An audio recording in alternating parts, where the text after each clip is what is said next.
Okay, we are streaming. I don't know if you can hear me, but we'll find out soon enough whether my mic works. Okay. Let's hope her mic is on. Susana Sanchez, of course. And,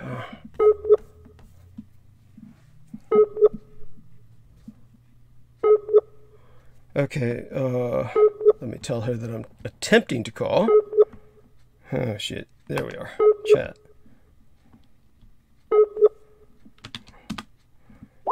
Okay. No answer. Okay. I am attempting to call. Okay, and if she doesn't answer, let's see who else might be available, and just kind of go from there. Okay,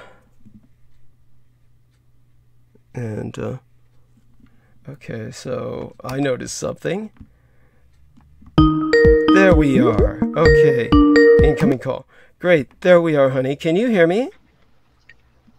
Yes, hello. Oh, okay, good. So what I'm going to do is I'm going to call you right back because the call should ride on myself. Okay, that way if you hang up, then I potentially still have a call going in case we got somebody else on the line. Okay. Right. So let me hang up and call you right back, darling. Okay.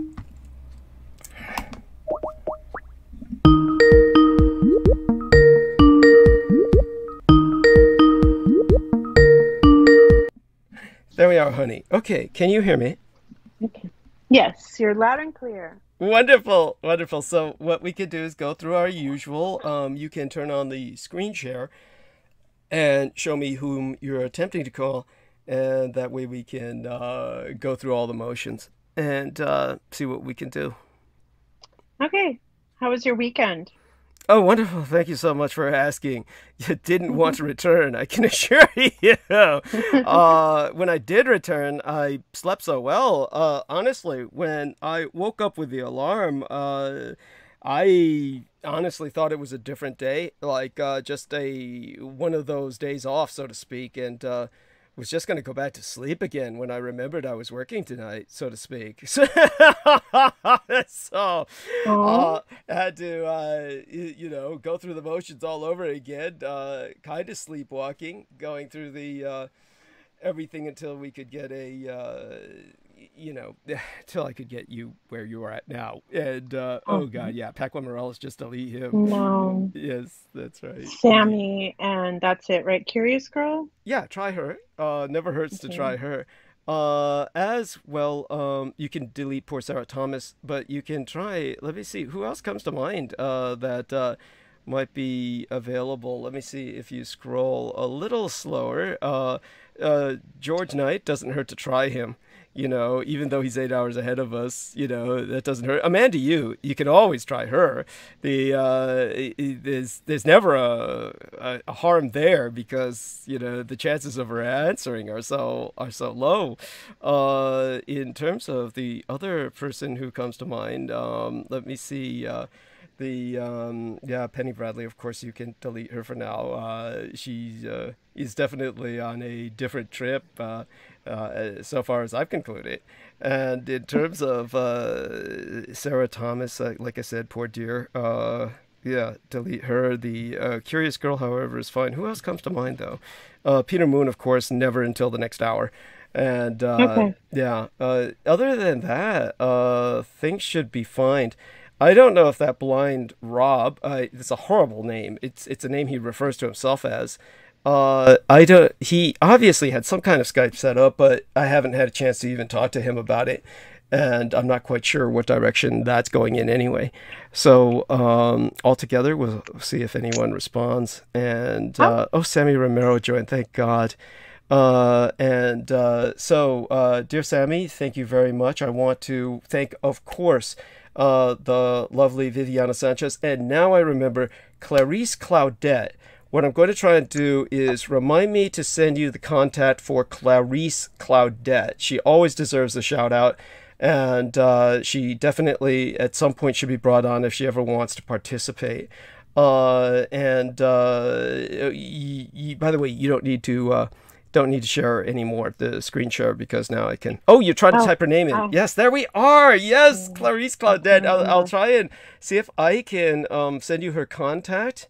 And in the meantime, let me just check to make sure I had this wonderful contribution, who I believe Sammy Romero is involved with, and that was the $50 United States inside of the PayPal that will help to pay for the Google Plus. So I believe that our dear Sammy Romero is responsible for that, and certainly it came through a lovely young lady whose name I'm not going to mention, and but Sammy can give me a heads up as to whether or not he may have been involved with that. So aside from that, Sammy, I hope everything's going well. Do introduce yourself to the listeners and let us know how things are going. Hey, how's everybody doing? Hi, Vivian. Hi, Doug. Hi, listeners. I'm doing okay. It's just last night I came home and my neighbors are doing a vigil. I don't know if anybody's familiar with Hispanic culture, especially with, Chicanos or Mexican. I guess they're having a funeral right next door. And they have certain cultures, certain states in Mexico. I guess they have, they do like maybe a week vigil or a couple of days, depending on what region. And I don't know what day they're on, but they were mourning their loved one last night, and it went from playing music and partying to crying, of course. So there's a big roller coaster of emotions this morning. But by the way, forgive me, but isn't that kind of the opposite of the way the way an Irish wake would go? Is I think the mourning would be first, and then the partying would come after. Did you just say it in such a way it seemed like it was reversed?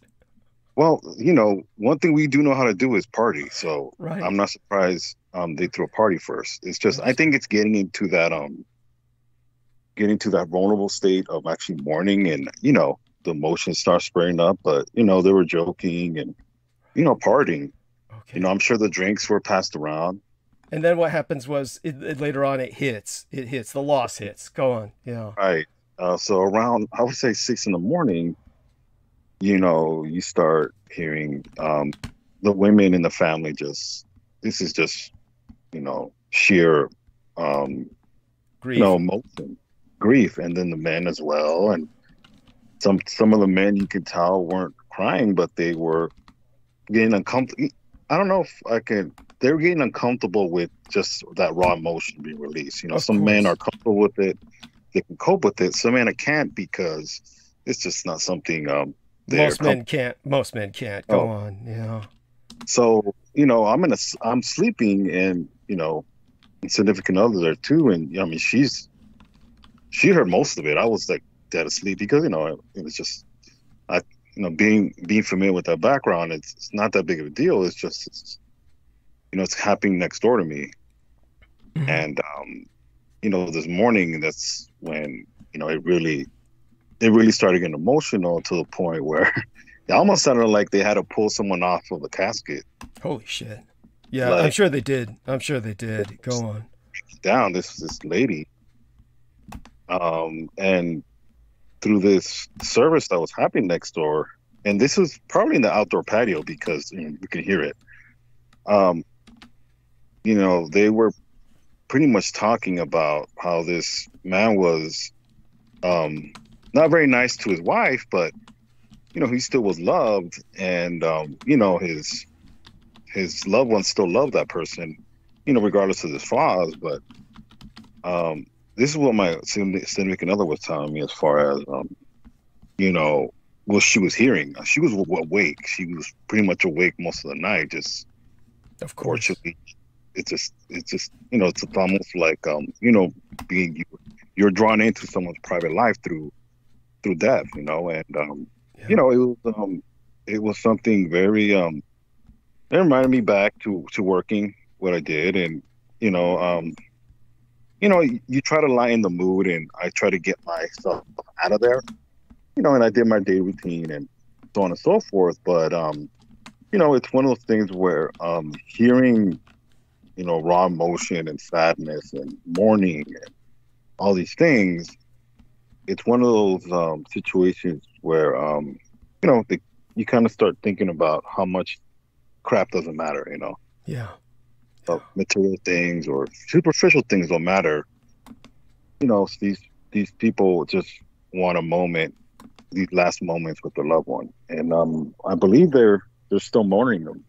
I think they, you know, family comes in, they come out, but you know, they're still mourning this loved one. So it's just, you know, it was a very, it was a night full of emotion, and it wasn't even through us. It was just almost like, well, I'm proxying through this family because I can hear everything. So yeah, it was a very interesting night. Yeah. Thank you. I appreciate that profoundly. And it's one of those nights that will never be forgotten. And it's such a, honestly, it's heartrending to learn of that. And nevertheless, it's profoundly comforting that there's enough of a sense of community tolerance about it and that the community understands. And, oh, by the way, so Vivian Sanchez was saying thanks at Noreen, because Noreen came in or is saying hi, or oh yeah, she says hi, busy now, but we'll join a bit later. Thanks. Excellent. And thank you for reminding me. So what I'll do is try and dig up the Clarice Claudette account, but in the meantime, what Sammy Romero has shared with us, it's one of those things where honestly, when it comes to the loss of a loved one and the kind of way that we deal with the grief and how that loved one really never goes away, especially in Latin American culture. In a very real sense, they always stay a part of the household, and they really are just considered as being there in spirit. And aside from the Asian culture, nothing really comes close. Certainly Afro-Caribbean maybe approaches that, but I think the Latin Americans take it even beyond the Asians, in the sense that the Asians will sequester their dead. They'll sequester them in the sense that there is usually, whenever they can afford to, if they're propertied, there will be kind of like the home or the estate will have the residence for the dead. There will be, depending on one's wealth and prosperity, of course. If you're poor, then the dead are living with you, basically, in a sense, a spiritual sense as well. But still, the Asians tend to project them as more or less hanging out at the graveyard more than being at home. Oh my God, we just had Vivian Sanchez leave. Which leaves it just to me and Sammy Romero. She can jump back on the call at her leisure, and hopefully she will do later. But hopefully she's okay. There she is. Oh my God. Interesting thing about it, and I don't. Hi, Vivian. Welcome back. Yeah. Hi, how are you? Great. The interesting about it is they brought a live band too. So I was, I was annoyed, but I'm like, you have to be respectful of. How much sleep did you lose? I lost a lot of sleep. I didn't really sleep. Oh my God, I'm so sorry. Oh shit. Oh God. Like I said, stuff got to get done. You still have to be adulting and be an adult and get crap done because you're an adult. So, kind of like you got up and you have to do your transmissions. Yes. So, in some way, you're an adult. Your adult mindset has to kick in. So, they had a live band as well, and obviously but this they band. Couldn't have. How long did they play? They couldn't have played past 2 a.m. I would think bar hours at the most. Were they doing that all night? They were here at 6 a.m. A live band. Oh my God! They did. You have to understand how especially in Hispanic culture, they don't care. They love their loved ones. When we're mourning somebody, it's very dangerous because, they're liquored up. I'm not trying to generalize, but at least what cases that I've seen, that I work with, they're in a very vulnerable state.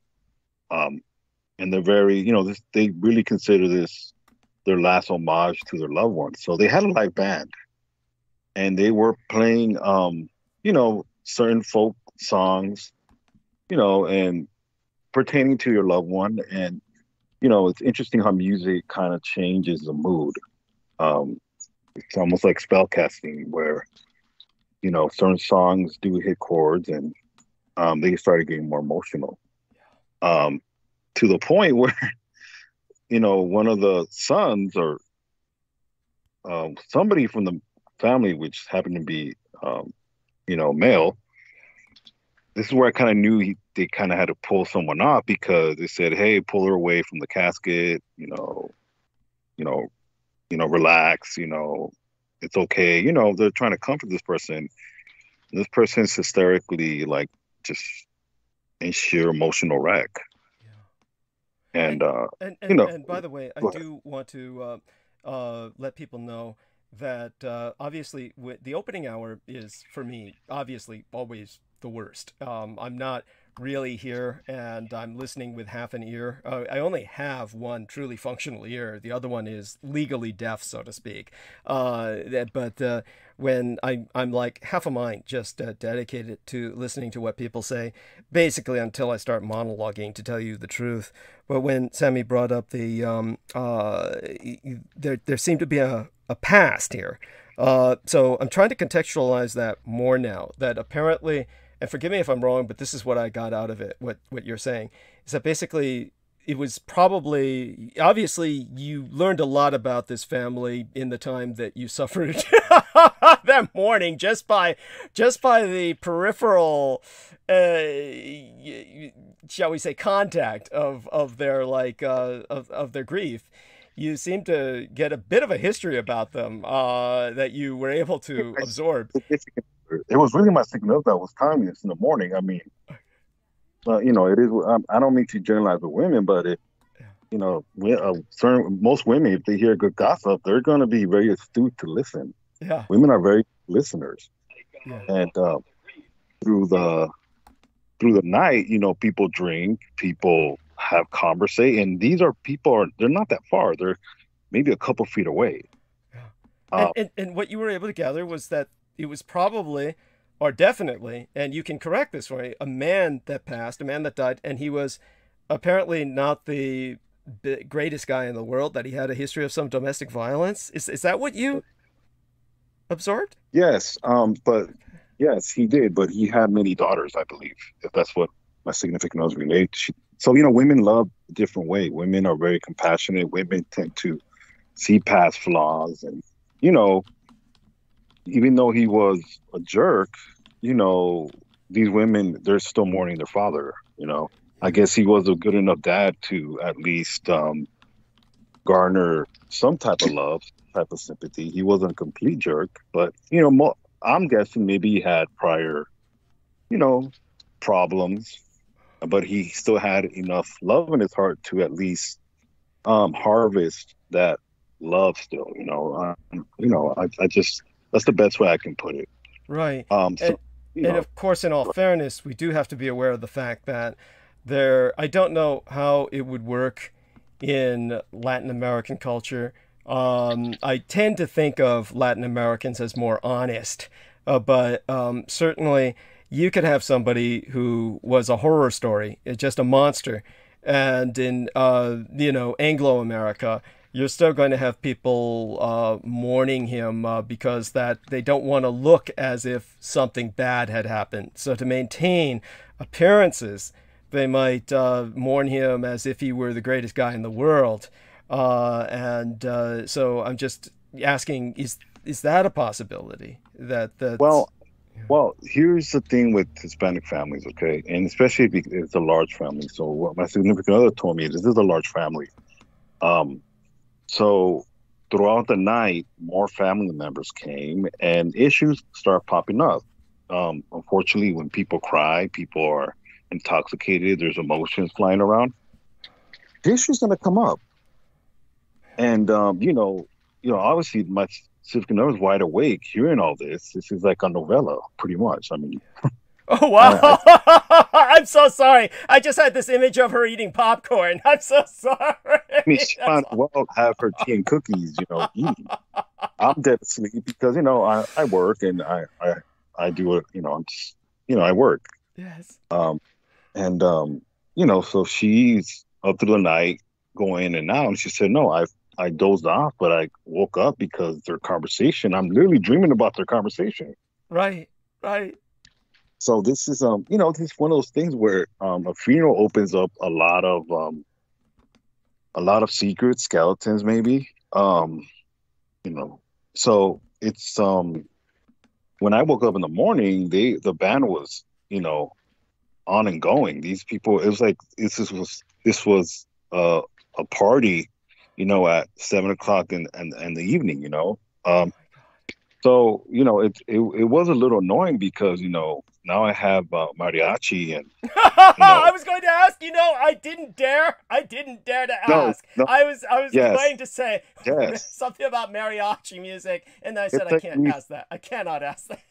I guess, yes. That is a stereotype, yes. I mean, all they needed were ponchos and, selling oranges, okay?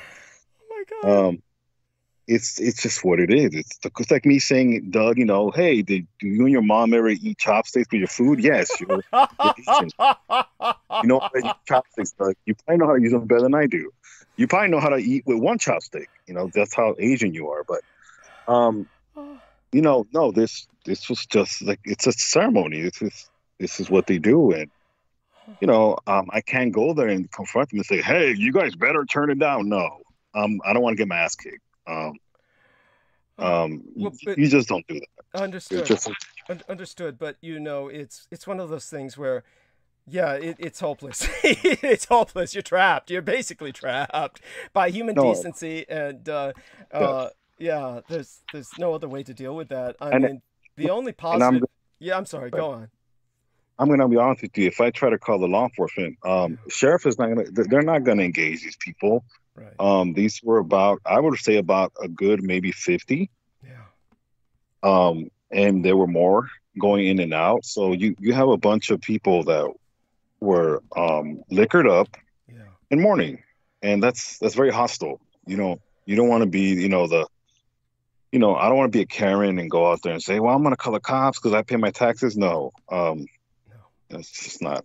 It's not very smart, but well, beyond that, it would not be. It simply you wouldn't do that because you're essentially of their culture, and because you're of their culture, it would have. It just wouldn't be right. It just there would be something unnatural there. Go on.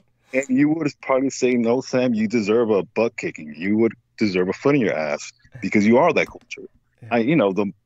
To be honest with you, that's actually, the ones that I do hate that are from my culture that are not sensitive, and they know. Right. It's almost like you saying, all these all these Twinkies that you talk about. Yes. It's almost like this is it's the worst. The worst are your own culture, is what I'm saying. Yes. So I'm sensitive to that because of my background as well. It's just something you have to you respect because I love my family, and I want someone to be respectful of my family, even the ones that I particularly right now I'm not talking to. I wouldn't do that. So it was a on and off night where it's come to sleeping, but hey, at least I have a story. You can burn bandwidth, but yes, yeah. Oh yeah, most definitely, and that brings us to some of what I will probably be talking about tonight. Certainly, kind of like there were some circumstances that were brought to my attention, and I didn't think I would respond to them, but probably I will tonight, just simply because of human decency, respect for the dead. So I have to do my own a bit of speaking for the dead tonight. And right. That will be simply because of recent attacks. I'll wait till later in the show to do that. Probably when Peter Moon is here would be the time to start, depending on what he has to speak about. And hopefully he understands. But it's definitely, it's more out of just obligation. It's obligation. It's one of those things where you're left with no choice. But hopefully that will be the end of this for a while. I do notice something that when I'm looking at Jameson Reese's, I've got the Skype on, and I never bothered to even, shall I say, evict these people from Skype. The only place that I block is on the Facebook. But when it comes to something like email, the cell phone, there's really no need, because if somebody tries to communicate with me, I just either delete it or don't look at it if there's somebody that I truly dislike. And Salman Sheikh was trying to contact Peter Moon recently, and Peter Moon did not open or read his email. He simply deleted it. But of course, they're going all out with recruiting in what Michael Aquino called an abandonment campaign, which is based on Cthulhu, of course, the great forsaker, the great abandoner, is to get everyone around you to abandon you. And that that is very interesting, because it happens like that in church as well. Yeah, I've seen there, if you, and not every church, it's just certain, especially the ones that are, there's, certain congregations, where you do get ostracized within it while you're still going, and people don't like to address things. People don't like to squash things, but that's how I can relate. And in a sense, to me, it's childish. But I just to digress, I want to tell you, by your you contextualized revising our republic. Yes. Very excellent. Very excellent. Very insightful. And it's very it's something I learned. I didn't know that France has done this 5 times, multiple times. Yeah. You said 5 times. That's very. This is what, and that to me, that's very interesting to me, in a sense of how much we haven't changed as far as society. We fossilized. Go on. Yes. How much Europe is still better than us. Yes, thank you. How much we're still their bastard child as far as America. And when I say America, it's mostly the non-melanated people. Yes, the white Anglo-Saxon Protestant America that we're stuck with. Go on. I mean, they're a bastard child, but I don't consider Europe any lineage to it, even though I might have something, but to keep it real, it's just, I think, I don't know why they haven't thought of this. You look at other societies, you look at, heck, Benjamin Franklin stayed his last days in France. No wonder he liked the. Thank you. Yes. Yes. As did most of the founding fathers, loved France, of course. Yes, go on. Just to kind of be innovative, and I think this is one of the things where we get stagnated in this country, is that we need to just reinvent ourselves and break out of that stagnant place that we are when it comes to these Freemasons that were our founding fathers. Because it kind of has to stop. You have to stop the curse oh gosh, did we lose him? Oh, they got him. They got him when he mentioned the curse of the Freemasons. So hopefully he's able to jump back on. Just let it be known, Sammy, we can't hear you right now. Hopefully you're able to come back on. And just going to do a test here with there. Is that him? I thought maybe. Oh, that's Viviana. So hello. So we can hear you. So what do you there must be some experiences that you've also had that you can relate to when it comes to funerals and the like. Was there anything like that ever happening in your life, or with neighbors? Or you can make it either way, with neighbors or your own life, whatever experience you care to relate. Well, I guess we have pretty standard funerals. Your family. Really too interesting. I mean, we don't celebrate and dance and drink and party. Okay. Yeah. We have a little there's a little plot our family has up in Ashfork. It's a really small town. Wow. And you can literally get buried there for free. It's called the Pioneer Cemetery. Oh wow. Remind me to get killed in your neighborhood so I can do that. Yes, that's such a gift. Yes. It's just like this cemetery. You don't have to register. You just go pick your little spot, dig a hole. Holy shit! Put it there. A potter's grave. I'm sorry. Go on. Yeah. Sammy has returned, and Viviana just told us this one. Yeah, go on. Are you all right? Yes, I'm fine. Fine. Oh, thank God. Go ahead. What happened? Did anything happen? Or was... No, I had a phone call. Just okay. sitting the call and see how I'm doing. That's it.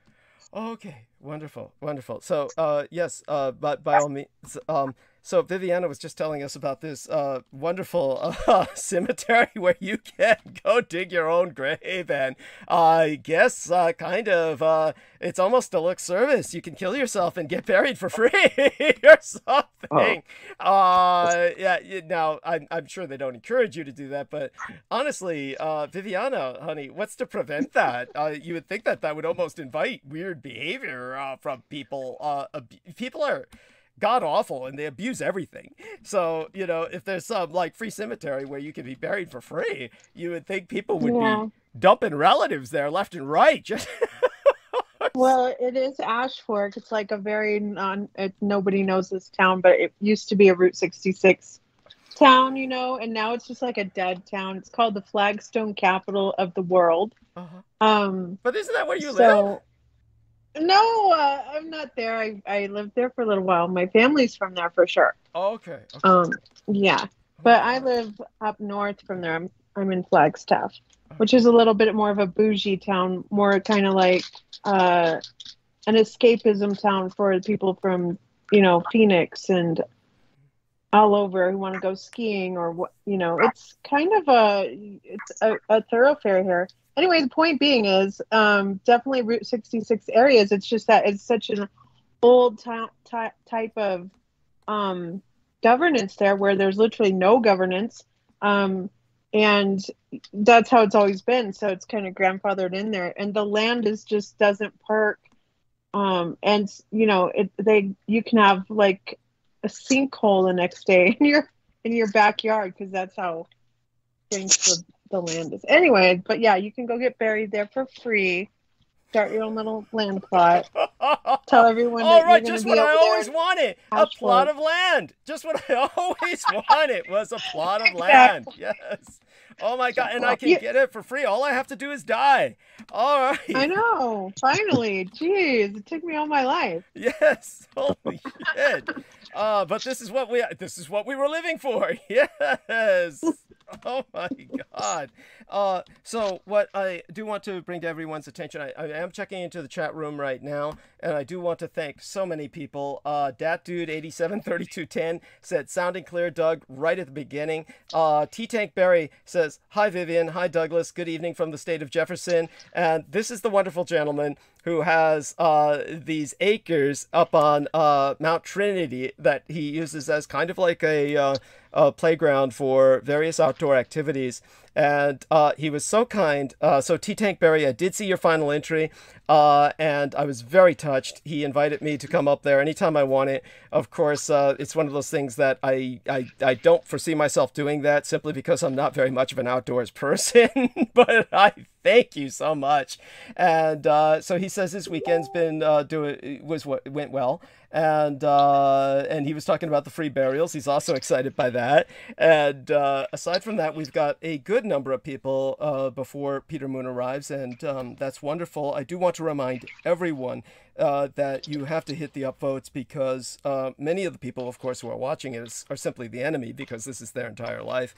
And, of course, they put in downvotes as well as all the bots. So since the recent Cthulhu campaign by Michael Aquino's heirs, they are conducting a campaign of abandonment, then you have two more people at least, basically Jameson Reese and Salman Sheikh, who have dedicated their lives to putting a thumbs down every episode, along with Richard K. Cole Jr., who they acknowledge now as their white master.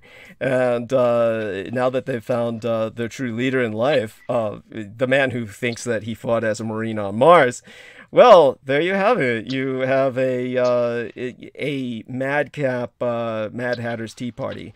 And, of course, that's what it looks like on all their videos. But I did receive... Wait a minute. Are they aligning with James Rink? Oh, not James Rink. I said Jameson Reese. Did I say James Rink? I do believe no. I always correlate James Rink with the Anything Mars, perhaps. Oh, no. I had no idea that James Rink was even on the Mars trip. Though that might be the case because basically he is working with Lorien and Fenton. So they would all be involved together ultimately. Ultimately, they are all on the same side. Whether they cooperate or not, the cults of chaos do fight each other. There are cults within cults, or schisms. And of course, the schisms basically are based on the different anti-god that they would be, basically what they would owe their fealty to. That would be either the Yog-Sothoth or the Shub-Niggurath, Cthulhu, etc. It's a pantheon that's, in the end, may seem limitless, but in reality is not that large. Talking about 9 to a dozen to 13 entities that sometimes merge and then diverge, almost like corporations. So, and then with that, they do fight each other. If they were not warring with each other so constantly, they probably would have brought us all down many millennia ago, if not millions of years ago. We probably never would have evolved from the mud, so to speak, even though obviously I believe in creation and am more what the skeptics would call an intelligent design theologian myself. By the way, Vicki Johnson has this wonderful expression of the big bug eyes in disbelief or, just amazed at what I'm describing. Yuvanda says, thumbs up, I found you because of Penny Bradley. Well, that's deeply appreciated. I do get my thoughts Welcome. there. Yeah. Kisses to Vicki Johnson, kisses to Yuvanda, and kisses to Clarice Claudette. Later on, I'll remember to give her contact over to our dear Viviana. And of course, now, Sammy, I would direct your attention to the text box within Skype. So I would be curious if you were involved with that account. So I received a contribution in my PayPal account through that account. If that's involved with yourself, let me know. I do want to thank the person involved. I will give a shout out to that name later tonight. But I'm just trying to figure out if one of these two individuals with me on the roundtable right now might be affiliated with that account. If so, wonderful. Either way, I do want people to understand that I recently paid $500,000 to renew my Veterans Group life insurance, what used to be called Marine Corps life insurance, and which the Marines used to have their own separate life insurance account, and that was actually still valid. That was actually still operational when I entered the Marine Corps, which it shows you how long ago that was, forever and a day ago. And then that changed to merge with, by the way, Yuvanda says, thank you. I'm a listener as I work, what I'm doing now. Wonderful. Best wishes to you in your job. And Sammy Romero says, be right back. And so, oh God, I was hoping he could speak with Viviana, but I'm sure she can hold the stage alone if I take a break soon. So what I'll do is I'll speak for a few moments at least to remind people that as soon as we start transmission, the Autobots hit us automatically. They're sent by Stephen Outrim, who's a information technology specialist to an extent. He's really just a bullshit artist, but he knows enough about information technology that he was presented as an expert and got a big Department of Defense contract, basically juiced the taxpayers' dollars with help from Michael Aquino. That was generally known by everyone in the Presidio. And then he got the inside dope, sold short, and basically made $77 million, approximately $77 million United States dollars. So he became a multimillionaire overnight. It was like winning the lottery. He never did anything before or since. That's basically his claim to fame. And so he, at one point, was trying to contract myself for sex, which I refused. But he was involved with Michael Aquino anyway, so there was nothing good that would have come of that. I honestly didn't know that at the time that he approached me, or maybe I did in the back of my mind, and maybe that was also a factor in my refusing, knowing that this person couldn't be trusted to deliver the money, even if I delivered on the sex. But at any rate, Sammy is back, so what I'll do is just make certain everybody knows this much. So we get attacked by the Autobots, and the bots are all thumbs down, and they prevent us from getting on searches because YouTube operates on an aggregate. So in order to beat that aggregate so that we appear on searches, there's two things that help us. One is YouTube itself, which filters the Autobots out, but it takes an hour or two. And so it's vital that we appear on searches in the opening hours of the show. So make certain that everybody hit the upvote with every IP address you got, because this is how the enemy operates. They use everything they got, and they'll attack from different computers, and this is what you need to do. Use your cell phone, your iPad, your tablet, your PC, your laptop, whatever you got, anything that's got a different IP address, and put an upvote. And that'll get us back on track with appearing on searches, which is vitally important, and we can only have that happen through yourself. So before I go, I will let people know that I received 2 calls from Brendan ̲ogit. And Brendan ̲ogit was alerting me to what was going on in terms of attacks recently. And I feel a need to respond simply because they're attacking the dead. And the dead are, of course, I have a responsibility to the dead with what I witnessed in my life. And so I will do my best. Douglas will be head of security. That's there we are. Viviana's saying we're preparing to join T-Tank Barry and commune to his property soon. Oh, it's delightful. And Sammy can bring the mariachi band. Yeah. So, I'm sorry I couldn't resist. That's so awful. I'm so sorry, Sammy. At any rate, so Sammy, if you saw in the text box, let me know in the text if you had any connection with that account. Right now, I'm going to ask Sammy Romero and Viviana Sanchez to hold the round table, burn the bandwidth. I will be back in a few minutes. I'm going to get my tea. And of course, it takes a little while. There's kind of a ceremony involved with that. And so I'll be back soon. We've got a lot of people listening, and, we'll do our best to make it worth your while tonight. And may even go into a bit of the ideas I had for a new constitution for America, which I alluded to last time. And of course, this is something that I've been working at for years in my spare time, so to speak, in the background. It's not an obsession of mine, but it's certainly something that I have not ignored. And at any rate, if Sammy Romero and Viviana Sanchez would be so kind as to step onto the stage, introduce themselves again to everyone, let them know that you'll be holding the stage for about 10 minutes or so. I'll be back in about 10, 11 minutes at the longest. Okay? And lovely, Douglas. Thank you. Thank you, honey. Hey. Thank you. Enjoy Sammy. your tea. Thank you. I'll be right back. Hello, Sammy. How are you? How was your weekend, Great. other than not getting enough sleep? Okay. I'm just getting stuff done. I have to get chores done. And just multitasking. Oh, nice. Yeah. That's always good. I appreciate anyone who can multitask.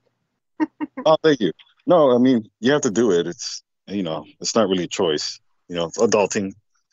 Yeah. Oh, T-Tank Barry said I can name my own title. Ooh, what am I going to be in the commune of our community? We're going to go up to Mount Olympia? Is that it? Wow. Yeah. I was thinking, can I be the truck driver? I want to get like one of those big old Fords they used to use to they have like this super long bed and there's like old, I don't know what they're called, but those old guy trucks that could carry like 50 or 100 people in the back. That's what I'm thinking. So Vivian, I have to get going because I forgot myself. Alone? Okay, cool. It's cool. Yes, well, unfortunately. So I'll be back later on. Okay. Okay. Well, thanks for being up here so far. Thank you. Oh, okay. Bye-bye. All right. T-Tank says, God bless you, Bev and Doug, for making this happen. Well, you're welcome. You mean the commune? Yeah, definitely. We'll get it rolling. The Trinity? Are you talking about the type of truck that is? I don't know what my title's going to be, though. I'll have to think about it. So anyway, welcome, everybody. It's June 5th, 2022, and you are on the Douglas Dietrich Show, coming to you live from an undisclosed location somewhere in San Francisco. But he is in San Francisco, so we do know that for sure. And I was reading his, Douglas always puts up his information, like what he'll be covering for. His information for this broadcast, and I found it very interesting. He's going to be talking about the Tiananmen Square, which we are on the anniversary of, And let me go look again because I read the entire thing today. I was a little bit more prepared than last week, just so you know. So he'll be talking about the Tiananmen Square, which currently has been, what are we at now? I think we're at 40. Is it? No, it's not that long. I read it earlier, but it's the 33rd anniversary of the crushing pro-democracy demonstration. Occurred in Beijing's Tiananmen Square, June 4th, 1989. So do stick around for the entire broadcast if you can. We know that Douglas normally enters in about well into 7 hours into the broadcast, and he'll be having his topical, I forgot what he called it. It's transmission. Yeah, that's it. He'll be talking about the weekend amid the 7th National Firearm Homicide, which was interesting. I think, was this the weekend that we had? No, that was last weekend. But, again, here we're having constant news of mass shootings occurring, which is always a topic of discussion. Feel free to also go to Douglas Dietrich's website if you want to know more about him and the books that he's written in his lifetime. I remember that my first encounter with Douglas was actually his satanic film that he did, and I don't know, I keep meaning to ask if it's still available. I think it's called Satan's Warriors or Satan's. Anyway, a lot of you already know what I'm talking about. So if you want to help me in the chat, please do so. But you could, anyway, this story was so appealing to me. I actually never listened to the actual video that he created, but he has done transmissions on it.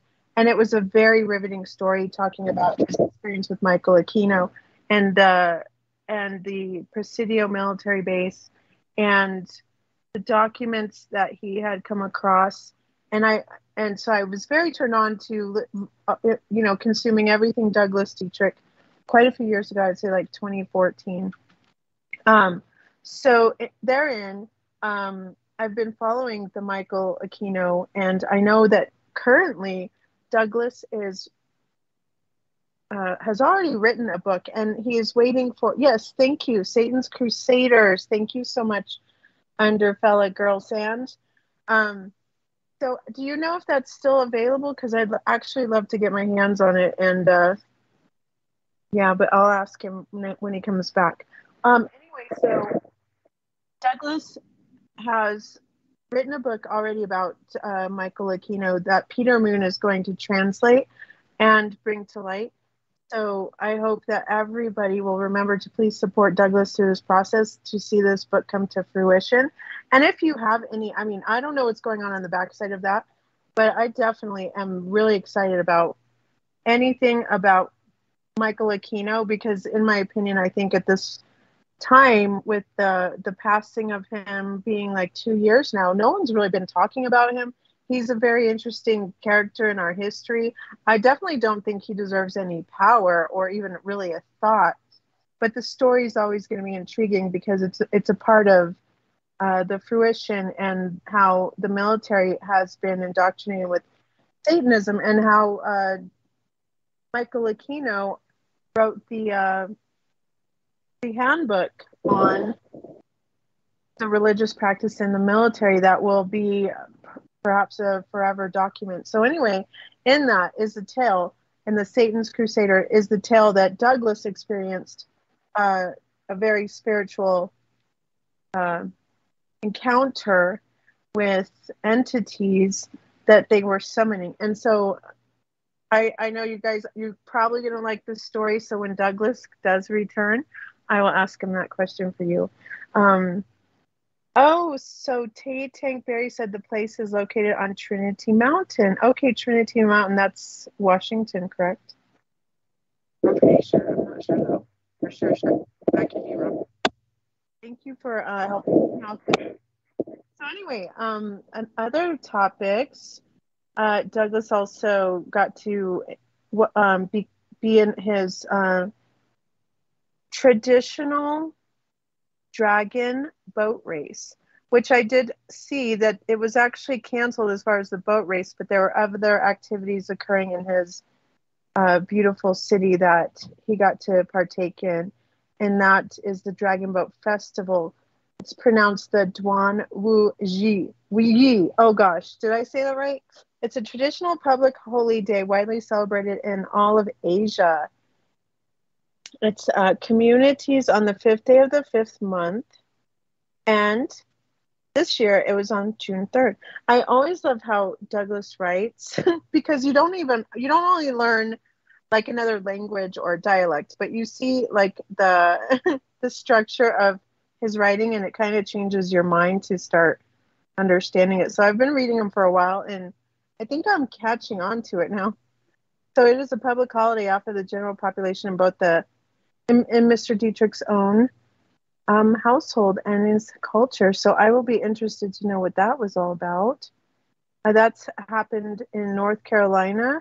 It's called the Northern California International Dragon Boat Festival. So that's really cool that they keep the culture alive there. What are the other topics I'll be covering?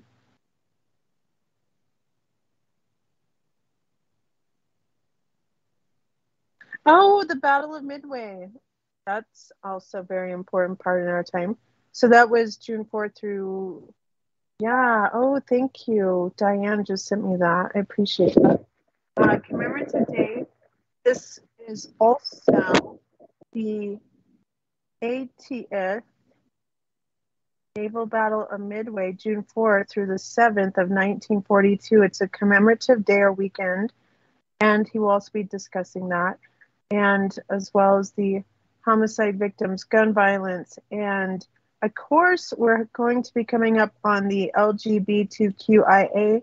I believe that's this middle month in which it's celebrated.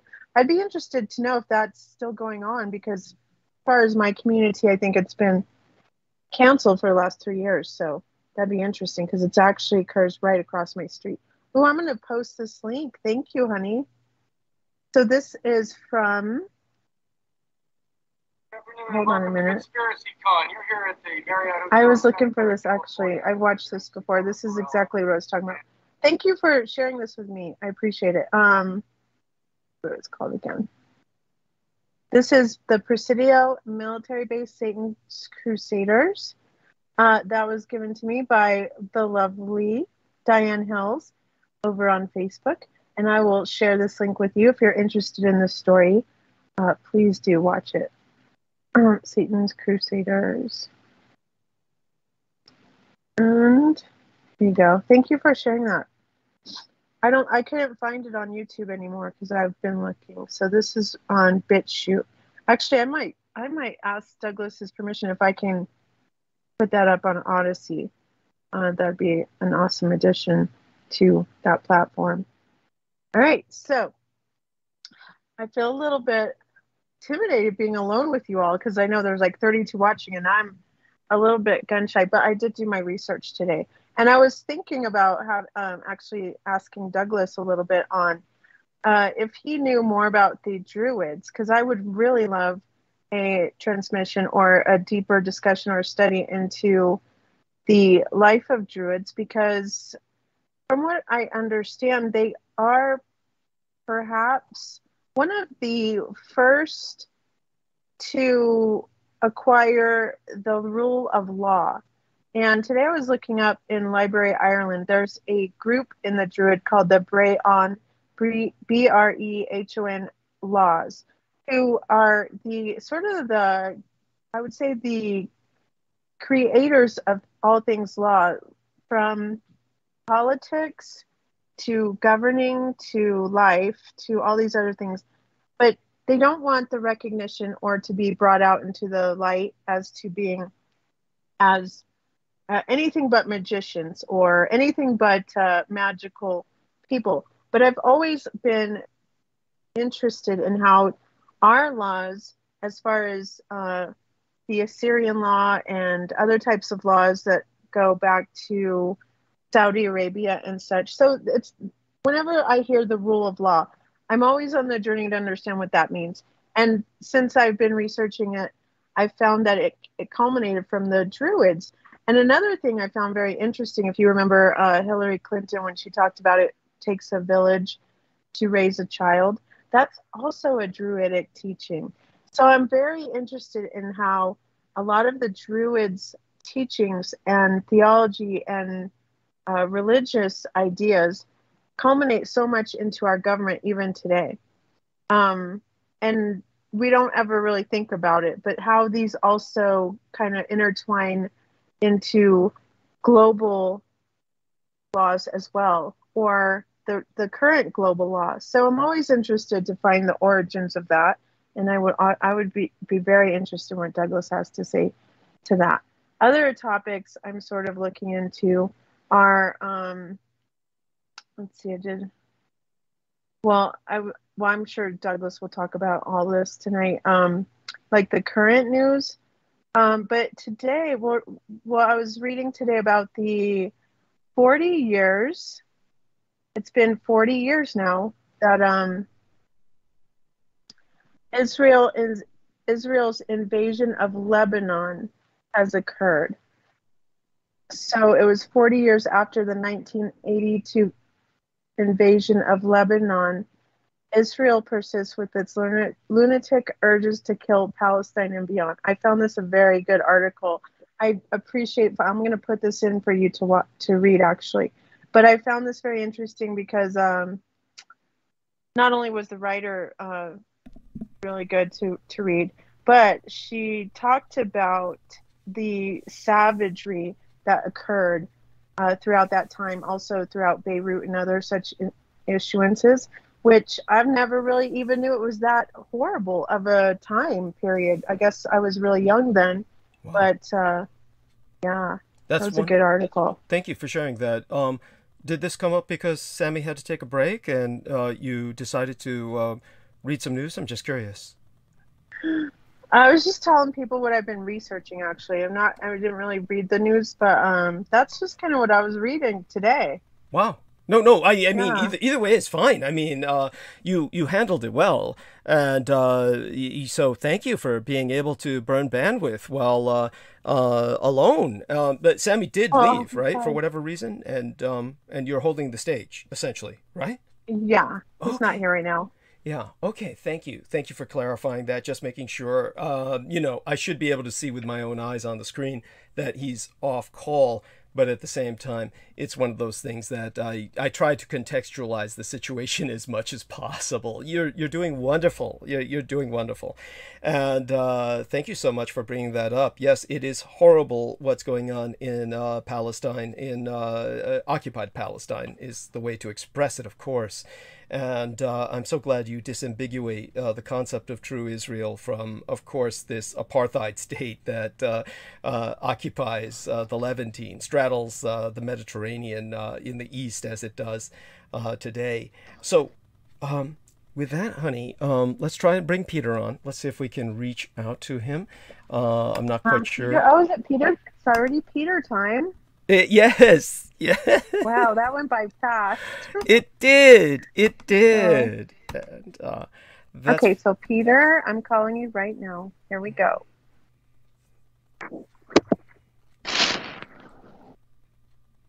Did I lose you? I don't think that's possible. Okay. Okay, good. Yeah. Were you worried about? He's here, right? Yes. I'm here now. Yes, welcome, Peter. There we are. Welcome, Peter. So, believe me, I'm here. Viviana Sanchez is here in the background, and we've got the stage ready for you to take charge. Just basically, you can get started with whatever direction you want to go in, and then later on, as we progress deeper into the night, I'll explain to you some of the recent phone calls that I got, and I'll kind of address those. And I think that will be important because it's Recent educational. phone calls you got? Yeah, yeah. And like I said, there was a bit of telephonic terrorism going on there, but bemusing is the way I'll phrase it. And bemusing, for those of you who don't know that term, it's like amusing means, of course, one is amused, and most people get that. They understand that term. So bemused means that it's something that kind of, it's not really amusing, but it is something that makes one just ponder and kind of like... Bewildered. It's like bewildered and amusement. Yeah, yes, thank you. Thank you. Best way to say it. A combination of bewildered amusement. And so the one thing that it does prove, of course, is that all of my... and I'll bring up some other anecdotes to that effect. That they pretty much, the evidence is presented by the enemy themselves that launches the terror attacks. So it's not like they hide it. They boast of it. So the thing that I do want people to understand is that for a public figure like myself, who's a public informant, there is no such thing as privacy. Every communication that I have electronically is completely open to the basically homeless crazies who now comprise our gang stalkers, and they publish it. And so this is just the way of the world when it comes to being Douglas Dietrich. Now, at some point, maybe the FBI will respond to this, but so far the FBI has proven itself fairly worthless, and that's because of many factors. And, you know, we can bring that up later. But like I said, we'll kind of meander in that direction when we see fit, just when organically it comes up. But it will come up tonight, and it will be educational for the public. There's a lot of ground I've already covered, but it doesn't hurt to cover it again for people because many people just don't know about this sort of world. A lot of it has to do... It's not a world that people live in or really take any responsibility for. So it's very foreign to them. It's sort of like, you know, just like, you know, when an electrical power line goes down, and we're all without power, we have no idea of the poor guys that are going out there in the cold and putting those power connections up. It's damn dangerous. Thank you. And we have no idea of it, and we don't belong out there. It's best we don't even know what's going on. Thank you. Well, I mean, in a certain sense. Well, I mean, yeah, I mean, the average person, he just needs to sit there and hunker under their blankets and or use their alternative power supplies or whatever they have, and just, you know, tough it out until the heroes come and fix it. Right. And that's so. In other words, this is similar to that. And thank you. The stuff we're dealing with is like a third rail on a railroad that electrifies the entire railroad. It's dangerous. And these people are like, you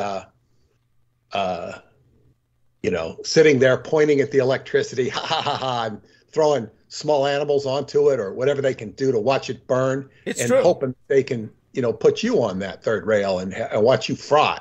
Yeah. Because this is who they are. They have struck a what they consider to be a harsh blow by screen shooting communications from yourself and sending them to one of my friends who was just horrified. And I said, you know, this is all a setup, I told her. Thank you. I said, this is, you know, and I'm not even going to say what it is, because what we have done is we have ensnared them. We have entrapped them into, you know, proof of cyber stalking. Thank you. Thank you. And beyond that, I had to explain this to my friend that, you know, she was horrified at the things you were saying. And I said, no, you don't understand. I said, this is like, it just makes me yawn. I said, this is not something I even need to discuss with Douglas. It's like, because we've already discussed it. It's sort of been premeditated. Thank you. And I'm saying, like, enough of this crap. However, it's not enough. It's like the good news is that your books are starting to sell. Thank you. And this is like, wow. As you begin to lose quote unquote supporters who are not really supporters, that when they were your supporters, the book wasn't selling. Yes. Now it's beginning to sell. And I'm saying, I can't I can't push a button and say sell book. There are ways to push buttons and make books sell, but, I don't have access to those necessarily. Yes. It's like I can go on, if I could go on to major media and discuss the Roswell deception. Even if you can imagine me being on some show and seeing some hokey pokey guy saying, "Oh, so the stuff we've heard about the Roswell and the aliens isn't really true." No, and you mean actually we didn't win World War I, II the way it's been portrayed? No. Or one, yeah. Really. Oh God, that's astounding. Boy, you mean all of these memorializations to the people who defended us is a little off? Yeah. Oh God, no. Perhaps when we speak of the dead, as you were speaking of the dead, it's very important to respect and acknowledge the dead, if not honor them. And Paula and I went to the park yesterday. Wonderful. And where, she likes to work out, and I did my Qigong workout while she did her workout, which is different. And she took me to her favorite bench. And it's a place that we will often go through or climb the stairs to work out on the stairs. But it's a memorial to World War II, and not just World War II. It's all of the bunch, all of the above. They had the Tuskegee Airmen, the black troopers, and I said, as I walked through, I thought, first off, I walk through this area frequently when I'm in the park. I don't have to, but it's just kind of the parking spot, and I go through it. And I think of, I think they got a big torpedo there. Wow. And I mean, if you were here, I'd be taking you to this in the Aeronautical Museum. I'd be saying, look at this, Douglas. You can talk about it. I don't know why. It just seems like, it's just like an information frenzy. But you would say this, that, and the other thing about it. And I'm looking at it, I say, there's all these dead soldiers, or they're not buried there, but they're memorials to them. Right. And I'm thinking like, wow, it's got Korea. It's got, Jews that fought here and defended us, all sorts of people. And I'm thinking like, wow, if I were only to make a row for the triple nickels, what would I meet up against? Yeah. I don't know who to contact, who to, I mean, it would be neat to make a, what is it? A plea to acknowledge the triple nickels. Yes. I guess you'd call it a prospectus, but go on. Yeah, something of that nature. Yeah. Yeah. In other words, why don't you honor the triple nickels? And they say, who are the triple nickels? You got their name spelled wrong. Right. They would probably know that the name is spelled wrong. That'd be the first thing they would see. That would be the first thing they would notice. Yeah. Being assholes. Go on. Yeah. I don't even know who to write to, but because I'm thinking like, well, all these people who died and are being honored in the park is full of dead honors, not dead bodies that I know of. This was a place known as the Hempstead Plains. And in a tiny corner of the park, which was on the highway, they had this stupid sign that said, in Westbury, it said, Hempstead Plains Reclamation Project. They have a patch of grass that's not as big as my yard. Reclamation. Like, what is this? You're reclaiming the Hempstead Plains?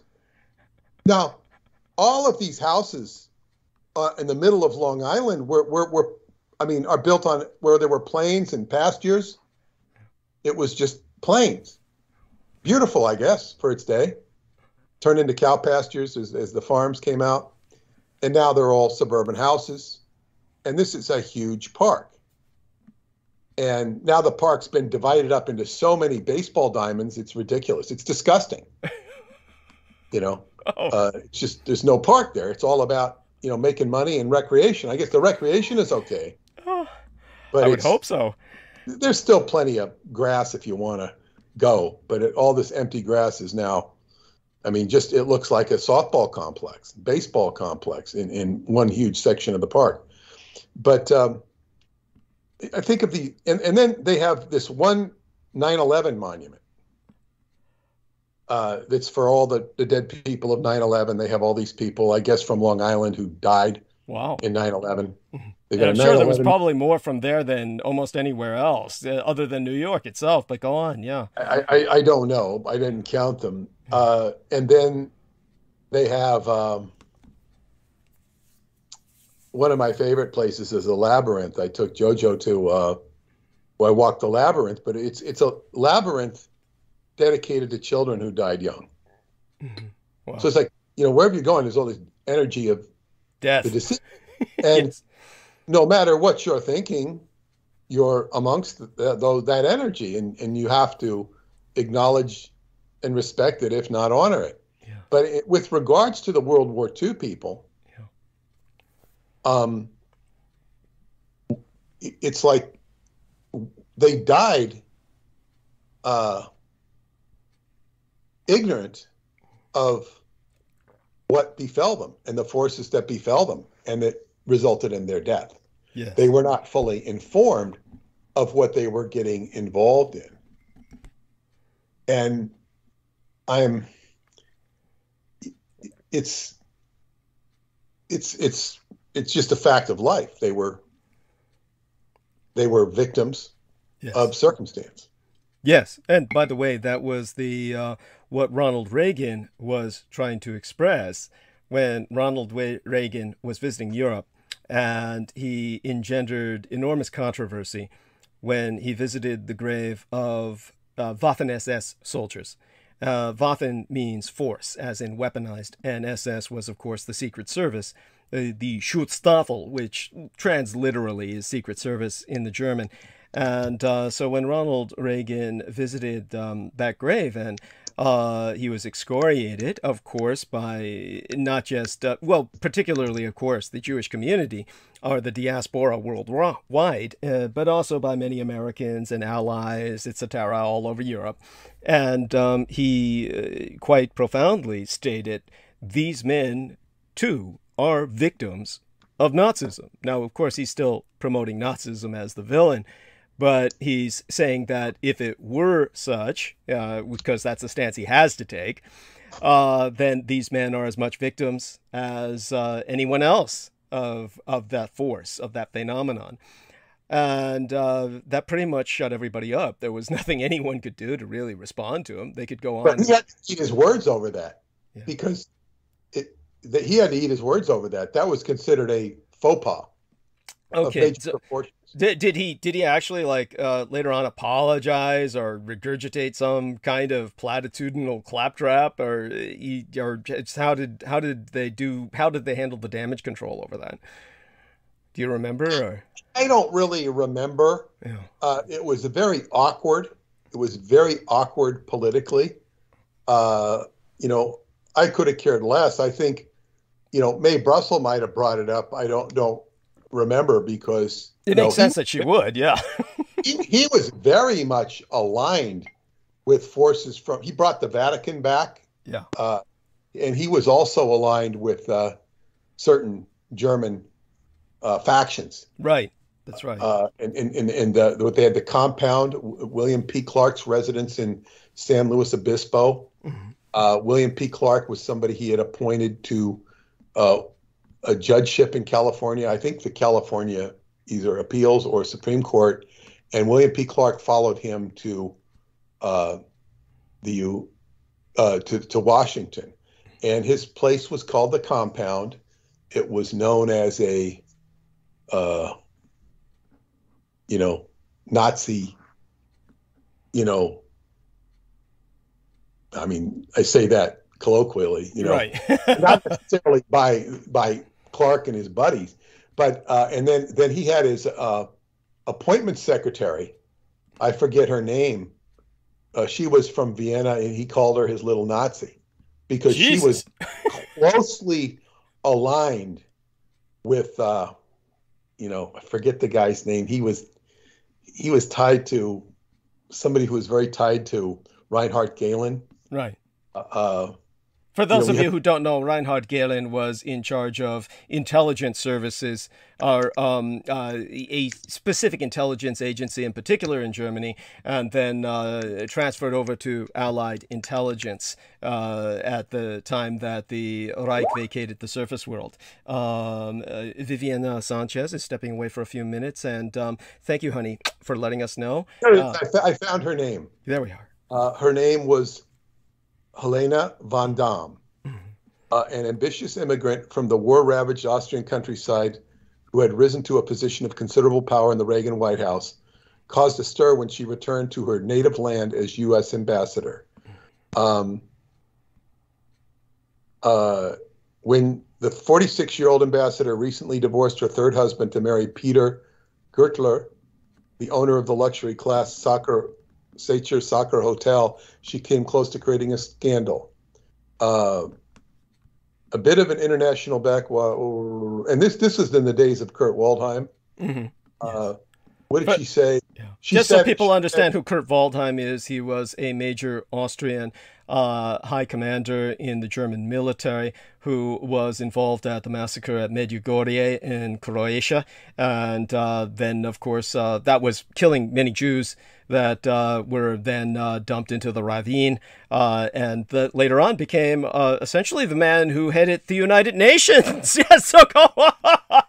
And he was also a Knight of Malta, just so everybody knows. So go on, Peter, for continue. Yeah, it's I mean, she was an interesting character, and I think she was a secretary to, I forget these people's names. It was tied to Western goals, and who was that guy that crashed in Korea? Larry McDonald? I don't remember. It sounds familiar. Yeah. You know, the Larry McDonald, the guy that crashed in Korea. You're not talking about the U-2 pilot who crashed in No. That was Gary Powers. Larry McDonald. You know who Larry McDonald is? Vaguely. He was. We even talked about him once. The Korean airline, or not the the Korean airliner. He had gotten off in what do you call it? Alaska. He was an American politician and member of the U.S. House. Oh, are you talking about the Korean Airlines that was shot down by the Soviets? Yeah, Larry Patton McDonald. He was related to George Patton. Got it. Yes. He was the chairman of the John Birch Society in 1983, months before his death. And people believe that he was held a political prisoner. There was all sorts of theories of whether he was alive or not. Right. That was Korean Airlines Flight 007, believe it or not. That was That's 007, the James Bond number. And they were on their last leg of a flight from New York City to Seoul, the capital of South Korea, with a stopover in Anchorage, Alaska. And that's why people were speculating he perhaps had gotten off at that juncture, while everyone else got killed. And of course, these sorts of speculations naturally occur when something so suspicious happens. So, so please, by all means, go on. It says he was invited to South Korea to attend a celebration of the 30th anniversary of the U.S.-South Korea Mutual Defense Treaty with 3 fellow members of Congress, Senator Jesse Helms of North Carolina, Steve Sims of Idaho, and Representative Carol Hubbard of Kentucky. Due to bad weather, on August 28, 1983, McDonald's flight from Atlanta was diverted to Baltimore. And when he finally arrived at JFK Airport, he had missed his connection to South Korea by 2 or 3 minutes. He could have boarded a Pan Am Boeing 747 flight to Seoul, but he preferred the lower fares of Korean Airlines and chose to wait for the next Korean airline flight 2 days later. Simultaneously, Hubbard and Helms planned to meet with McDonald to discuss how to join McDonald on the KL 007 flight. As the delays mounted, instead of joining McDonald, Hubbard at the last minute gave up on the trip, canceled his reservations, and accepted a Kentucky speaking engagement. It sounds like he got tipped off. Yeah. Helms attempted to join McDonald, but was also delayed. McDonald occupied an aisle seat, OTB, in the first class section when KL 007 took off on August 31st, 12:24 a.m. on a 3,400 miles trip to Anchorage, Alaska for a scheduled 7 hours stop. The plane remained on the ground for an hour and a half, during which it was refueled, reprovisioned, cleaned, and serviced. The passengers were given the option of leaving the aircraft, but McDonald remained on the plane, catching up on his sleep. Helms, meanwhile, had managed to arrive and invited McDonald to move onto his flight KL-015, but McDonald did not wish to be disturbed. With a fresh flight crew, 007 took off at 4 a.m. local time for its scheduled nonstop flight over the Pacific to Seoul's Kimpo International Airport at nearly 4,500 miles flight that would take approximately 8 hours. It's a long flight. On September 1st, 1983, McDonald and the rest of the passengers and crew of KL-007 were killed when Soviet fighters under the command of General Anatoly Konrakov shot down KL-007 near Monoran Island after the plane entered Soviet airspace. Some families of the victims of the shootdown maintain that there is a reason to believe that McDonald and others of Flight 007 survived the shootdown. The viewpoint has received some coverage in the conservative news agency Accuracy in Media, and also the New American, the magazine of the John Birch Society. Of course. And that's the story. It's about where the story of Larry McDonald ends. And the story of Larry McDonald was a tangent of my novel, Spandau Mystery. He was, because it was tied to Patton. That book was about Patton, and Larry McDonald was a whole chapter to explore. But I never got the opportunity to explore it with that book. The fact that the Accuracy in Media was actually giving that credence, that theory credence. Accuracy in Media it says it's an American nonprofit conservative news media watchdog founded in 1969 by economist Reed Irvine. Now, this Accuracy in Media not only supported the Vietnam War, this controls all of media. And everybody in media had to give like $100,000. I mean, back when $100,000, this is like when I got in the business that I'm in. Right. I found out Accuracy in Media totally censors all media. All media. Yeah. Now, that was before we had the internet. I don't know how it functions with the internet. I mean, I'm sure there is a function there. It was founded by Reed Irvine, an economist at the Federal Reserve. I mean, you talk about conspiracy theory. It's this incredibly controlling,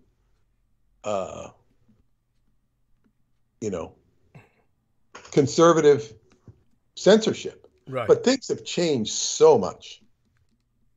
I'm not saying it's still not powerful, but it's and then I was interested particularly in Larry McDonald's connection to Western goals. And I don't know if I learned this from Mae Brussel or not. I don't think so, because it wasn't something I think she really got involved in, or if she did, it was a private domestic intelligence agency active in the U.S., founded in 1979 by Major General John Singlaub, the publisher and spy John Reese, and Congressman Larry McDonald. It went defunct in 1986 when the Tower Commission revealed it had been part of Oliver North's Iran-Contra funding network. Well, it just morphed into something else. Right.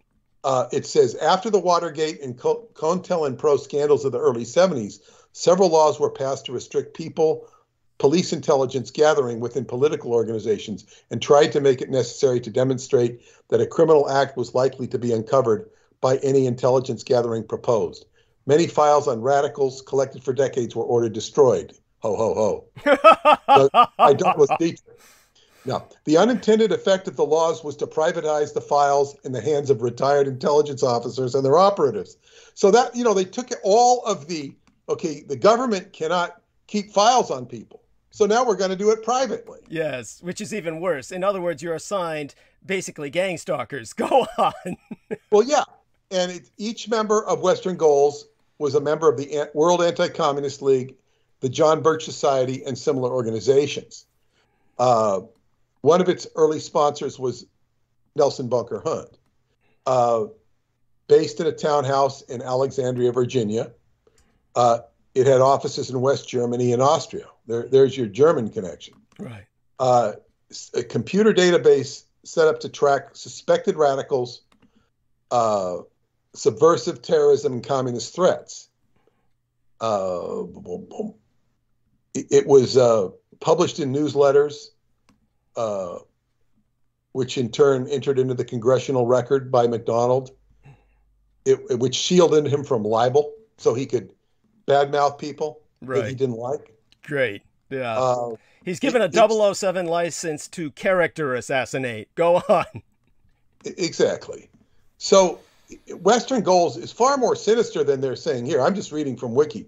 But because it had all of these German intelligence things, and it was, what was Otto von somebody, and it was very much tied to the compound, and it's what happens to now is also tied to the LAPD, and I don't remember if they were using, if they sold their stuff to the LAPD. There was a big connection between them and the Los Angeles Police Department, which was a real messy thing. And LAPD it's always been bad news. Yeah. I don't mean to say it started, but it goes back at least to the RFK assassination. Yeah. Where this woman is trying to testify about what she saw.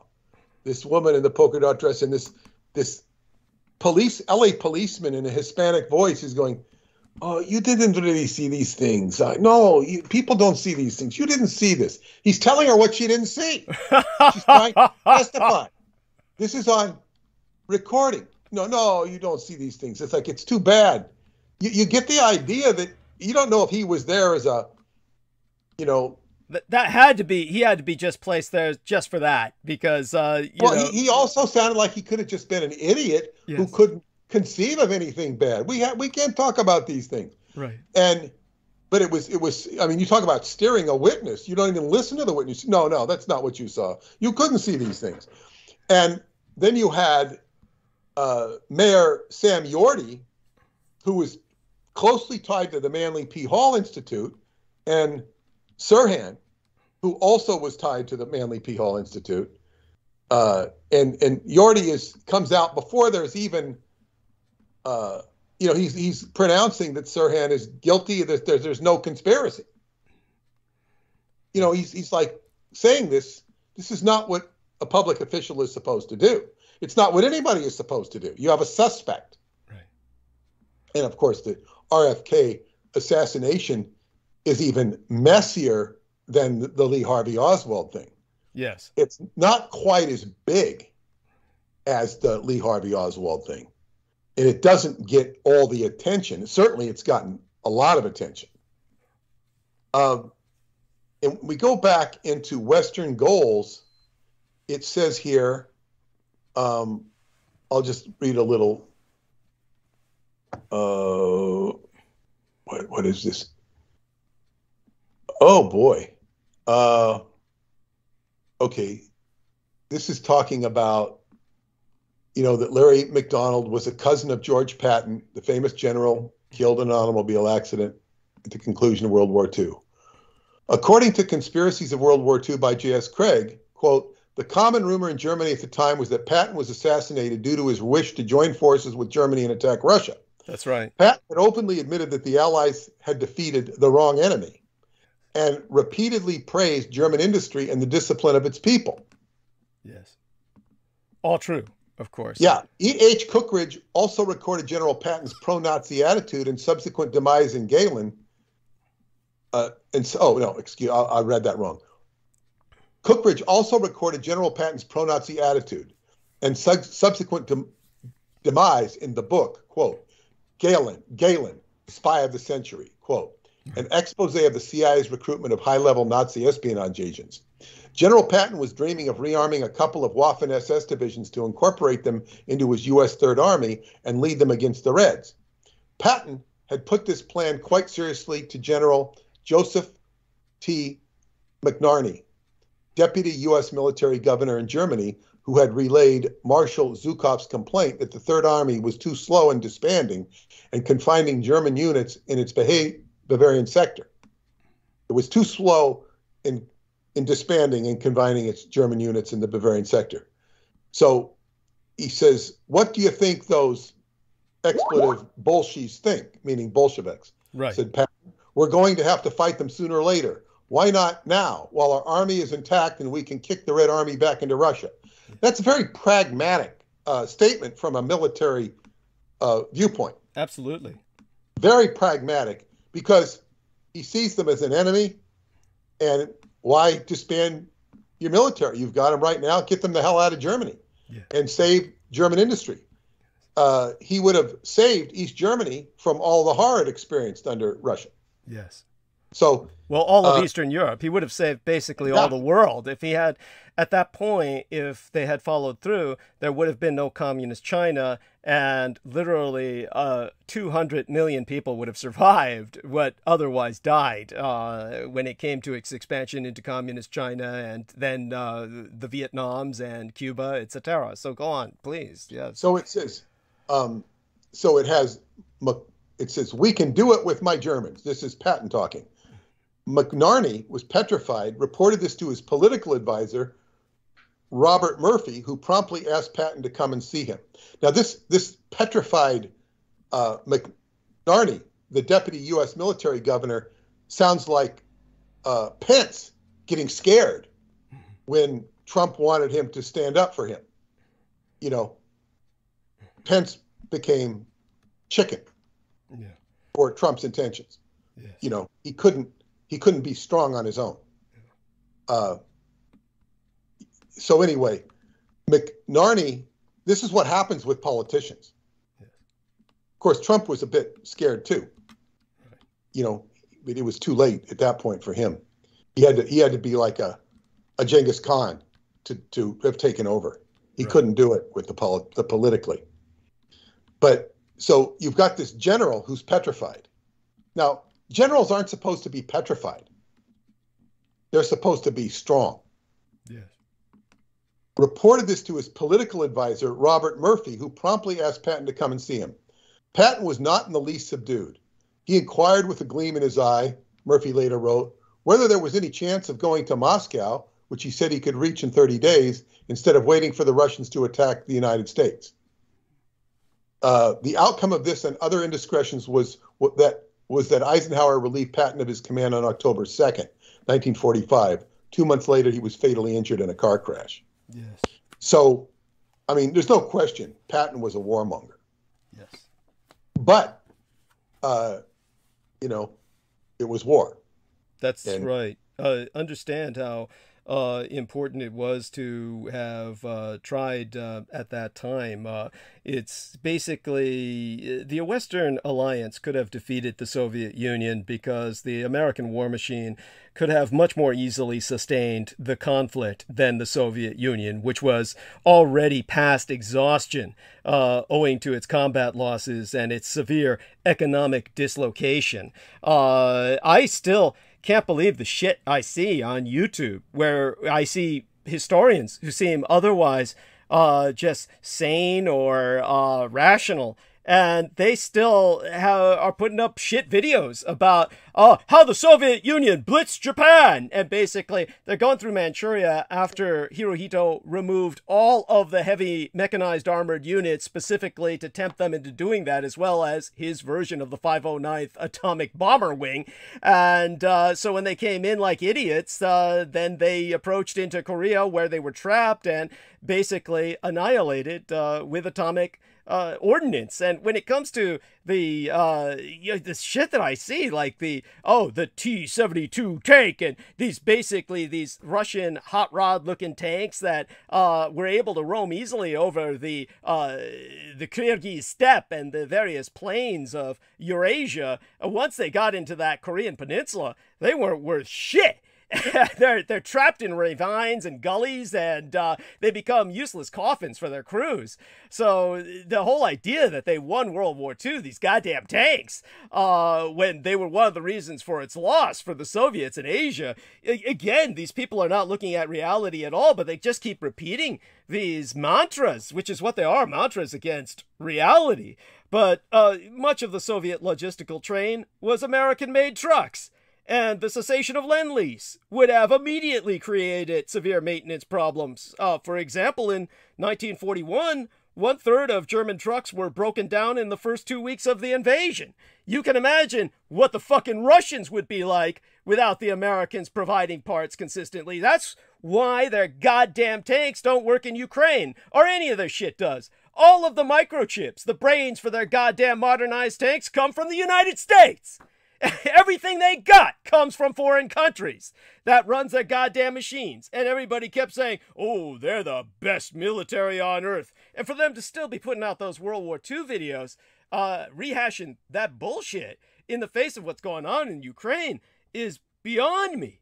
But the Western Alliance enjoyed overwhelming tactical and strategic air power and undisputed naval power. I mean, this is why I just laugh every time you see these board games and these strategic simulations of World War II, and they portray the Soviet Union like it's a world power. They didn't have a single goddamn battleship. Not a single aircraft carrier. Russia was a very well propped up enemy. Yes. It was very well propped up, very well, just propped up. Yes. It's tremendously propped up, and it still is. Yes. Getting a lot of prop. But anyway, it says Reinhard Gehlen was one of Adolf Hitler's chief intelligence officers solely in charge of espionage against the Soviet Union. So he was in charge of Russia. I mean, the Soviet Union. That's what he had data on. So in 1945, he gathered all his files. He kept all his files. Now, he was still a wanted German war criminal or something similar. I don't know if he was a war criminal, but he was in the ballpark. Yes, certainly he would have been considered such by the Russians because they wanted him for interrogation because of what he knew about them. So they would have put out a call. But, I mean, he could have been wanted, but he offered the United States his considerable experience, expertise, and archives on Russia and satellite countries in return for immunity from prosecution as a war criminal. Yes. The newly established CIA formed the Gehlen Organization, which was Gehlen's former network for anti-Soviet espionage. Funded by the CIA, the Gehlen Organization became the most powerful espionage establishment in Western Europe. This was set up in Western Europe, but he formed the whole template for the CIA. Ian Fleming formed the template for the OSS, which then morphed into the CIA. Gehlen set up the CIA. He was brought over to the United States. And then when the CIA was formally created after the Roswell incident. Yes. I think it was September 1st, 1947. That's right, right after the Roswell incident. So you have the Gehlen Organization. So you have the West German Gehlen Organization, and he's very cozy with the CIA. And of course, Alan Dulles, who became the director of the CIA soon after. I don't know if he wasn't the first director, but he was, in the OSS. He was the point man, also worked for Sullivan and Cromwell, the big banking industry. His brother, John Foster Dulles, was the Secretary of State. John Foster Dulles had an airport named after him in Washington, D.C.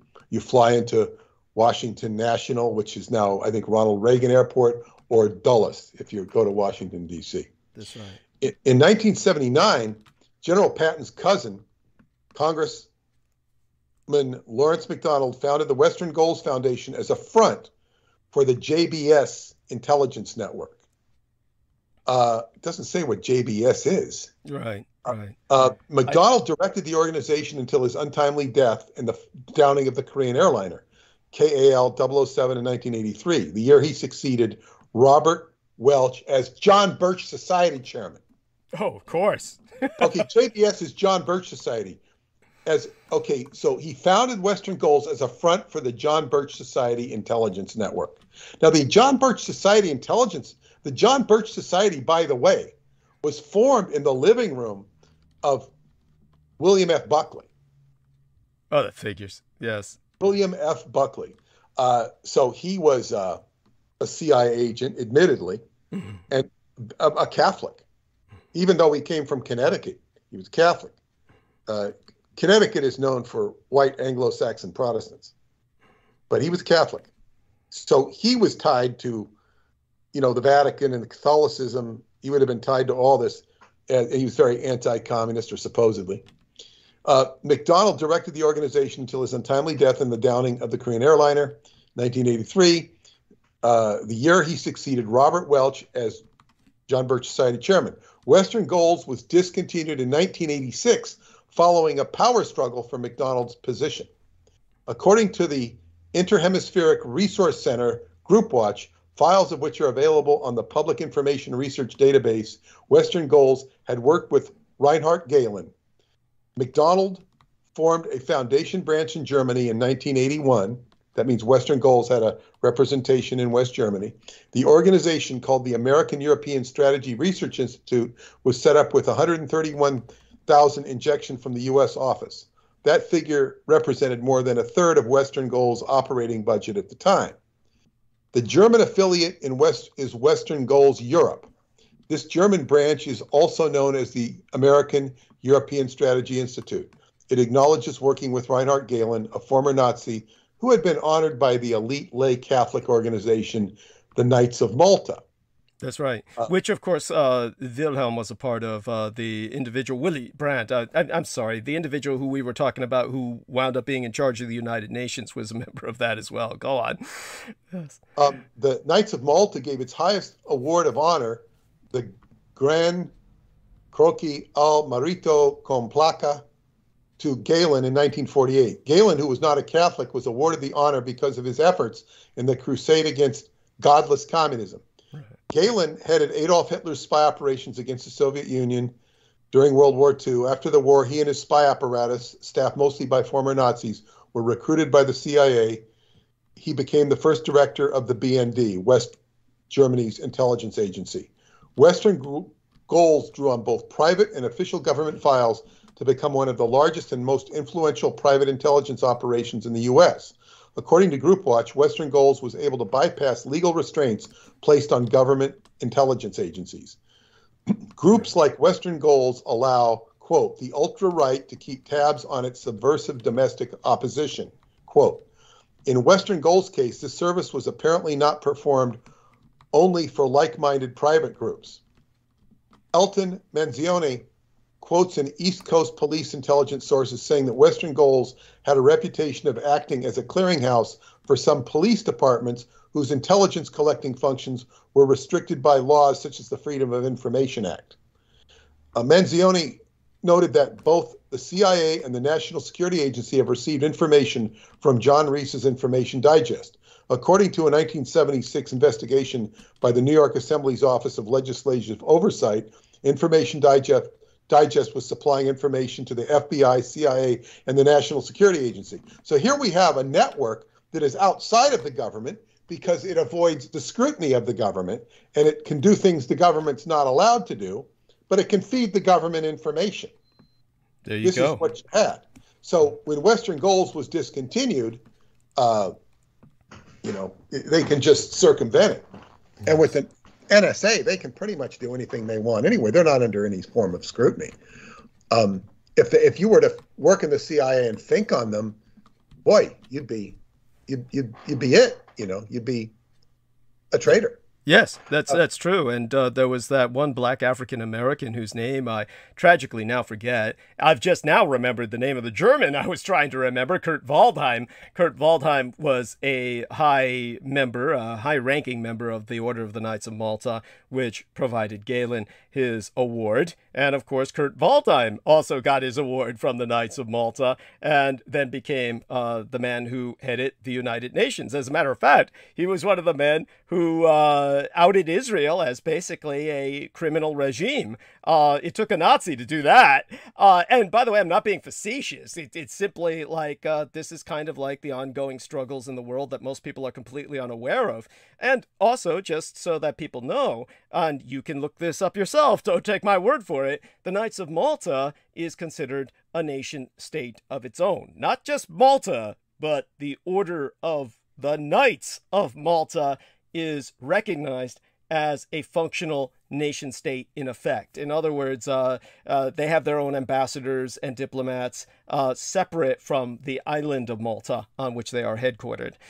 Just so that people know, they're a worldwide organization that is considered to be on par with the United Nations itself as a non-governmental organization that is considered powerful enough to be recognized as a nation state, complete with all of the ambassadorial and diplomatic offices that are gifted such people, such as diplomatic immunity, meaning that you can literally kill someone and pull out. As a matter of fact, since the Knights of Malta are non-governmental, unlike other diplomats who would have to go back to their own country to escape a murder charge, the Knights of Malta can kill anyone anywhere and not be held accountable anywhere on earth. No court can try them, just so you know. That's a fact. Again, you can look this up yourself. Don't take my word for it. So, there we have that. And of course, they are obligated to one power, and that is the Pope. That the Pope can rally them for a crusade. If the Pope decides to declare a 9th or 10th crusade, because there is historical argument over whether it would be the 9th or the 10th, depending on how one counts the historical crusades, then the knights are obligated to respond. So there we have that. That being said, give it back to... it says, the internal spying nature of the John Birch Society became known when its espionage against private citizens in connection with the LA Police Department was discovered. It says, quote, the final straw for the police commission occurred 2 months earlier when it was discovered that files previously ordered destroyed had been squirreled away by an intelligence officer, J. Paul, with the approval of his superiors. Investigators with search warrants seized 90 cartons of files from his mobile home and other locations. Paul was in the process of feeding this data into the computers of Western Goals, a private organization headed by Congressman Larry McDonald, and was also involved with Research West, an operation founded by ex-FBI agents which sold information to corporations. Typical of the files in these cartons was a 4-decade dossier on a state Supreme Court judge, compiled to assess his possible bias against police intelligence practices. John Birch Society member John Reese, whose Information Digest supplied information to the FBI, CIA, and the National Security Agency, was one of the earliest members of the Western Goals Foundation and its principal espionage agent. Instrumental in obtaining Reese's entrance to Western Goals was Peter J. Grace, who was also chairman of the Order of the Knights of Malta in the United States and president of W.R. Grace and Company from 1945 until 3 years before his death in 1995. Profiles of J. Peter Grace, in Who's Who in America, list as his credits, BA, Yale University, assistant secretary at W.R. Grace. There's a whole Grace building in Manhattan. It was a big company. Now, it also says, he's Council of Foreign Relations, Knights of Malta president. It says, considering that the Newcomen, N-E-W-C-O-M-E-N, Newcomen Society and Council of Foreign Relations, to which J. Peter Grace belonged, were branches of Cecil Rhodes' Eugenics Club, the Round Table. It is not out of character that Grace would be involved in Project Paperclip, a post-World War II CIA arrangement to remove classified information from dossiers so that former SS members and 900-plus Nazi scientists could emigrate to the U.S. Hundreds of war criminals would find employment within government agencies and companies such as W.R. Grace Chemical Company, whose president was J. Peter Grace.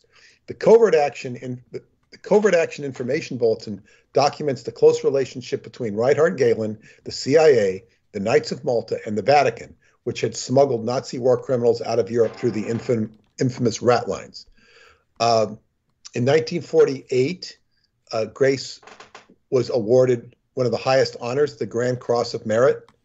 Oh, no, the Knights of Malta awarded the Grand Cross of Merit to Reinhard Gehlen.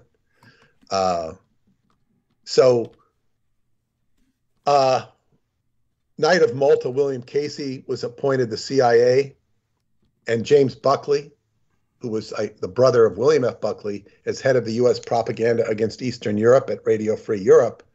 Several historians noticed that, with interest, President Reagan's call during the summer of 1982 for a crusade against the evil empire in Eastern Europe. Yeah, I mean, this is just some of the right-wing history, yes, of what these people were doing. Of course, and that was a very different world back then, and the enemy was plain and obvious. You could understand why many measures were taken that were extraordinarily corrupt, for lack of another word, but at the same time, par for the course, considering the enemy that was being fought. What's happened since then is the right was ultimately radicalized by the Russians. So it all went in the opposite direction. What was once a profoundly anti-communist stance then changed as the old guard all died off on the surface world. So what's also interesting is in a book called The Naked Capitalist, which I once read, it talked about the, I think his name was John Hall, yeah, the president of the American Communist Party. Yes. Was very frustrated because he could not get the 5-year plan from his people in Russia. You know, what's the next 5-year plan for, in America? And he kept writing, sending telexes to Moscow, the Kremlin, and they weren't giving him anything. And he kept doing it. And finally they said, we're sorry, please go to this address. And it was on the Avenue of the Americans. Avenue of the Americans, I think it was Rockefeller Center. He said, please go to this address and get it, because we don't have it yet. In other words, the 5-year plan from the Kremlin was coming out of America. Yeah. Yes. New York City.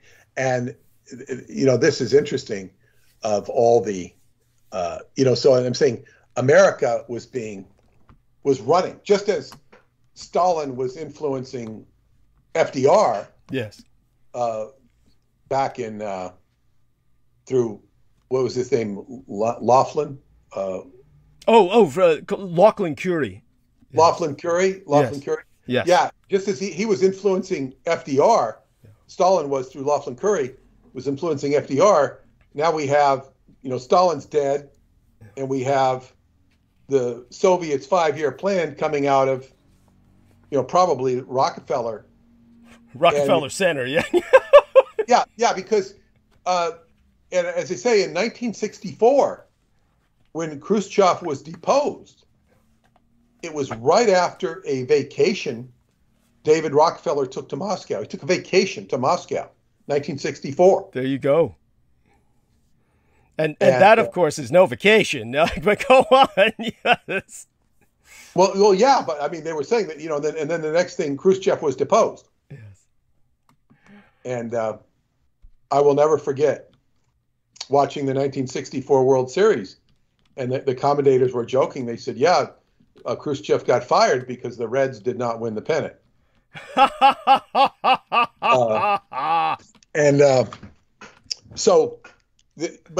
But this was, the manipulation is just like, where do you look? Because now it's here, now it's there. Who is the puppet master? And it can really, and this was in, I don't know what the relationship between Ronald Reagan and Michael Aquino was. I know that Mae Brussell was outraged by the Reagan administration. She was outraged by everybody who had their hand in the Kennedy scenario. And I don't know that I found it from her, but I saw a letter. It could have been from her.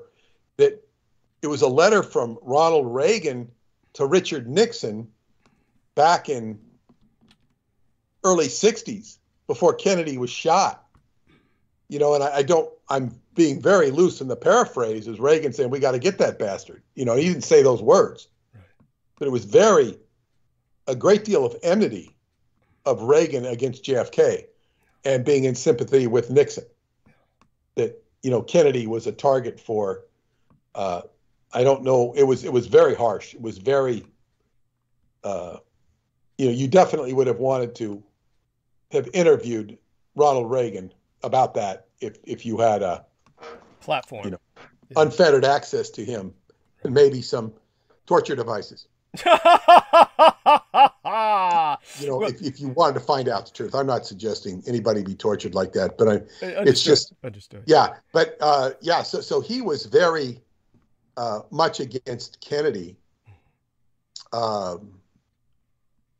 And I don't know what that was all about. I mean, Reagan was a very corrupt man and a very, very, I guess what you say, he had a very charming personality. Mm-hmm. Yes. And he's a lot smarter than people gave him credit for. Yes, he was certainly, at least to the point before he became president, essentially. Yeah. Maybe he still retained some, you know. Even then, he had a much greater thinking capacity than realized, because he just seemed like a kindly old dolt. Yes, yeah. And I remember in high school being told point blank that, and this is before Reagan was president, he was just governor. They were talking, the teacher was talking how about all the oil people are what put him into power. Yeah. The oil barons wanted Reagan. Yeah. He was just the perfect candidate. He's a perfect candidate because he's just a talking head. Yeah, he's basically. Yeah, I mean, he's got a very pleasing personality and delivery, and he could also be strong. Yeah. He could be strong rhetorically. Yes. He was a master of rhetoric. I mean, you know, you might not be on his side, but he was like, say, you know, you take somebody like Walter Mondale, he just sounded like a wet noodle. Clinton was a good speaker because he would speak to people's heart. He was phony, but he could do it. That's right. Yes, he was all, yeah, how would you say it? It was all completely hollow, but at the same time. Obama the same way. Yes. He could talk to people and people would, you know, believe him. You know, Bush just got away with, you know, could say the stupidest things and get away with it, just like Biden does. Bush and Biden go together well. They go together very well. But and the same with Cheney. He never said anything that was other than that wasn't despicable. He was just completely despicable. Well, I always thought that when it came to Ronald Reagan, the way he expressed himself was so charming because he basically looked very orgasmic. He had a very glassy-eyed, in other words, his eyes were very moist. So it almost looked as if he were moved to tears when he was speaking and you were watching him personally. So you took what he was saying as having great depth because he was putting so much emotion behind it. But when it turns out to, you know, shall we say, his ability to speak rhetoric, I think I would hazard to guess he just had very great script writers and far better than he ever did in Hollywood, because when I look at him in Hollywood movies, there's nothing there. I mean, honest to God, I get more from, he used to do these series of films with this goddamn monkey. What was it? Gonzo or Bonzo, right? Oh, yes. Bonzo, yeah. Bedtime for but the thing is, Reagan was he got B movies. Yes. He didn't really get good roles. And he just didn't get good roles. And that, I mean, you know, he was in plenty of movies. But he didn't get good roles. He was sometimes a sidekick to Errol Flynn. Mm-hmm. And he even played George Armstrong Custer in one movie. He didn't fit the role at all. Did he really? Oh, yeah, it's about John Brown. It's about going after John Brown. Custer and Errol Flynn going after. I think Flynn was Jeb Stuart, and they're going after John Brown. It was before. It did not include the massacre at Wounded Knee or whatever, where it was up. What was the name of the place where? I can't remember. The Little Bighorn. Right, Little Bighorn. I see. Reagan never made it to Little Bighorn in the movie, but he was playing Custer before Custer got, because Custer was involved in the John Brown stuff, I believe, with Jeb Stuart, or at least the movie had him that. And of course, Custer had a whole history before Little Bighorn. Now, John Brown was supposed to be the big. You're talking about the John Brown who went around and massacred a bunch of whites with a bunch of freed blacks, right? Well, I don't know what he.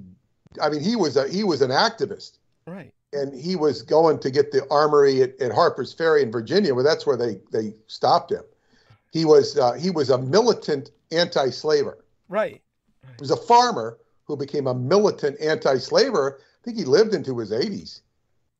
And they got a farm for him up near Lake Placid. I visited it once, John Brown's farm, upstate New York. Wow. But he was an abolitionist. And he was, and of course, this was before, I think this was before the Civil War, because Custer also fought in the Civil War.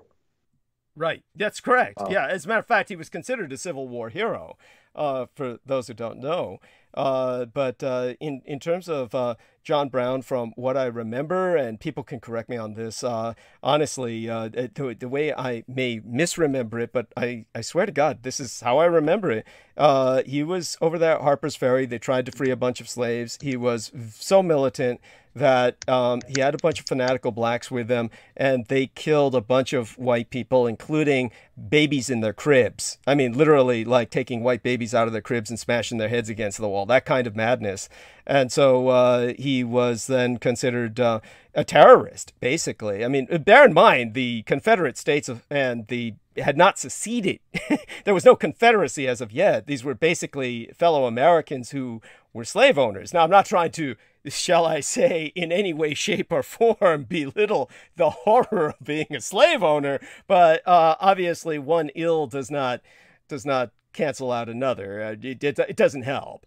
So he was nevertheless then became kind of like he was rehabilitated. His image was rehabilitated when the South seceded. And then they were singing songs like John Brown's Body is a Turning in His Grave and all that stuff. So he's a very strange figure. Strange. He only lived to 59. He was hung. He was the first person to be executed for treason in the history of the United States. And he was a martyr for the slaves. Right. His death reverberated big time. Yes. That's why the song, what do they call it? His body's turning in his grave, right. The glory, hallelujah. What's that called? What's the name for that song? The Battle Hymn of the Republic? Yes. That was originally John Brown's body lies a smoldering in the grave. Right, that's correct. That's correct. That was a song about slavery. Yes. And the injustice of slavery. And he would Bible thump. Brown said repeatedly that in working to free the enslaved, he was following the Golden Rule, as well as the U.S. Declaration of Independence, which states that all men are created equal. He also stated often that in his view, these two principles meant the same thing. So he was fighting for something he believed that was true. He says, these men are all talk. What we need is action. And you see, this is a clear example of somebody who not only believed in his cause, but walked his talk and created the effect he wanted to. He was a hero, and he was a precursor to the revolution, which changed things. Now, freeing the slaves was a big step. It was, 10 steps forward, 8 steps back. Yes. But it was still a big step. And Douglas has pointed out when you protest, you better be protesting to a source that hears you, yes, and responds to you. yes, And he had an audience, and he, you know, it's almost like he got traction, even though he died and was hung for treason. He died for a cause. And, you know, we talk about these dead people that died in ignorance. He was not ignorant. I don't think he would have regretted anything he did if he saw the results of it. Yes, that's inarguable. By that I mean, yeah, you cannot argue with what Peter's saying. That is quite true. It's inarguable. It's incontestable that. Yeah, because he believed in this cause and it was worth fighting for. It's like, what is a life worth? What is the average person's life going to accomplish?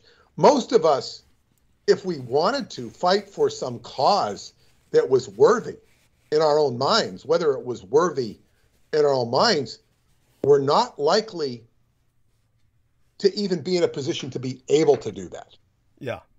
Yes. We're not even if we wanted to. I'm trying to think of a worthy cause. You know, I don't know if I can't even think of a worthy cause. I'm trying to think of one that would be relatable to all people.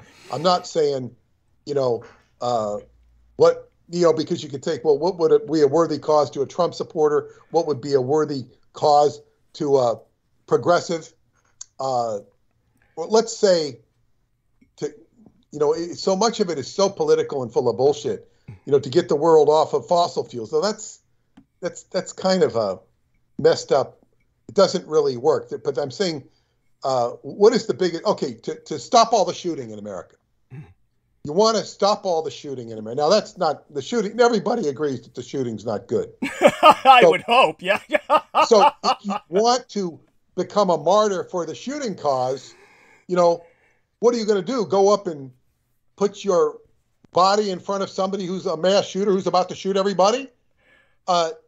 It's not going to get that same traction that John Brown got.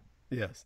It's just not going to work. If you're going to give your life for transgenders, it's not going to work like John Brown. So we live in different times. Though to balance out what Peter is saying, everything Peter is saying is true, of course, but to balance it out with further context, John Brown is someone who I personally, there are figures in history I truly hate. Woodrow Wilson, Franklin Delano Roosevelt, Winston Churchill. You know, John Brown doesn't fall into that category. I'm very ambivalent about him. But he was truly magnificent in his own way, but there's no denying he was a violent fanatic and what would be classified today as a terrorist.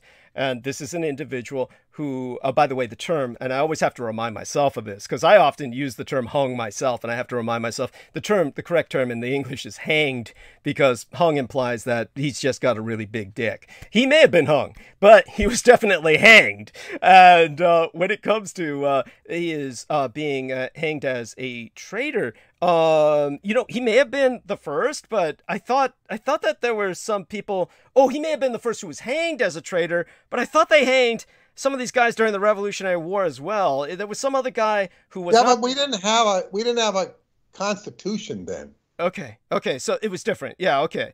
So there was. Yeah. So he was. They were martial.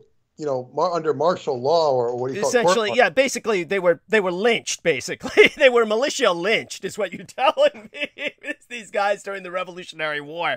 So, okay, that makes sense. Now, in his case, do remember that the repercussions for what he did were not all positive. One of them was the fact that this is what I had trouble explaining to some Black African Americans back when I had a Facebook fan page under my own name. And I brought up the fact that the Ku Klux Klan was established, and it was one of the reasons it was established was based on the fear of blacks because of the terrorism that was perpetrated by violent black militants under John Brown. I mean, you're talking about people who murdered women and children. So that added to the feeling amongst the white community in the South that they needed paramilitary protection. Because he was made a hero by the North. So you have the North basically consecrating a man who truly was a terrorist. And regardless of his cause, this was a man who murdered women and children. So when they established the Klan, it was based on that historical fact.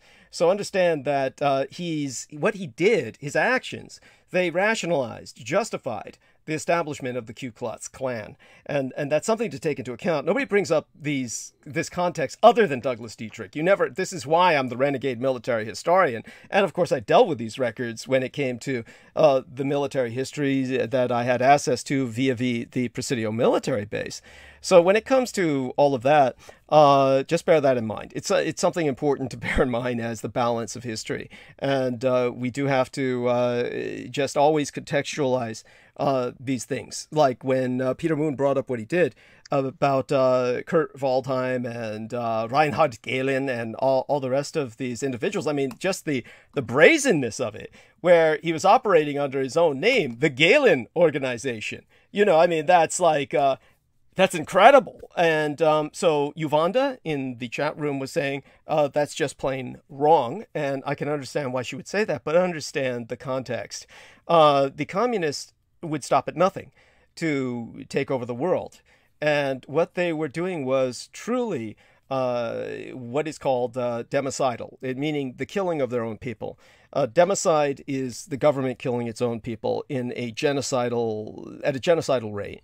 So the communists are the ultimate democidals, and they were out to kill everyone under their rule. Basically, if you ever looked at the Soviet Union, one of the things that stood out in World War II, and of course before World War II, but especially during it came to the forefront and beyond, was the enormous amount of women who were involved in combat.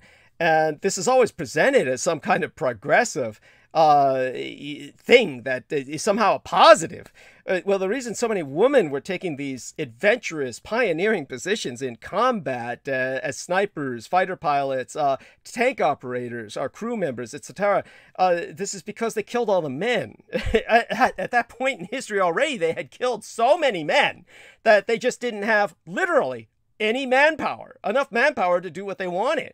And so women were brought to the front lines. Okay, this is not a good thing. This is not progressive. This is not anything that's progress, or this is negative in every possible sense. When you've reached the bottom of the barrel like that, your society is so disrupted, there's no recovering, and they never did. They never did recover, and the only thing that kept them propped up, exactly as Peter said, all the propaganda, all of the foreign support. The first people to protest against Biden and his just incredible support of Ukraine were the defense contractors. And the defense contractors even presented him prospectus, don't start supporting Ukraine until we finish selling basically honoring all our contracts with Russia. And he said, fuck you. And at least he went ahead and did that. Who said that? Biden at least did that. He at least did that. He said no to the defense contractors who demanded that they were saying, allow us to complete all of our defense contracts with Russia and finish delivering everything that Russia has purchased from us before you start supplying Ukraine. And he just said, fuck you. And he just started supplying. Well, that's completely insane. Yeah. Thank you. Thank you. And Biden is definitely shows signs of dementia and insanity. This shows that he's not completely insane. Right. Oh, by the way, Yuvanda corrects what my misunderstanding was. She said I was commenting on the Maltas being exempt from law. Thank you, honey. Sorry about that. At any rate, when it comes to so she corrected that, and so when we're talking about these kinds of defense contractors, a good example of that from World War II would be General Motors, which their assets, which were factories, were nationalized by the Reich when the Reich invaded France.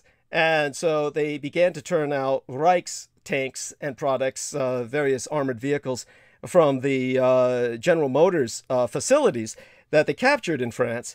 And so the Allies bombed those facilities during World War II, after which General Motors had the balls to sue the U.S. government for bombing their factories in France. They lost, mind you. The government said basically, fuck you, you're not allowed to sue us for bombing your goddamn factories captured by the enemy in wartime. But this is at the level that these parasites operate, these corporate parasites. So the thing to always remember, you shouldn't be too afraid of the corporations because they are so parasitic. They're not going to want total power. They don't want to, provide the money to fund the commons, like national parks or education or defense. They want to parasitize off everyone around them, privatize all of the profits, socialize all the costs. So the constant canard, or the bogeyman of the corporations taking over the world and somehow annihilating all sovereign nations, eliminating all borders, it's preposterous. That would imply they'd have to take over the responsibility of feeding the populace, which they don't want to do. Of course, if you're at that level of fantasy where you say, oh, they'll take over and they won't feed the populace, well, somebody has to be around to buy their products. So, think just pure economics here, pure economic common sense. Now, of course, there's a lot of things that have nothing to do with common sense. And that's what Peter and I will turn to now, depending on how he feels about, he certainly educated us about the Western agenda tonight. I mean, this is something that needed to be emphasized. And like I said, it became Russified, ironically enough. And this is what happens, of course, when you deal with the enemy for so long, and you're just obsessing on the enemy, you can become the enemy. And the Russians basically took over so much of the right wing now. And this is why you've got so many of the right wingers empathizing with Hungary. They can't openly sympathize with Russia now. So now they're empathizing with Hungary as their new beacon of hope in the night. And that's simply a Soviet satellite state gone rogue from the European Union and NATO, Hungary, and of course Turkey is presenting its own problems. But all such being said, wherever you want to go, Peter. Otherwise, I want to say a few things more about John Brown. Yeah, is that it says that according to his own account, when he was a young boy of about 12, he was away from home moving cattle, working for a man the man had a colored boy, which means a Negro, a black person. Basically a slave. Who was beaten before him with an iron shovel. Mm. And John Brown asked the young boy why he was treated thus, and the answer was that he was a slave. And according to Brown's son-in-law, Henry Thompson, it was that moment when John Brown decided to dedicate his life to improving African Americans' condition. And it states here that this was the last trigger. 1959, John Brown's death was the last event in a series of events that really triggered the Civil War, because what happened, and it said John Wilkes Booth, well, Stonewall Jackson was the audience for the hanging, and John Wilkes Booth was also there. He had to borrow an army uniform to watch the hanging. Right. Because, he was very much anti-John Brown, John Wilkes Booth, apparently. Right. He was very dedicated. Now, Jefferson Davis began to take a militia together because he feared many John Browns. Yes, that's right. But there weren't many John Browns. Yeah, no, there's very few men like that. Go on. And John Brown also became a minister. So he had a very strong, righteous streak in him. And he was like Osama bin Laden if Osama bin Laden were able to speak Shakespearean English. Go on. Well, yeah, but Osama bin Laden was very mixed. He wasn't as pure. He was a fundamentalist. John Brown lived in a time where he could able to take that righteousness and change energy.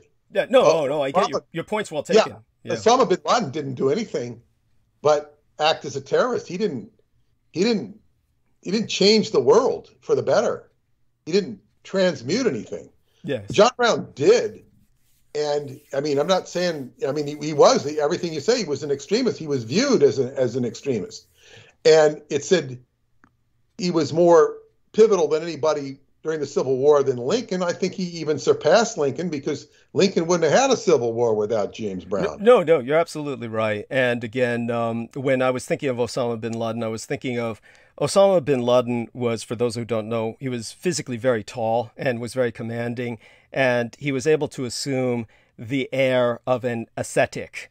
So he had this charisma among the Muslims that was profound. But at the same time, Peter's right. You're talking about a guy who originally spent years in the United States drinking, partying, and going to strip clubs. So you're talking about a very jaded and corrupt individual who is basically putting on a facade, a persona, assuming a persona, putting on a maskarova, a mask, to exploit people. So whereas John Brown was indeed completely dedicated. He was true to what he was embodying. He embodied, by the way, Aloma Albert in the chat room says, the officer that arrested John Brown at Harper's Ferry was Union officer Robert Edward Lee before the Civil War. So we're talking about Robert E. Lee back, of course, when he was serving the United States. And so he points out that irony. And Aloma Albert says, good history information from you both tonight. Thank you, sir. I presume Robert E. Lee was very much a Union soldier, and he had great trepidation about fighting for the South, which was his homeland. Yeah. You know, he was trained at West Point. He was very conflicted about that war. I mean, many of the officers were, because many of them were products of West Point who wound up serving with the South. And for those of you who don't know, that stayed with West Point until, effectively until almost today. Basically, West Point and Annapolis or Quantico, all of these officer training schools are essentially, the majority of them, in the Deep South. And except for the Air Force one, which was, of course, a product of a later time. And even that might be located. I forget where that's located. I never paid attention to it because that was such a newcomer. But with the Army and the Navy, it was very different. And so what happened is that they became infamous as basically bastions of white supremacy, and were for generations and literally decades after. And when I say generations, I mean until the 90s, maybe the aughts, the early thousands, because they were infamous for having their KKK teams for football and their neo-Nazi teams for football. And what would happen is these are officer candidates who become leaders in your military. Then they were all going off against each other, saying who would win, the KKK or the neo-Nazi team. And this was their version of the Army-Navy football games that were traditionally held, that they talked about even on the Gilligan's Island series. And when it came to what they produced, because they were in the Deep South, they produced officers who usually drew on the Southern or Confederate states' history as their background for an officer's identity, because they were a product of what was essentially a Southern institution. So the West Point, it became identified in the public mind with the Union, but for those who have graduated from West Point, and we would call them in the military, we called them ring wrappers, because they had the West Point ring, and to make certain that they would get everybody to shut up at a table who was talking, they would always carry the ring with the flat end of the ring, meaning the display part of the ring. The display part of the ring is usually where the stone is. The West Point ring, if you ever look at it, is flat, and it's like an anvil. And they would wear it, the display side down, where you would see it when they raised their palm. And that way they could slam it down on a table like a judge with a gavel and just get everyone's attention. So that's why they were called ring wrappers. So that was like an old West Point trick. And so they're essentially a white supremacist cult. There's no other way to describe it. And they've been running your military forever. And it's only been recently that any of this has even begun to come to the public attention. There was stuff like I grew up knowing, but people outside of the military knew nothing of it. Well, you're being kind when you say white supremacist, because yes. because there's the Satanist element. You know? Yes, thank you. And the Satanist element then, of course, has to, oh God, but we'll get into that a bit tonight, mostly about the gang stalkers and a bit about what they said about my father, mostly, and my, just explaining what I've explained before, and just so to educate the public, because I feel that that's a favor to the public, and then it goes on record with the latest attacks. But one of the things that when Peter brings up what he does, what comes to mind when you hear these horror stories of what happened in front of John Brown, which I'm sure happened. I believe that these horror stories happened, and you hear of them consistently about how poorly many slaves were treated. But it never ceases to astonish me, because when you think of the Southern slave owner, they are dealing with an asset. They're dealing with property, and it's like a machine. It's a soft machine, but a machine nonetheless. In the Southern perspective, it was as in the Latin law for slaves, meaning someone who is effectively dead. They're dead to the law. They are not subject to the law because they're a slave. So when that Latin procedure basically transfers over to the Deep South, you're talking about a race-based slavery, which whatever hatred or racism you inculcate culturally, you're still dealing with an asset that if you keep abusing it, it doesn't work. It's like, you have a car, you go out, you take a shotgun, you blow a hole in its tire because you're pissed off that the car overheated. It doesn't make sense. It's like, why do they do that? I have to imagine that if the majority of slaves weren't treated well, there had to be some pragmatism in approaching their enslavement, where they had to maintain them with at least a decent functional quality of life, where they weren't destroying them, because that just doesn't make economic sense. Yet, of course, you hear these horror stories, and it just goes to show that people lose all sense of reason, that they lose all sense of control, and they really do, in their frustration. Not that I'm rationalizing what they did or defending it, but it's just amazing how stupid people are and that they behave like that. It blows one's mind, and yet it's believable. So that being said, our dear, we've got an image that was sent. Oh, cool. Good. Glad a friend of ours is enjoying Redondo Beach at the moment. And so that being said, Peter, what else comes to your mind before I kind of take it in the direction of what the gang stalkers said in my response to them, which it's important to have you here for this. I once made a mistake of Redondo Beach, of swimming out to the red tide with my friends. Oh my God. Redondo Beach. We said, oh, let's swim out to the red tide. We thought we were really, okay, we swim out to the red tide.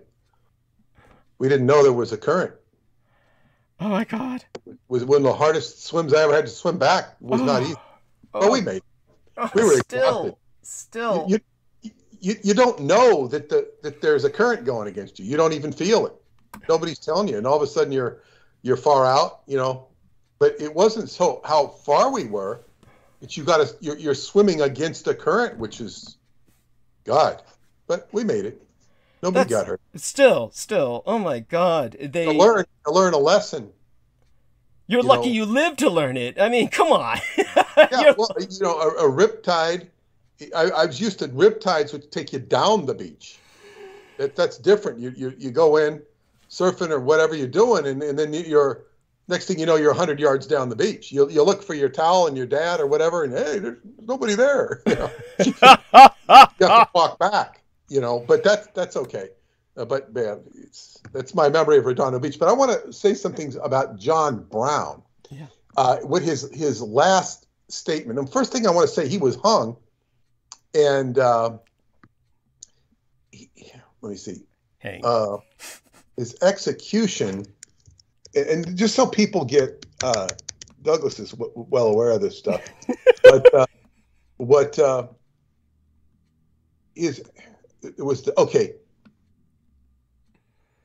he elected to receive no religious services in the jail or at the scaffold. He was hanged at 11:15 a.m. and pronounced dead at 11:50 a.m. That means, he probably hung for at least 25 minutes. I mean, they might have taken him down and pronounced him dead. I don't know. They pronounced him dead while he was hanging. But that's, you know, he wasn't just broke his neck and dead. Hanging is not instant. It's, you know, so I don't know how conscious he was, but it took him a while to die, which is not uncommon. Right. Hanging is not it is a cruel and unusual punishment, actually. It actually is. Yes. It's cruel and it's unusual. Killing somebody, even the gas chamber, is cruel and unusual. Now, it's interesting that there is no penalty for death in the Constitution. But there is a prohibition against cruel and unusual punishments. And any form of death that I've just mentioned is cruel and unusual. I can't say that to kill somebody is cruel and unusual because I don't know all the ways to kill somebody. But certainly hanging and gas chamber are cruel and they're unusual. So it's almost as if the Constitution itself prohibits the death penalty. Common sense in terms of law enforcement is a different issue. I'm just speaking constitutionally. Right. Nor do I necessarily have a position on it. You know, I'm not an executioner, so it hasn't been my job allotted in this life. Thank God. Yeah. So what his last words were, it says that Brown was well read and knew that the last words of prominent people are valued.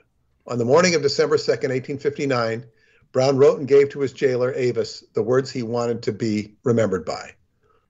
Quote, I, John Brown, am now quite certain that the crimes of this guilty land will never be purged away, but with blood. I had, as I now think, vainly flattered myself that without very much bloodshed, it might be done, unquote. So he's basically saying that it requires blood. And this is an occult fact. Yes. You know, you use blood to perform a ritual. And here he was performing a ritual to reverse the injustice. He says, Brown's desire, as told to the jailer in Charlestown, was that his body be burned, the ashes earned, and his dead sons disinterred and treated likewise. He wanted his epitaph to be, quote, I have fought a good fight. I have finished my course. I have kept the faith. That's a quote from Timothy 4:7. So anyway, they took the body. They didn't allow burning, so they took it to Elba, New York. John Brown was a very, very unique individual, and it's like his death and his life have created an oppression, the likes of which we really don't appreciate. The Republicans were the party of freeing the slaves, very much so. Yes. But they had to distance themselves from John Brown, yes, because there was such a, stigma to it all. Black businesses closed down their businesses on that day. There were black businesses in 1959, believe it or not. Yes. Because there were people in the North that weren't slaves. So, 1859, by the way. I know a few times that Peter Moon tonight has said 1959. He meant 1859. A few times that he said that. Yeah, and it says, what is it? After the raid, William Lloyd Garrison published a column in The Liberator judging Brown's raid well-intended but sadly misguided and wild and futile. But, of course, it violated the status quo. Mm-hmm. And this is why Douglas once said, those who foster the revolution, those who create the revolution are consumed by it. Douglas once said this. I don't know if you remember saying that. Oh, yeah, I said it, but I was simply aping the words of a far more erudite individual than myself, albeit I can't remember whom. Well, I mean, this is, in, what is it? Harriet Tubman Tubman thought Brown was the greatest white man who ever lived. She said later he did more for American blacks than Lincoln did. Yes. And no arguing with that. Yes. Ralph Waldo Emerson remarked that John Brown will make the gallows glorious like the cross. It said Julia Ward Howe wrote the popular hymn, the Battle Hymn of the Republic, to the tune of John Brown's Body, which included a line, "As he died to make men holy, let us die to make men free." Yes. Comparing Brown's sacrifice to that of Jesus Christ. That's true. It says he was, according to W.E. Du Bois in his 1909 biography, John Brown was right, was the name of the book. Brown's race stood as a great white light, an unwavering, unflickering brightness, blinding by its all-seeing brilliance, making the whole world simply a light and a darkness, a right and a wrong. And then, according to his friend and financier, the rich abolitionist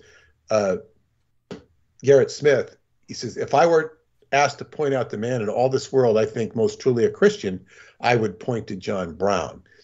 If you read the Gospel of St. John, you will see a very, zealous, frenetic portrayal of Christ as a fanatic. You will see that in the Gospel of St. John. Yes. Very similar, with a zeal and a passion to get the point across at any cost. Then again, as I've repeated, we're in a world where giving yourself up doesn't really make a point anymore. It doesn't make a point. It might under certain circumstances, but it's different times we're living in. I think that things may change. I mean, obviously, we're going through an incredible amount of change in the world. And obviously, when we have this amount of change, there will be opportunities for martyrs and for leaders, opportunists in general. So opportunists, yeah, like somebody opportune. Oh, I'm gonna die because it's chic. There were the Buddhist monks that set themselves on fire during the Vietnam War. That's right. It was horrible, and you heard about it. Yes. It's hard. I don't know that it had any change. I can't evaluate that. It did have its impact, and its impact was certainly it resulted in the Americans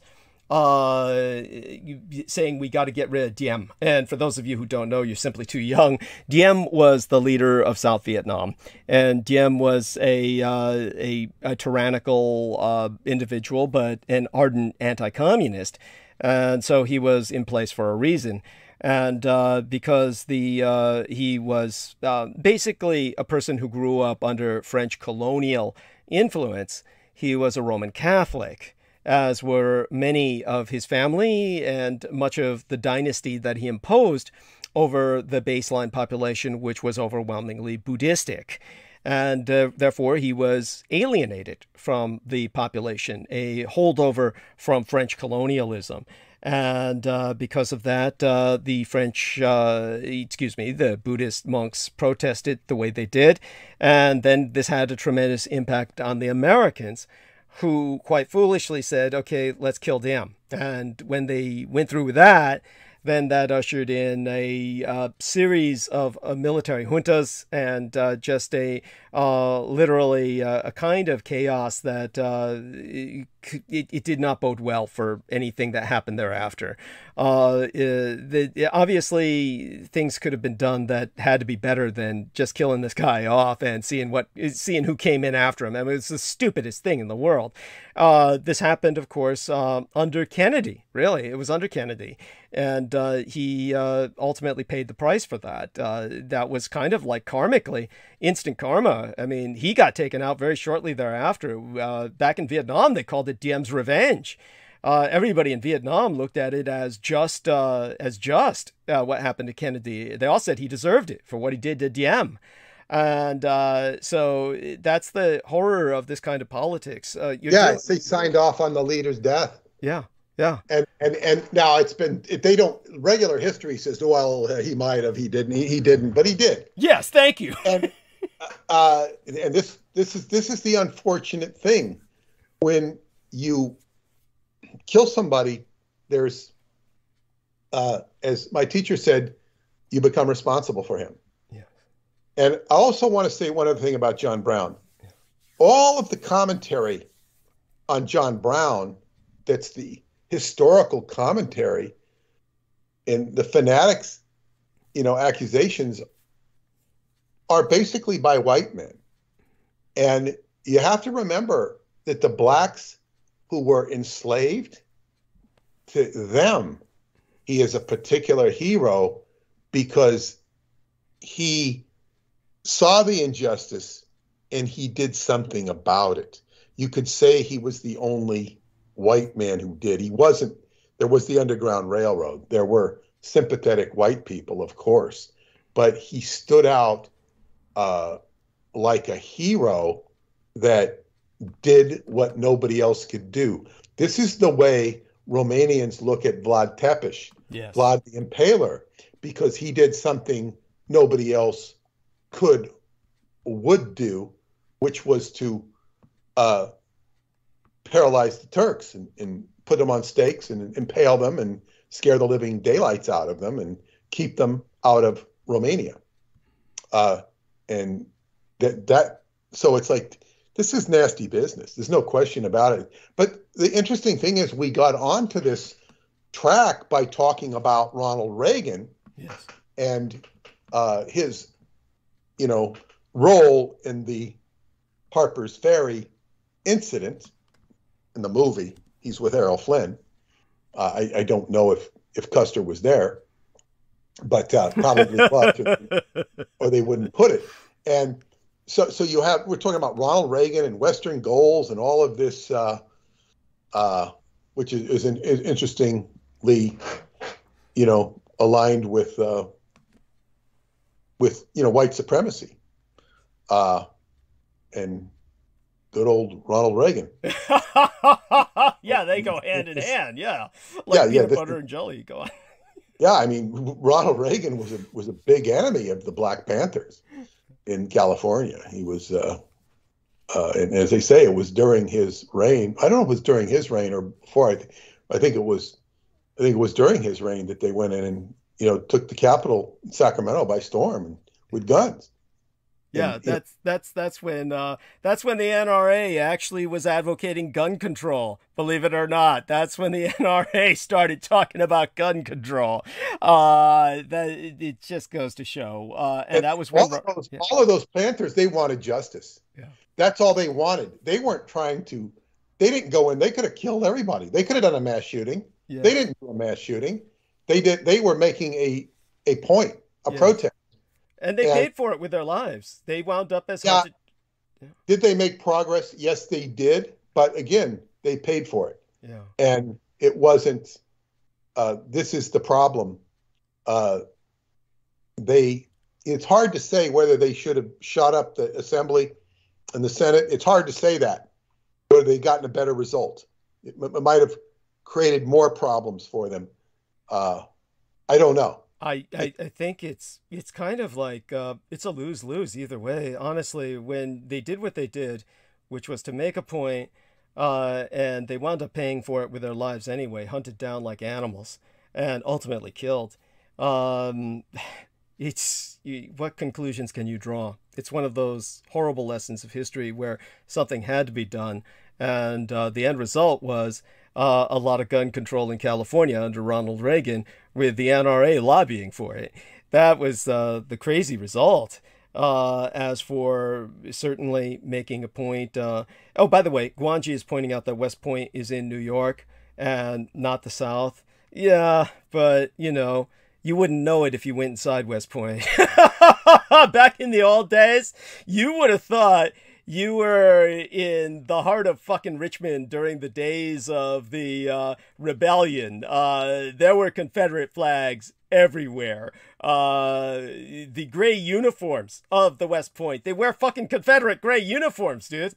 Jesus Christ. You know, this is like saying, you know, Buenos Aires is in Argentina, Douglas. It's like, that don't make any fucking difference. If you're down there in Buenos Aires during Oktoberfest, back in the day, I mean, like in the 70s, you would have thought you were in Berlin in 1936. The old uniforms would come out. The Nazis would parade. They took the streets.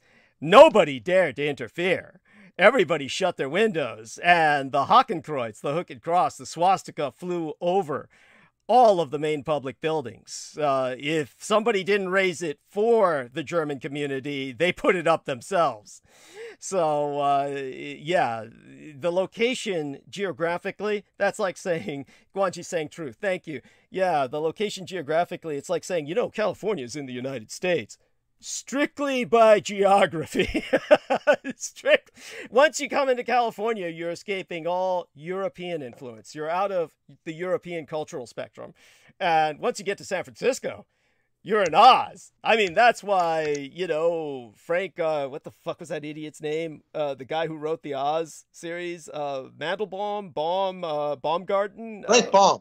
Yeah, Frank thank Baum. you. Frank Baum. He was like, he wrote about Oz in San Francisco, and you can imagine why.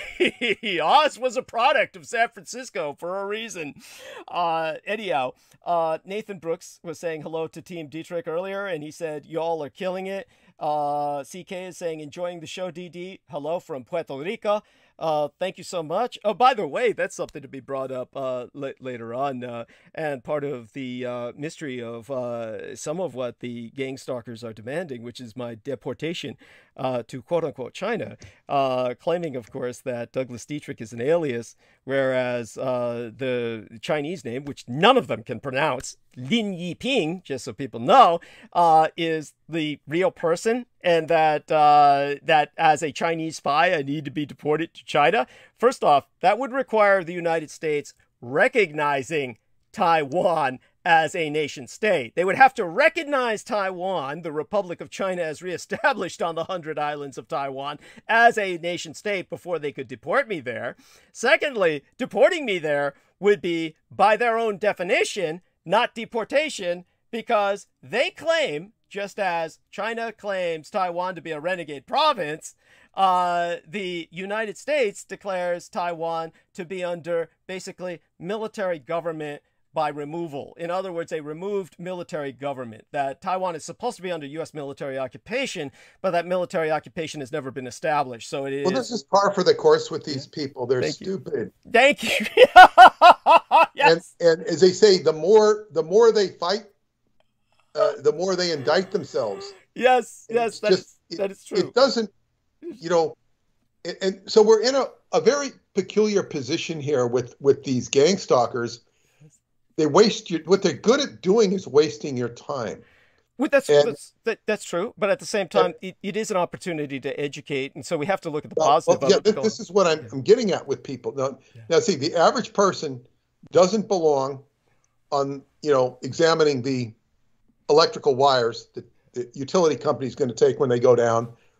People don't need to be involved with the maintenance. The only thing you need to be involved with electrical wires is when they, you know, fall down on your property, or they're sparking, or you see something go down. You're supposed to report it to the utility company, which you should do. And in a sense, we've got electrical wires falling down all over the place here, metaphorically, with all these gang stalkers going ape, and then people who go ape, because when they communicate to people go ape. They don't say, oh, that's just a gang stalker, and dismiss it. They get their feathers fluffed. Say, well, you know, Peter needs to know about this. Douglas did this or Douglas did that.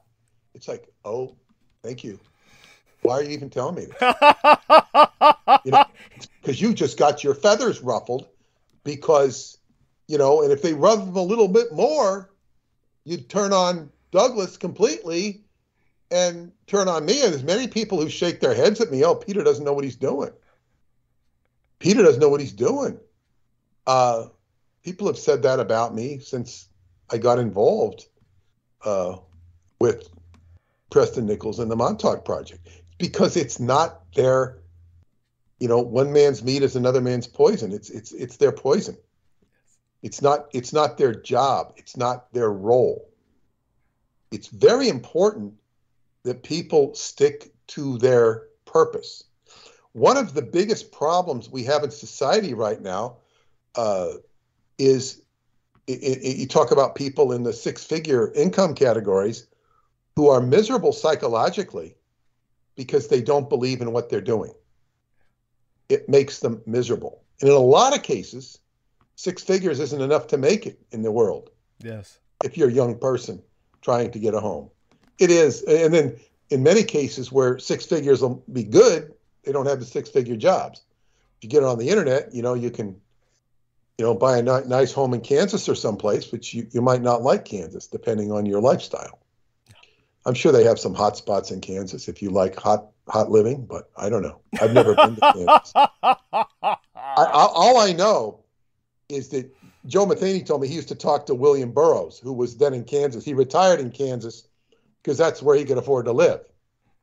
And he said, William Burroughs, he talked to him on the phone occasionally, and William Burroughs would say, it's so boring out here. You're looking out into a plane, hoping that a tornado will come and take you to Oz to get back to Frank Baum.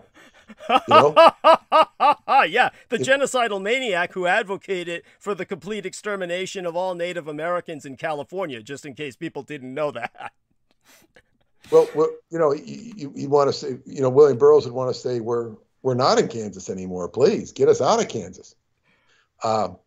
But yeah, so I mean, we live in a time when people are not happy with their jobs, even if they're good jobs, and this a lot of discontent in the world.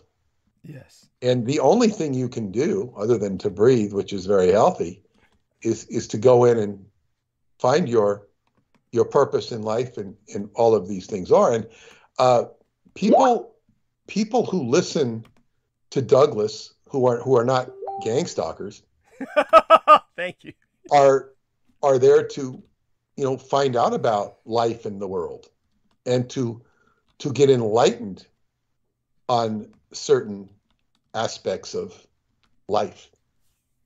They want to be informed. They want to be educated, and they want to be educated beyond the normal ways and means of how people get educated.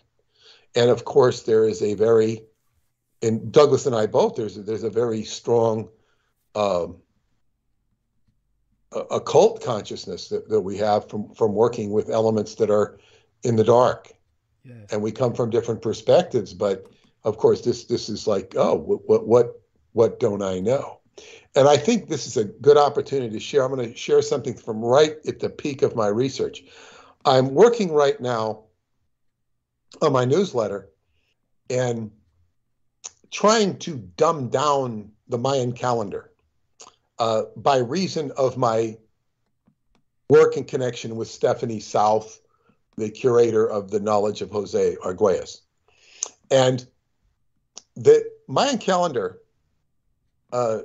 it says mythologically begins on August 12th, some say 11th, some say 13th, right within this Montauk biorhythm. This is when the Mayan calendar begins. Of course, Preston was very well. He was the first one to tell me that it coincided. Now, there's different Mayan calendars.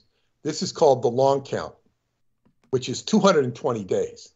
Now, 220 days isn't going to make any sense to you. We have a calendar that's 360 days, 365 days. And the Mayans had a 220-day calendar, which they were chronicling different time in a different way. They had 13, they had 13 and 20. They had 13 months of 20 days, or 20 months of 13 days. I don't know. They did 13, 20 and interspersed them, but their units were 13 and 20. Don't ask me to explain all of that. There are some people who pretend to know it. Some people who might indeed know it. Most people don't know it. But Stephanie has taught me that 13 and 20, and this is the work of Jose, is a frequency of love and harmony. It's a completely different frequency. It's based on the moon. Now, of course, the moon, if you follow the lunar calendar and you have 13 months of 28 days, you're going to end up with a day left over. But the whole Gregorian calendar, which was based upon the Julian calendar, which was started by Julius Caesar in his time, is a patriarchal solar reference that has us all hypnotized in time.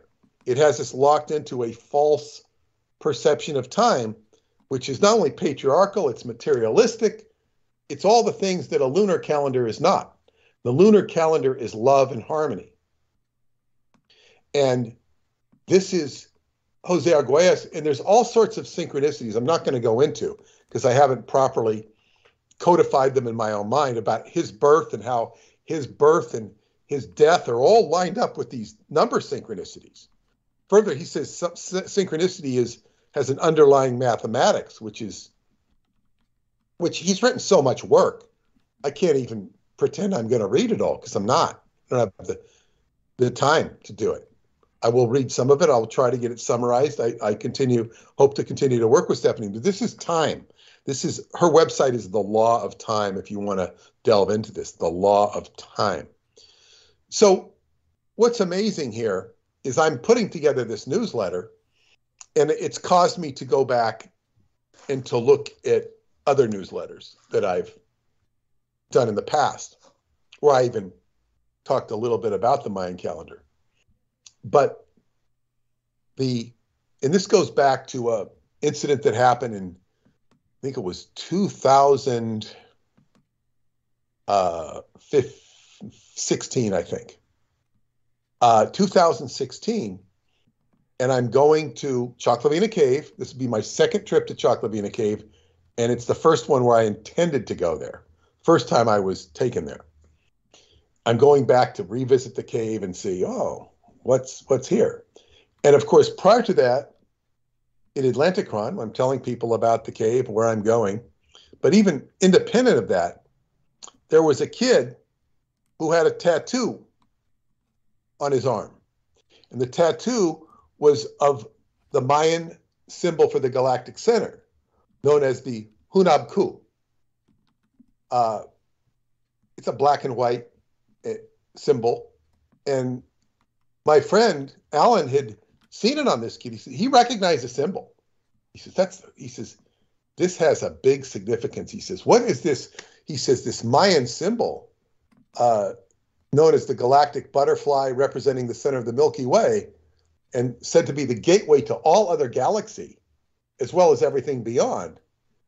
It works with bursts of energy emanating from the galactic center, some of which are reported to have been documented. So my friend Alan sees this on this Romanian young man, but he felt it was a message of some sort from the universe, possibly having to do with our journey to Choclavina Cave, which he was going to with me for the second time himself. So he brought this into a meditation he was doing across the river at the ruins. And so later now I don't really know any of this because I don't find it out till later. I'm resting in the evening on my bunk in the houseboat, just paying, I'm not at the event, I'm just resting. And I hear these screams coming from the other side of the island. Oh, Jesus. What the hell is going on?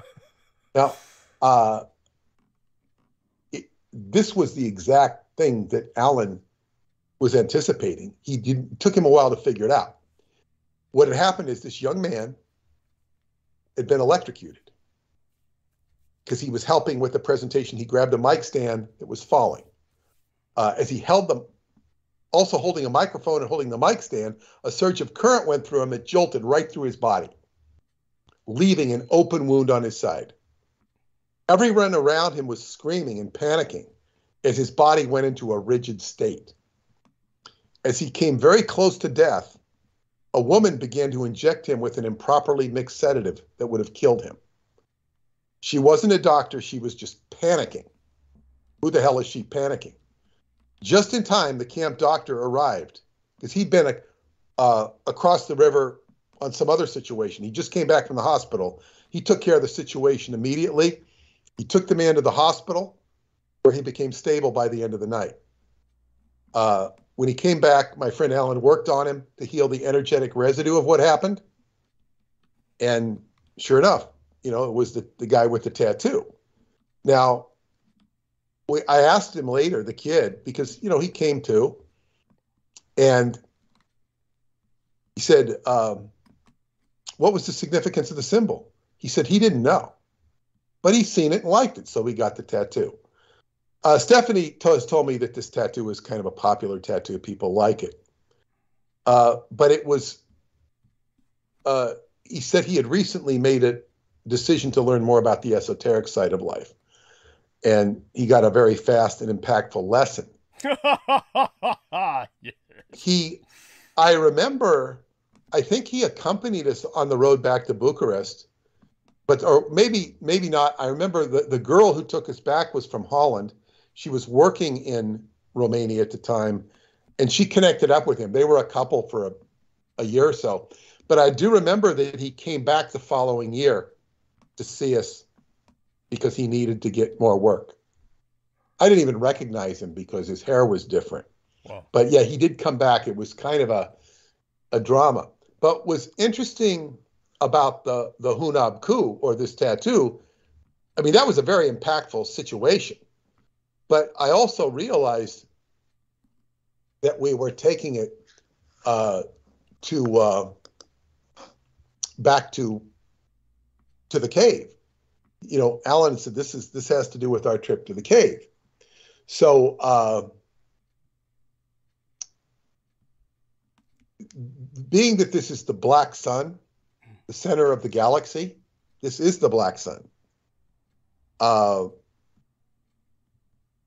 it, as I say, it was violently brought to our attention. But as I'm going back into my notes and reading my own newsletters, it says, what these experiences tell me, this is me talking 6 years ago or so, or he says, what these experiences are telling me is that there should be a particular source of white noise in the area of Choklavina Cave, because white noise is at the center of the universe, most likely inside of the cave, and it would correlate with the galactic center and beyond. I said, the area begs for more investigation, and that means investigation with a radio detection finder, the specialty of Preston Nichols. And I comment that Preston is the one who pointed me to August 12th as the beginning of the Mayan calendar. Now, what's interesting about this white noise source, see, when I came out of the cave, when I finally got into it, I said, this cave, I need to put up a ham radio antenna. This is what the cave is telling. Right. Now I'm looking at it years later, and sure, I've raised the money to do that.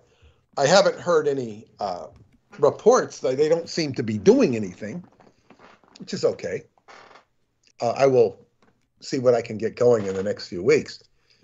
But what I really need is a radio detection finder that will detect white noise. There's a lot of radio detection finders. Preston would have told me immediately what I need, and probably would have told me the ways to go about it on the cheap. And probably that if I really wanted to do it super accurate, I'd need something very sophisticated.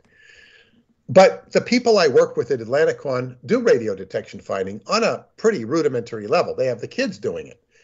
They hide a transmitter. I remember I told somebody where to hide the transmitter, so they could find it, make it hard to find, because they're going around, they call it fox hunting. They go with looks like a small cell phone or something, a radio detection finder, and they're trying to find the source of where these transmissions are coming out of. But white noise is, see, Preston had a device. I go, what the hell is that device? He goes, oh, that's a whirligig. What's a whirligig? It's a zero-time generator. This is discussed in the Montauk Project. Now, people might look at that whirligig and say, he even said himself, well, it's simply a gyroscope used in airplanes. No, it's just a gyroscope. Preston's saying it's a zero-time generator. What the hell is this? This is a bunch of Prestonese. Well, and this is my comment, if one cares to study the complicated precision of gyroscopes, and Sperry, the company who made gyroscopes, their name was all over the Montauk transmitter. They were one of the contractors out there.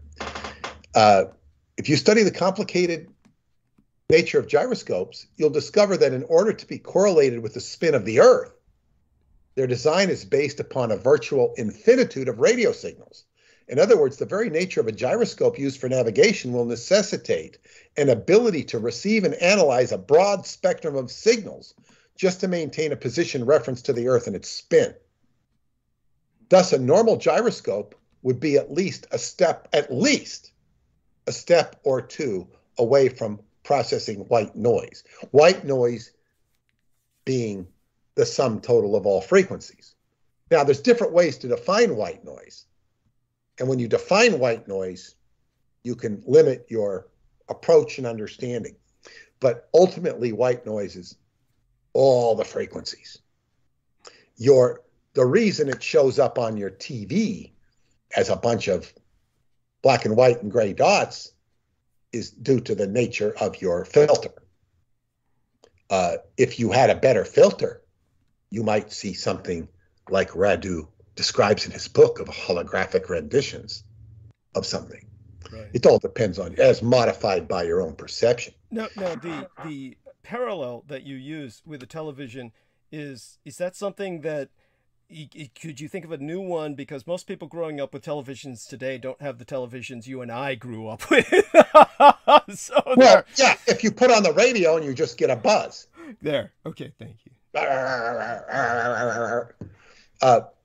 Like some stations on the radio, you get nothing but white noise because it's not filtering the signal.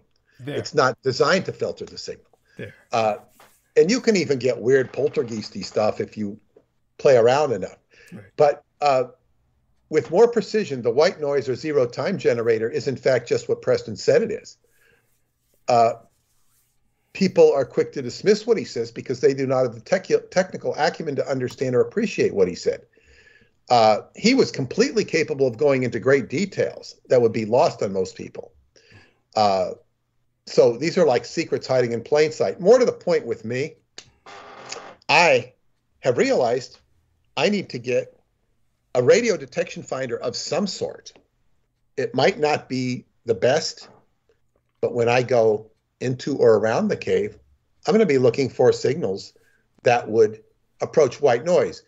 And Radu has stated that there's a underground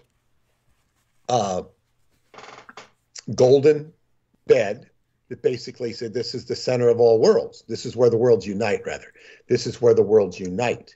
So if you have a time portal, it would stand to reason that its white noise is a component. And I think my last conversation with David was in a group conversation, and I was able to get in a word about white noise. I asked something about it because he was talking about radio signals, and I said, white noise. He goes, oh, I know what you mean. I know what you mean. Like he knew what I meant. That's about all he could say because it was a group chat and it wasn't appropriate to go into it, but he knew exactly what I was talking about, that component. So this actually, by going in and evaluating the Mayan calendar and its relevance with regards to the harmony of love and the feminine energy, I said, I need to be focusing much more on the transmissions coming out of the cave naturally. I mean, it's fine to set up the ham radio antenna, But now I'm realizing what's more important. I'm looking for, and when you put the will there and you find what you're supposed to do, and I just wrote to one of my friends who contributed, and he's a ham radio expert. I'm going to ask him, what's the best type of radio direction finder I can use. The radio direction finder is what actually brought Preston to Montauk in the first place. He had all these signals jamming his psychics. He says, where are these signals coming from? He gets his radio direction finder, which was probably fairly sophisticated, if not very sophisticated. And he goes out looking for the signal, and lo and behold, he ends up at the Montauk Air Force Station in this huge transmitter. And he says, oh, this is where it's all coming from. And that is what began the Montauk Project investigation. I also had in my newsletter, I think of March 3rd, in 2013, I had a dream of connecting up when Joe Matheny was missing. I went in the dream to the upstairs of the mysterious Qigong Tong at 36 Spofford Alley in Chinatown, San Francisco. Yes. And I was there with all these kids, and I was plugging into the white noise, and I found him there talking to these people. I speculated at the time that the metamachine technology he released years ago was having an impact on AI phenomena. But I would say his playing around with AI technology is what led to that incident he had at the Qigong Tong. So being that that was the capital of, or the, what do you call it, the expatriate capital of China at one point under Sun Yat-sen. Yes. And being that it is the a Taoist holy temple at the top, which was running a criminal enterprise, it stands to reason that that location is a witness to certainly white noise in the metamachine. That's why that area fascinates me, because it drew me to Chinatown long before I ever heard of you. Right. That's right. Or about the same time I heard of you, I had that dream. But certainly I knew about that incident years before. So the white noise is a very important factor. And the first thing you learn about it is that they will start limiting the definition of it because they're using it for practical applications that do not include the more esoteric applications. And Preston was an expert in that field. I imagine, well, David obviously knows something about it, and now I'm going to, and I've never really grasped why David plays around with radios so much. Mm-hmm. It's like he's learning this after the fact. He discovered time without all this radio stuff. Mm-hmm. Now he's exploring radio supposedly because it's a fail-safe communication if things go bad, and that's at least that's a legitimate reason, but I believe there's more to it. So I'm going to have to ask any suggestions he might have on this for my journey in August. It'll be not just your journey, but also JoJo's. Go on. JoJo will not be going. JoJo, after all, or no, JoJo's not going to go. That has changed. Oh, okay. I had no idea. Yeah, okay. Well, that just happened today. She's got other commitments that, and they canceled her flight, so she'd get her money back. Okay. If they didn't cancel her flight, she didn't get her money back. Okay. So I told her that, I mean, she felt kind of bad about it, mm-hmm. and because she's got other commitments with her business. Mm-hmm. And I said, this happens all the time. Yeah. When people want to go to Romania all the time, they get blown off course. Yeah. And so, I mean, to me, it's not it actually means I'll have easier travel arrangements because I'll have less people to take care of. Oh, that's a good point. Yeah. Because it's like, now it's only 3 of us, which makes it, okay, we can use a car. If 4 of us, a car is a bit tight, because there's going to be a driver. So I can probably get away with a car, get a driver and get a car. It just makes things much easier. But, so I'm saying is where there's a negative, losing her on the experience, plus I don't have to take care of her or look after her or connect up with her, because that's a bit of an adventure, Right. Yeah. So, I mean, do I wish she could go? Yeah. But it's, as they say, it all works out. Yeah. There we are.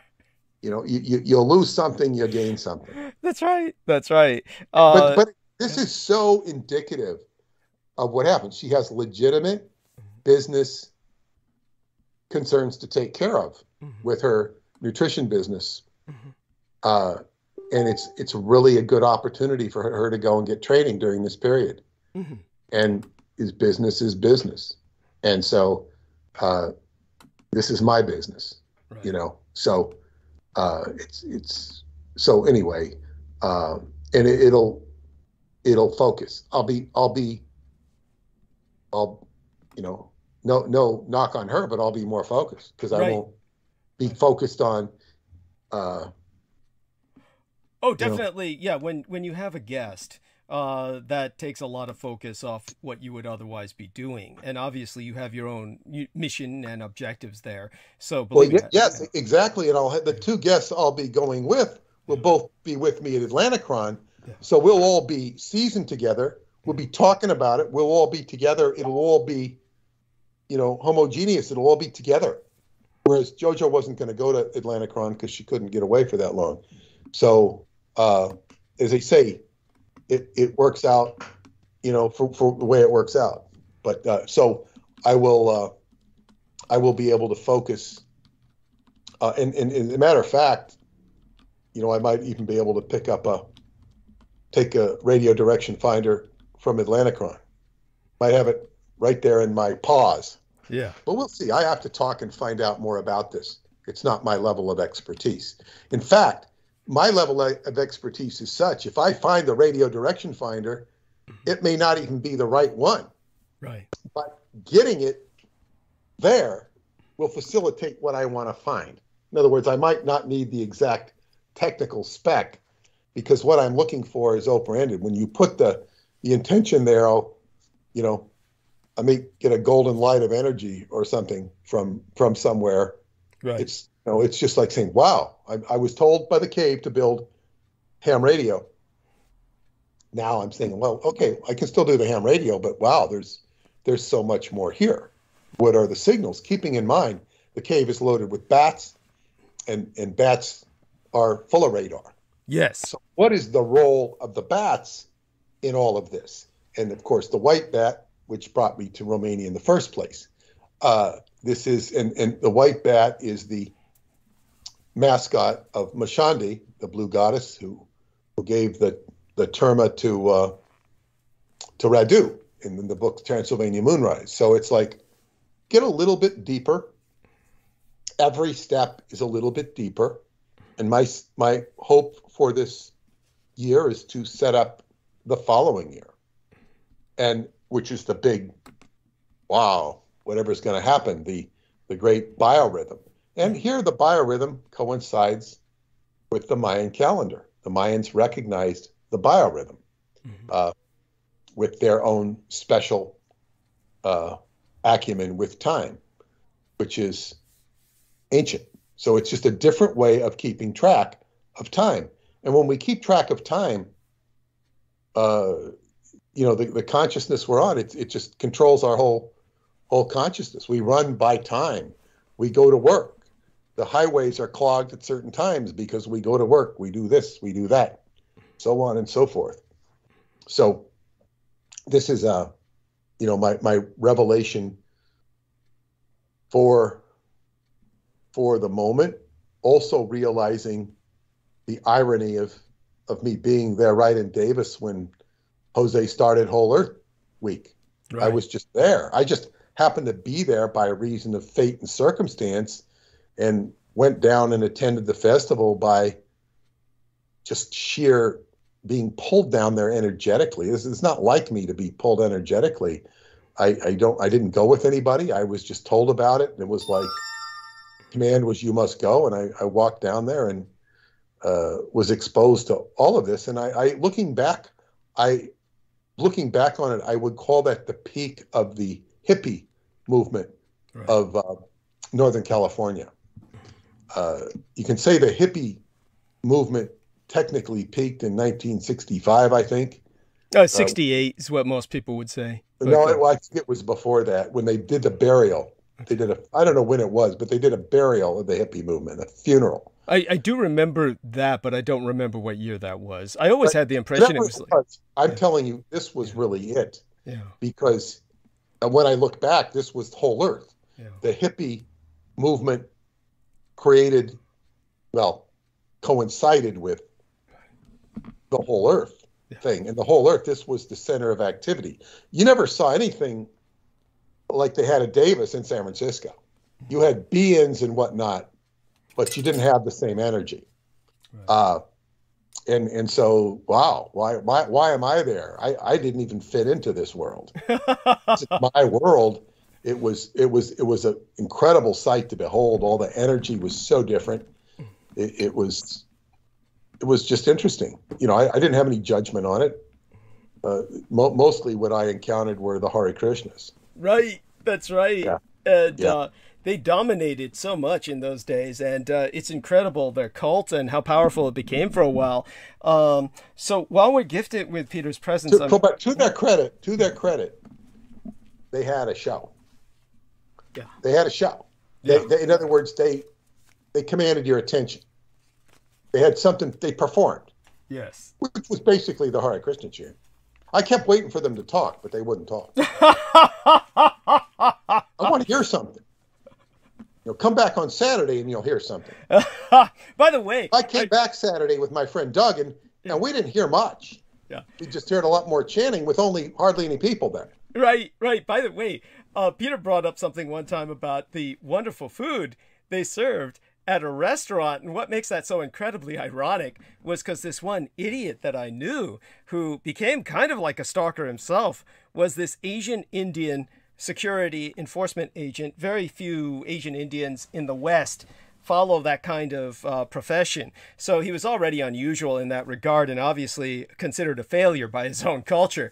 But his name was Yogendra Segar, and everybody called him Yogi. And for his last name, they couldn't pronounce it, so they just kept calling him Cigar.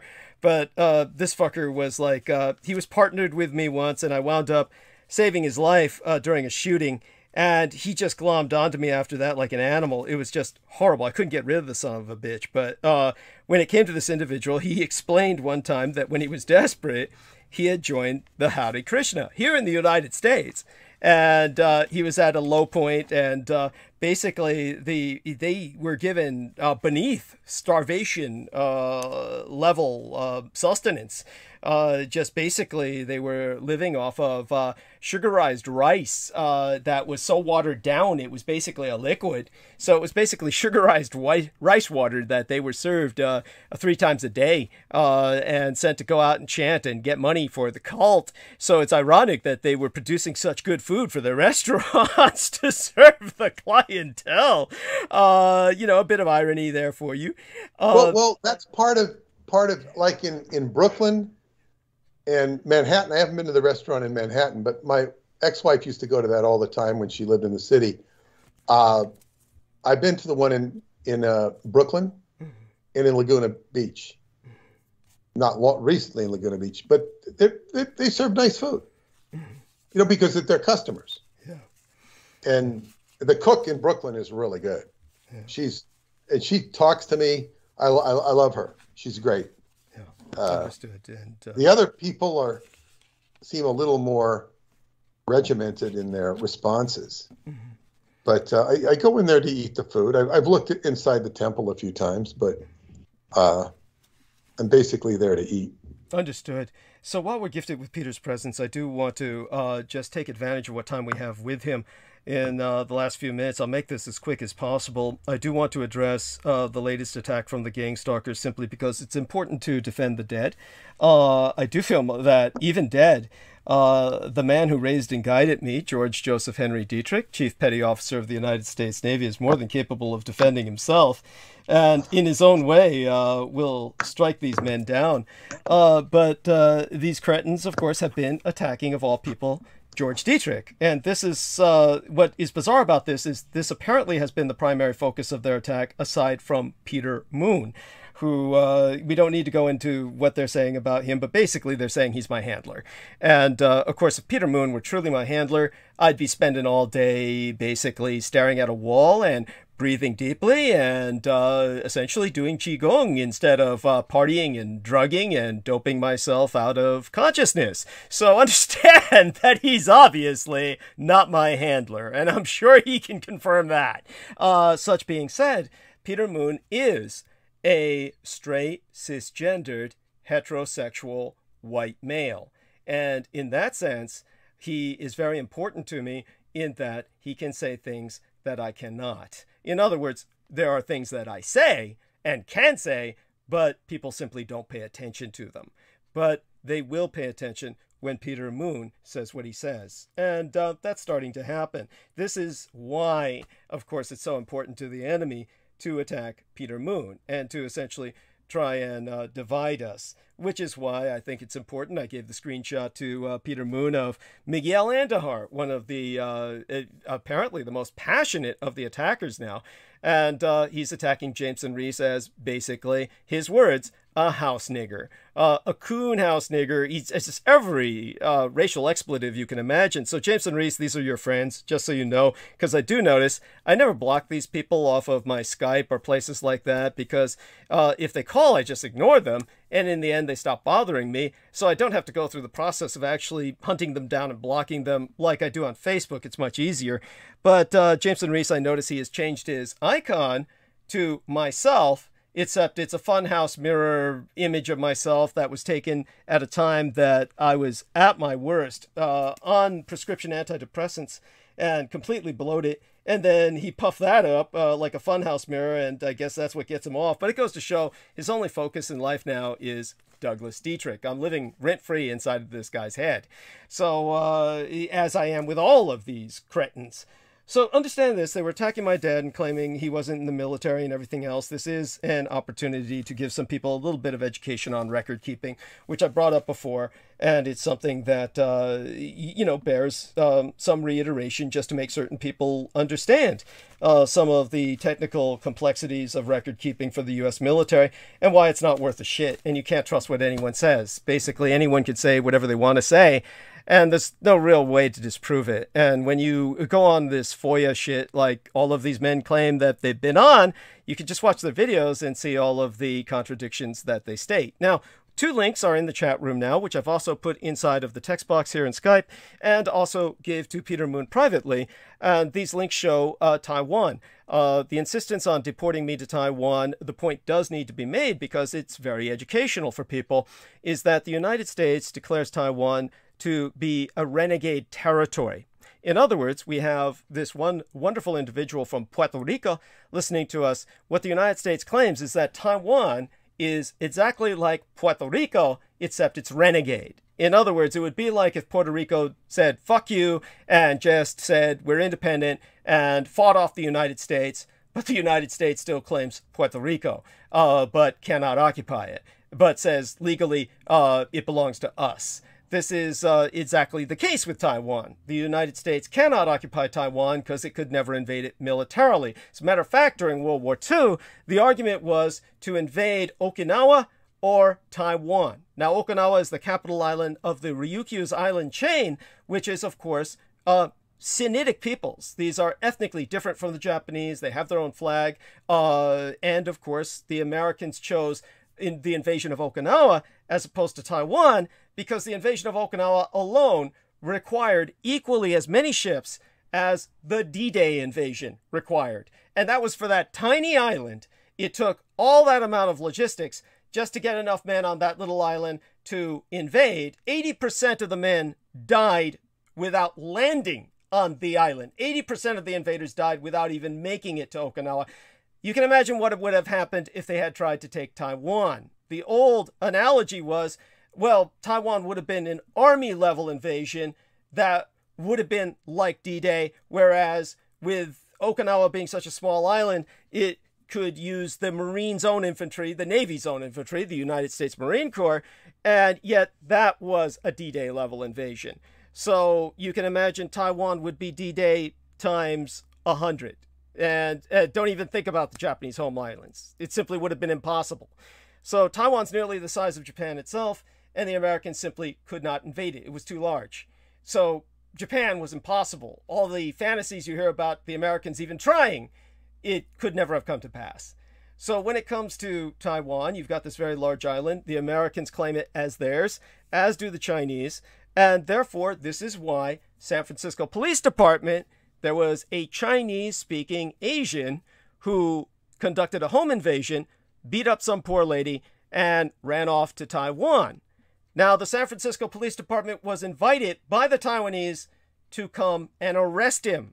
So the San Francisco Police Department sent cops in San Francisco Police Department cars, which they actually shipped overseas using a transit and this kind of barge system on a large containment unit, went over there, arrested him in the name of the San Francisco City and County, and brought him back home to San Francisco. The reason they could do this is because Taiwan understands the Americans declare them to be a renegade territory. So deporting me to Taiwan is like deporting me to Guantanamo Bay, except it's all like Hawaii. It would be like deporting me to paradise. It would be a reward. It would be the best thing that could ever happen to me. And the United States isn't going to do that. The Taiwanese won't allow it because, as far as they're concerned, Douglas Dietrich is already home. That's the Dietrich Artilect. They've got the software. They don't want the meat. So I'm stranded here among the white savages and gang stalkers. Well, question, Douglas. Why would they go to the trouble to take the cars? Why don't they just give them a couple of Hertz cars and they go arrest them? What do they need to... Because the Taiwanese didn't want to affiliate themselves. They didn't want to dirty themselves. That's pretty much how they expressed it. We don't want to dirty. This is beneath us. That's basically what they said. This is beneath us. But they still invited them over because they didn't want the criminal there. Yeah, that's right. They could have, I think it would have been easier to just put a couple of, plastic stars or these metal stars on rented cars that are not, rented cars and say SFPD and they go arrest them in those. I think it would have been easier. But I get it. No, I get it. It's like really weird that they ship these all, and who paid for it, Yeah, no, that's good question. I mean, these are valid questions, and it goes to show you, but that's America also expressing itself. You see, this is America expressing itself by claiming later on they can refer to this and say, see, this is a renegade territory like Puerto Rico. See, this is like almost as if it were San Francisco itself. See, that's the idea behind doing that. Does that make sense? Yep. Yeah. And so it's like, there you have that. And so hopefully that puts that in some perspective for some people. Meanwhile, I think, now bear in mind, everything these people say is crazy and contradictory. So I think what they're saying is that because I have been born in Taiwan and I have that birth certificate, as well as my American birth certificate, which says Douglas Dietrich, that somehow that's an alias and I'm really a Chinese spy. But this goes to show you that I would be spying on my own country by your country's claim, not mine, by America's own claim. That would mean I'm spying on, guess what, you, right? So the insanity of their position is based on their exploiting the listener's ignorance or the viewer's ignorance, not necessarily their own. They may know this through Michael Aquino, which brings us back to something I spoke to my psychiatrist recently, as well as Brendan Zogit. Now, this may sound like it's totally disconnected or unconnected, but it's actually very strangely connected. So two things to answer before I go there, and they are relevant. People were asking me about the importance of today. And historically, there hasn't been a day like this in quite some time. There were 5 convergent historical occurrences. This was the Dragon Boat Festival weekend.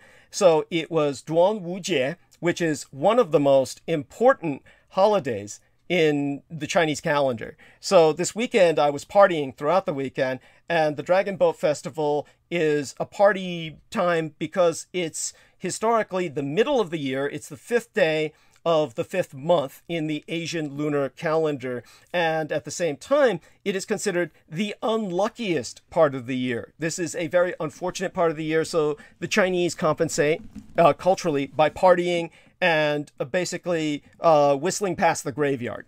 So it's considered a very negative space in time. And at the same time, this was the 80th anniversary of the Battle of Midway, which, as Peter Moon can explain, purchased the Roswell Deception and the demystification of World War II. And you'll see that Midway was an enormous victory for the Japanese. So on the 4th of June, you had 4 carriers being sunk. This was the distraction force. They were the diversion force. And by the 7th of June, or the 6th, you had the Japanese land on Attu and Kiska and effectively occupy 1,000 miles of the Aleutian Islands chain and prevented the Americans from bombing Japan from North America for years. They held up the Americans throughout the war. And the Americans had to devote 1/3 of all of their manpower and materials dedicated to the Pacific conflict went to that 1,000-mile war in Alaska where the Japanese literally occupied the United States. So this was a tremendous victory. Anybody who thinks otherwise knows nothing about the Battle of Midway. And of course, you never will until you read the Roswell Deception and the demystification of World War II. This is also the 33rd commemorative anniversary of the Tiananmen Holocaust, as the Chinese call it, not massacre, but Holocaust. There were so many thousands killed. They have never been tabulated, and many of them outside of Tiananmen Square. Many of them had their relations hunted down and slaughtered. Now, all of this was once honored by vigils in Hong Kong. All of that has transferred now to Taiwan. Taiwan is the last Chinese-speaking nation on Earth that holds vigils commemorating the Tiananmen Square Holocaust. So very important incident to remember. It's been 33 years since. And also it is, I didn't even know this until basically I looked at this little military calendar that I have. There's a little military calendar that was put together by a friend of mine who actually sold toy soldiers. And this toy soldier recruitment guy, he had this calendar he made years ago with a military event for each day of the year. And I always use it to refer to it. And it was only today when I looked at it, I realized that it was the commemorative anniversarial Eve Day of D-Day, which I didn't even remember consciously until I looked at that calendar today. So we have that. And as well, this is the 7th National Firearm Homicide Victims and Gun Violence Survivors Awareness Day weekend and Orange Wear Week to wear orange in solidarity with such victims and survivors. I'll discuss that later when Peter's not here, of course, because obviously there was another mass shooting in Philadelphia, I believe, and so many people killed. Other than that, I know nothing about it.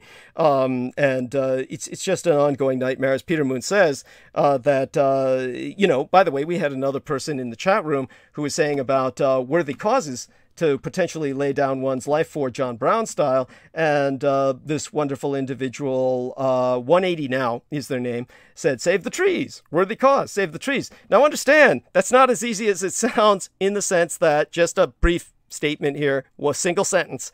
In Siberia, the problem is with global warming.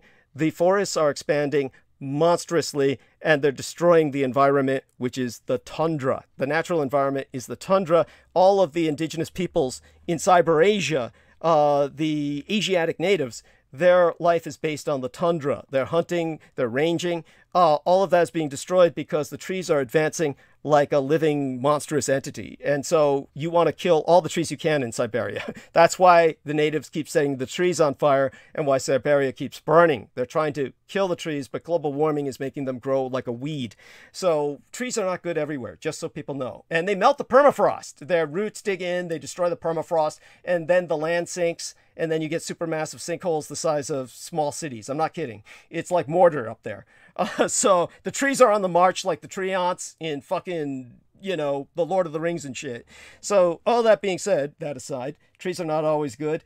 The other point that I'd like to make when they were attacking my dad is they were saying, this was Miguel Andujar. Now, what is so horrible about this is, of course, they're all basing everything they're saying on Richard K. Cole Jr., of course, who, by the way, presented all kinds of documents that are both forged and also documents that he should not be able to have access to at all. Not that anything is presented that damages myself, but the point is he should not have them. Understand that it's a violation of the Privacy Act. So when somebody releases, they all say, and they keep saying this, all of my gang stalkers, they keep saying, I'm using the FOIA, Freedom of Information Act. And they say that, and they keep saying they can't find anything on me. That's because all of my records have been scrubbed, you idiots. And when it comes to what, say for instance, Mr. George Knight did, was he contacted the Department of Defense, and he was told they maintain no records of civilian contractors, especially for the Presidio. None of those records were maintained. They were all destroyed. So nothing exists on me. So if you're claiming I didn't work at the Presidio, there's no way you can prove it or disprove it. But they also claim I don't live at my own residence, and yet Peter, Moon, and Jojo picked me up at my residence. So they've seen it. They know it's real. They know I live there. Not that I want to. Then they took me to the Presidio, and I showed them where I worked. So there you have all that. We have eyewitnesses. All such being said, the other thing that came up was, of course, oh God, what was it? When it came to the, there's so much to address, but the Privacy Act and the Freedom of Information Act, they apply only to federal employees. And this relates to what's called false and unprivileged communications.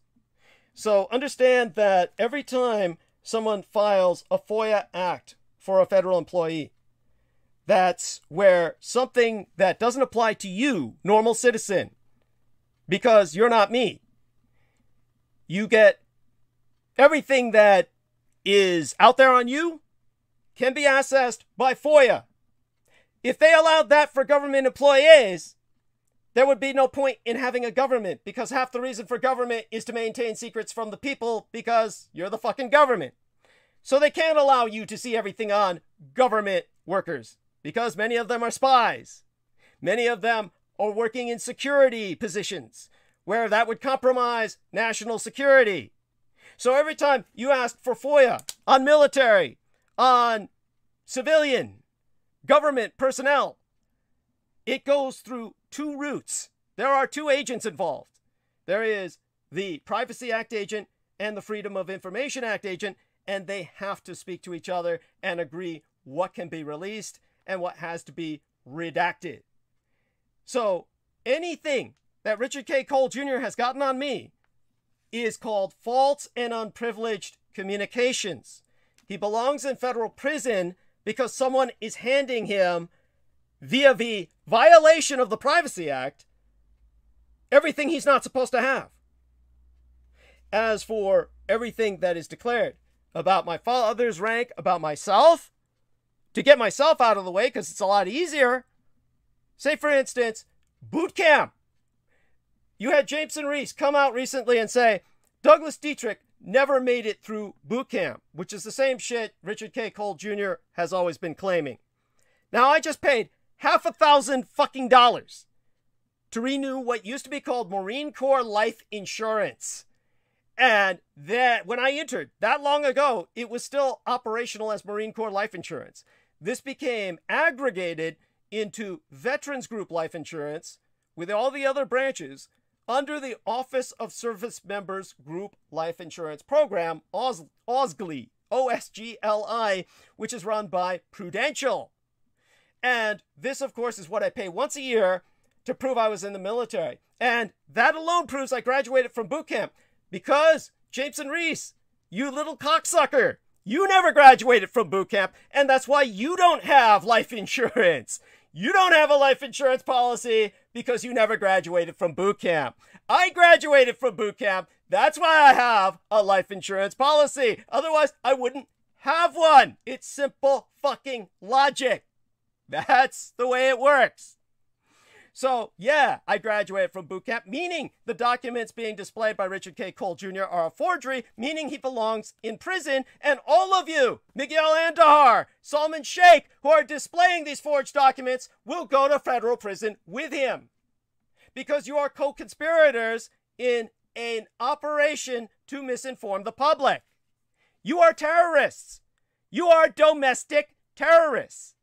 And so everyone, do report them to the FBI. Report their videos to the FBI. So that being said, the entire record system for the U.S. government, the VA database, is called BIRLS, B-I-R-L-S, Beneficiary Indicator Records Locator System. It is the bottom line of the record-keeping system on planet Earth. It is basically its own database with so many peculiarities because it's never been modernized and they cannot modernize it. As I said before ad nauseum, they use vacuum tube computers with magnetic tape reels because if they tried to update it, there are so many veterans, thousands of them die every day. By the time they went through a single letter of updating, tens of thousands, if not hundreds of thousands of veterans would be dead by the time they upgraded. So all of these veterans would not get their checks, and that would hasten their death, and literally it would be a death sentence. This is why we've got to stop veterans benefits completely. We've got to reinitiate the draft, reinitiate citizen soldiers. All that's a separate subject, but my point is, all of it is based on hard records. The digital records do not exist. They've never been established as a system. So since it's not digitized, it's subject to burning, to loss. Theoretically, it's more resilient, but we know it's not. So since the government is in the low end of the data processing world, the master records of the VA payments, the combinations of people in the computer, these ancient computers, their histories meld together. They converge into one. If you worked with the VA, you would get records where you've got John Walter Johnson, John Wesley Johnson, John W. Johnson. They all become one person. And this one person, you will look through the same record, and it will say that this, on the same service document, they'll say that here he is, issued by the St. Louis National Archives. They'll say he served in the Spanish-American War, and then was a veteran of World War I, and then made it through World War II. And yeah, it'll go all the way up through the Afghanistan conflict. And any VA worker will tell you they've got records like this all the time with immortal soldiers and sailors on paper that simply do not exist. They're convergences of hundreds of people that have happened over time. There is no such thing as any accurate records concerning military service. It's all shit. This is why every year when they take the American census, or in every American census, which is done every several years, 5 years or so, they basically, at the height of the Vietnam War, 1968, 3 million men were regionally in theater, meaning that some of them were in Vietnam, 500,000 at least, and the rest were in Thailand, Hawaii, all the surrounding, Guam, all the surrounding areas to support the logistics. And in every American census, 30 million men claimed to be Vietnam veterans from that draft year, 1968 alone. And based on these dichotomies, 90% of American men who claim to be Vietnam veterans are lying. And no one can disprove them. That's why the VA is going broke. That's why all your tax dollars go to pay veterans who never served. Richard K. Cole Jr. is one of them. Of course, with what I know about records manipulation, I'd say maybe only 75% of these men are lying.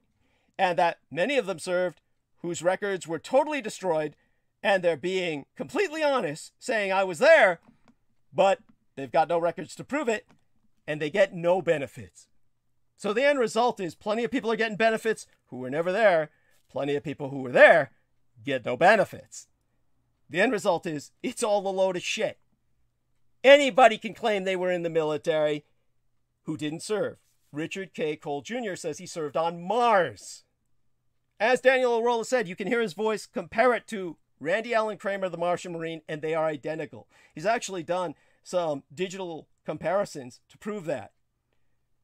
Now, in terms of all of these records that we're discussing with the VA and everything else, it was said by Miguel Andujar that my father, I claimed he was an E7, a CPO, a Chief Petty Officer, when he was only an E6. That's because, as I said before, he was busted down by a rank. He was stripped of a rank because he was married too many times. Many of the wives complained and wrote that he wasn't supporting them because he didn't like the fact that they couldn't deliver him children because he was sterile from exposure to all the radiation tests, the nuclear tests, the atomic bomb tests, from Bikini Atoll all the way to Inuiatak, all over the Pacific. So even my dad said his balls glowed in the dark. And as a result, he married my mother, an Asian, thinking she would be more fertile. And then I was born, well, first my sister and then myself. So then he was convinced that he had been gifted a miracle by God. Now, in terms of my father's experience, because all these white women were complaining to the Navy, then the Navy said, well, you've created a scandal. You've married all these women, five of them at least. And so we're stripping you down by a rank because you become a sore eye on the Navy. And so he was stripped down by a rank. But when he was buried, as you can find out if you ask Mike Blanc, an Air Force officer who was directing the funerary proceedings at Thomas E. Berger Funeral Home, then the Navy basically said, well, he was a CPO.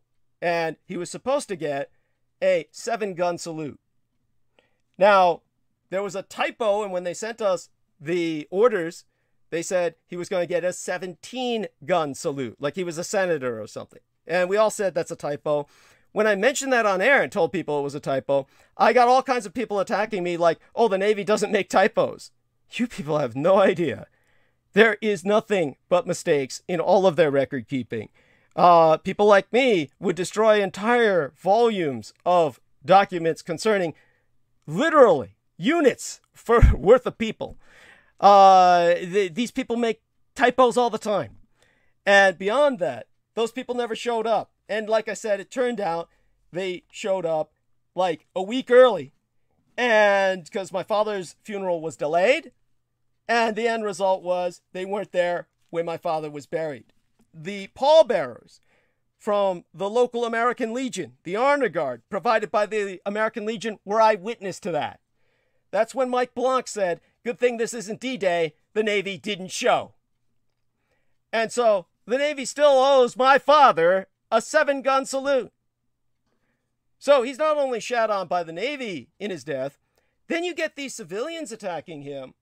Now, I can't think of anything lower than attacking a dead man who's not around to defend himself.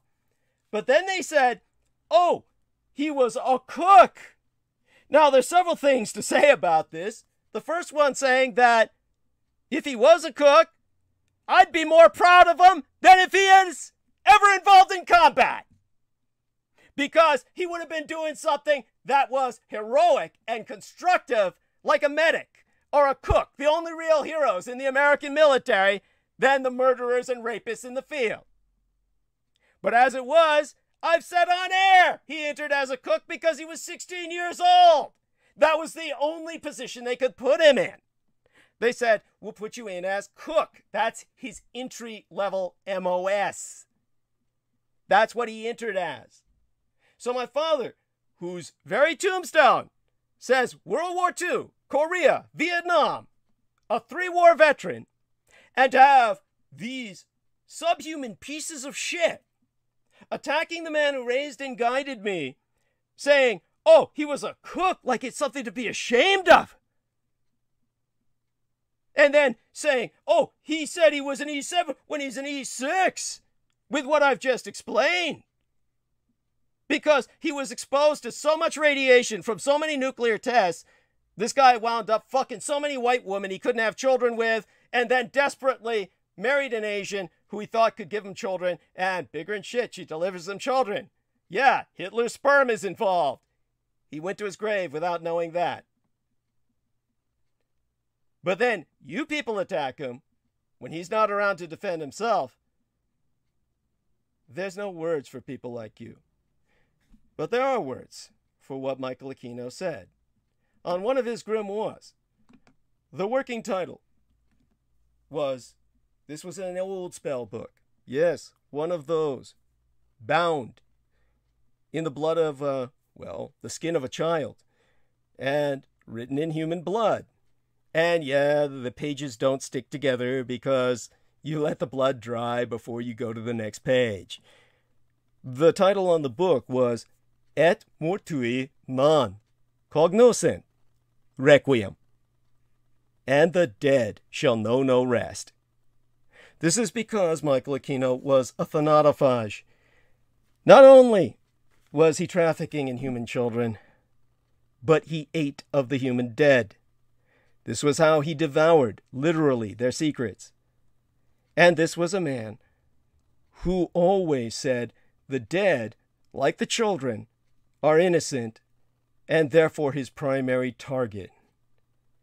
That they shall know no rest, like the children, they will suffer eternal torment.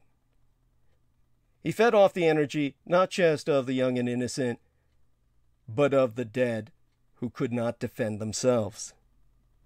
This is Michael Aquino's spirit behind everything Miguel Andújar, a maniac who believes he's the reincarnation of Nikola Tesla, Bruce Lee, and Akhenaton the Pharaoh combined.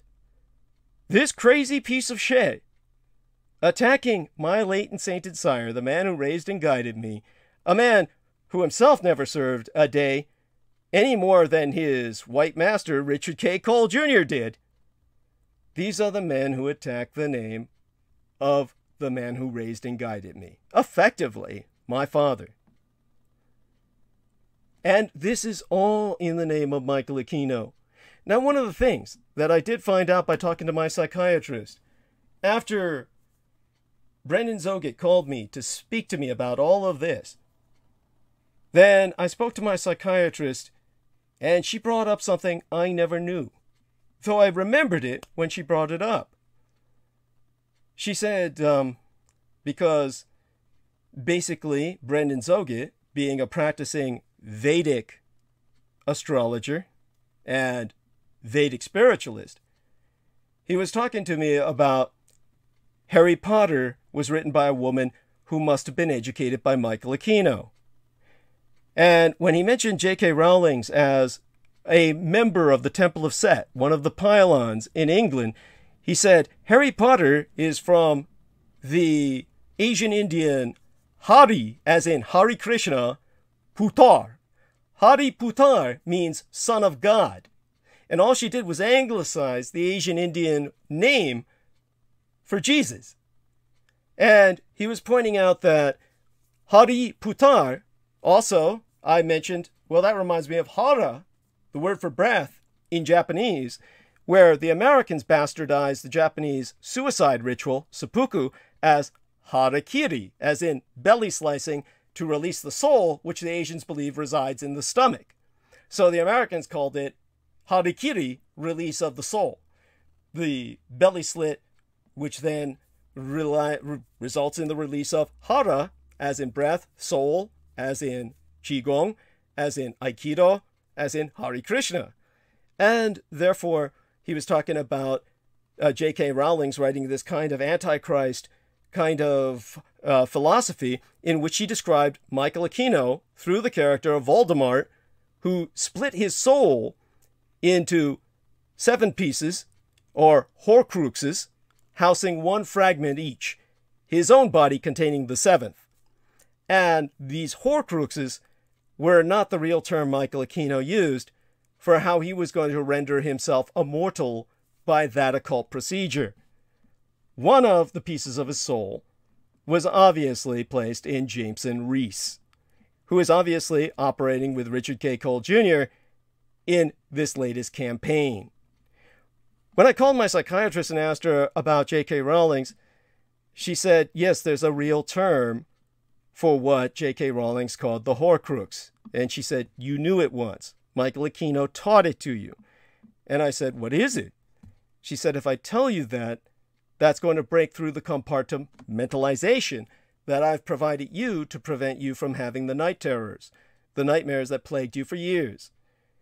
And so I said we'd best leave it alone then. Whatever the proper term was, basically, you have Voldemort's soul, per J.K. Rowling's, split into more than 7 parts, split into 8 pieces.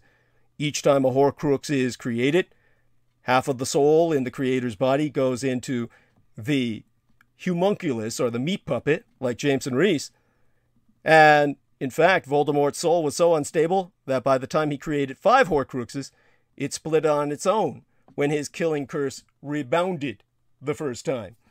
So, all of this, of course, I actually conferred with the Blood Boys at the estates, because many of them were Harry Potter fans all the while they were growing up. I found out more about this that reminded me of what I was doing with Michael Aquino than I had thought about in years. So Voldemort's soul splintered then, killing his physical body and splitting his soul into a new Horcrux. This is what happened with Michael Aquino. So Michael Aquino is operating through these people. He's attacking the dead as he did in life. This is where we're at now. And he's also attacking all of you based on your own ignorance of reality. These same creeps, the gang stalkers, are claiming, my grandfather never died when I bit his dick off. They claim he died at a different date. I've explained to everyone in the past already that Rochester, New York was a Kodak company town that operated on its own calendar. It had for years, to the point where it was years off track from the calendar that you operate under, as if they were a different country, a different culture, which they were. Don't take my word for it. Look it up yourself. John Eastman, or the man who created Eastman Kodak Company, George Eastman, he was so poisoned by all the chemicals he worked with all his life that he was in constant physical pain. And George Eastman decided that before he died, he would change the world, and he wanted to introduce a new calendar in which all businesses all the world over would universally operate. He tried to push this through the League of Nations. Now, the League of Nations did not adopt a universal business calendar, but he maintained it under the hopes that someday the United Nations would. By the time he killed himself, decades had passed, and by that time he was off track by years in terms of Kodak Company time, which documents from Kodak, when I worked with them with the Department of Defense, they would all say this Norden bomb sight or whatever the hell it was, this optical lens made on Kodak Company time, they're talking about an actually different calendar you'd have to calculate or tabulate with your own calendar to figure out what time it actually happened. So this explains a difference in dates, because when I bit my grandfather's dick off when he tried to orally rape me, my teeth were just coming in at the age of 3. He died within days. That's why we had to move as far away as possible from upstate New York to San Francisco. So there you have all of that. This is for the record. This is a response to this level of attack. And of course, this is the kind of enemy we are facing. My enemy is your enemy. These are the agents of chaos. They want nothing but the worst for you, the total annihilation of all life on Earth. This is what Jameson Reese was constantly saying out loud. He declared his open allegiance to the anti-gods. Those of you who abandon me in favor of him, in favor of Salman Sheikh, a Muslim terrorist at this point, in fact, an Islamo-Satanist, simply because I exposed the fact that H.P. Lovecraft himself, on converting to Islam, he maintained himself as a secular Muslim the rest of his life, but he knew one thing. He could never become, like his father, a Freemason. You cannot be both a Muslim and a Mason, because Masonry is Islamo-Satanism, the hijacking of all their symbols and rituals in an inversion process. So H.P. Lovecraft stayed true to Islam as an ethical code, as a moral framework to guide his life, and therefore would never become a Freemason like his father, instead exposing their anti-gods through his literature. These are the anti-gods these men worship. Madmen and lunatics like Miguel Andújar, who thinks he's Bruce Lee, Nikola Tesla, and Pharaoh Akhenaten, all rolled into one. If you don't see through these people by now, you're as mad as they are, simply an agent of chaos yourself. This is why Brendan Zogit, who claims to be a free agent, still had to choose a side. There is no free agent in this conflict. As Christ himself said, "Be thee either hot or cold. If thou art lukewarm, I will spit thee out." You have to make a choice. At this point in history, the most important point in human history, it's whether you stand with myself or the enemy. Douglas Dietrich can talk about everything. All the enemy can talk about is Douglas Dietrich. I think the choice speaks for itself. With that, I turn it over to Peter Moon, of course. And if that rings any memory bells, please feel free. Oh, yes. How could I forget? The one last bit of telephonic terrorism. So as I mentioned the other day, we had this clown who is over there in San Bruno, which was the old headquarters of the GSA, the General Services Administration, which runs the Federal Archives. Their old headquarters office was San Bruno. And this guy's, well, I gave out his phone number in the latest transmission before tonight's. And when I did so, I told everyone, feel free to call this son of a bitch, because he's just a gang stalker working on a government salary. These are the new welfare queens. Well, he had his vengeance. And what happened was the other night, I was going to see Thee on the 3rd. And I texted her saying, see you tomorrow at 10:30. And she, it wasn't her, answers, no. So I wrote, why? Why not? What's going on? And since she didn't respond, and by the way, it was 1:30 in the morning, I warned her, if you don't respond, I'm going to call you, because I wasn't going to go meet her at 10 o'clock in the fucking morning if she wasn't going to be there. I wasn't going to show up by myself and wait for her if she had already said no, but I was sure as hell going to find out why she was saying no. And when she didn't respond, I called. I can't believe she actually answered. She's really got to learn to turn her cell phone off at night. She answered, and of course, she said, fuck her! That was how she responded, which was, that just still didn't tell me anything. That could have been part of why she was saying no, or it could have been something else. She hung up. Then she texted me back, bigger and shit, and said, I did not text you. And that was obviously something that individual entered into via her own cell phone, a text to myself. These people have total control of communications. By the way, she did see me the next morning, and of course was bitching about it. And when I showed her what was on my side, she said, wow, that's totally different than what's on my side. And I was like, no shit. At any rate, so that did go through, and I don't regret waking her up at 1:30 a.m. at all. She's not a good person, and she really deserves that kind of treatment. So the terrorism really was kind of like helping me get a bit of vengeance that I otherwise wouldn't have gotten, really. So it all works out. So such being said, definitely, just so people know, when it comes to everything else, understand that there are, of course, VA benefits that are lateralized through 58 regional offices, and there was the proposition of an idea for a center of Fort Leavenworth. However, that was burned to the ground, and of course, when that was burned down, they'll tell you, oh, that only affected the Army and the Marine Corps because they were the guys on the field in Vietnam, and that way they didn't have to pay benefits to them, and that's why all their records are destroyed, but the Navy and Air Force records are fine. Bull fucking shit.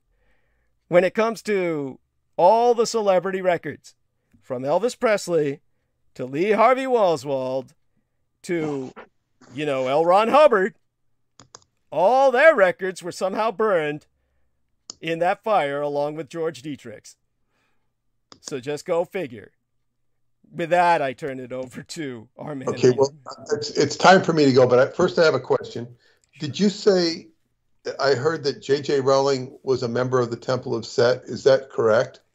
That's what I was told by Brendan Zogid. I don't know what his sources are, but it makes perfect sense. I bet if anyone it does make sense, but that's what I was asking. Yeah. With regards to all the stuff you said, it's just, it's just par for the course. It doesn't, it's just is what it is. Before I go to bed, I do have one thing to share that just broke today. Yes. I haven't heard of it. It was an investigation reopened into mysterious death of Clinton advisor linked to Jeffrey Epstein. Mark Middleton was Clinton's special advisor from Little Rock, who connected the former president to the deceased pedophile Jeffrey Epstein. Oh. He died at age 59 in early May. He was found hanging from a tree with a shotgun blast to his chest. It's been called a suicide. People hang and then they shoot themselves in the chest. Yeah. He flew on the Epstein's Lolita Express numerous times. It's I was, this stuff still goes on. It says the stunning turn of events comes after a series of explosive RadarOnline.com stories questioning the suicide death of Clinton money man Mark Middleton, who was found May 7th hanging from a tree with a shotgun blast. I never heard of this. There's an extension court out of this. That sounds like a lot of trouble. Holy shit. It's like they want him to look murdered. They want everyone to know he was murdered. Go on. Yeah, RadarOnline.com learned about the surprise twist after it filed a Freedom of Information request with the Perry County Sheriff's Department demanding copies of the police report and crime scene photos of the grisly death in a 1,100-acre farm linked to the former president just died outside Perryville, Arkansas. There's a whole slew of deaths in and around Bill Clinton. It says at this time it is an open investigation and we are not releasing any information, Montgomery said in a June 2nd email without elaborating. Of course. Perry County Sheriff's Department demanding copies of the police report and crime scene photos of the grizzly. Oh my God. Perry County coroner is also refusing to release any details about Middleton's death because of the alleged open investigation. Well, I want to say that, and also, I also wanted to just relay a short comment that Paul Pelosi said after he was after his arrest, for drunk driving. Paul Pelosi, the husband of Nancy Pelosi. Yeah. This is what he had to say after his arrest to the police.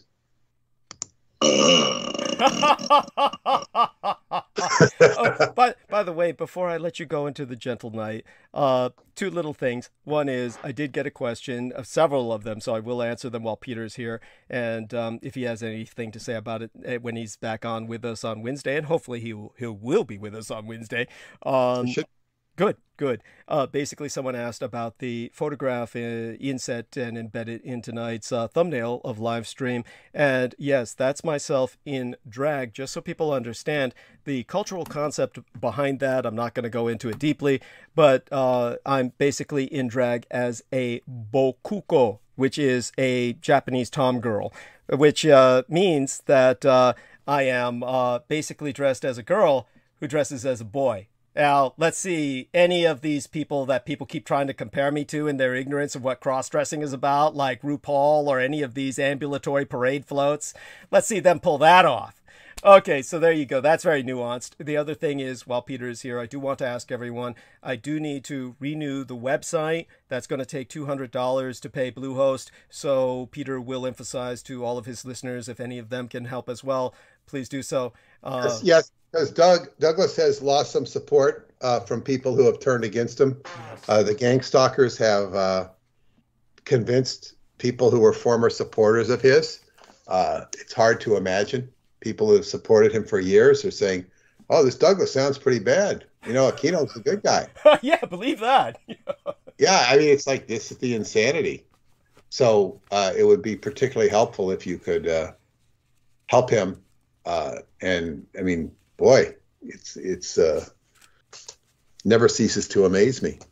It's, you know, it's like Donald Trump, you know, turning into a liberal, abortionist, anti-gun, you know, or gay, or coming out as gay or something. Yeah. I don't think that's far-fetched at all. Okay. I really Good don't. point. But anyway, yeah, it might strike people that way. But yeah, or like Joe Biden all of a sudden becoming, you know, a gun-toting Republican,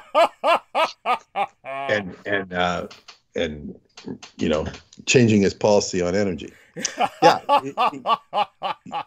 this is what these people do. It's like why were they following Douglas? There was no. They don't make any sense. Yes, they wanted to learn things from me. All these guys who were around, Salman Sheikh, Miguel Andahar. Now they think that if they could take me down, they can somehow take my place. But as Justin White said, that mold was broken into a billion pieces the moment I was born. So there's no real way they could do that. Love you dearly, Peter. Share our love with Paula. Okay. Good night. Hugs. Bye for now. And skybooksusa.com, purchase the Roswell Deception and the Demystification of World War II therefrom, or via the Amazon. Also, don't forget the Vampirology book. If enough of you purchase that, we'll expand it, because only half of the book is printed. But hey, consider it like these other guys, they produce a trilogy, right? You can't really publish books these days unless you sign a trilogy contract. So it all works out. And it's just the way books operate. It's like, you know, I didn't intend for it to be like that, but it kind of works the way it works now. So it just, let's just say these things, they kind of flow with the times in their own way. And with that, Viviana, honey, if you can bring back on whoever you can, Sammy, Noreen, whoever you can reach out to, I'll hang with you until we find someone to share the stage with you. If we can't find that, then I'll take off for about 5-10 minutes. I'll refresh myself while you hold the stage, which I have every confidence you can do. You were doing well last time that you were talking about Israel and everything else. Oh, shit. And that's when the call ended. So what I will do is I will call her back, and let's see if we can get that established. She did thank me, of course, for articulating what I did, so I don't believe that she hung up on purpose. Oh, I'm Understood? sorry. No worries, honey. No worries. Yeah, but I'm glad. To screen share. No worries. I'm glad that you didn't call back, because it's always important when that happens that I try to call you back instead, because, you know, that way if we get somebody else on the call and something happens to you, your connection, then it's still hanging on myself. So there we are. She's going to screen share soon, and then we'll go through this. We'll see if Daniel Arola can join us or anyone else, and best wishes to Daniel Arola, Brandon Young perhaps. We'll see who's out there. George Knight perhaps, Noreen Helphand, and all the rest. Actually, I think that stupid photograph Jameson Reese has on his icon, I can't help but look at it because it's still like up there in my favorites. That's what I should do. Remove it from my favorites so I don't have to look at him. It's not even the image of myself as all fat in the funhouse mirror sense that bothers me. It's just, you know, seeing that idiot. But then I'd have to open his account and then I'd see what he wrote. So I'll probably just leave it there. I don't mind looking at myself looking like I'm fat. I mean, I don't want to look like that in real life, but hey, you know, if some idiot gets off on that, shows you where he's at. Now, let's see. We've got something's happening to the screen, so we might be bringing someone on. Oh. There we are, Sammy. Oh. Can you hold the stage with this wonderful young lady while I refresh myself? Yes. Hi, Vivian. Hi, Doug. Is there anything you want to talk to me about before I take off for a few minutes? Sammy? No, go right ahead. Okay, Go right ahead. great. So I'll be back in about 10 minutes, about 11, 12, 15 at the longest, and these wonderful people will hold the stage along with the help of Noreen Halpan. And Goddess bless you, young lady. Say hello to everyone, Noreen, while I'm still here. Hi. Oh, so Hi. good to Hi, hear your Noreen. voice. Hi, Viviana and everybody. I don't know who else is on Sammy. here, but Sammy and Viviana. who? Sammy. Oh, okay. Hi. All right. That's right. Hi. Okay, so wonderful. You're all introduced, and I will leave you here to hold a round table. This way I can, hell, I can spread out all over the place. I'll be back in about 15 minutes at the longest, but I'll certainly be back. I'm going to go mute now. Thank you. Bye. All right, enjoy. Well, hello, Miss Noreen. How are you? Fine. Wow. Hi. Hi. We finally have the floor Excuse me. together with Sammy here. Oh, yeah, that's right. Wow. Yeah.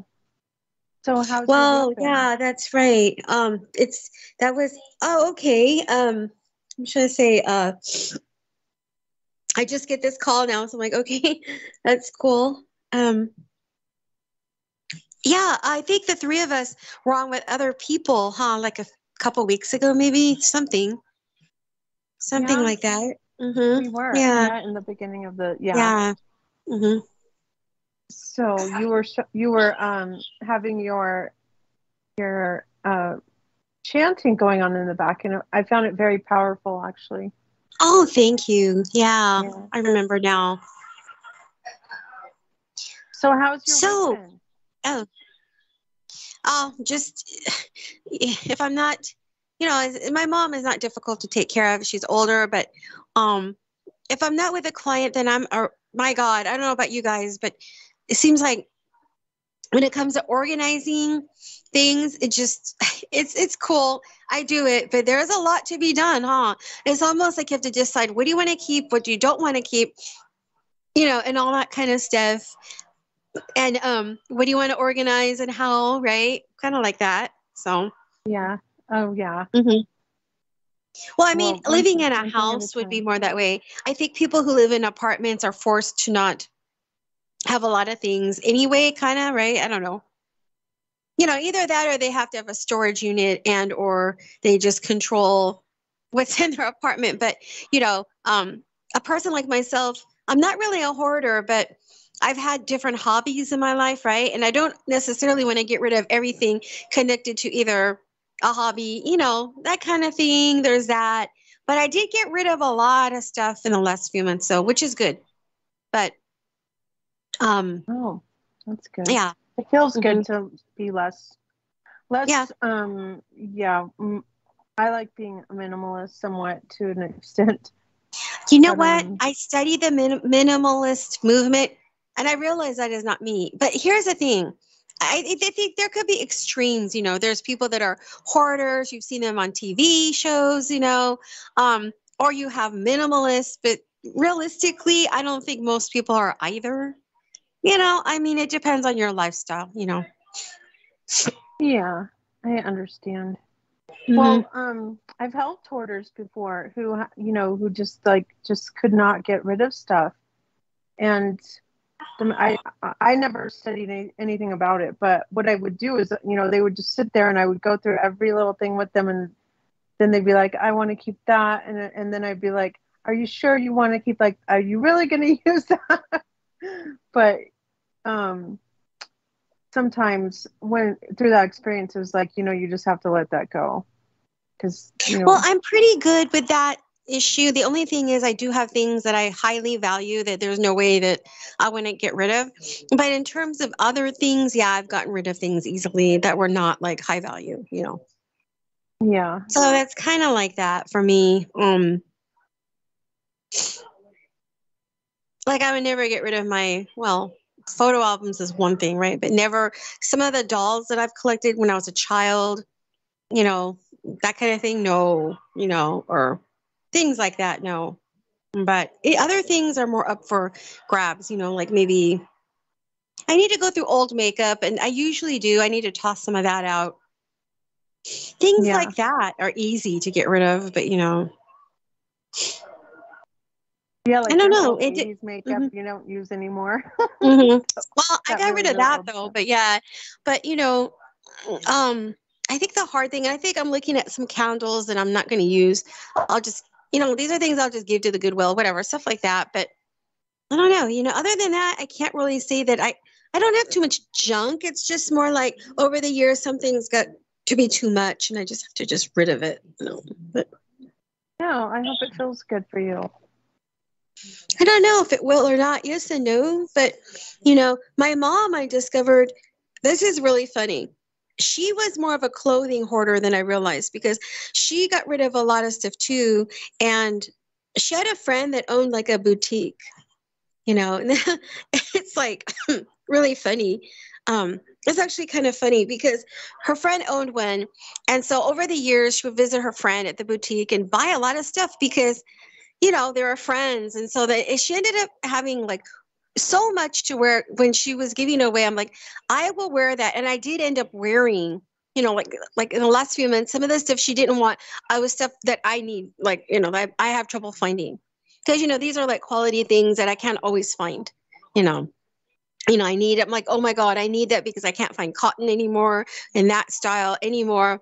So she had it. I'm like, yay. So I don't have to shop for it anymore, So sometimes that's a good thing. But, my mom had so much though, like, like, I don't know, like I like clothes, but my mom, because of this friend, she had probably 3 times more clothing than I did. I'm like, wow, that's quite a bit considering I like clothes. She had 3 times more, but she rid of a lot of it. And a lot of it is in trash bags right now in the patio because I finally found out when our next garage sale is. It's going to be the first week of August, but I said, I'm not going to wait that long to get rid of half of this. And, I've already given away 4 bags to my friends. And some of this isn't even my stuff.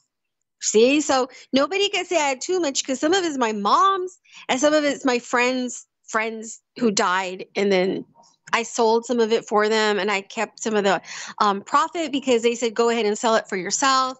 So I got rid of that. I still have some of that, but what else? I'll finalize this discussion because I think half the audience is probably bored. Because this is more like, I don't know. Guanchi he's so supportive of you. He says, you love your dolls. That's understandable. And I love all my junk too. Yeah. I don't think of things like dolls, is junk. But junk is more like junk, right? I don't know, like old makeup or old, like, I don't know, stuff that you collected that your heart is in. Or, there are some things that you make with your hands that your heart is in it. It's different, that's not junk. Junk is like junk. But anyway. Yeah. Well, but it depends because some people can actually use junk and make it reusable. Right. Sure. I guess but when their own. Right. Exactly. That's my point. But if someone's going to criticize somebody for, oh, you're not going to keep your old quilt that you made or your doll. No, that's something that your heart is. You poured your heart into that. It's very different.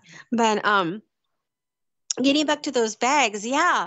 So I already rid of like 5 trash bags of like clothing that was not very much mine, very little of mine, mostly my mom's and that late friend of a friend or whatever. And I have another friend that's going to have like 2 of them, and she's got very small feet, smaller than me. So there's some shoes because I wear a 6, but she's got smaller than me. So I said, well, I found some shoes that are small for me, so they're going to go to her. Okay, so there's people that can definitely use this stuff. It's not junk to them at all, so she's going to get a bag of shoes and clothes. And then the other stuff I'm going to sell, ironically, there's a Japanese, what is it? It's like a thrift store kind of called Echo Town here in Orange County.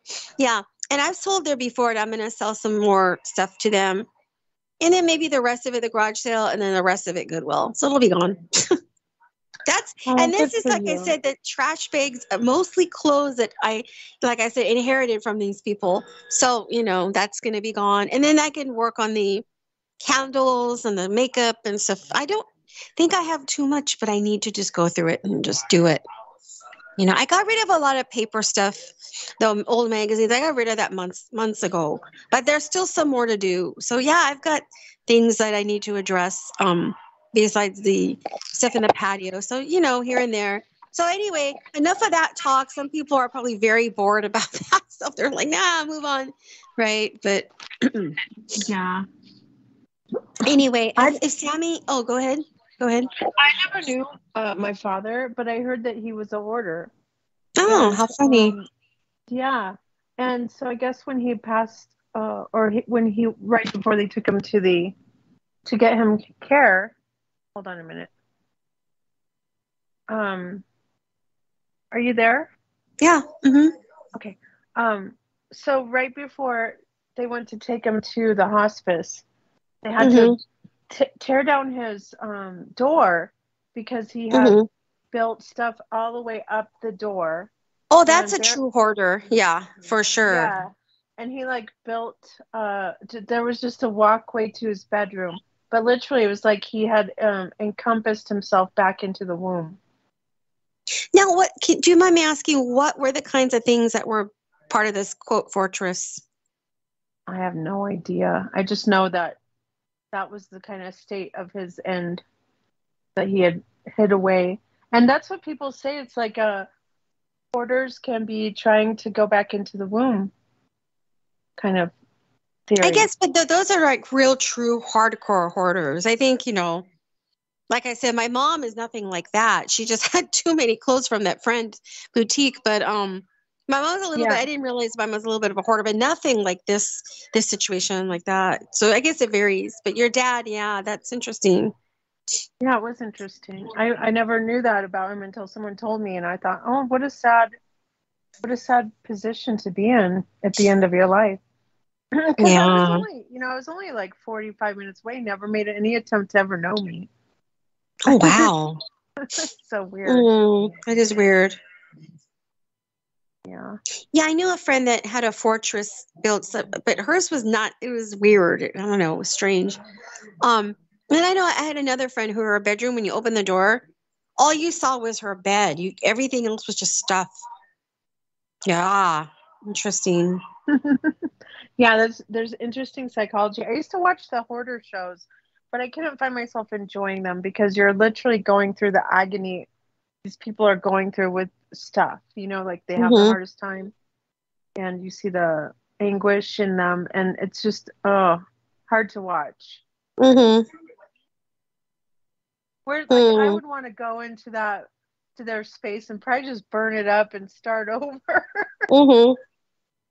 Besides going through everything, but that's just a nice thing to do, I guess. So, where did Sammy go? Uh-oh, he's not on here? I'm right here. Oh, there he is. Oh, okay. But Yes, see, the weird thing is like, oh, go ahead. Sorry. No, go ahead. No, the only thing I want to add with hoarding is, well, I have an old truck that I want to fix, and I have siblings. I have my sister that tells me get rid of it.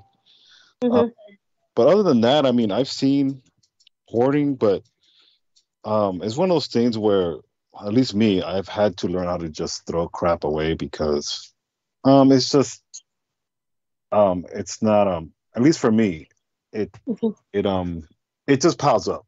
So in a sense too, sometimes I just have it there just to look at it, and it's as far as my personal opinion, it's just not healthy for me. So I end up that way, and you just got to do it. But go ahead. You know what's strange about me though? See, you're telling me something that is normal, but I mean, there's all kinds of situations, but for myself, this is weird, and this is the truth. Things that I thought maybe a few years ago, I gotta just throw this away. Why don't I? But you know what ended up happening? I actually needed that thing. I'm not kidding. Like a few years later, there was some event or something going on. Like, you got it? Do you have this? I'm like, yes, I actually do. Okay, and it came into play to be used for something. And I would have been shopping like for hours for it if I didn't actually have it. So I'm like, good thing I didn't throw it out. Weird things like that have actually happened to me though. Yeah, isn't that weird? Well, I actually have pat yourself on the back. Yeah. Yes. No, it's true.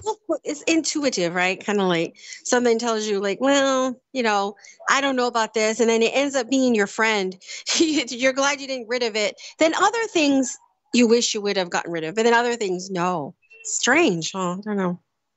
It's weird. Yeah, like one time I got boxes of really good political magazines from the library. They were literally just giving them away, and they had them all boxed. And I was just like walking in, and I had my friend, and we pull them out, put them in the truck, and they were like, I can't remember, but they were great magazines all the way back to like 2001 to 1998, and it was all organized and everything. And anyway, so I was in a position to where I had to get rid of stuff too, and I found myself sacrificing them all.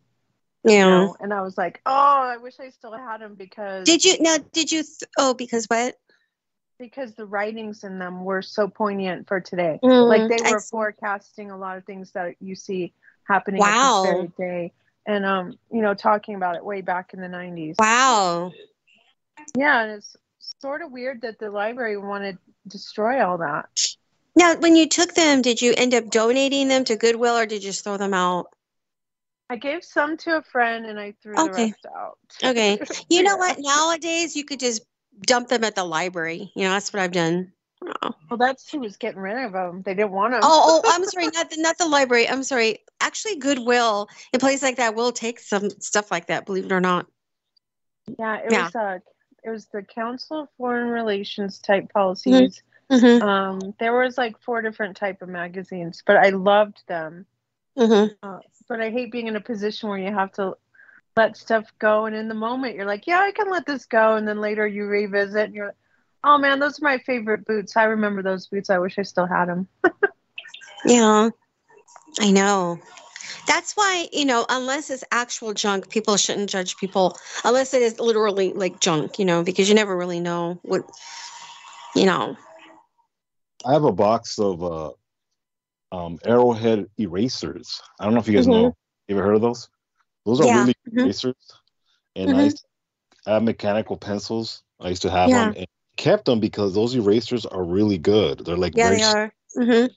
And they come in handy. So I've kept a box of erasers for about 15 years, but I can't let it go. But that's just miscellaneous. Right. Yeah. Well, now that I have like health issues, the clothes that, like I said, that I would normally not worry about before, I'm like keeping them like they're like my treasures, because some of the clothes like nowadays, they're not like they were before. Like the variety that was around like, long time ago was really good. And since I need to wear like cotton polyester blends sort of now, I think, wow, it's a good thing I kept these blends, because I can't find the comfort, the style that, from what I had before. So I am hanging on to those and I wear them. So, sometimes it's like for your health or your hobbies or something, you need to like, you can't just trash everything. It's not good for you. Because I don't want to be, like I said, I don't want to be searching stores for something that, oh my God, why did I throw it away? I needed it so bad. This has happened to me. So I'm like, no. But, that has to do with certain kinds of things. That's not everything, Obviously, there's things I need to get rid of, and I will. Candles, I'm just looking at right now. But there's pieces of furniture, too, that are not mine, but I think eventually I'm just going to have to get rid of. They're not mine, though, but I have to. They're not that much, but I need to do it. And that's really about it. I don't see too much else. A lot of this stuff I'm looking is not even mine, and I can't touch it because it's not mine. You know what I mean? I respect my mom and other people. I'm not going to, okay, I don't like it, so I'm getting rid of it. It's not even mine. That's not right. So that's part of the problem of the situation a little bit, but that's okay with me because, I just responsible for my own stuff, So. Just got back. What I hear you. Yeah, honey. There we are. Viviana is here. I was wondering, it sounded like Doreen was just talking to herself. I mean, we're the. Oh no! No one. Sammy was here too, but he popped off. Oh, okay. Is he still here? Oh, he'll be right back. He'll be right back. Oh, yeah. He had to take off for a second. That should be visible in your screen. Are you working from your telephone or your computer? No. Yeah, I am, but I can see now. I can see. Oh, okay. Yeah. Okay. All right. Yeah. And as a matter of fact, what I do notice is, oh, that's right, the phone conversation we had before, which had some links on it, that disappeared because the call got hung up. And so when we reestablished a new call, then those links aren't there. But, they're still further up on the record. If anybody needs them, they're certainly in the chat. The only thing that I can't provide in the chat would be a screenshot of that Miguel Andahar basically using all kinds of racial expletives to describe Jameson Reese. These were two losers. Miguel Andahar was back around during the days of Revolution Radio. I don't know if that name rings any memory bells with you, honey. Sorry. Who else? Well, Jameson, but other people's names, I'm not sure. Okay, no worries, no worries. Yeah, Jameson does, because you had the misfortune of being exposed to him once, and thank God that you weren't left psychologically scarred for the rest of your life, though obviously... Oh, well, let me just say, back at that time, it was weird. I will say that, definitely, yeah. Yeah. But it's okay now, because it's not around now. Yeah, thank God. Yeah, believe me, honey, it was... You have no idea. It's been it's so great to have Viviana. Really an angelic intervention, I'll tell you that. As are you. Completely different, yeah. Much better. Yes. Oh, by orders of magnitude, just infinitely so. So, honey, you were talking about some of your mother's belongings, how you're going to respect that they're hers and kind of maintain them in the house or something? Is that what I got the last few? Yeah, it's not anything excessive, but there's just things that are like small pieces of furniture that if it was just me, I'd be like, too much stuff, get rid of it. But right now I'm not, in that position. So, but mostly I'm taking and she got rid of a lot of clothes because I was saying earlier, she had a friend that had a boutique or like a clothing store. And because they were friends, she would buy a lot of stuff from her, which she gave me some, which I need actually, but the other stuff she's getting rid of, and I'm parceling them out and I'm selling them. So, but I just couldn't believe the amount that she had bought from her friend. It's a lot. Wow. Wow. Yeah. And she's still with us, right? Yeah. But me and her went through her closets because half of this stuff was from that clothing store of her friends. So I just put them in bags. I took some that I needed. I gave them away to my friends already. I'm selling them at an upcoming garage sale and a Japanese thrift store and this and that. So, whatever. And there's more friends that need stuff. So I have bags ready for them too. That's amazing. Which I enjoy the giving part. People who need it, hey, it's yours. If I don't need it, you can have it. No. So there's a Japanese thrift store in your neighborhood? The city? Well, it's about maybe 10, 12 miles from me in Orange County. It's just, Japanese owned because I remember the management was Japanese and they used to advertise in Japanese magazines. So it's called Echo Town. It's in Fountain. Well, it's a chain. There's a few of them, but the one closest to me is in Fountain Valley. It's called Echo Town. Wow. That's amazing. And they buy they buy, they've been around, God, how long? Maybe 7 years. I don't know. They buy well, not that long then. Go on. Yeah. Oh, maybe 10 years, no more than that, I think. So they do buy clothing, electronics, CDs, DVDs, instruments, So it's like that kind of store. It's kind of cool. It's all right. Mm-hmm. Wow. Yeah. Mm-hmm. And so what were you two ladies talking about that brought this up? That's what we were talking about. Oh, okay. Because I was going through with my mom these things, clothing is in particular for now. The other things are going to come after. So I just was talking about it on air about my plans, with all this. So. Oh no, that's great. I think that people like to hear about what's going on in people's lives. They like to hear. You're correct because I started thinking, are people getting kind of like, what's this about? But then no, I guess it can be interesting, I suppose. Yeah. Okay. Yeah, well, in particular, when it comes to the ladies. Oh, by the way, I can't remember her name now for the life of me. But there's someone who's working with Christine Joanna Hart now. Is she still with Revolution Radio, by the way? I don't think so. Okay. You can look on the schedule, you know. Right. I haven't. Yeah, I'm sorry. I should. She might be, though. I don't want to be wrong. She may be.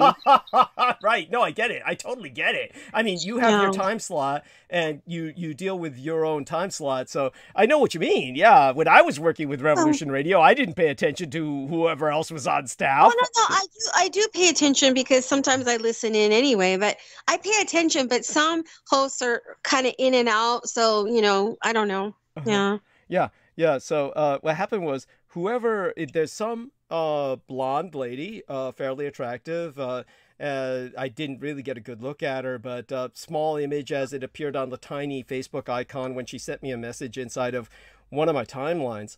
And when people approach me, just so everybody knows, the Sora Aoi timeline, as opposed to the renegade military historian or the DDD timeline, is always best to approach me with messages, because the others, they appear in some kind of weird, like Twilight Zone of Facebook that it's kind of a pain in the ass to find what people are sending me, just so people know. So it's just easiest to approach me through the Sora Aoi timeline. That's the most convenient, which seems to finally have begun to function in terms of over the past few days, or maybe about a week or so. It was like preventing my posts from displaying publicly. I had to go in there and put them on public display. It's not supposed to do that. All of my settings are for public, so something weird was going on with that. But seems to have turned a corner in that regard, so I don't have to go in there with each post and make it public. But other than that, so this lady wrote me and said, "Oh, I'm working with Christine Joanna Hart now. Do you want to come on our show?" And I was like, you know, like an idiot. I was, it was like, I think it was right after a transmission. I was burned out. And I, you know, because when I'm on for 12 hours, you can imagine. And then, I mean, it's not that bad, but, you know, obviously I'm not thinking straight. And so there was that. And then I was already beginning to narcotize myself. So that combination, I said, "Oh, yeah." I started responding to her. Because actually I was just curious, you know, some blonde chick works with Christine Joanna Hart. And then of course, when I came to my senses later, I was like, what the fuck was I doing? And of course I haven't responded since. So I do apologize to that lady for that. Obviously I'm not going to be dealing with Christine Joanna Hart if possible. She may not even be planning any ambush or anything, but you know, it's simply the situation's just too delicate. But definitely, I just brought that up because I didn't know whether she was with Revolution Radio still or not. So I was just curious. And I don't know. You can look at. I mean, let me see if Yeah, I don't know. I mean, we don't need to look that up now. I mean, isn't that interesting, Douglas? You're just a sucker for a pretty face. Of course, honey. Of course. Yes, I'm a fucking idiot. Yes, I think with my dick. Yes, I mean, yeah. I mean, I may be able to dress in drag, but no, I still have a penis, and that does all the thinking. And I just, you know, wherever that points, I just follow with it. You know, it's like a divining rod, and so I get into all kinds of trouble. I just. Yeah. And then. Speaking of Revolution Radio hosts, I was meaning to say this when you started talking about this. I just got a message from Angela Black because, you know, me and her still. I see her. Well, I saw her a few years ago, but anyway, we still talk. And she put a message to me and another friend. That SJ. Remember SJ? Yes. Yes, vaguely. No, he's basically on his deathbed. I mean, he's only got maybe days to live. Holy shit. That's what his wife Barb put a message out, and I guess Angela got a hold of that and then sent it to me and other people. Yeah. Wait a second. SJ, he was the guy who, like, he was in the hospital a long time ago and like a brain tumor, right? Yeah, he has that, or MS, I think, something. And he used to call into your show, I remember. That's right. Yeah. And, you know, him and Heather Holman had a show together for a while. And I messaged Heather earlier today. She hasn't even seen or replied to my message. But, yeah, that's what's going on with SJ. Oh, my God. Yeah. So I'm glad, by the way, that you're still in contact with Heather Holman. I hope she's doing okay. You know what? I think she is. I just spoke to her. She came on my show a few weeks ago. We spoke to her a few weeks ago, but I don't know. Yeah, I think she's fine. Okay.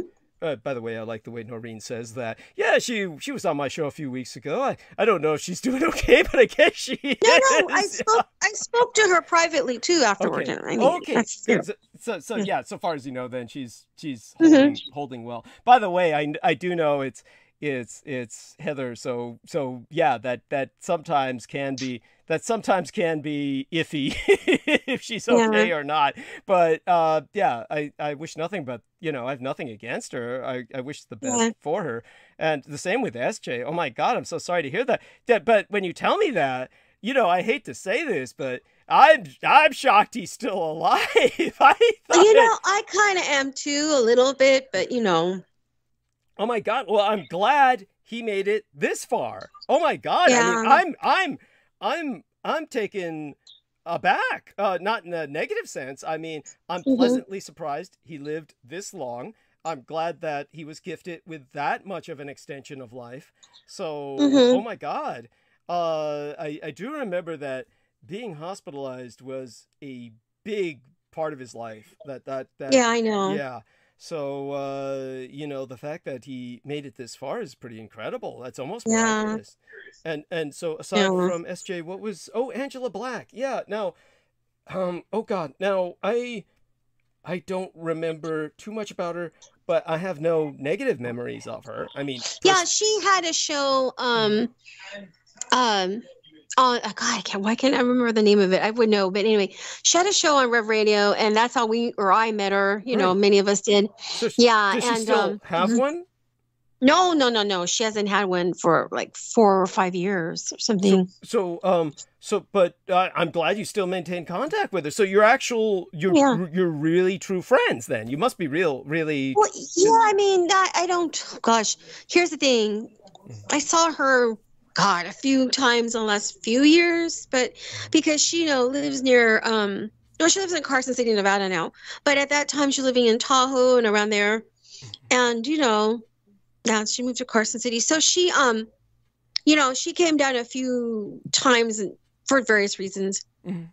And so I saw her, but, and when Rectify died, she came down for his memorial. Oh my God. So, right. And Rectify, I remember him, but I don't remember what I remember about him. I don't. It doesn't bring any negative connotations to my mind. So, I mean, I think he was just another one of those guys who was hanging around. I mean, I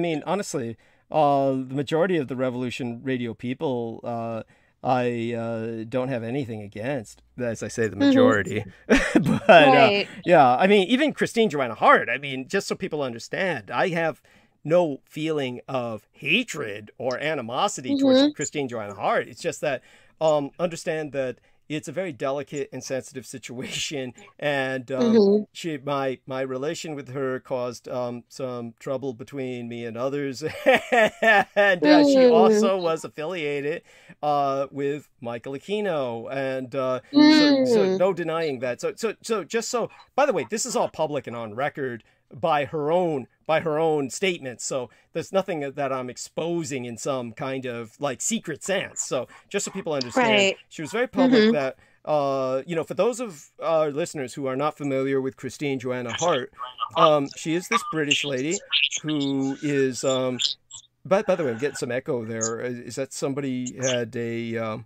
It's my mom's TV, and there's nothing I can do about it. No worries. Oh, thank you. CT. I'm just trying to make sure that's technical. It's not that I thought it was voices in my head or anything like that, but is it kind of like really bad? No. It's fine. It's fine. No, it's fine. It's fine. Yeah. No. It basically, believe me, I don't even notice it now. It was just for a moment. Maybe you were wandering around the house or something. With it sounded like it became louder, and then it didn't. So. But honestly, I think it was some kind of feedback. There was, because it sounded like me, but an echo effect. So I was just curious if somebody else had come on the call, which is, that's probably the case. I mean, for Noreen, you haven't experienced this, or maybe you did, maybe a few times, but mostly in the opening hours, what we would often get would be like somebody was clearly on the call who was not registering as being on the call. And so this would happen a lot. And this really happened when I was working with Jameson Reese, who, like Justin White said, Justin White describes it as he has the stench of hell you can smell a mile away. But aside from that, during that period of time, we were having a lot of technical kind of glitches where somebody would obviously be on the line with us, but just wasn't showing up as a member of the call, yet we could clearly hear them. We could hear them moving, or we could hear them make sounds like, just weird shit. So, I was just making sure it wasn't something like that. But such being said, with Christine Joanna Hart, her earliest memories, as she described to me openly and on record on my shows, was that was basically being raped by Michael Aquino. So, wow. Yeah, this was her formative, kind of like a formative primal trauma. And she never really escaped from his control. Maybe things are different since his death, but simply because so many sensitive things happened while he was still alive, concerning my experiences with her, I just feel leery about being on an interview with her. Now, I don't feel that she would malevolently do anything like try to instigate an ambush. But obviously, if I were on with her and this other blonde lady, I mean, I'd probably, say all kinds of stupid things. Honestly, it's basically because I don't trust myself. So that being said, so she was with Revolution Radio for a while. And here's the funny thing. If Amanda Yu were with us, she would describe it so much better. But basically what had happened was that, for those of you who don't know, probably one of the critical things that happened at Revolution Radio, like a decisive experience, was when Christine Joanna Hart had agreed to have myself on for Pearl Harbor Day. And so she had agreed for me to discuss the attack on Pearl Harbor. Now, she was, at that time, Aquino was still alive. And what happened was, the producer was Laura Lee Solomon. And because Laura Lee Solomon produced for both myself and Christine Joanna Hart, she had pretty much control of the situation. And in other words, she could hang up the call or whatnot. And what happened with Christine Joanna Hart, since she had agreed to have me on for to discuss Pearl Harbor on Pearl Harbor Day, then she basically said at the last minute, just as we were getting ready to come on, and Laura Lee was getting ready to produce the show. And Laura Lee was doing this basically because she, at that time, adored me. And she was trying to help Christine Joanna Hart as a victim of Michael Aquino. And so she was producing for her too. And she was really overextending herself at the time. So she needed to stop doing that anyway. She needed to stop producing for Christine. And so it all came to a head when this happened. And on the day of the Pearl Harbor anniversary, Christine Joanna Hart said she wanted to talk about ferries, which was just, didn't make any sense. So because of that, what happened was we got on the call, and then Laura Lee Solomon knocked her off the call. So when Laura Lee Solomon knocked her off the call on her own show, I went on to discuss Pearl Harbor. So I discussed Pearl Harbor for the hour or two of the show. And then, and Laura Lee was saying, the calls across England, it's transatlantic, it's just technical. But of course, Christine wasn't buying it, and she went running to the idiot, Mike Ringley. And Mike Ringley wanted to sleep with Christine Joanna Hart. He had expressed that to me. He had expressed that to me, and he had expressed it to a few others, I'm sure. He said, I want to fuck that bitch. And so that idiot... That's when he basically knocked Laura Lee Solomon off of her ability to control things like the chat room, and certainly took her off from producing for Christine Joanna Hart, who had to find somebody else to produce for her. I think it was Kat Jenkins who took over, or Kat Jenkins found somebody else to do so, because Kat Jenkins was, obviously was older and not necessarily up to producing at that hour. It was very early in the morning. So then when what happened was that... so that was decisive, because it was after that Mike Ringley never trusted Laura Lee Solomon again. And that's when the chaos cultists began to really run loose in the chat room, because before that she had the ability to knock them off, but then Mike Ringley took that ability away from her. And then what happened was that Mike Ringley, like an idiot, he wanted Christine Joanna Hart to play Mrs. Santa Claus with him on Christmas night. And his wife said, fuck you, that's not happening. I'm playing Mrs. Santa Claus with you on Christmas night. And so on Christmas night, then Mike Ringley and his wife were playing Mr. and Mrs. Santa Claus, and Amanda Ute described it as, her words for it was, in a single word, disgusting. She said all they talked about was sex and sex toys, like, really? you know. Yeah, Oh, yeah. She said they were intending this. This was their bullshit that they advertised. They advertised it as, this is the night the kids can listen in because, you know, Mike Ringley's Mr. Santa Claus, and he was supposed to have Christine Joanna Hart as Mrs. Santa Claus, but it turned out to be his own wife for obvious reasons because she wasn't going to let that happen. And then when they got together, they kind of overcompensated and turned raunchy as hell. And Amanda, you said, Wow. said that there's no kids on earth who should have been allowed to listen to that shit. But, you know, they were like That's saying, weird. you know, I'm coming down your chimney with a bag of dildos and shit. It was just a stupid shit. Wow. You know, people were calling in saying, I want the spike rib dildo and shit. You know, it's just stupid stuff. Wow. And yeah, and that was so typical. And so there you go with that. That was Mike Ringley never did get to realize his fantasy of playing Santa Claus with Christine Joanna Hart and having transatlantic phone sex. So yeah, there you go. The how do they say that? The best planned dreams of mice and men and all that shit. So all that being said, other than that, Noreen, you tell us what else, Viviana, and you might, I mean, I'm sure the two of you young ladies have other things that, I mean, let me just sit back for a few minutes and let you two young ladies talk for a few minutes. Viviana, certainly you have other things to talk about with Noreen other than flea market furniture or Oh my god, it wasn't that bad. No, I'm just kidding. I mean, it was well enough. I mean, yeah, flea markets can vary. I know. Anyway. Yes. And is Viviana still with us? Or she's on mute. Oh, she is? Okay. Yeah. She might be. Yeah, she might be doing something. And of course I'm here. Yeah, I'm here. Are you all right? Yeah, I'm just attending to some other stuff. Oh, okay. Yeah, that's understandable. Are you busy? No, not really. Oh, okay. Yeah, I mean, I just have drama going on in my community, and is it drama you're willing to share, or is it private? no, not right now. No. Okay, some other time perhaps. Then, yeah. It was actually resolved, hopefully. Oh, good, thankfully. good. No, I'm glad to hear that. And by the way, Noreen, Sammy was it was like he works swing shift. He works swing shift, and so he sleeps at odd hours already. And what happened was he couldn't sleep. He couldn't sleep last night because somebody died in the community, and they held this big funeral. And he's Latin American, so they brought in the mariachi band, and oh my God! So he was kept awake throughout the night, and oh my God, poor guy. So there you go. Anything going on in maybe you two ladies can talk about things going on in your neighborhood while I kind of sit back and pull my head out of my ass. That does remind me. There was something. Yeah. Sammy's not on right now, is he? No. I mean, if you want to say that. Because you brought up.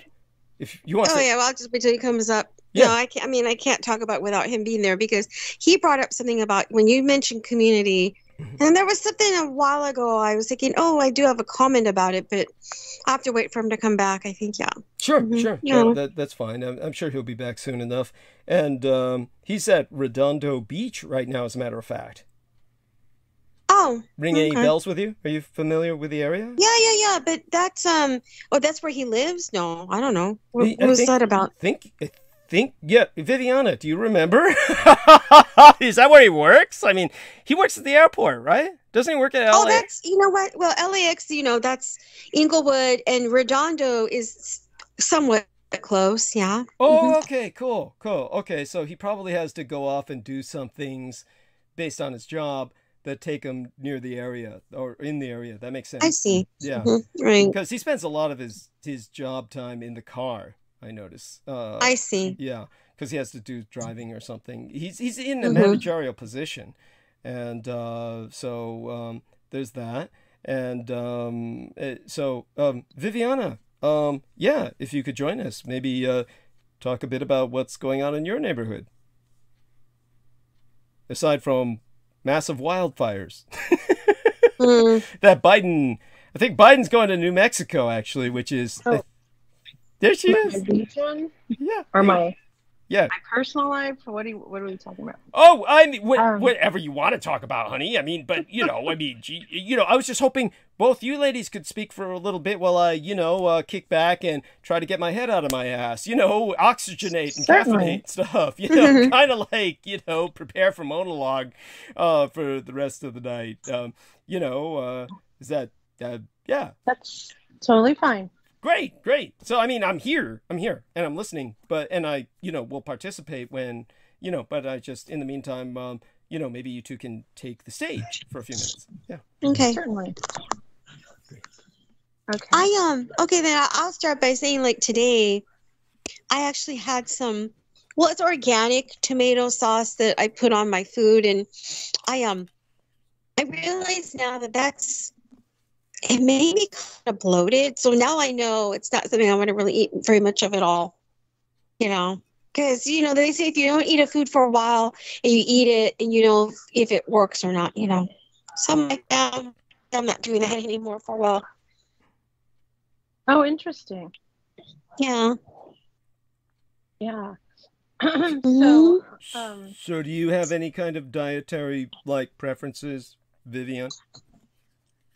Me? Well, right now I'm still kind of juice fasting. Oh, yes, tell But, Noreen about that. Tell her what you're doing. Oh, that's cool.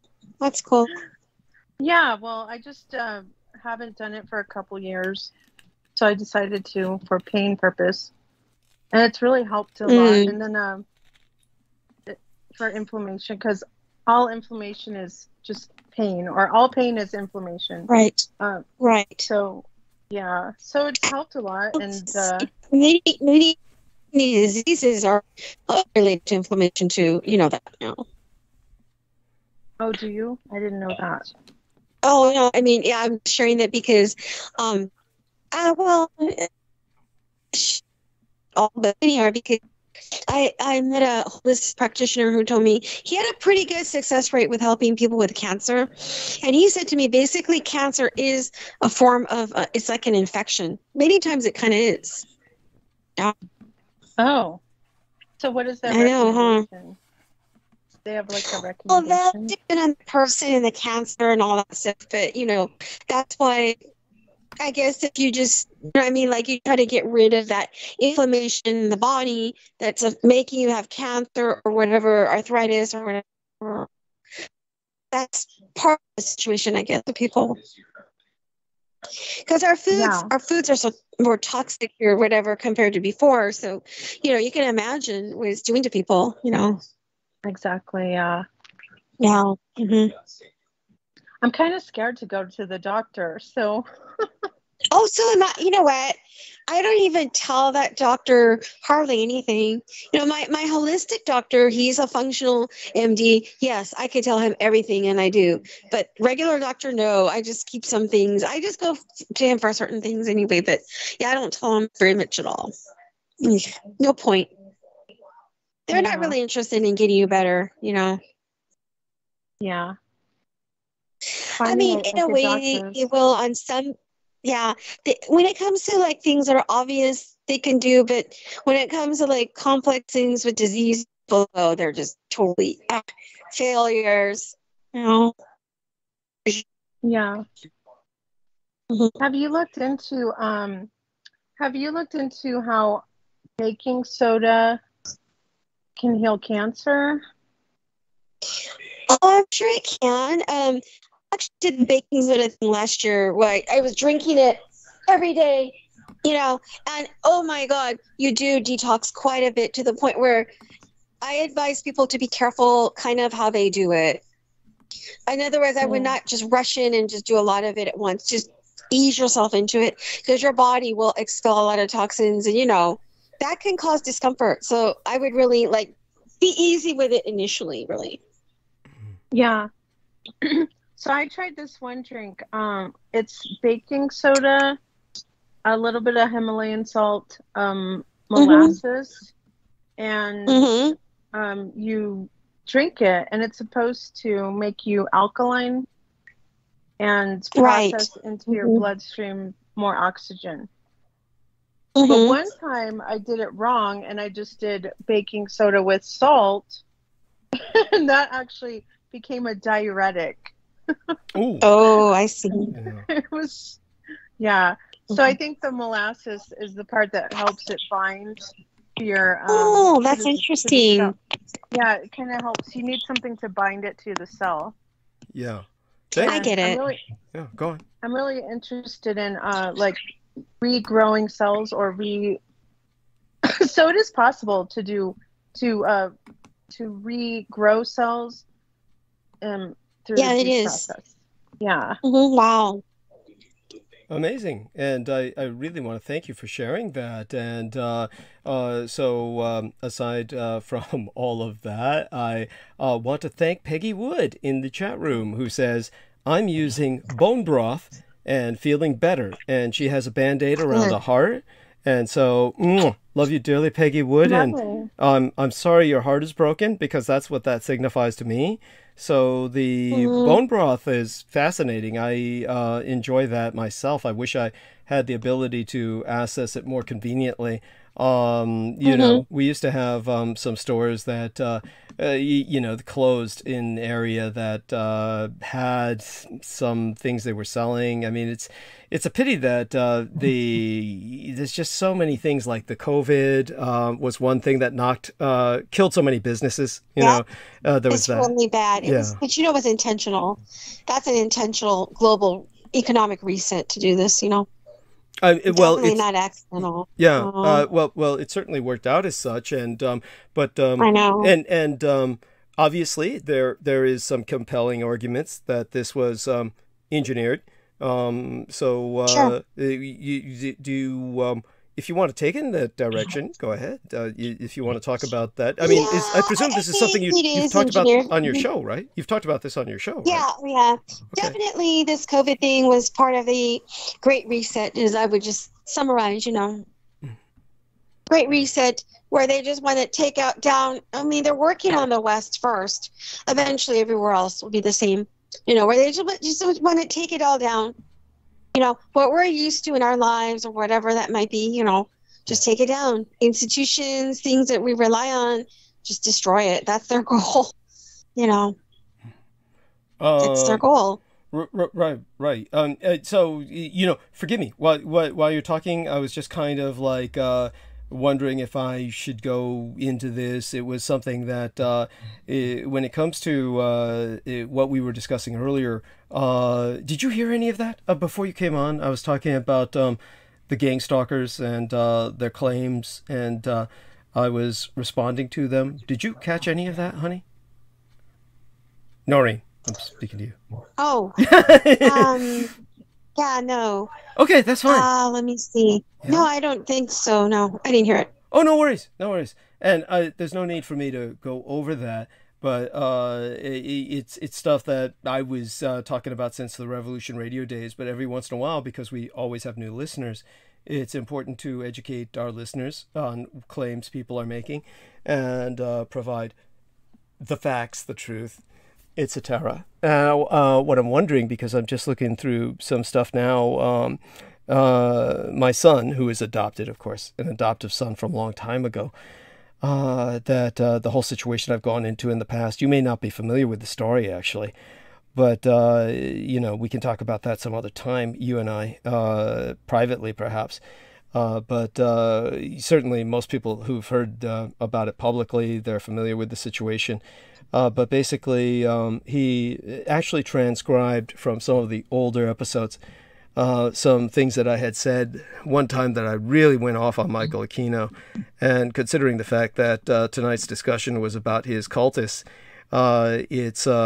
it's one of these, I'm pondering whether or not I should read this transcript just to kind of give people an idea of, you know, the time I really went off on Aquino in the old Revolution Radio days. And a lot of people felt that to be a pivotal episode. So I might, you know, just kind of read that as kind of like a form of exorcism, if you will. Because his modus operandi, or rather his works, are still being carried out by his cultists. All this being said, yeah, I don't need to necessarily do that while while you're with us, while you're gracing us with your presence. There's no need for me to do that, but perhaps shortly after you leave sometime. Not that I'm asking you to leave right now, by all means. Right. So Sure. by the way, I heard a kind of noise there, like, and was that Sammy? Or let me take a look at our incoming call here, see if there's anybody joined us. Yeah, I heard that too. You did hear that too? You heard that too? See, there we are. There we are. That was so weird. See, this is what we used to hear in the opening hours when Goober Jameson was with us, and then we'd hear, like, some guy in the background going, or whatever. So there you go. And so Noreen, did you hear that? She went mute. And, did you hear I that? went mute because I was worried maybe it was coming from over here, but It didn't sound, no, it sounded more organic, right, Viviana? It sounded more organic than some background TV news, right? okay. Right, it was like a grunting. Yeah, there you go. And so there's definitely third people on the call, so to speak, or I'm the third person. So it would be like there's another person on the call who is not registered as being on the call, definitely. So this is what happens. And you know what makes it so stupid is, of course, you have to ask why, but then you realize here's the reason why is they probably have to be on the call so they can shut the call down anytime they want. So they have to be on the call to do that. So they basically probably, have somebody here just to do that in case they feel that it's going in a direction that will threaten them or something. Maybe that'll happen if I start, reading the transcript of that time I was lambasting a keynote, though I doubt it, but you never know. So I'll experiment with that later, perhaps. But other than that, it's also just redundant stupidity on their part anyway. Perhaps it's also because they want at some particular time to be able to break into the conversation, so to speak, like with some kind of noise or interference that might frighten people or something. Who knows what their plans are, but whatever their plans are, they never make much sense. Yeah. And I just heard my voice kind of echo. Did you hear that echoing sound? I didn't, but okay. How about you, Viviana? Did you hear a kind of echoing? Yeah. I hear something in the background. Yeah, there, she heard it. So it was, that has to do with some kind of feedback that has nothing to do with the TV in the background that you've got going, Noreen. Has something. Well, no, the TV's off now. There's some things in the kitchen going on, but don't worry about them. They're not the cause of any of this. Yeah, no, it's definitely something else going on with the audio. That means that somebody's listening in and that every once in a while they're not muted. So they have the radio on, so to speak, or their computer. And therefore my digital broadcast, when they go off mute, then it echoes. Then my voice has an echoing effect, like a feedback. And that's what Viviana and I were hearing. So it's probably because Viviana and I originated the call. And because of that, we're able to hear a bit more better this sort of phenomenon than you yourself, because you also have some background noise in your home that probably also prevents you from hearing it or something, just speculating. That might be the case. Such being said, why don't you two ladies go back to talking for a few more minutes? I'll keep breathing here. If Sammy doesn't join us at some point soon, then I'll start monologuing. But other than that, you two ladies were doing well there for a while, talking about what about sewing? Do either of you two ladies know much about sewing? Did you ever learn to sew from your mothers? My mom was really great at that, and I'm just a person that likes to mend a little bit, but sewing is something I never barely got into. I got into embroidery more, but I don't even do that anymore. Wow. So go ahead. Okay. Yeah. Well, Sammy's back with us, so tell him a bit about the community thing. Oh, yeah. I wasn't sure. I guess ask Viviana if she wants to complete the. Sammy's back with us, but Viviana, you want to tell us a bit about all the sewing you did? Oh yeah, my grandma taught me how to sew. We used to do little. She used to have me do the little squares in each of the quilts that she made, and then she taught me how to start on or how to cut patterns and make clothes. So yeah, I have that from her. Oh my God! I'm so proud of you. Yeah. I'm so proud of you. I mean, it's such a lost art, really. So thank you for helping to preserve a skill that used to be a part of every woman's life, essentially. It was one of... Oh, I think it's an important skill, even though I never really took it up fully. I do really, really respect that skill highly. Wonderful. I mean, that's good too. I mean, it's important that you know, that we respect these skills, and so much is becoming lost, and God knows we'll all suffer for it. I know. Yes. Oh. Yeah. So, Sammy. By the way, let me add something about the sewing, okay? Yeah. You guys might not believe this, okay? But all my sisters know how to sew. Oh, wow. My sisters are not, when it comes to sewing, they're not gang members. They're gang bangers. They when you talk about sewing machines, they collect sewing machines like hot rods, okay? Oh my God. They're really into sewing. Yes, that's one thing they do like, is to sew, and explains why there's, you know, the gossip and all that comes into play. You know, when you're sewing, you know, knitting as well, but you know, they're really big into that. They're, you know, Yeah, it's just, knitting seems like a craze right now. It's kind of like the cool thing to do. Wow. Like to be That's knitting, cool. like sitting in your coffee shop, hanging with your friends and knitting. Yeah. It's like the thing to do now. For That's real. cool. Well, I think that's great that people are picking up, you know, more practical habits in general. Like, even though I never got back into sewing at all, although I might start learning to mend again, but I did get into cooking more, and the gardening thing. And I think anything or whatever skill that has to do with, you know, being a handyman, or cooking, sewing, gardening, all of it. I think there's more people that are getting back into it, and it's good, and that's a good thing. No. Mhm. Yeah, I'm totally hooked on the DIY shorts. Like you'll see on, you know, just people doing the randomest, neatest things your mind would never think of, and then taking it in and retaining it and thinking, oh wow, that's like the coolest little thing. I love DIY. That's cool. I know, I me love too. DIYs, but you know, I'm never gonna do that project. But thank you for thinking of it. Mm. Yeah. That's wonderful. If only Sammy's sisters were here with us, they could really take this conversation to new heights. I mean, my mother loved sewing machines, and of course my mother had some of the sewing machines that held the old foot pedals. I don't know if any of you ladies have any of those. Yeah, my mother I had used one to of have them. one. There. Oh my God. Yeah, my mother also had. Yeah, those were magnificent. Oh my God.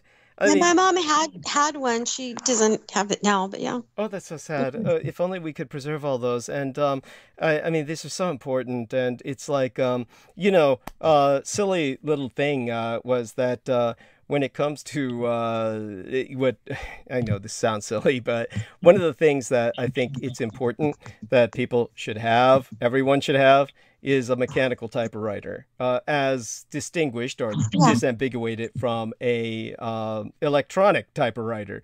And of course, mechanical typewriters are, I remember there was like, when I was talking to older people on Facebook one time about such things, and this young black girl, black African-American chick was like, why would anyone want one of those? And she later on said some things that were just, she was learning the Japanese language, by the way, which was what she was kind of interested in what I had to say. And yet at the same time, she would just say some really stupid things. I finally wound up blocking her because at one point I put up an illustration from when I was younger, and she like said, wow, this is like something like, I forgot what she said. It was something incredibly stupid, like along the lines of, wow, this really is like, you know, something self-enamored or something along the lines of like, this is like, you're full of yourself, basically. And I was like, well, yeah, that's the whole point of Facebook, right? Is that people put up shit about themselves. I mean, it's kind of like stupid to basically diss somebody about that. Anyhow, I wound up blocking her. But the whole point was that just so people understand, so many of these machines are important because in the event that there is a massive social dislocation, if we do have extended power outages, you have no idea how valuable things like sewing machines with foot pedals become, or mechanical typewriters. I mean, if you have a mechanical typewriter, you will look like a complete badass turning out sheets of paper that are legible, while everyone else is scrawling like a caveman, various little notes to each other. On that subject, I'm a person that, because I'm always thinking like how you're describing. No, I don't have that thing anymore, but I have a habit of still writing notes on paper. Okay, right? Yeah, but I find that to be more, I don't know, I like it better, and I think it's still something that is good to do. But whatever. Absolutely. And so everybody try and maintain some of the old habits, and they are important. With that, now that you're back with us, Sammy, by all means, young lady, tell them a bit about... Oh, go, yeah, Sammy, what were you going to say? Yes, well, interesting about old technology. Cathay Pacific still sends telex every time they complete a flight. Any flight they complete, they still send a telex to Hong Kong. That's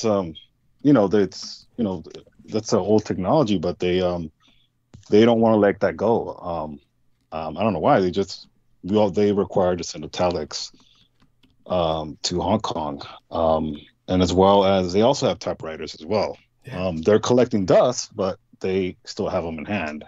That's incredible. Wow. Yeah. Typewriters are good. I don't have one anymore, but that, like writing, or like you were saying, what they're doing over there is good. Yeah. If they're doing that. And really, what's very interesting about it is there was one time where their operating system went offline, and this is when the old retirees were still there. Most of them were, they're either from, they were the Taiwanese, or they were from the southern region, from Hong Kong. But the system went down, and they actually typed up the no-talk for the captains. They did everything manually, which everybody was just staring at them. But they had these old geezers there, and I don't mean to be disrespectful, but they really didn't do anything. But when it came to completing a flight, when the system was down, they were very efficient, to the point where, it showed their value. I think the airline had them there for that reason. Almost insurance purposes. And, there was this was about 79-year-old man that was there. I don't know if he was Taiwanese, but, he was Chinese. I don't know which side. But he looked very old and senile, but when he was reviewing any paperwork, he was like sharp as a tack. The way he read the way he read a document was almost like he used to hold the paper up to his eyes, and almost like you would look at him and you're like, what the heck is this guy doing? But he was reading the paper, and he was very sharp. It's just the way he read was very orthodox, but he knew his stuff. And I can see why the airline kept him around when those cases where the system went down. He was very vital to their operation. And I always wondered what was his background. It had to be military, because he's just very proficient. He was useful in situations, but he was just, the only thing about him is he did smoke like a chimney, but he was very very useful. He must have had military background, because he just was he was very sharp when it came to that type of stuff. But yeah. Thank you. No, that's very important when it comes to people have no idea just how important elderly people can be when it comes to collapse of civilizational standards as we understand them right now. It's so important to learn what you can from them about maintaining mechanical infrastructure in disambiguation from electronic infrastructure. Honestly, it's I can think of several examples, but right now what you've covered will suffice. I mean, it's just another example of you got somebody who can handle it when the lights go out. Somebody who can actually calculate without a calculator is also useful too, or mechanical, well, not necessarily mechanical, but battery or solar powered calculators are important for when basically electricity shuts down. You have no idea how that can be, it's unfortunate you have these young people who are running the cash registers. And when you have a blackout, they can't calculate your purchases. So that's an example. Oh, funny. Yeah. All that being said, by all means, when you went, Our Lady Noreen was saying that she had something to say about what you had brought up about community. So by all means, Noreen, bring that up and share that. Oh yeah, it was weird because when they were talking about something with the community, and then I was thinking, wait, what was it that I was going to say? Like, because there was a few things I was going to say the last time I was on when you were all on together. And there was another entirely different thing I was going to say, and I have to remember what that was, but whatever. It might have to do more with Douglas and some host. And I can't remember. It's something to do with that one had to do more with a show that somebody appeared on. But anyway, whatever to that. Yeah, no, I think now I remember what it was. Sammy, I think, right, you mentioned that something because, okay, let me just preface by saying that I'm in Southern California too. I don't know if you know that. Like, I think you're in LA. I don't know what part. I'm near Long Beach. I'm on the border of Long Beach and OC.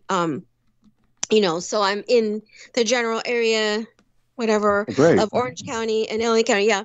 So when you said something about in your area that some Hispanic gang or something was being targeted, can you repeat that one again? But there was something I was going to say about it that I wasn't really sure. Do you remember that? I'm not. I've talked about the laser zones in Los Angeles. Okay, you might want to clarify what that is. I don't even know what that is, really. Do you have access to a computer? And by the way, I think that was what he was on about when you began to think about what you were thinking about. So I think we're going in the right direction. So go on, Sammy. I think go on. Yeah, by all means. I'm going to go mute for a few moments. I'll be right back. I got something in my eye. So both of you continue. All of you continue. Thank you. The laser zones in Los Angeles are specifically targeted to apprehend minorities, the way they police. And this is all ran through a computer system. Excuse me, it's a dog barking. They're ran through a computer system, which it's pretty much a minority profiling or profiling. Yeah, I guess the question I didn't understand, what's a minority living in California? I don't even know what that is. I mean, like in SoCal here, right? Like, I don't know. I hung out in LBC, OC, a little bit LA. So now in 2022, I'm thinking, okay, if there's some campaign, which I'm not saying you're wrong, there could be, but I don't even know what that means anymore. What is it? A minority? What's a minority now? Low impoverished communities. What I mean by low impoverished is it's not necessarily that these people are poor. It's the fact the funding for the areas is misused. There's a lot of misuse. I agree. Mm-hmm. Right. So, and not only that too, the zoning when it comes to public housing, but even law enforcement does not react the way it reacts in certain areas. It's just what it is. But that's one of the reasons why the way they police, it's mostly based on quota. It's based on an objective to put minorities in the system, whether they know it or not. And it's not a very efficient way to police because, as you see the result, nothing's getting done. And the faith in law enforcement is just that. It's they're their own gang to begin with. LAPD has no their history is not very good. Their history is very bad. So the laser zones that I speak of are just part of that policing, which is really targeted at certain areas. And one of the reasons why it's basically to discourage funding, but also discourage the people that live there to mobilize. And it's usually through intimidation. Are you familiar with the rapper Nipsey Hussle? Yeah. Okay. That thing that happened, His shopping center was a laser zone. Anytime you wanted to visit his clothing store, if you were a person, if you're Black or Hispanic, you would get roughed up by the police. You either get apprehended, they would run your plates, they would harass you, they would say, "Don't come over here because it's an active gang area," and they would just. Okay. Well, let me just say this: do you think that that's reasonable, though, or no? No. And I say this. Well, I say this not because every person that visited that store is a criminal. Not at all, by all means. Okay, but so if they're targeting people that are just innocent and hassling them, no, that's not cool. But you know that when you have that kind of a commerce center or that kind of store, it can attract a lot of like bad things too. So you have to think about why they might be more vigilant. Yes. I'm not saying that, But it also coincides with real estate. This music artist owned that real estate, and that real estate was very valuable, and he did not want to sell. He believed in almost like Black Wall Street, trying to create wealth through owning your business. The way he negotiated his music contracts was part of it. He owned his music. So he also was a threat to the community around him to empower them with knowledge. He was it wasn't just, your typical vanity driven type of music. But like I said, because it's almost like Doug with his tongues association, to living in an area, not necessarily people want to be in gangs, but you're only what you are, the environment around you. It's not necessarily you're an active gang member. It's not always that case, but unfortunately, it's not like it used to be. The people that are around you are still active informants. The police are informants. They lie. They do what they have to do because they also have their own agenda, and it's just part of the system. But ultimately, it's part of money. That the real estate that he was sitting on was very valuable. And it has to also do with the Olympics. Los Angeles is trying to attract, more commercial, more, advertisement. If you see Inglewood has changed dramatically in the last 10 years. So, it goes on from there, but it's really that. It's promoting being your own boss in business and so on and so forth, which is a threat. Because if you empower a community with not just, words, but actions, resources, that is a threat. Especially to... I think in this day and age, truthfully, they're really empowering Black people quite well. I'm not talking about this level that you're talking about, but I'm just saying in the generic sense. So, if you're white or Asian or Hispanic, I think the Blacks are on top kind of at this point because they get a lot of support. I disagree, Noreen, in the sense that they don't have their own banks. They don't have their own banking system. They have no means to be financially free from the system. Nobody does. You know what? This agenda is going to target everybody. Nobody's going to have anything in 10 years. Zero. So it don't matter. It's all part of the game. All of it. And I understand your perspective, but we're talking more in the pragmatic sense because, to be honest with you, the Asians have their own banks. To a certain extent, Latinos, we still have Mexico as far as Mexicans. There's a lot of people that go back and forth, people that have family and, they business really. The problem with African Americans is they need their own system, meaning their own banks. They need their own, and so on and so forth. And I'm not saying that's not, they have the Black colleges. I'm not taking that away, but what I'm trying to tell you is, it really is a mentality. The mentality needs to change. And every time that happens, then that person gets thrown away. Almost like you realize that if Black people don't have their own banks and stuff, you realize that that's part of the game that we're all involved in, that whether we like it or not. That, in other words, this, as I was saying earlier about the Great Reset, right? That thing, that's global, that's everywhere, and they want to get everybody disempowered. They don't want to empower me or Doug or Viviana or you or nobody. That's their goal. So the fact that this is happening to Blacks is not like isolated and weird. It's happening, and you have to realize they target in different ways. You see what I'm saying? Like, just because it doesn't look like a certain way doesn't mean it ain't happening. Yeah, absolutely. One of the things that I do agree with Doug is women. Right. Women need to be equal as men. Sure. I'm not talking about strength. I'm not talking about physical, but access. Sure. Because you're a woman and you're a minority. Your fight is twice as hard as mine to a certain extent. No, it's not twice as hard. We got to get out of that mentality. This reset is this a game for everybody? Is a friggin' target, dude. Everybody.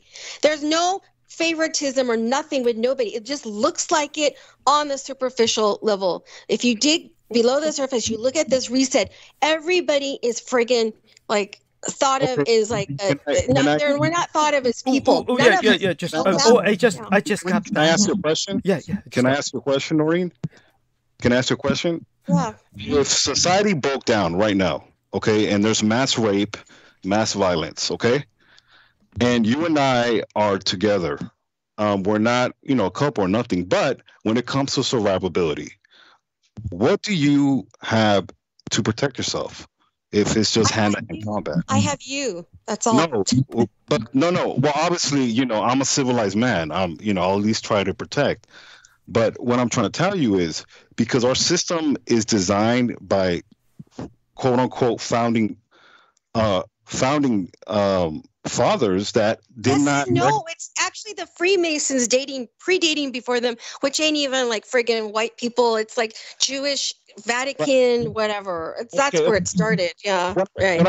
What I'm trying to, you're right. To a certain extent, you're right. What I'm trying to tell you is, we need to progress from the society as far as women. Women need to be elevated to as equal. Obviously, not physical, but there's plenty to go around. I'm not a communist. I'm not socialist. Women are doing better than men.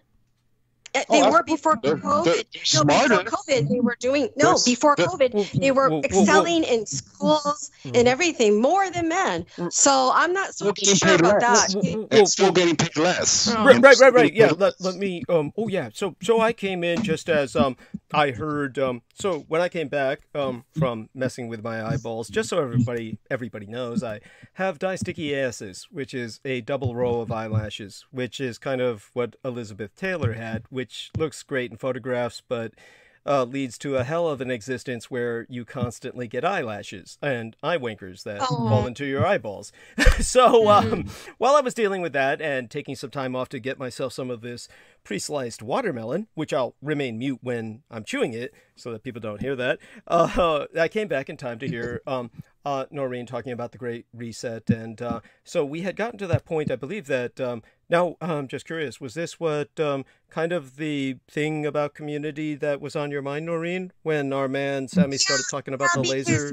Yeah, because community has its subtle situations. When I mean subtle, I don't mean that they're unimportant. I just mean like there's gradations, there's levels, okay, but a lot of what's going on now in society can be, unfortunately, put in the category of the Great Reset because, we get hooked on superficial things. Oh, this looks like this. I think it's this. But you really got to research, is it really happening?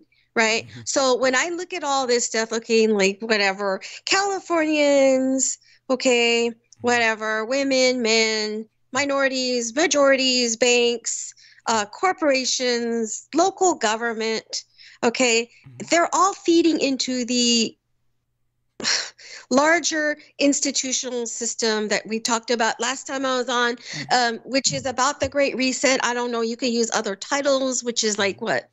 I don't know. Other titles could be what? Let's look at it this way.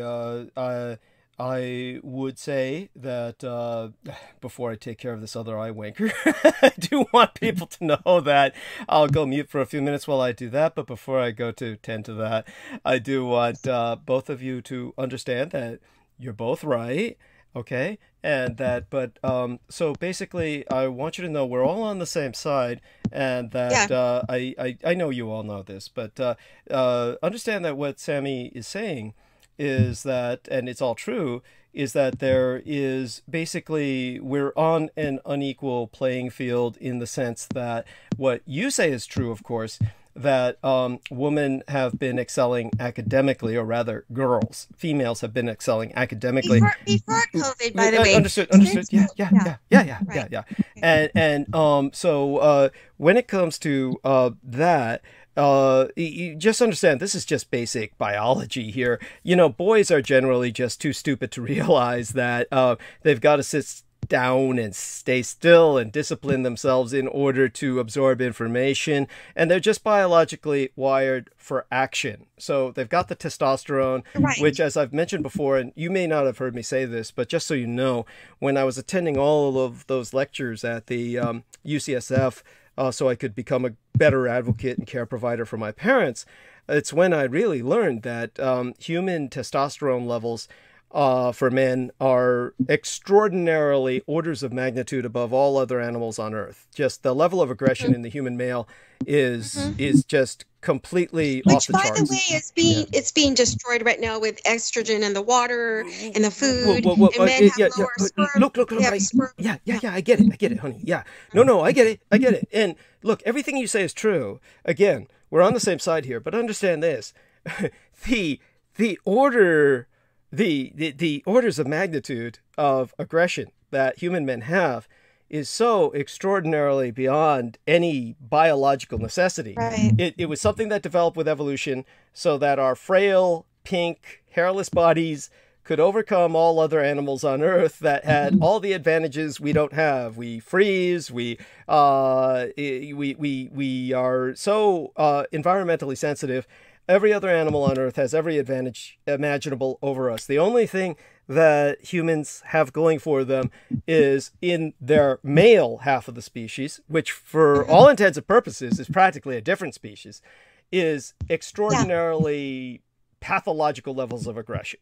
And because of this... It can be. Yeah, well, it's manifested as such throughout history quite evidently. Of but course. Such being said... Correct. Yeah, being said... So believe me, what's going on now is a lot of talk from a lot of certain crowds. I'll say shall we say at the rightward end of the political spectrum, the radicalized right is particularly concerned in the Jordan Peterson crowd, say for instance, about emasculation, the emasculation of the human male. Well, I just described the physiological thing about estrogen in the water, and there's an aspect to that. Believe me, yeah. I mean, this may even be a factor in a lot of the transsexuality that is manifesting in young people. It's because the estrogen from the plastic that's melted through the sun, you know, the heat transport. I mean, basically, when you transport plastic bottles of water in a truck, that's basically putting them in an oven. And when it's running along the freeway and the sun's baking those plastics and all those little, what is it, the plastic that melts into the water? I forgot, fluorocarbons or some shit. It's just whatever crap is going in that water. Then the kids drink it. And this is impacting them. This is why you get a bunch of kids who might be suddenly saying, I don't know whether I'm a boy or a girl. I mean, this is, So this is a factor. I mean, no denying it. But considering the let's just say unnecessary level of maniacal testosterone and aggression that human males have, this isn't necessarily all bad. This might be. I don't think it's. Well, here's a problem. We're talking about control of impulse or behavior is one thing, but we're talking about artificial tampering of nature. No, it is not good. Well, I mean, another factor, of course, so many people have prescription meds like antidepressants, and you know, and it goes out in their urine, and then all this goes into the water, and then it affects the fish, and the fish are developing, certain fish that are exposed to this develop certain kinds of sexual changes as well, based on you know, these exposures to pharmaceuticals which are dumped into the water by industrial scale loads. And so there's a lot going on that probably is, when we talk about a great reset, this is I don't feel it's engineered so much as just incompetence, but just the train is off the rails. I think it was incompetence too, but no, there's too much going on all around us to say that it's not accidental. I mean, it's just so like obvious in your face. It's all, and you know what? These people that run this agenda, now they're being open about it. They're admitting it, basically, if you look into it. They're basically admitting it. Well, you know, I'll probably start off tonight's monologue by going a little bit in that direction. But in terms of, say, for instance, Davos, I'll speak a bit about that. Now, my son's husband. They're admitting it now. Well, yeah, I mean, it can be read as such, but like I said before, we don't want to give them too much credit. Honestly, there's a lot of room for stupidity at the highest levels of income. I agree. There can be like bad choices, stupidity. I'm not saying that doesn't happen, but I'm just saying that the direction of this world and all these weird things around us on every level is definitely part of an agenda. Now, whether there's individuals in that agenda that are incompetent or make bad decisions, of course it can happen. But you know, I hear you. So what you're passionate about is that there's an agenda. But what Sammy is talking about, he's on a rather different parallel track here, and what he's talking about is that, and we'll get back to the agenda, but what he's talking about is the fact that our society is not a just society. And I don't agree. I think that America is no different than, I don't know. You know, when you compare countries, wait a second, honey. I hear you, honey. You know, as I don't know if he's talking about America, but you know, if he's talking about what he sees in the neighborhood, that's probably true. Right. But I'm trying to factor that into why it's happening. Right. See, I'm addressing why it's happening. Oh, okay. There you go. Got it. But what Sammy is saying is that in general, he's not speaking about America per se. He's talking about in general, our society is not very just. We are still very much in a patriarchal society, and women are at a disadvantage. I don't feel that. Does Viviana feel that we're in such a patriarchal? I mean, that might depend on the regions of the world too. You know, that's another factor with that, right? Well, certainly, but in America, I think that and I'll go into this in my monologue. Certainly, the Johnny Depp Amber Heard trial is very much a patriarchal victory, and so you know, Amber Heard. I think that she didn't have that much on her side. I don't know. She's a rich lady, whatever. They're both rich, actually. So whatever. Well, they're both poor now. I mean, they're actually both dirt poor now. But what I'll go into is one of the things that I did was I forced myself to actually suffer through a bunch of footage of what happened and find out what happened. So I got a better perspective on it now than I did with the last episode, when I just kind of were letting Viviana and our man Sammy talk about it. And what Sammy was saying, of course, was that there was a question of responsibility, and what we all basically agreed with was it was very foolish of both of them not to have prenuptial agreements. It's just basically at this point in history, men and women or anybody getting married, same-sex marriages, you've got to have prenuptials at this point. So I agree. Yeah, so that was and to add to that trial, maybe those two people brought out the worst in each other too, is what I kind of saw. A little bit too, you know. I'll buy that. I mean, in a sense, we all do. So what I'll do is I'll take care of this other eye wanker in my right eye. I'll be back soon enough.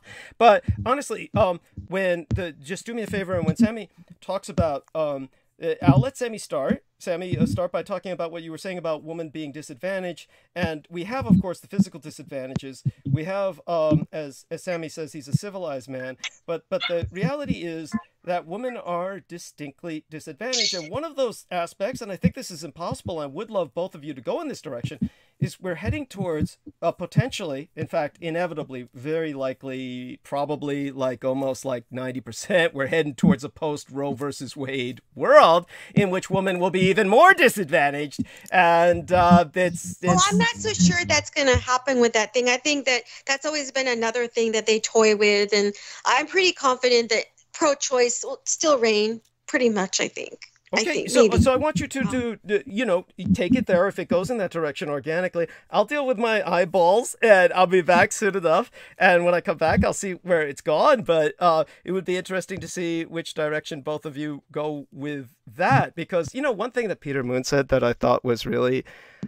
it was such a male chauvinist thing to say was the other day he basically said, and Viviana can correct me on this, because I remember when I related it, Viviana was saying he didn't say it like it was that bad, but it was pretty fucking close. It was Peter Moon was saying something like, basically he was saying that, well, these women, ought to be more careful about who they sleep with or something along those lines. But he was essentially saying as well that, well, if they, so what if they reverse Roe v. Wade? Women can just go to states that offer it. And I thought, okay, that exposed a lack of awareness of the problems that women have with dealing with the expenses of transport to take them to another state, that just makes that not a realistic option. It's like it's already hard enough to get an abortion in your own state, let alone traveling to a different state, arranging for transportation. I mean, this is going to make much of America much more like several different countries,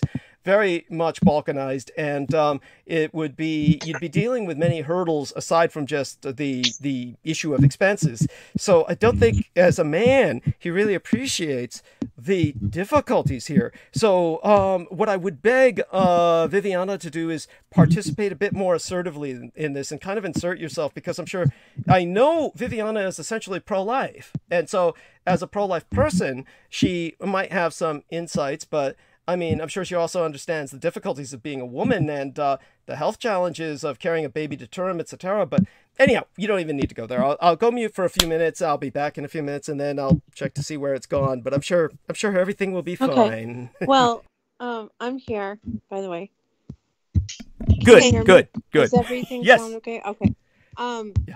Well, I just did a Jeremiah 30 study on my page, and frankly, at this point, in my opinion, I think that this shows the delicate balance between life and death we are in as a society, a generation, a nation, and as a globe.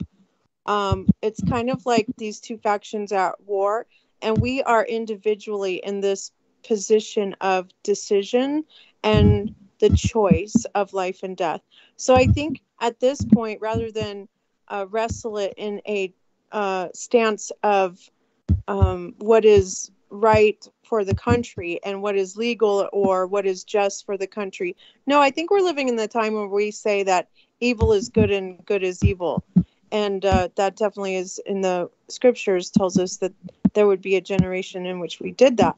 And I think we're definitely in that. So at this point, I just don't want to argue the global aspect of it, if the right or wrong, or is it constitutional, or is it my right or it's your right. It's your individual choice. And that's going to affect you one way or the other, and the people that are involved in that. And I think that that's only up to the person. And in the midst of that life and death situation, the thing I love about my father is that he forgives us for even the most, for the things that we did in our ignorance, or because we didn't know or we didn't understand. That's where I stand in this topic. I'm not out here trying to vie and hope in any kind of governance to save us at this point. And that's my stance. Oh, wow. Wow. Very well said. I mean, if we're talking about abortion or Roe versus Wade, and I'm not a legal expert at all, okay, but I just want to say this. Yeah, I concur with what you're saying. Myself, I don't categorize myself, that's just me, as being pro-life or pro-choice, but I think I lean more towards pro-choice, okay? However, okay, here's the big however. What's happening now with all this, and again, I'm going to lean towards pro-choice for most states, although that is a state decision, I suppose, right? I guess. But the problem that I'm seeing now, or a lot of us see now, is not even about that. It's the fact that extreme radical people are saying that we want to make abortion okay, even if the baby is like almost full term. You know, we're talking about murder now. It's not even about pro-choice. That's one thing. It's very different from this pro-murder thing that some radical people, which they're radicals, so they're probably not a majority at all, thankfully, right? But the problem is that it's being out there as being like, oh no, this is why we're pro-choice, because a woman has an absolute right to do anything to a fetus, even murder it, although they won't call it murder. Like, for example, there was some woman, some young Black woman she was interviewed, and some guy said, okay, so is it okay to abort a baby up until like full term? And she's like, I'm for a woman's right to choose. And he goes, well, what about if you murder it just after it's born, or kill it up just after, or abort it, or whatever? I'm for a woman's right to choose. Okay, obviously these are crazy people. Obviously, they are not pro-choice. You can't even put them in a pro-choice category because they're not. So what's happening now is a lot of disinformation, confusion. So even if you're pro-choice or pro-life, what this other thing is, which is separate from the debate about Roe versus Wade, which, okay, that's one thing. But this other thing is effing nuts. Okay, but getting back to Roe versus Wade, yeah, I don't know. Like I said again, they always pull this card out every now and then. I generally think, now maybe I'm wrong, that, you know, because this country, for example, is not really all that right-wing. It's maybe 50-50, if that. There's a lot of moderate people.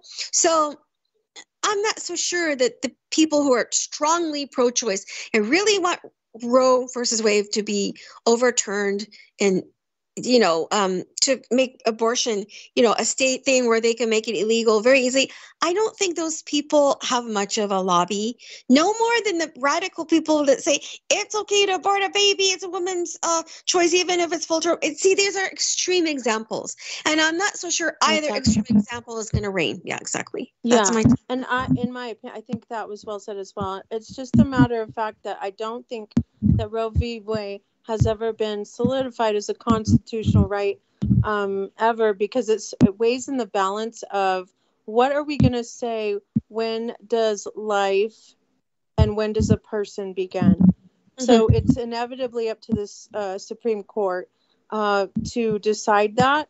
But then if they want to take it to the ballot and to the people, which it kind of looks like is going to happen, if we get to vote on it, then the people will say, well, when does a life begin? Because it's all about personhood.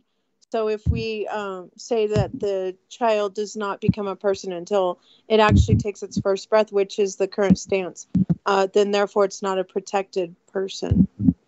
But if somebody says that it starts at 4 weeks or 6 weeks or at the time of conception, so it's really in the balance of society. But inevitably, I just don't think that we're really going to be able to debate this in a timely format and come up with a solution in time. Yeah. No, both of you make great points.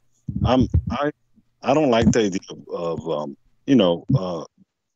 killing a child or ending or murder. But the way I think, the way I'm looking at things, okay, is the ability to control your body, okay, and that's a very dicey situation because I'm not a woman. But if I'm a woman, and I'm in some ways I'm wrong, and in some ways I'm right. But I always think about women. What do they have left to barter? Okay.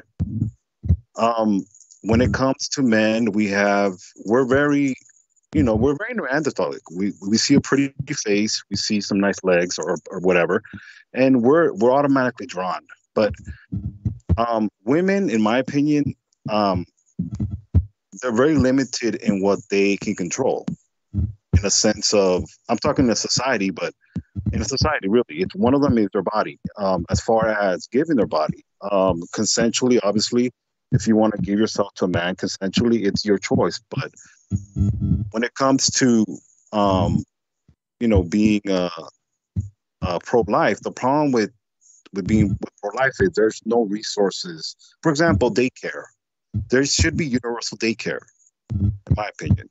You know, because not everybody can afford to. You know, the financial structure of everything. It's not set up to have children. As far as everyday folk, you know, people that make I don't know, maybe less than 50,000.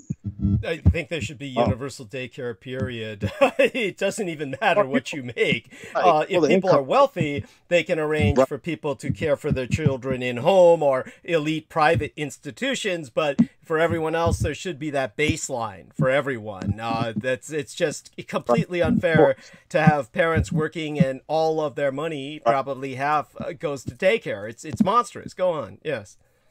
And when it comes to women, what do they have to barter? It's their body. And I hate to put it this way, but when it comes to war and we got to protect Vivian and we got to protect Noreen, and I hate to put it this way, one thing they have to barter is their body. Men are that simple. We're very Neanderthalic in a sense. Yes.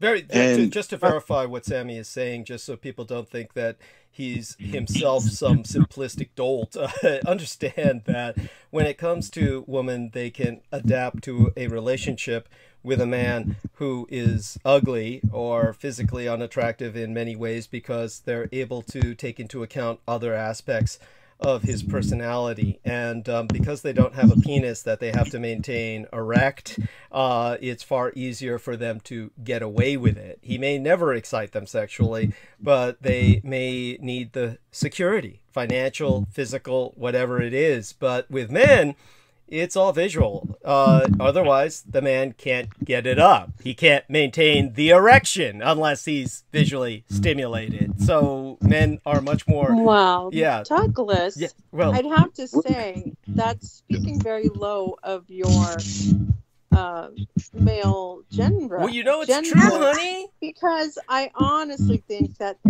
men are not that shallow. You would like to believe they're not. I don't believe that. I don't. Oh, I think that men are more shallow, but I agree. Yeah, with you, I like Vivian. that. It's Yeah, not, she thinks it's wait, worse. Wait. It's not. It's kind of difficult. It's not that it's hard to explain this thing. I don't know. Yeah. I don't know how to say it.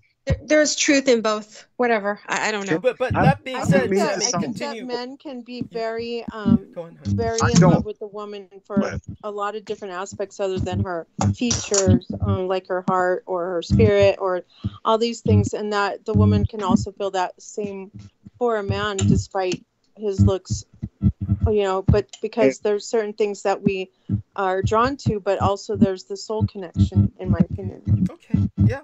And Totally. We're getting a lot of audio interference. Yeah. Start talking again, Sammy. I'm going to go mute, and hopefully that'll cut down the audio interference some. I do want to experiment with that. I'll be mute for a few moments.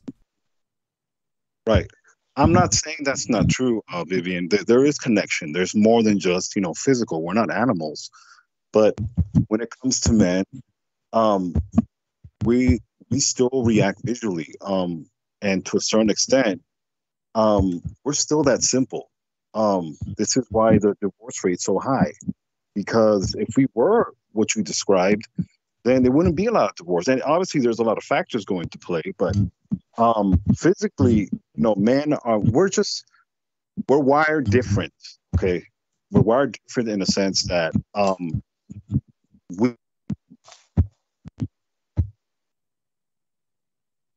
Sammy, I think you're having a little bit of technical problems there. I'm sorry. So Noreen, well, why don't you chime in? This is weird because I do agree that men are more visual, definitely.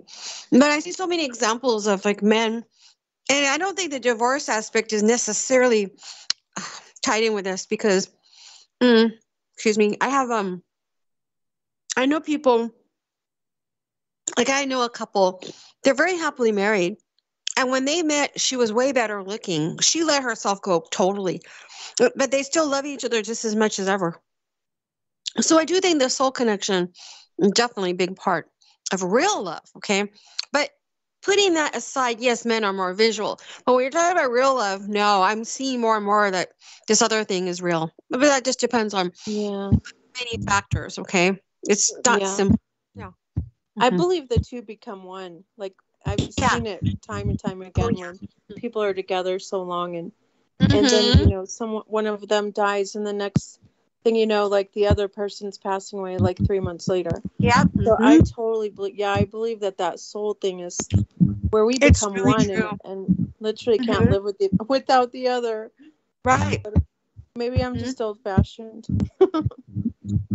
No, you're not old-fashioned. You're actually very modern because, you know, in the old days, I think they're more trying to match people up to how they look, their status. And now we do, well, that still exists, of course, but now you're seeing soul connections with people, you know. Yeah. So interesting topic, though. I mean, I think it's cute that men are cute. It's cute that men are simple. I really like that about men. Yeah. They're easy to understand and they're easy to please if you just can understand what they want. And but also, I think my most favorite part of men is the leadership and their ability to lead with love or compassion and caring. Right. And I think that's going to be very important in any relationship. So, because Jesus said that, you know, that the man has to lay down, he has to love his wife like Jesus loved the church. And Jesus literally laid down his life for his people without any kind of war. And I think the same for men. So I think they have a huge responsibility. And I think we're the ones that need to pioneer supporting them. And I'll always feel that way, even though I know it's like patriarchal or whatever. But yeah, I definitely think that structure is the best. But we also want to rule now. Like the women want to overrule. We also want to be the head of men. We want to have our way. And so it's just because we have a lack of leadership, in my opinion. And I mean gentle, loving leadership, not like this iron, you know, fist type of thing. I don't know. So like, I just feel like everything in this moment in time of history where we're at, we're like living in the balance of good and evil, light and darkness, and totally, totally, we really are. And so we have to choose, like, each day, what are we going to serve? Are we going to serve peace and love, or are we going to serve? Yeah, that's for my own war, because I'm in a structure where sometimes I'm just doing things to appease what I know other people want to hear. And I get it. And we're, you know, but and make it funny, or, you know, make it a community thing. But at the same time, like, my heart is literally like, I need to get serious about where I stand and also pull out of a lot of things and really hold my ground. Right. Man, you and I are like on the same page on so many things. When you talk about this, I feel like it's me talking about it. You know, it's the same. Interesting. No, you're truly sisters. That's so cool. Yeah. Soul sisters, yes, as they would say. So, Sammy, I think, said back phone call. Does that mean he's back, or he will be back? Is that, Sammy, are you with us? Yes, yes, I'm here. Oh, he's back. I'm here. Okay, good. Since you're back, I'll go into this a bit. Just so, now, I missed something. Whatever it was that was said between these two ladies, they really resonated with each other, and that's cool. What was it, may I ask? Just curious. It was kind of spiritual, huh? A little bit, Viviana, a little bit. Yes, we're talking about how simple men are and how it's good, but it's also necessary that men need to learn to lead with a love and compassion. Thank you. Thank you. That's, yes, I agree. Or at least, God, at least some men, at least. Certainly, one thing that we're always going to need is violent men, because at some point, you need violent men for something. Of course, we need all kinds, exactly. Yeah, and it takes all kinds to make a world, and what we're always seeking is balance, and hopefully, you know, I ultimately want us to expand into space and create some frontiers where some of the more violent tendencies can work themselves out as man continues to expand, giving us some room for violence to release some of this this aggression, which is just so much a part of the human condition. And without that aggression, without that warring, then we're really not human. If we were to become too stagnant, too herd-like, that would not be good. That would not give us an evolutionary, any evolutionary fighting chance. So in terms of, just so people can understand the reality of when they talk about the condition of a fetus and when does it become human, understand that this was actually resolved in Asia. And again, understand, of course, that Asia pioneered ages ago the idea of the child statuary for funerary rites. In other words, a kind of miniature tombstone in the shape of a child that was very small, but made of solid stone, so it wouldn't be blown away by the wind or even easily knocked over, something that would stand tall through the ages in a cemetery. And these were provided for women who had to have abortions. And that way the woman could pray that the child would reincarnate in a better situation where it could be delivered, where it could be born. And this way women could deal with their abortions, that the child would reincarnate within a Buddhistic matrix in a future situation where it could be delivered into a life that would be better than she could have provided.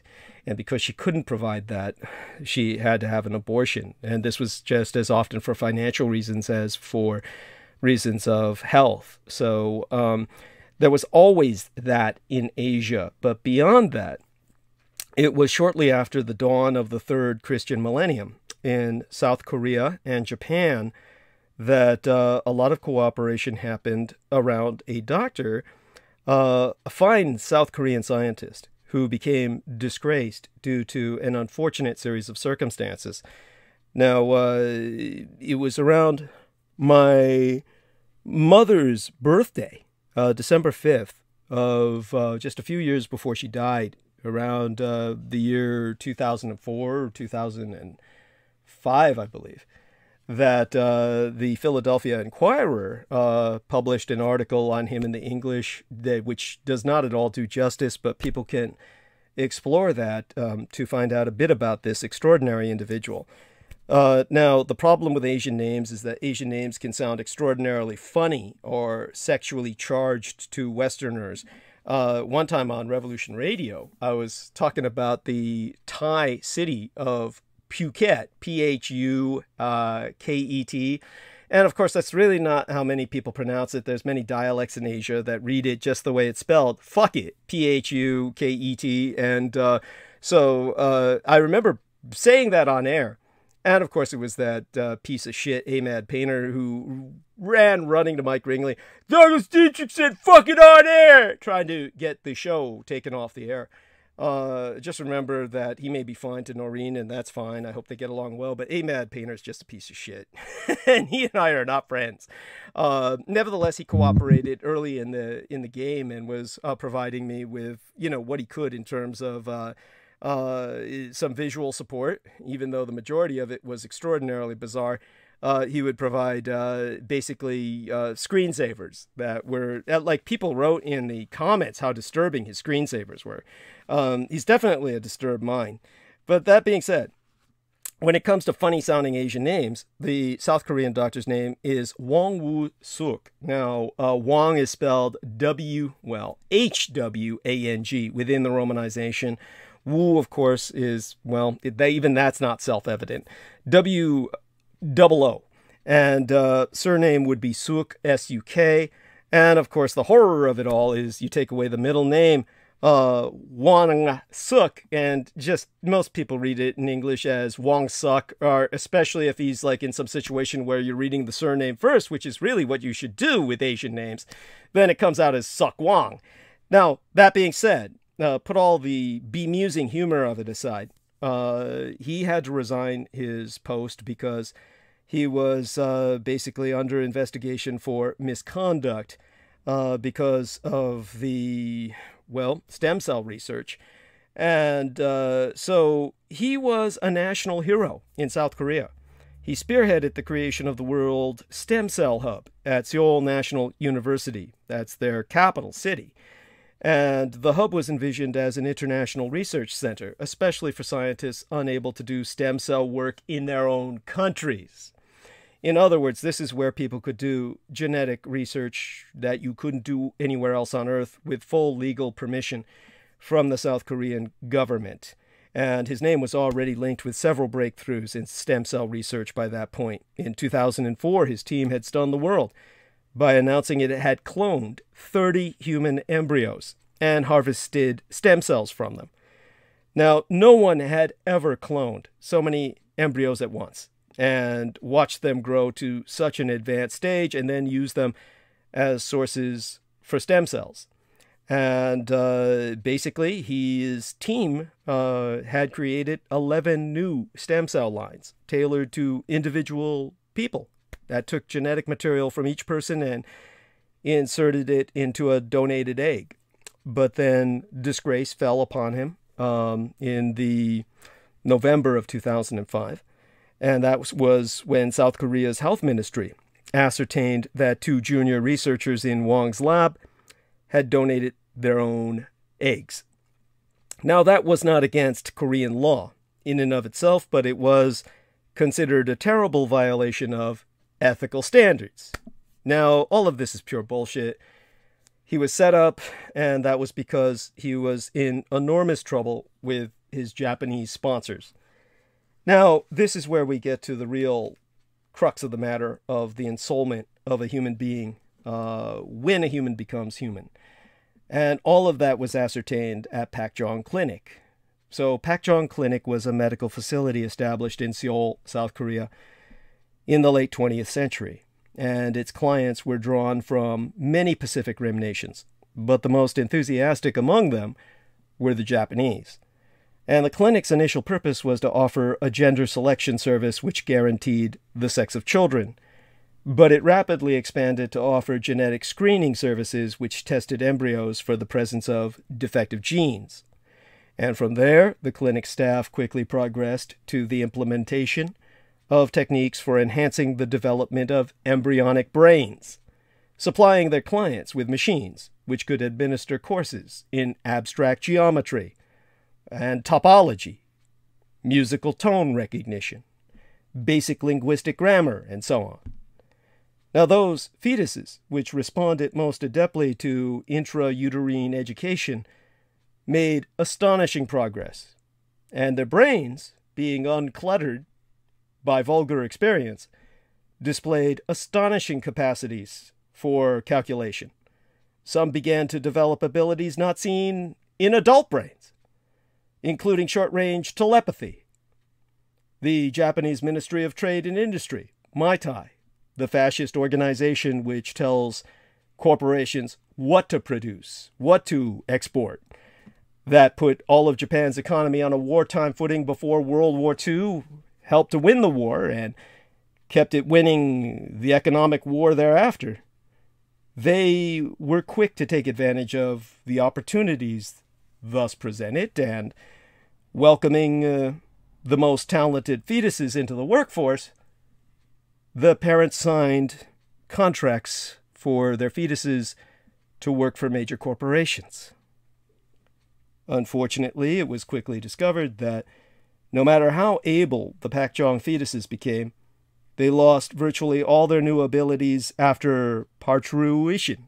Parturition because the effects of birth trauma basically were so traumatic that it wiped all of their educated memories from their minds. The clinic's ingenious technicians became very anxious to find a way around this problem, or at least to minimize its economic consequences. But Dr. Pak's preschool, as it came to be called, it proved to be the undoing of Dr. Wong Suk. And as a result, to use his family name first, as is proper in Asia, Suk Wong was disgraced. But what he identified was that people very early in fetal development are people.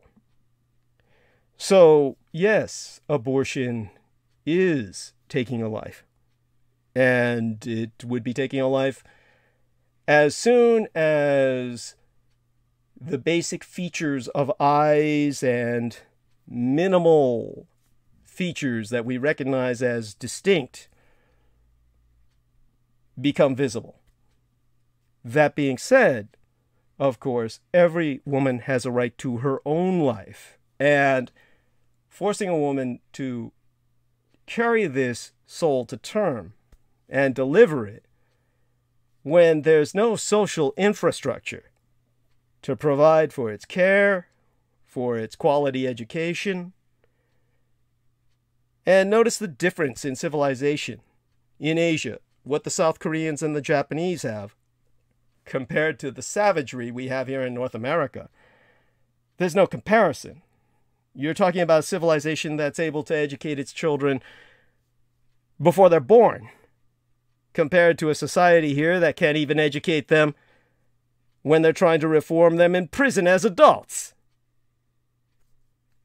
You may as well be on different planets. So, this is why I often portray myself as a civilized man, stranded among the savages of the darkest of all continents on Earth, North America. May I say something about that? That's part of the reset.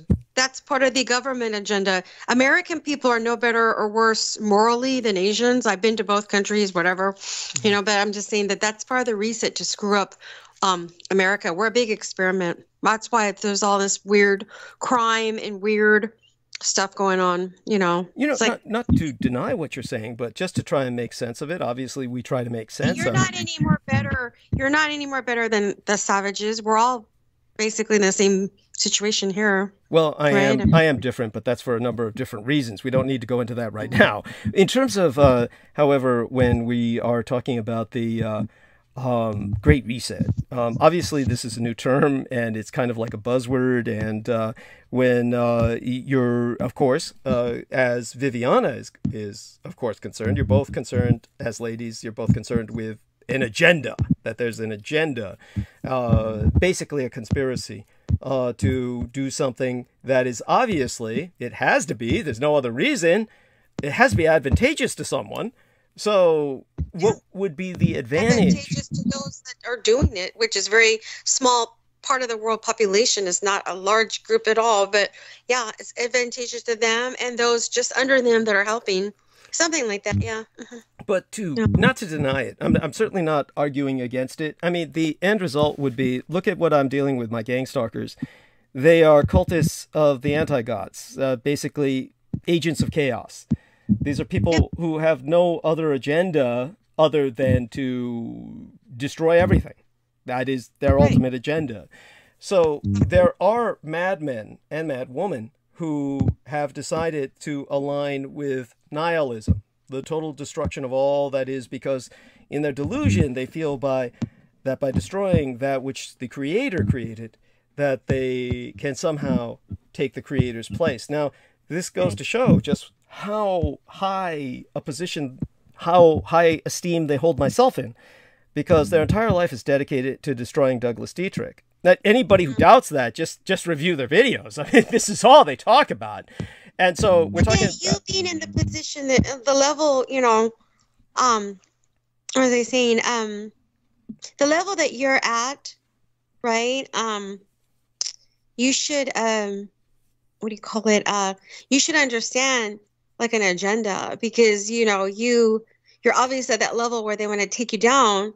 So you could relate to what's going on, really, actually. To an extent, yes. But their delusion is that by taking myself down, somehow they can ascend to take my place. Though, of course, they have neither the background nor the intellect nor the emotional stability nor any qualification fulfilled where they could ever hope to do that. That being said, when it comes to those who are at the top, I described to you before that example of George Bush Sr. and how George Bush Sr. had basically didn't know what to do one time when he went shopping as a propaganda exercise to prove that the economy was doing okay, and he was taken by the Secret Service, and he had never purchased anything in his life before because he had grown up in a privileged household, and therefore everything has simply always been there. And when it comes to people like himself, or say, for instance, the historical example of Marie Antoinette. And Marie Antoinette, of course, had this film made about her that Crystal River is a big fan of. And I forget who it stars, fairly recent, has a lot of rock and roll music in it, so I couldn't stand to watch it. But not that I hate rock and roll, but it just didn't go well with the vindical French setting in terms of Renaissance Europe. But Marie Antoinette was a member of the aristocracy who basically helped to bring about the end of the French Empire completely unwittingly, because she was basically a person who grew up in privilege and was not at all evil or somehow degenerate. She was simply a person who had no clue. And this young lady, Sammy just left us, I hope he's okay. This young lady basically was presented with this horrible situation very close to the time of the end of the French Empire, where she was presented by people who were taking care of things, just like the wealthy were doing for George Bush Sr. And these are the old riche, mind you. These are not people like Elon Musk, who, not to in any way, shape, or form present Elon Musk or Bill Gates or any of these modern-day robber barons as somehow being positive or productive or somehow better people. But the old riche, they grew up with all their money and they had no idea of how the money was earned, and they were supported by armies of financial rapists and accountants who did all of the scut work for them, so they couldn't, their hands were never bloodied. And because their hands were never bloodied and their experience was never muddied, these people basically had no idea that the rest of the world didn't live like them. That includes George Bush Sr. and these old riche people. So when it came to Marie Antoinette, it's a very similar experience. And she was presented by some of the governing, well, basically the governing bureaucrats. She was presented with the fact that the people have no bread. And quite innocently, not knowing at all that this would be perceived and miscommunicated as an insult, she said, let them eat cake. And she meant that as just like, I don't understand. You know, she had cake. Why can't they have cake? So she understood this not as an example of logistics or anything. She simply couldn't understand why they were deprived of anything. And so that of course was miscommunicated and made her sound like some horrid witch. And then the masses wanted to kill her and targeted her for such during the revolution. But the revolution came about, again, by her sheer innocence and inability to understand the impact of decisions that she made. She was basically presented with the Gardens of Versailles, which is one of the wonders of the Renaissance world. And the Gardens of Versailles, people can look them up, are a remarkable accomplishment aesthetically. And she was presented them as a gift. And when the king asked her, what would you like? Now that I've given you this, how does that make you feel? I mean, and she said, I would like a sleigh ride through it. Now, bear in mind, it was the middle of July. So what the king then ordered was the sacking of all of the warehouses in France for all their sugar and salt, so he could put artificial snow on the ground so this poor dizzy bitch could have a sleigh ride. And this, of course, disabled the people to use these ingredients towards certain basic necessities in life, which is one of the key triggers to the French Revolution that resulted in the annihilation of Marie Antoinette and the nobility in general that wasn't able to escape. So these are not evil people who have inherited the reins of power. It's simply that the train is off the rails. In the movie Snowpiercer, the man is clearly aware of the evil of the social situation that he's created, and it's simply a satire or basically a statement about late-stage capitalism. But when it comes to the reality of the situation, these are people who have no idea how they got there and are not really trying to fuck anybody over. They simply are in a situation that's beyond their understanding. Like maybe somebody like I agree there's that level to that, but I think when you're talking about quote people at the top, there's going to be all kinds of people. So yeah, there's going to be innocent people that don't really know what's going on and they just whatever. But then there's other people that know exactly what they're doing. So you're going to have all kinds. Well, but the concern that we have is not about Marie Antoinette, right? Like that's totally like whatever. But the concerns would be like, even if Bill Gates thinks he's doing something right, who's really controlling him? When quote this agenda or whatever, this has been around for centuries, this agenda. This is not new. So, basically technology has just made it a little easier for them right now. And, so basically those who have intention to oppress, murder, control people back in the old days, they're still here, but just in a different form.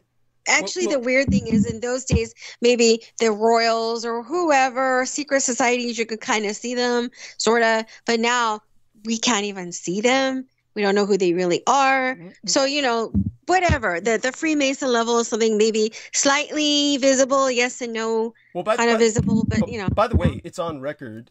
Salman Sheikh, one of my primary gang stalkers now, he was on this show and more than once said on record, 85% of the population is going to die. And he's a Freemason and very proud of it.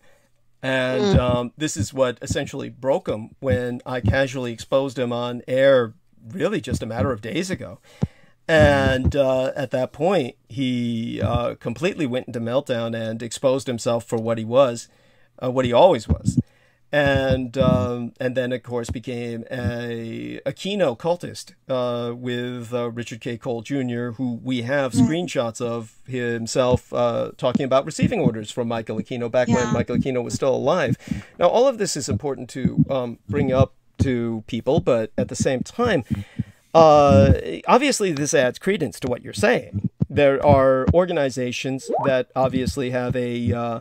by the way, Vivian Sanchez says we're getting feedback. Definitely. Well, look at what we're talking about. That's not unexpected, is it? I mean, how are things going audially with yourself, Sammy? Are you able to hear us? Are you able to hear us all right?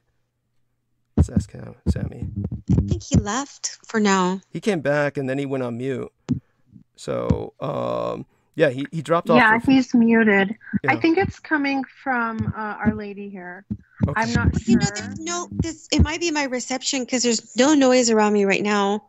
Right. It might be something like technically. How do we say it? Some kind of connection or something. That's probably what it is. Yeah, maybe it's definitely.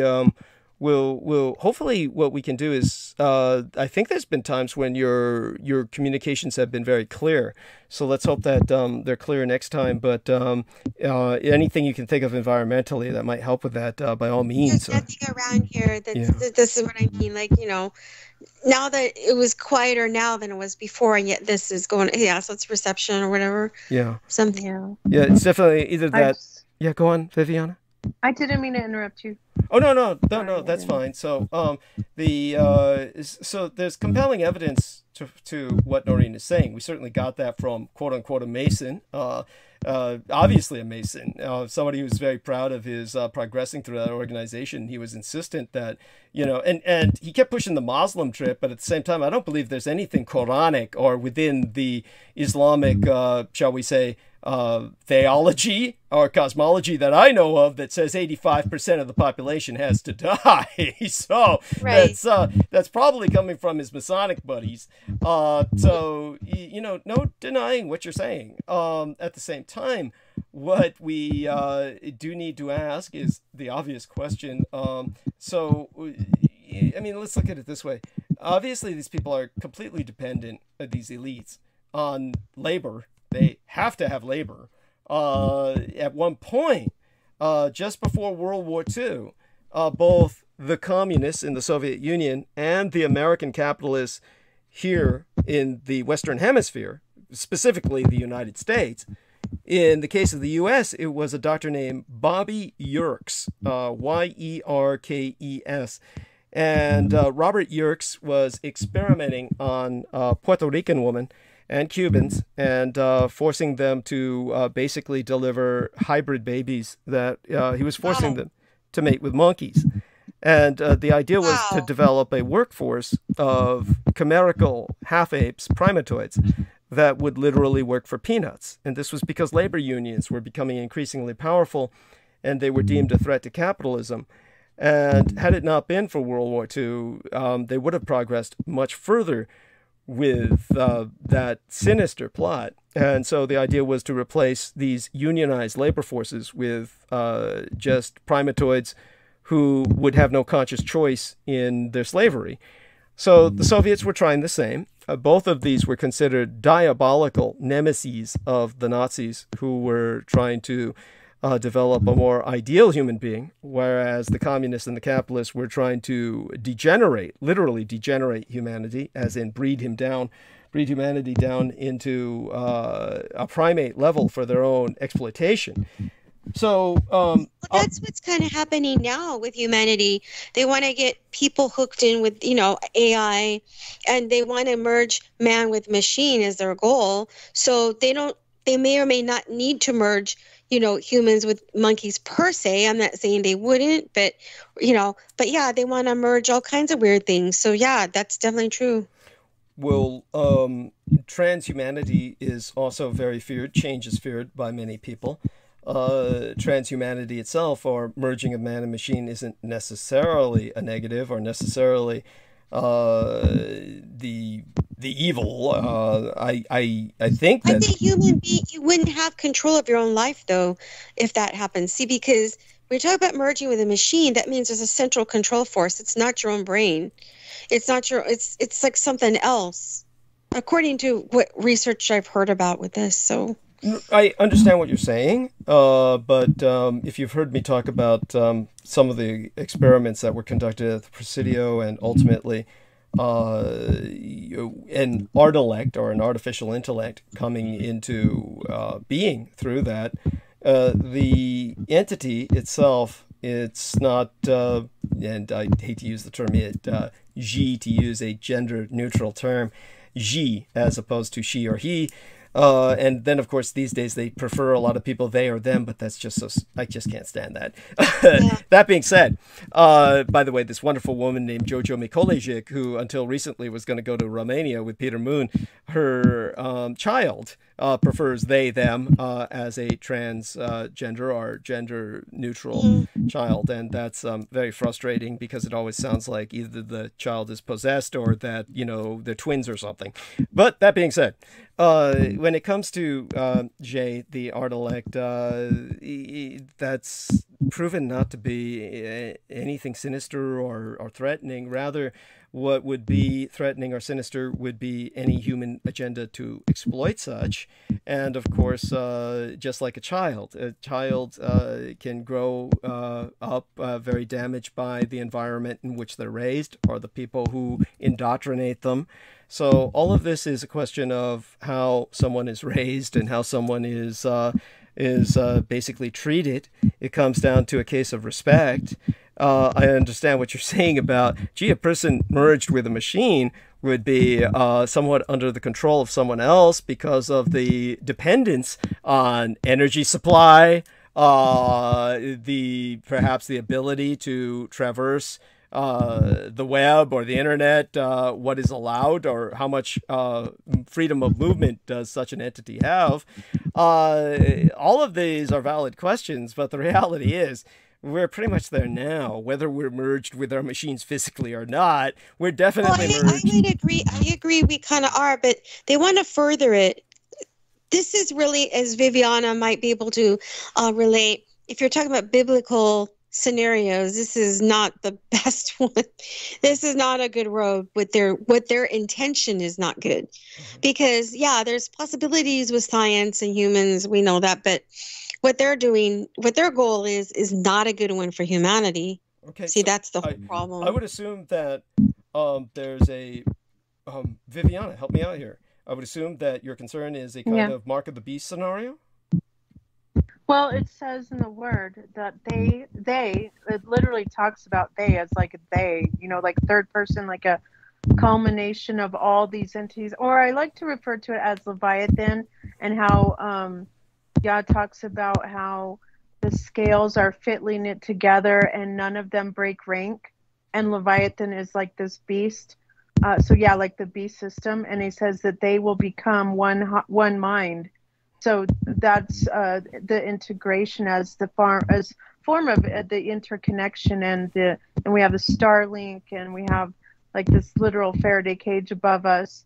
We don't know the aspects of how they're going to try to control the minds, but we can probably already individually understand it based on how we are so connected to our devices. For instance, like they don't need to literally put a chip in you when you constantly have your phone or your device near you, and they can track you, and integrating it into our mind. I mean, it's just well, you do know, Viviana, because of I have both personal experience with 5G as well as, you know, what I know about this whole thing. And not to be controversial, but, you know, purportedly there is data that, you know, these COVID vaccines have tracking devices in them that get activated under certain circumstances, be it vis-a-vis your cell phone, 5G, whatever. So the ability to track people now is greater than it's ever been, you know. And when you track people, you can also control them, as we know, right? So I agree. You know. And isn't it interesting that pre-COVID we were fine when it came to the semiconductor chips, but now we have a massive shortage. Yeah. And so I find it very interesting. But, you know, of course, I agree with what she just said, because it's possible. We don't know exactly what their motives are. Yeah. But as far as the word's concerned, if they're going to be one, and they want to destroy our individuality and make us demonic, like the Pope literally said that it was that we were wrong to ever try to be an individual. Like he related to if you want an individuality, you're evil. You have to get in line and, you know, go along with the process of this interconnected thing. And so I figure that's who the war is with, and it's they against us. Yes. And, you know, this goes even into the virtual reality, you know, situation, really, metaverse, not just the internet, but the whole virtual thing is tied in with this, and that's where they can control people too. You won't even know what time of day it is or anything weird. You know, it's going to be really strange. And then again, if you try to opt out, well, they might track you. So who knows? I mean, you know, with their own surveillance, you know, over your actions in your life. So it's just, ugh. Who wants to live in that?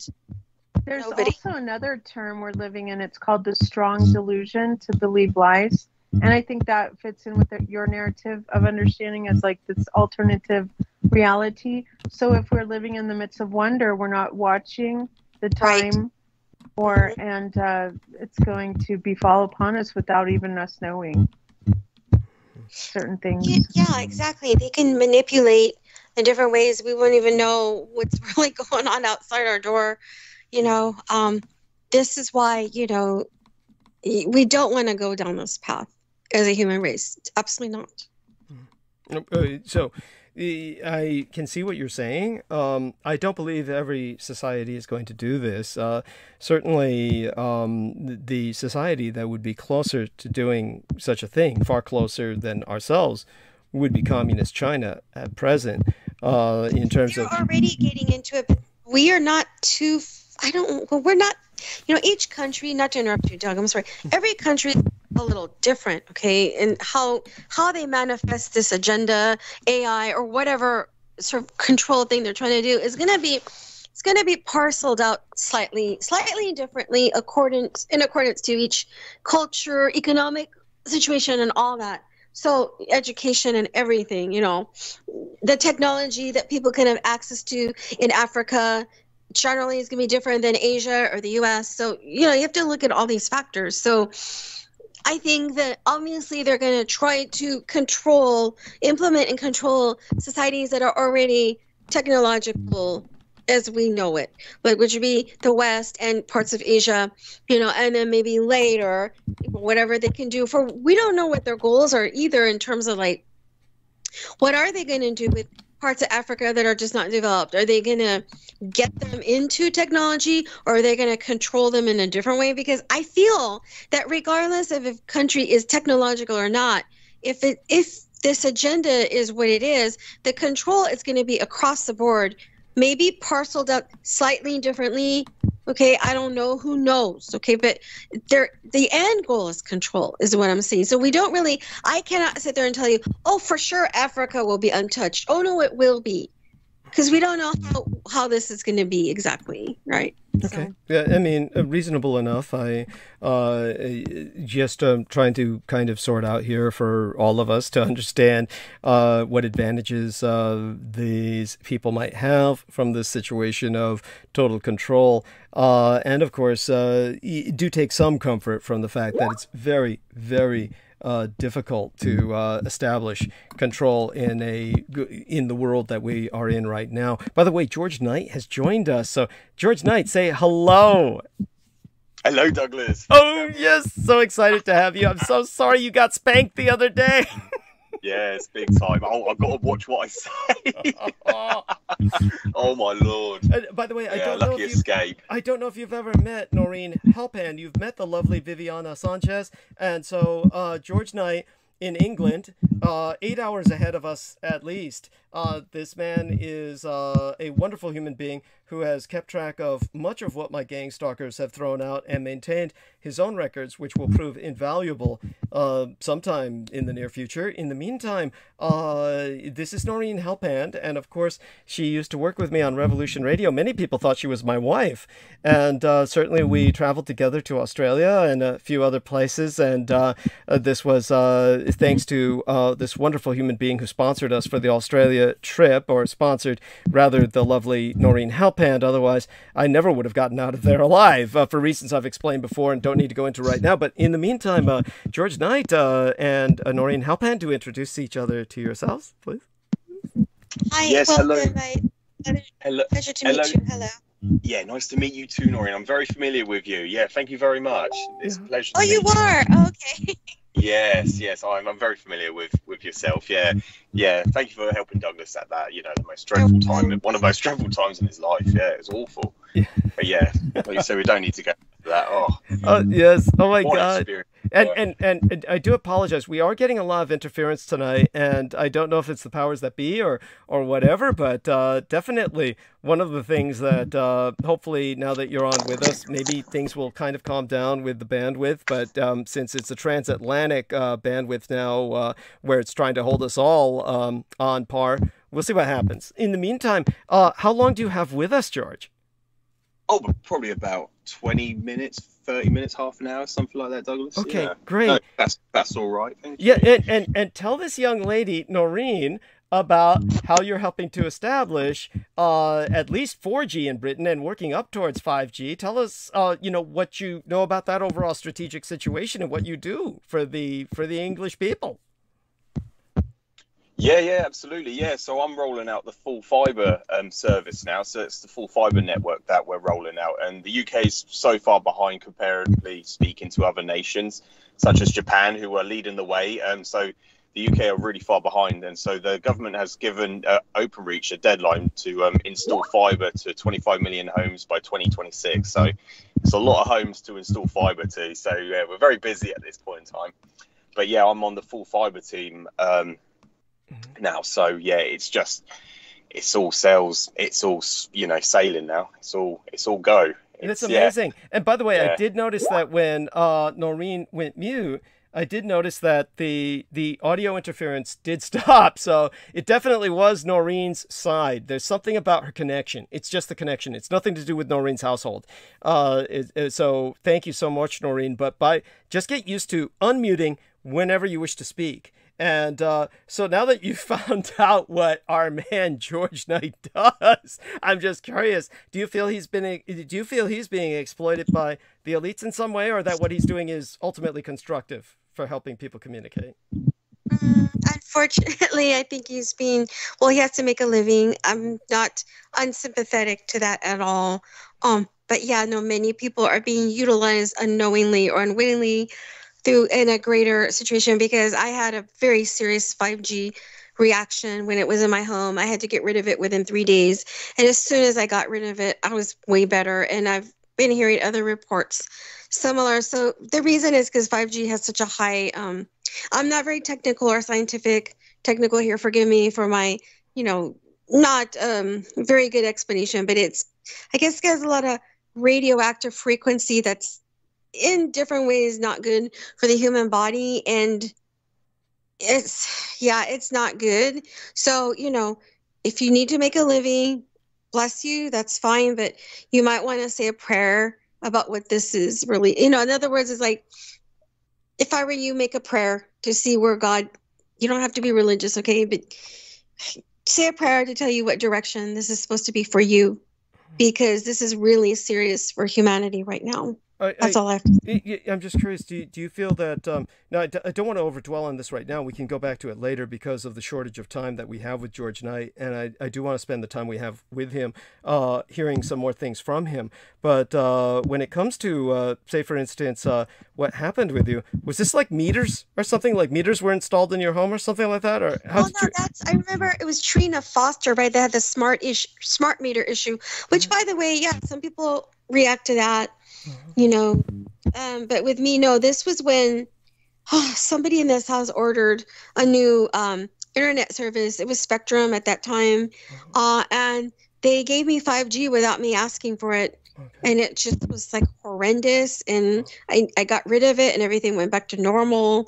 Wow. But I think, I'm hearing stories like this. So, again, even if you don't feel it, it is affecting your body. This is how intense 5G is. Wow. So again, that's just all I have to say. I said earlier. I knew this one lady who was very, very sensitive to electronics and certainly felt that she had like a she felt like she was in a hotel room where the electronics she felt were so overpowering that she had to like retreat into the bathroom, which was covered in like linoleum and porcelain to hide for the night, kind of, and that's so it's incredible how sensitive some people are.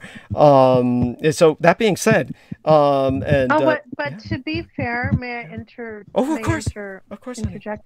Well, what George is doing is he's actually finally bringing fiber optics into their country. I misunderstood what's going on here. I'm sorry. Yeah, because they have still been on that wire line, for all these years. Copper. And they're just now getting fiber optics. Yeah. Forgive me. I think the way Doug explained it, I was under the impression that was 5G only, or I'm sorry. Okay, whatever. Again, this is a complicated issue. I'm only telling people just that one factor about the 5G. I'm not against fiber optics, okay? No, I mean, I'm sorry, whatever. Yeah, Oh, no, that's an important point. And basically what our man George is doing is he's ripping up the copper infrastructure that was established during the time of Jack the Ripper and Oliver Twist, during the time of Charles Dickens, and he's basically ripping that shit out of the ground to finally... Understood, again, forgive me, I just did not understand the context of what was being said, and I misunderstood the situation, so... but I understand that when you're dealing with technology like the implementation of fiber optics, whatever, it's going to include various things like 5G or not or whatever.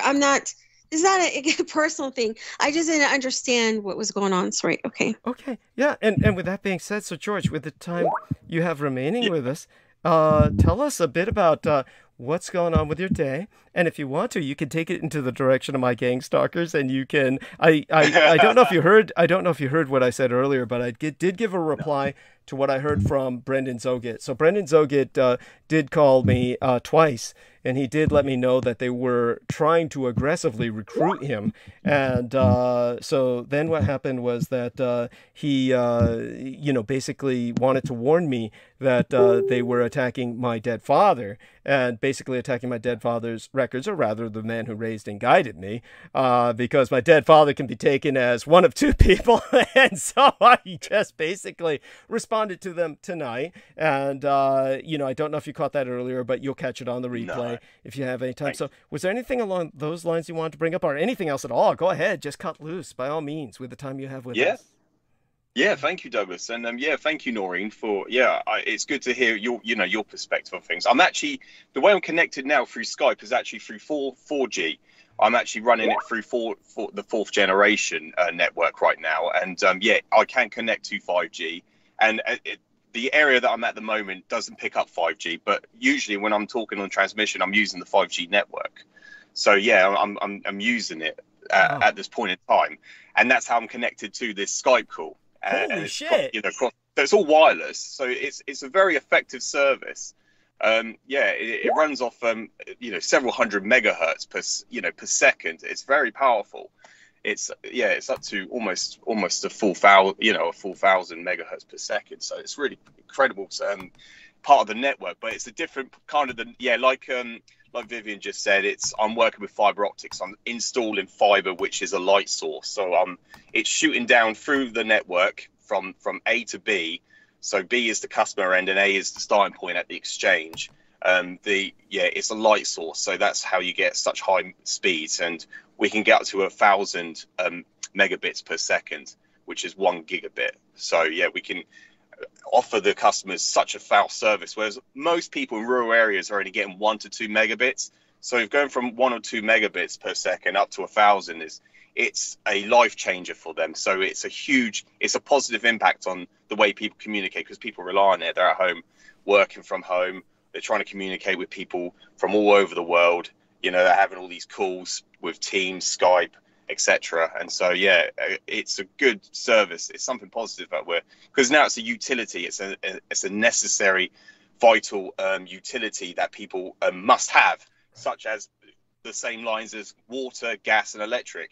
It's essential for people's homes to have, and it's a communication. It's a form of communication, so it's very important. So yeah, that's why I feel like I'm having a positive impact in the UK for doing what I do, and I'm revolutionizing, and that's what I said in the interview. I want to be part of the revolution for progressive, for evolving forward, for moving forward, for progression. So yeah.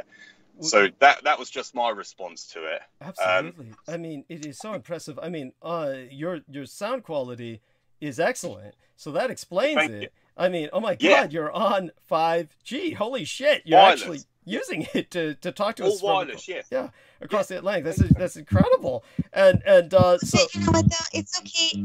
We don't need, I mean, look, I hate to say this, but would we rather be like healthy and normal and have like just normative internet speed and communication ability, or do we want to like say, oh, it's so important to be fast and have effective communications, even though we don't really know a lot about the damage. I get it. But what's going on in general is that he's on 5G talking to us across the Atlantic. It's all wireless. But what he's talking about is for everyone else. He's not bringing them the wireless. He's just bringing them the fiber optics.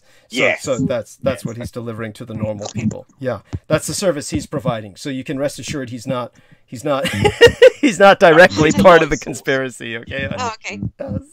There we are. Absolutely. So in terms of that, he actually has to climb up a lot of towers, and you can tell Noreen about some of that. Sometimes I don't think you go underground very much, but tell us about that. Sometimes you do some digging, and sometimes you're climbing up. I mean, it's very strange. So tell us about that. Yeah, thank you, Douglas. Yeah, well, you've got two parts of the network. One which is overhead, so it's OH, and then you got UG, which is underground. So that's the two parts of the network. Overhead is a lot more cheaper to build when you got the what you call S&D or F&D. It's the fiber network build or the service delivery network build. So it's always more cost effective to have a pole, but it looks ugly. And it reduces the property value. So when people want to try to sell their home, these surveyors actually devalue that property based upon if they got overhead. So UG is, it's more, you can't see it, so it's out of sight. So people prefer the UG part of the network. So it's a lot easier. But yeah, when you got the overhead, you have to climb poles, which the highest is 14 meters high. and they can come down to about 8 meters. So they have to reach a height restriction because, of course, you have lorries and HGV lorries and vehicles. So you have to have a height, you have to reach these height requirements in order for it to, for a quality standard. Otherwise, you'll be audited and failed if you have a low drop wire. Then if something comes along like a Arctic lorry or something that's a high, as something that has a huge height to it, it can take it out. Take out take out the fiber or take out the copper. So you have to have these high poles in order to actually get the people in service. Otherwise they won't have service if they get taken out by these vehicles that drive up and down the road. So that's incredible. I mean, it's incredible what you have to deal with. And of course, he was mentioning, of course, the safety harnesses that they have, I think, are much different now from what they had before. But there was one case, some guy maybe had a heart attack and died in one of them or something. Was that just a... Yeah, that's what we call the simplest term is a hoist, but we the engineers call it a MUP, a mobilized elevation working platform. It's this guy had a heart attack and he actually passed away. But what you have to have is a ground support person in order to take controls from below. So you got controls in the bucket which the hoist driver sits in when they're being elevated towards a pole or a property. And they got the controls in that bucket itself, but then you've also got ground controls as well. So you need a ground support person, which every engineer has to be trained to be in order to save this person's life. And it's actually happened where this guy was shocked by electricity because they were working on we're only allowed to technically work on low electricity joint user poles, which are joined by both telecoms and the electrical network. So you have to, we're only allowed to work under 1,000 volts. So that is classed as low voltage poles. So anything over 1,000, you don't go near by you're not allowed to go near by 2 meters or I would suggest even beyond that. That's still quite short, 2 meters. Yeah, because that's what happens. People get electrocuted and these things happen.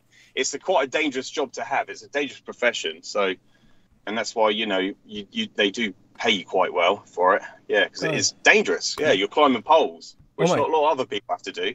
That's right. And so by the way, our dear Mirthling in the private messages is asking me something I'll ask Noreen later. But she was asking about her experience, so I'll relay that to Noreen later.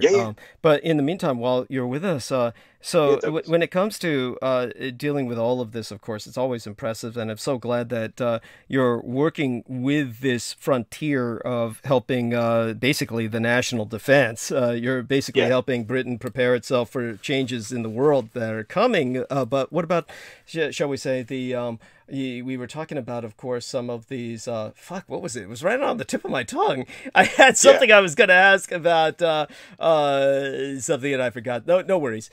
You're carrying on so well. But when it comes to, shall we say, I was going to ask, because it's so dangerous and because it's generally physical, obviously we've spoken of this before, our man, George Knight himself, is a former bodybuilder, and as such, he is physically very fit. He's just not toned for competitive display right now, but he's definitely physically fit. And many of these are larger men. These are big, tall men, essentially, in general. Are there any women in the field with any of you? Yeah, there is. Yeah, Douglas. Yeah, they're starting to become more. They talk about a big thing in Open Reach is inclusion. So it's all about inclusiveness. It's about including all aspects of life. So it's other minorities, it's ethnic minorities, it's different, beliefs, different, it's all about including everyone. Female, doesn't matter if you're male or female. Females are just as good as males at doing the job. And in the team I was working in, I was training in, it was half girls and half boys, and the girls did exactly the same thing as what the males were doing. So it's just all about inclusion, and and they really are they're really promoting that, because they've always been, for decades, they're renowned as just being all male dominated, so there was no females. But now they're trying to reverse that, that stigma. So that's what they are aiming to do. Yeah. And do you think that's wise? I mean, are these women, apparently the way you describe it, doesn't seem to be any problem so far, but I mean, I'd have my concerns simply because of, maybe, physical strength issues, upper body strength, that sort of thing, any number of things. So I don't know if those concerns ever arise. Go on. Yeah. What they've implemented is a different type of, we carry ladders. We've got blue ladders for EL poles, which are electrified poles, joint user poles. We have normal stainless steel ladders, but then they've also got the yellow ladder, which is a lighter ladder. It's only by a few kilograms. It's not much lighter, but they've accompanied this to so accomplices or females if they if they're not as strong. Because one of the girls I was with was stronger than us men. She was a brute force. Wow. One of the females, and the other two girls were very dainty. They were very small and petite. Whereas, there's this one woman who was taller than us, and she had real brute force. She was very, very. Yeah, even stronger than me, but not in my prime. Not when I was in my prime. Understood. But she was strong. Yeah, she was a very, she had some brute force to her. And, so they do have this in place in case someone is, even for boys, even for men who are weak as well. These yellow ladders are available for them to have as an alternative if they can't lift these stainless steel ladders. Oh, great. That way they can employ some of the fairy queens. Yes. Yes. That's it. Yeah. But me in nature, I'd always, I'd ask, when I was training with these females, I would say, oh, do you need a hand? I would always are you all right? I'm here if you need me. If you do need a hand, moving something or doing this, and, because you do, just by nature, you do worry about, are they, physically capable of doing something? How did they respond? I hope they handled that gracefully. How did they respond? Oh, yeah, they say thank you, because I didn't put it like that. So if you need a hand, just give me a shout. Oh, thank you, George. Yeah, that was how they, obviously, but the real concern is, you do worry, you do have that concern for them. Yes. Yeah. And I don't know if that's bothering so this woman who had the brute force, look, I'm obviously someone who works with illustration, I think visually. So I'm imagining basically this ugly bull dyke. Is that the case, or did this woman have grace, more like a large athletic Amazonian type, or was she just some really ugly man like? All right, yeah. It was just her physical appearance. She was just really big. And it reminded me when I went back to my college days, there was one female in our IT class. So I studied ICT, Information Computers Technology. And there was only one female, and she was bigger than all of us men. She was the biggest girl, and that was just her physical stature. That was all it was, and it just made her. You look at all these like wrestlers in the Wrestling Federation. They're all just really big, so naturally they got big brute force, and that was just because of their stature, the way their genetics have been built. Yeah, it's just that was all it was. Yeah, they weren't training for physical, strength or anything like that. It was just natural. Yeah, that's amazing. Whereas people like me who's got a small stature, I have to build myself up to develop strength. No, that's ridiculous because obviously your stature is not small. I mean, obviously let people know that your height so that they understand the reality of the situation. You're a big, tall guy, and you've served as a bouncer, so obviously you're no one who's going to be considered. Thank you. Small. Yeah. What was your height again? And I take it you haven't shrunk. No, I'm 5'10", Douglas. Yeah. That's actually the perfect bodybuilding height. Oh, I didn't know that. As well. I had no idea that you were 5'10". I always thought that you were 6 foot something. You look so large in your photographs. Thank you. No, I really appreciate that. Yeah, I'm just under 6 foot. Yeah, just under. Oh my 5'10". God. Oh, that's incredible. Yeah. That's and so is Sarah taller? Smaller, smaller than me. Smaller. Yes. Okay, there we are. Yeah. Oh my God. Yeah. So that's cool. And by the way, ladies, he's just had a daughter, not too long ago. So yes. Oh my God, he's a father and everything. And but how long is Sarah going to be home? She's not intending to go back to work, is she? Oh yeah, no, she is back to work. Thank you, Douglas. She has gone back to work. Thank you. Oh, good then. Yeah. What about daycare? I've just got to be careful what I say in case Understand? Okay, we'll cut the subject. Cut the subject. Yeah. Oh my God. Oh my God. I would like to say. I'd like to say congratulations to you both. What a wonderful thank blessing. you. Yeah, lovely, much appreciated. Yeah, thank you. Yeah. Thank you. Yeah. Oh yeah, Douglas, I did try. Obviously contacting last week. Yeah, it was just.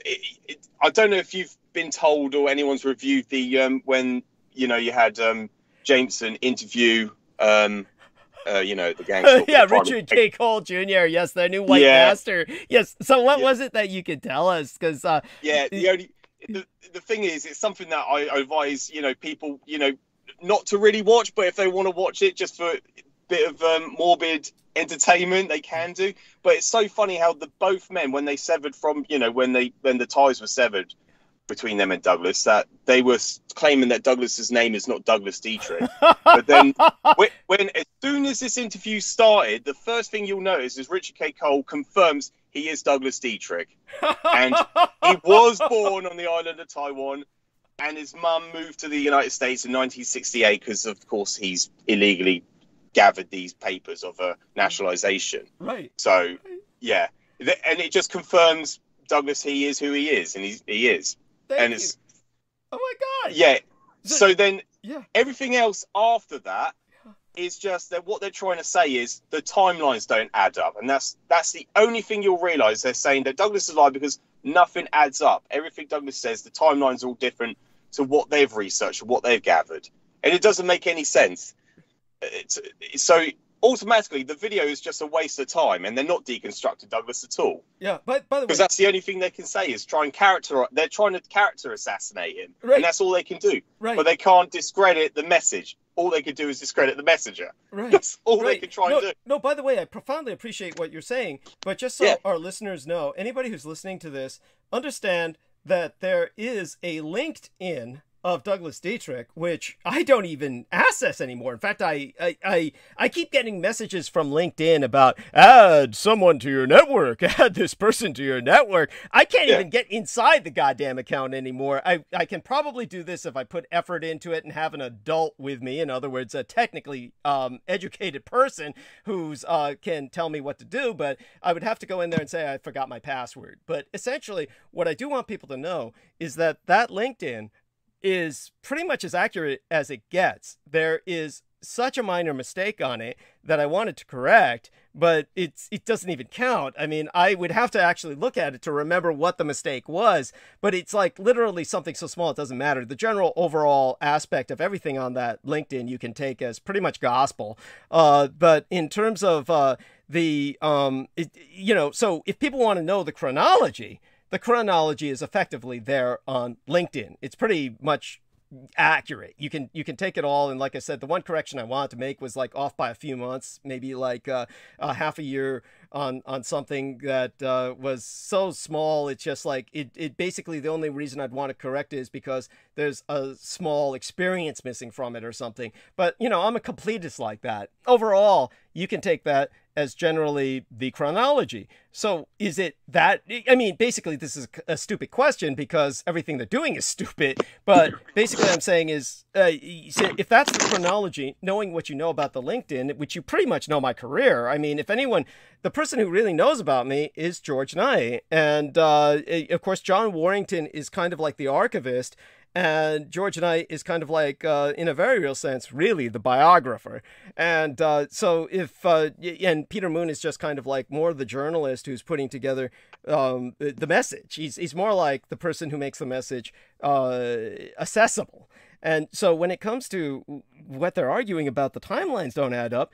Obviously, anyone can look at that LinkedIn, and I would be surprised if they didn't bring it up. But knowing what you know about what the LinkedIn says, or my career, essentially, my series of careers, what was it in general that they're trying to claim? Because as you said, it's almost bizarre. By the way, when George Knight brought up these two men when they severed with Douglas, he's not referring to Richard K. Cole Jr., he's referring to Salman Sheikh and Jameson Reese. So Salman Sheikh and Jameson Reese are the two men who were flipping out and saying that Douglas Dietrich is somehow an alias, that Douglas Dietrich is not Douglas Dietrich. And then they go to their Lord and Master, the great white man, and the great white man, Richard K. Cole Jr., their white man, says, oh yeah, he is Douglas Dietrich and all this shit. It sounds almost as if he's like conducive to my case or trying to support me, which we know is definitely not the case. But it's like this deceptive start to then where he's trying to say, things don't add up. So what is he trying to say? Where does the chronology go off?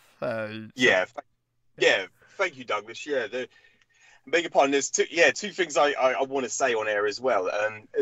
But yeah, to the point where what he was trying to say is that, oh yeah, when Douglas was supposedly, he says when he was supposedly, because the thing is that he contradicts himself a lot. He says he might have been there, and then the timelines don't add up, so he couldn't have been there. Or his father retired from the Navy service, so therefore he couldn't have been a librarian's aide at his age. And so this is what they try to, and people will easily fall for that. Oh yeah, that makes a lot of sense. How could it, these dates and the age doesn't add up. And so it really doesn't make any sense, because if you actually listen to Douglas, he explains it all in great detail. He explains that how he got involved with the Presidium military base and with his father's involvement with the Navy service. And so it's just, I don't understand how they're trying to present this as fact, where it doesn't make any sense when they're saying that he was there at the Presidio, he could have been there. Oh no, but he couldn't have been there because it doesn't add up, because his father was retired in the Navy, so he couldn't have access to a military base. But Douglas was employed as a civilian for the Department of Defense as a research librarian. Off, just so everyone understands, so just to make this point, while you're on that point, thank you so much.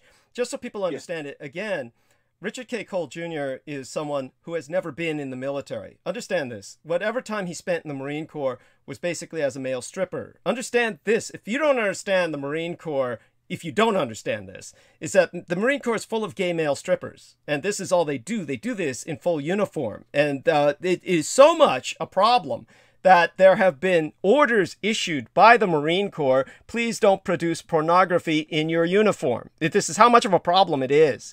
But half the Marine Corps is fucking gay, and they spend all day just making male porn. I mean, I'm not shitting you. This is what I was ordered to do. It's called an illegal order.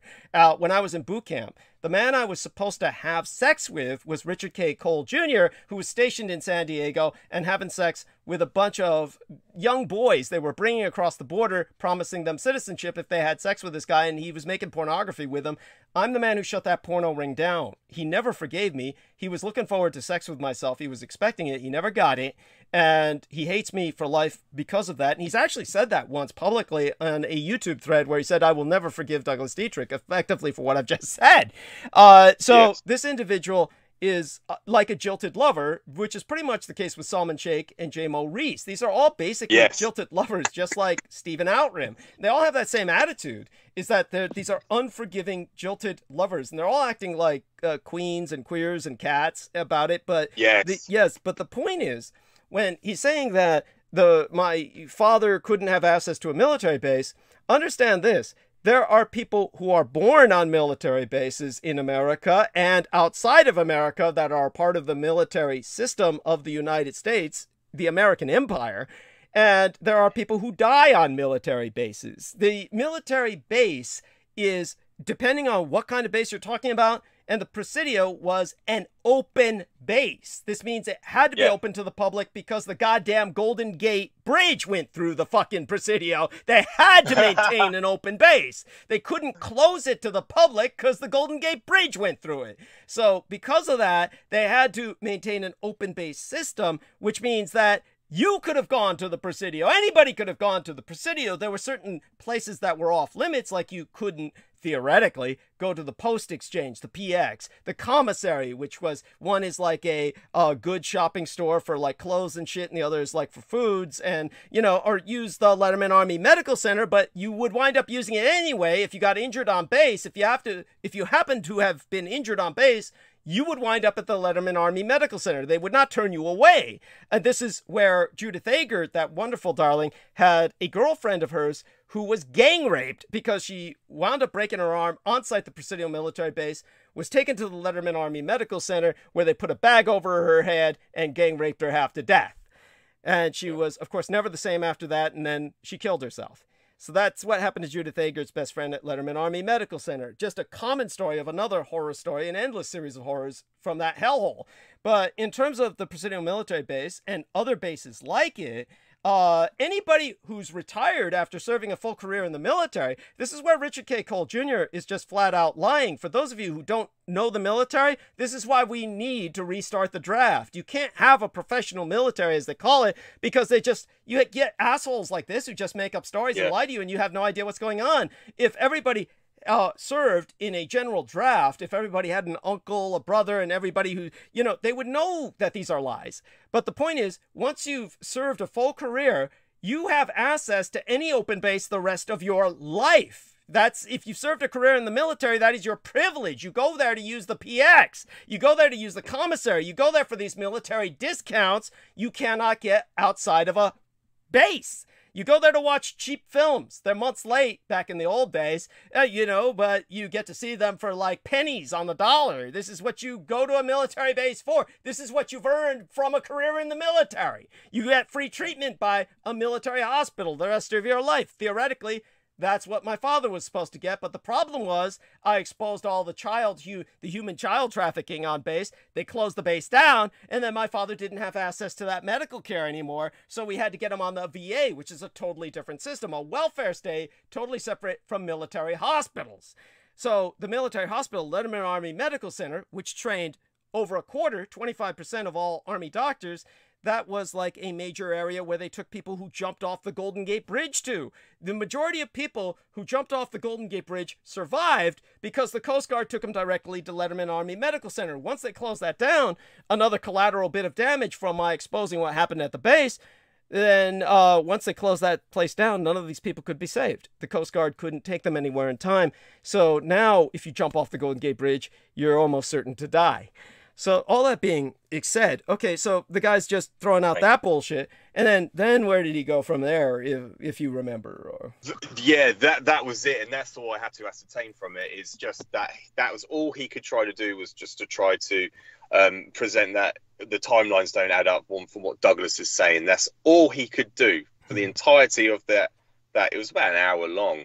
Wow. But the beginning of it was just to confirm that you are Douglas Dietrich and you are who you say you are, and that's a fact. And that's the funniest thing about it, because these other two men are saying that his name's not Douglas Dietrich, but yet they get this guy on that just proves that he is Douglas Dietrich. So it's just the same. It's just a series of convoluted contradictions, and it's just nothing makes sense.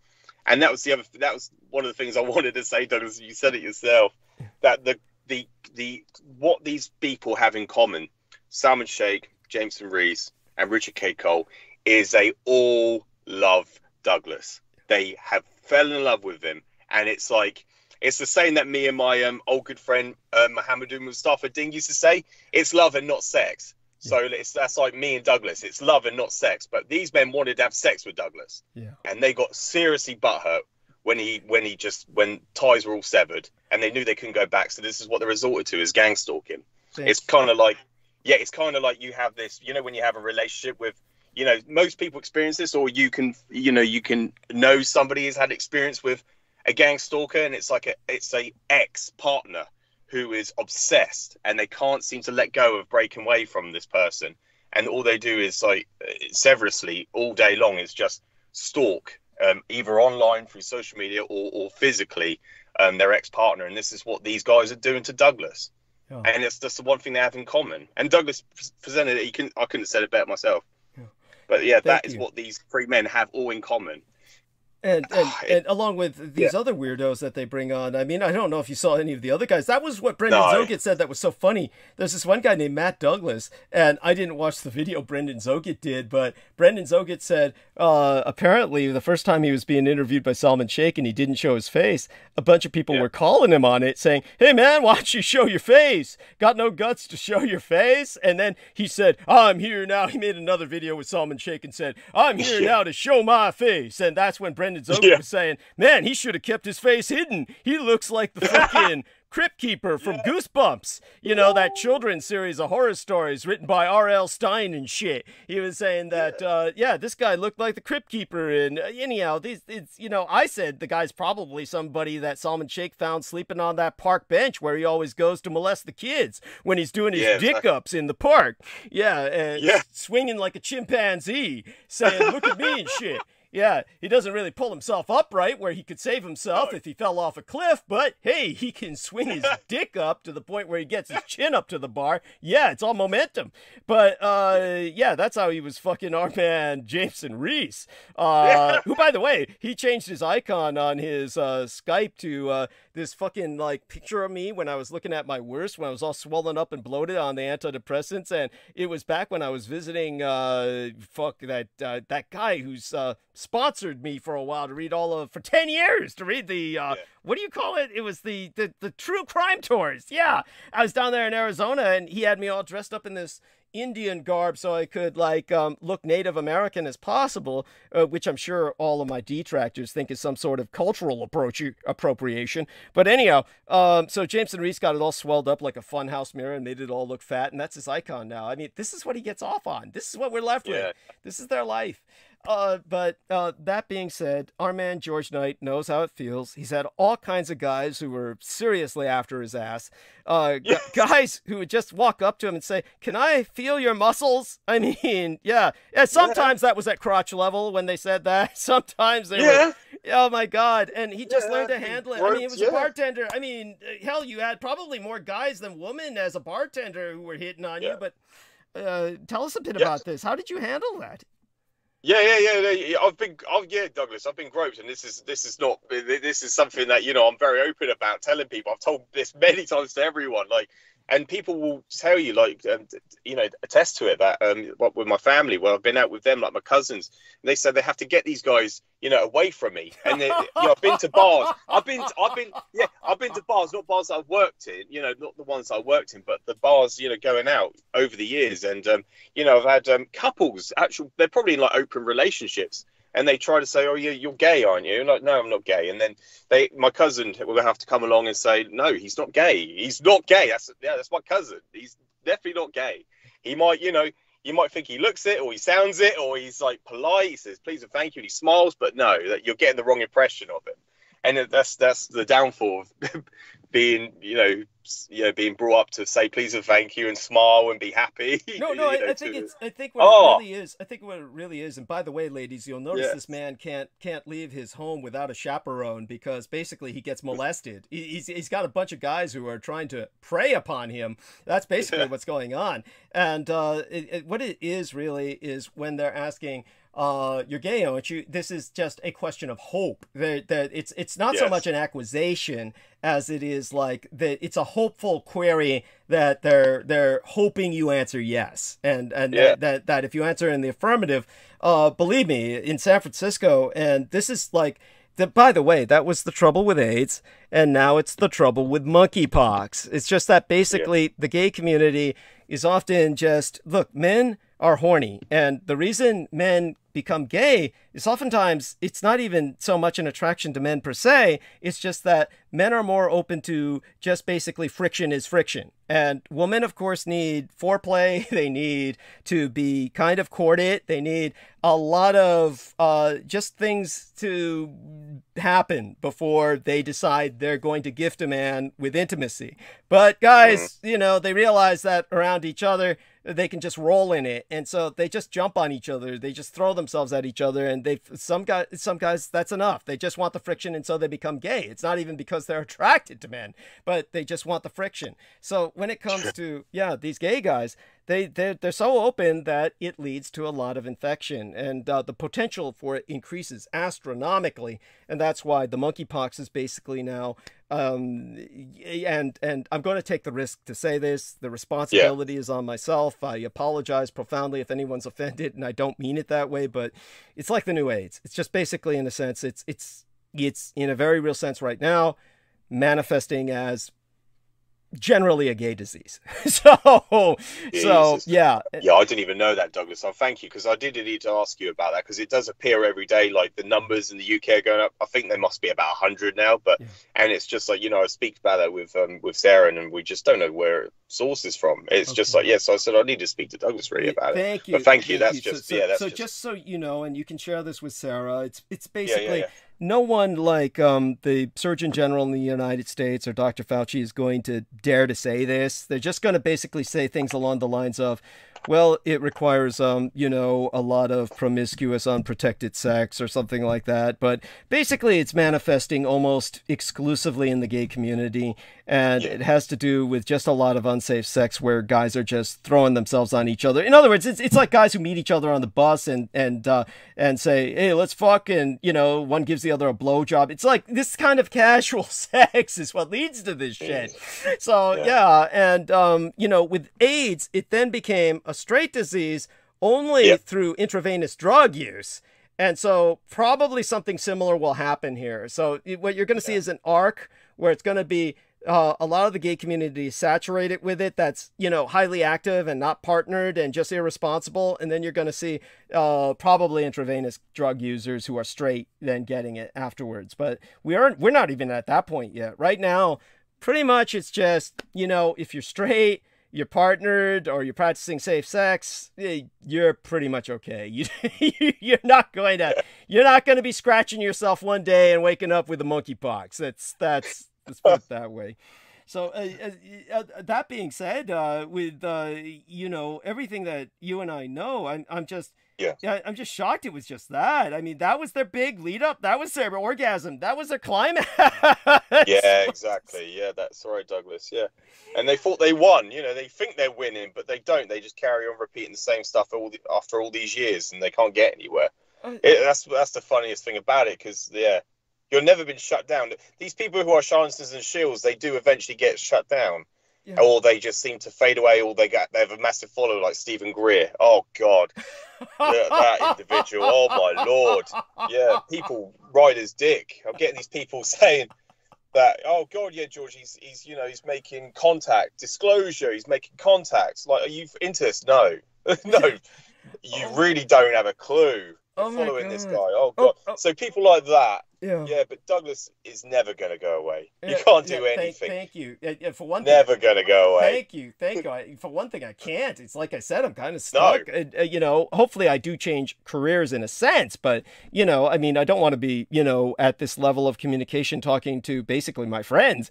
Certainly we have to get to a point where the public in general can hear my advisements. But the one thing I want to say is that when it comes to what we're dealing with, if it weren't for men like George Knight, who has done such incredible work to amass all the evidence that was thrown out by the gang stalkers, honestly, I don't know what I'd do.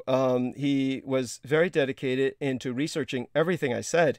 And this is what brings us to Penny Bradley. And believe me, I think Penny Bradley is a nice person, and I have nothing against her, and we're not going to shit on her. But what I do want to say is that Penny Bradley, she is what I consider to be a victim. I would confirm what she said. She said the U.S. government is kidnapping people. They kidnapped her when she was young. And I said, yes, honey, I'm with you 100%. I believe that's exactly what happened to you. And she would say herself, she wound up back at home as a child speaking German, and her parents couldn't understand what she was saying. And I said, look, I believe you. And I said, look, you were abducted. You were indoctrinated into speaking German. You were basically, you had many memories cascaded into you. And when you came back home, your parents couldn't understand you and thought you wouldn't know. I mean, all of this I've backed up. I've stood behind her. But this strange thing is, there's a number of things that she does, and one of them is she insists that, no, but you have to believe the memories. You have to believe my experiences. And I don't understand why that's necessary. And yeah, exactly. Thank you. Because they're her memories. Yeah. And then what she would do, and George can take it from there, but basically one thing that I found that I thought was kind of exploitive on her part was George puts up these portfolios of the 1,000-Year Reich in exile, all this evidence he's amassed about basically Nazi UFOs, as the public would interpret them. Basically, the Reichskraft, the various vehicles that the 1,000-Year Reich in exile uses, and he presents these portfolios. And then I don't know if this was often, but certainly it happened one time where I happened to look at it while it was going down. Penny jumps on him, and then she'll start relating her own experiences. And I thought, gee, that's kind of exploitive. You know, I mean, you know, it's kind of like she's trying to make this evidence her evidence. And I thought that was a bit selfish.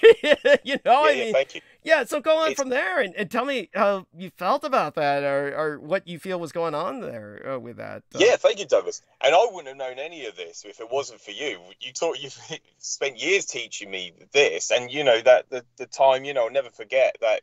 You know, we went through the disc war period from 1951 to 1956. But the woman, if you read the comments, and they're still up there, she has no. That's the thing. These memories are cascaded because she has no. She's talking as if it's her own, but she's presenting it like she knows inside out. And it's like when people like myself and Douglas, we have the inside knowledge, and I have the documents and the schematics of the craft. I know how they operate, not to the best of my ability to understand. And of course, I'm not a technical aeronautic do understand engineer. this. George Knight is technically more adept than your average person based simply on his profession. He's dealing with high technology. So understand, he may not be an engineer with a degree in engineering, but he is certainly familiar enough with the basics of civil engineering where it's not like he's talking out of his ass. I mean, but thank you. Beyond that, when George Knight and I have experiences, we know the limits of our experiences. In other words, say a pilot in the Royal Air Force survives World War II, he's going to be able to relate certain things about being a pilot, but he's not necessarily going to know everything the mechanics do, because once he lands the plane, he doesn't give a shit. He just basically jumps out of the cockpit and runs to the nearest pub where, you know, after he turns in his reports and everything else, his after-action reports, he's going to run to the pub, right? And then he's going to wait to, you know, to go back into the plane again and get back in the air. These are like, you know, but there's only a certain amount he wants to know or needs to know. And so that is not the way that that she's presenting it. In other words, she's presenting the story almost from a 180-degree godlike perspective, as if she knew it not just as the experiencer, but almost as if the person writing the experience, almost like a screenwriter or something. It's kind of like that. Yeah, or am I saying that correctly, or is that the vibe you got? Yes. Was that the vibe? No, that makes perfect sense, Douglas. Yeah, thank you. It makes perfect sense. Yeah, and it's just like she's trying to present, and like even she used the term gravity. And these craft are not anti-gravitic; they are levitational devices. The technology is something. And who is an expert out there that knows about the Wright's craft? I mean, they can't even reverse engineer these craft that they have captured, that they have retrieved. They can't even do that. I mean, Bob Lazar's experience will, attest to that, confirm that. Yes, he has no idea how these craft work. I mean, the level of physics that are involved in it is beyond anything that we can comprehend. So yeah, there is no experts out there, but people like me and Douglas understand the inside out. We're not observers on the outside looking in. We are insiders looking out. So we understand the perspective, but I can't explain how the technology exactly works, but I have a better understanding than probably anybody else, and so does Douglas. Right. About how it does. But so how did this woman, when she said like, oh, it's anti-gravity, it's an anti-gravity field. It's not anti-gravity because it still comes down, it goes up on its own accord, under control, under intelligent control. Right. And so it's not, it doesn't make any, but anyway, sorry, Douglas. It may be her way of expressing something she doesn't understand. I remember that but like I said, my way of handling her, which I always told her, was simply that these are cascaded memories. And from that perspective, it really doesn't make sense that she tries to explain them scientifically. There isn't a need to do that. It would be, all she needs to say is that, say, if she felt her memories were real and were committed to conveying them or communicating them, all she needs to say is that I was piloting this vehicle, but, your average pilot is not familiar with the mechanics at the engine level of a vehicle. And, that would be an engineer who's on the vehicle, right? It's like, she's speaking almost as if she were in all positions. That's where the questionability comes in, the unreality of it. That doesn't make sense. Now, what I was going to ask, you carry on, Douglas. What I was going to ask was, bizarrely, because Jameson Reese was doing his best to follow up before he fucked up and basically pissed off Peter Moon by saying, "I put a curse on him." And if that hadn't come down, we probably would have suffered his company for far longer than we even needed to. But thank God it happened. But when he actually said something that sounded so compelling. It was almost convincing. It was almost like he knew what he was talking about. He actually came up and said, oh, there's this technology. And he said something about the Reichskraft engine, you know, before he got all butthurt that he couldn't fuck Douglas. And therefore he went out and said, there is no 1,000-year Reich in exile, you know. And that's when George Knight noticed, man, that guy's really gone to shit. He used to have six-pack abs, and now he's just flab. And he has to go on. Tell us about all those aspects. Oh, yeah, thank you, Douglas. Yeah, that's one thing. The other thing I wanted to mention about, salmon shake is one thing that Sarah will tell you is, like I said before, with when it comes down to cholesterol levels, ice cream is one of the worst things that will clog up your arteries, clog up your veins with this horrible, you know, cholesterol levels. It will rise. And the other worst thing for increasing that is curries. And what's the two things salmon shakes eats? It's curries and ice cream. That's one thing I wanted to bring up because, oh my God, it's just like, it's, you know, when I used to see that, salmon shake has not. He, you know, by statistics, he doesn't have long for this world. I mean, the guy's got a gut. He doesn't even have a hairline. His hair is just gone, and this has something to do with, I think, poor health, as much as anything else. And he's angry all the time now at Douglas Dietrich. So I mean, he's raging. He's got, you know, but that bucket of ice cream, that's what's gonna fucking do it every day. The bucket of ice cream. The two worst things you could put in your body. Yes. The two worst things, and that's what this guy's doing. Yeah, Douglas. It's just and the other thing, like Jameson keeps threatening, and these are only, you know, ad hoc attacks, just basically just threats. Just, I don't know what else you want to call it. Really, it's just these blasphemous sayings that he says, like, you do not mess with me, but I'm a very nice person. That's the other thing I noticed. He says he's a very nice person. And this is something, I'm just giving you a couple links, Douglas, actually. There's something I just wanted to bring up with yourself, and it's going to be on air. Because this guy's trying to scare people by saying he could put curses on people. And this is something. This is what I've experienced, Douglas. I'm sending you these links on Facebook. Yes, is he saying he killed a student who died of hypothermia? That wouldn't surprise me if he claimed that. Oh yeah, no. I'm gonna explain. I'll tell you in a minute, Douglas. I've just got get this one other person up. Sure, take your time. And by the way, just so people know, there were times in the past, early days, when before I was even really working with Jameson, that he was just in the background. He was high out of his mind one time in one of his manic episodes. And in one of his manic episodes, he claimed that he had killed, there were several hundred Russians who got chewed up by drones in an attack on an oil refinery in Syria. Basically, the Americans controlled the Syrian oil refinery. The Russian mercenary group attacked, and the Americans just tore them apart with drones, just ate them up alive, and a couple hundred men were massacred. And Jameson Reese was saying, I did that, you know, that was my magic. Yeah, so I can easily imagine him in his manic phase now, taking credit for certain massacres and, you know, just stupid, crazy bullshit. And here's the point, as George Knight will attest, the guy's always putting up pictures of nuclear explosions, you know, Tsar Bomba in particular is his fetish, and all the massive mushroom clouds, and just saying, death to everyone, and then, of course, says, I'm a nice guy. Yes, that's where it comes down to, is, you know, I want everyone dead, but I'm a nice guy. There we are. Gutless friends escape prosecution. Say, drove car killed young woman. Are they trying to say it was remotely driven, like or some shit? Let me take a look. Oh right, yeah. Okay. These are just two. I've got a whole list, Douglas. These are just two people, and obviously I've given you the newspaper articles, official newspaper articles like the Daily Mail, and what's the one with Richard Hardy? Yeah, this is in it. The Times.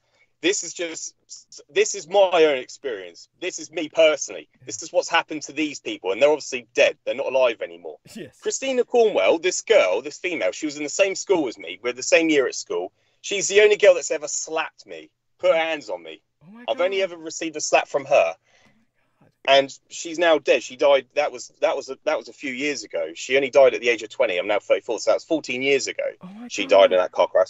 Richard Hardy. This boy, when I was in secondary school, which right now I'm actually quite close to, I can see the school from where I'm sitting right now. It's quite funny enough. this man, this boy, sorry, every single year I went back after our summer holiday, so it's a 6-week half term. He would always make fun of my hair. He would always say, "Oh, because I come back with a different hairstyle because it was the phase at the time." Right. So I'd come back with different, and he'd always make fun of my hair. I was never bullied at school, but these people were quite nasty, and they never said anything to me, only to say things like that. What that Richard did. That's my only memory of him. He was just really horrible.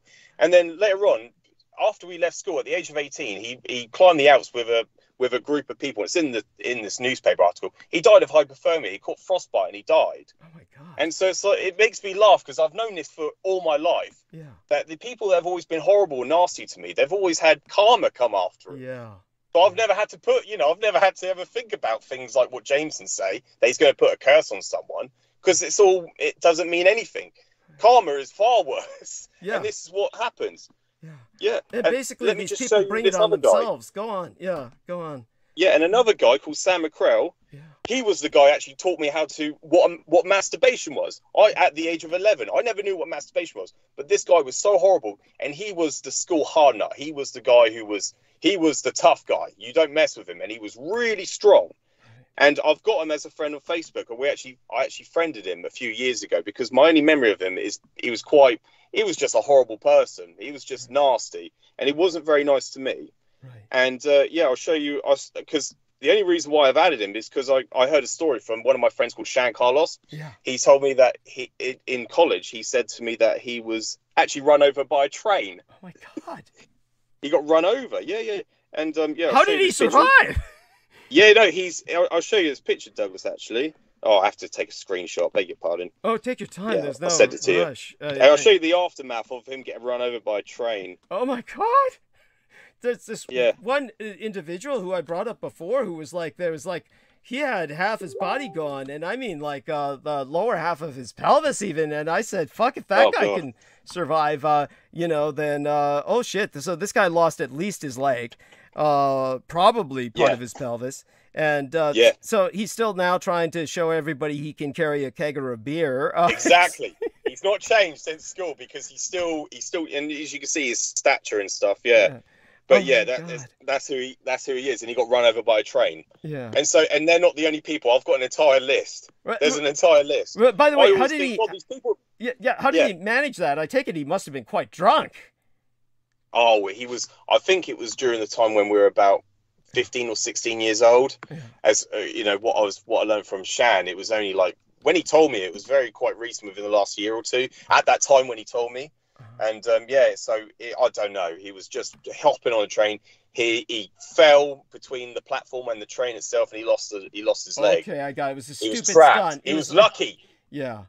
Yeah, he was a jackass. He did a jackass stunt. So, and all these other people. So, just basically anybody who's been nasty and horrible towards you, they basically paid the price, and it's just karma. Yeah. It's just basically they do it to themselves.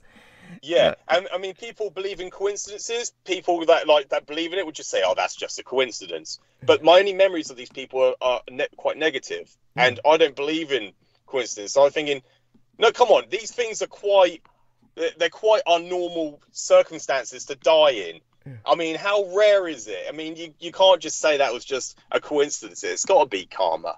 So that's why it makes me laugh when people make projected threats, because you don't hear me making any projected threats at all about anyone, because I've always believed that what goes around comes around. They're going to get their arse bitten one day. Yes. And so it happens. And because I've always known this. I've known this for, ever since they happened. I'm like, hang on a minute. When people talk about the stories about, this, Christina Cuomo died in a car crash, I was like, hang on a minute, she's the only girl that's ever slapped me. Right. I was like, what? Oh my God. And by the way, this young lady died, Christina Cornwell, she was 20 years old, and when she was thrown through the front passenger window of this speeding car, basically the driver lost control, smashed into a tree and lamppost, apparently it says both, basically. And she suffered devastating head injuries, slipped into a coma, and died a month later. Holy shit. Yes, that's how Christina died. Yeah, there was two, the driver and I think the sister, not of Christina Cuomo, but of the driver. There were two other so it was another passenger and the driver. They survived. They did not die. Yeah. Oh my God. So it's just incredible. I mean, this is like, so there we go. So this puts some perspective into Jameson's bullshit. He's always saying he can bring people down, but honestly, it's just important that you think about yourself, balance yourself, as this wonderful lady in the chat room named Ms. Wood. She was speaking earlier about Peggy Wood was talking about basically this is she says nature is violent and it's definitely patriarchal. Acceptance of what one cannot control is what's needed to keep one's balance. I mean, honestly, you need an attitude like that, and really other people generally take care of themselves. So there's no need to go around threatening everybody and saying stupid things. So yeah, this is but this is where our gang stalkers are at, and this is what they're left with. And so but when it comes to what our man George Knight is talking about, I think that this is pretty incredible that you've had these experiences, excuse me. Yeah. And it really shows me something about yourself I never really realized, that you kind of are a force of nature yourself. You kind of are like Godzilla in that sense. It's like you go around and you leave this trail of destruction concerning various people who try to ramrod themselves against you. That's pretty incredible. By the way, for years, our man George Knight was working as a mixologist, a bartender at a hotel where the older woman basically had a crush on him. And she finally confronted him one day because she was concerned about maybe his mental health or his security. Maybe felt that he was bringing danger upon himself. But she told him, and it was obvious she cared, she told him, stop listening to Douglas Dietrich. And this was something he never brought up with her. And but this was an environment in which he was serving drinks at all hours. And just so people understand, in England, the pubs closed down at an ungodly early hour, like 10 p.m. or something. I mean, or midnight. Yeah. And people just get drunk as fast as they can before the pub closes down. And once closing down time happens, it's like everybody is fucked and they go home to finish drinking or something. But basically, yet he was operating at all hours because this was like an international hotel. So this was everything else that he's been through, this was an extraordinary position for an Englishman. So you had this kind of privilege already, and then the woman basically expressed what she did. Obviously, people were talking to her about you listening to me. And so that's profound. And by the way, Sarah Shields says, George, awesome visit. And she says, I've been curious to what's going on. She says, my son is 5'10", and he was a bouncer in Florida. Oh, yeah. Thank you, Sarah Shields. And by the way, just so you know, our man George Knight, I told him that Paquan Morelos is basically a piece of shit. And this is because Paquan Morelos was trying to approach me with these likes and hearts that these ladies were putting on Jameson Reese's post about his cat, saying, oh, my cat's dying now. And so, of course, these women are very supportive, and Sarah Shields and Maria Gregorich and, Vera Reina Pereira were all supporting him emotionally, just saying, oh, we're sorry, with hearts on his cat. And so Paquan Morelos is trying to tell me, oh, these people have turned against you. And, that's when I knew he's really the enemy, because you get these people when they're trying to trigger some kind of paranoia. And it shows you who the truly evil ones are.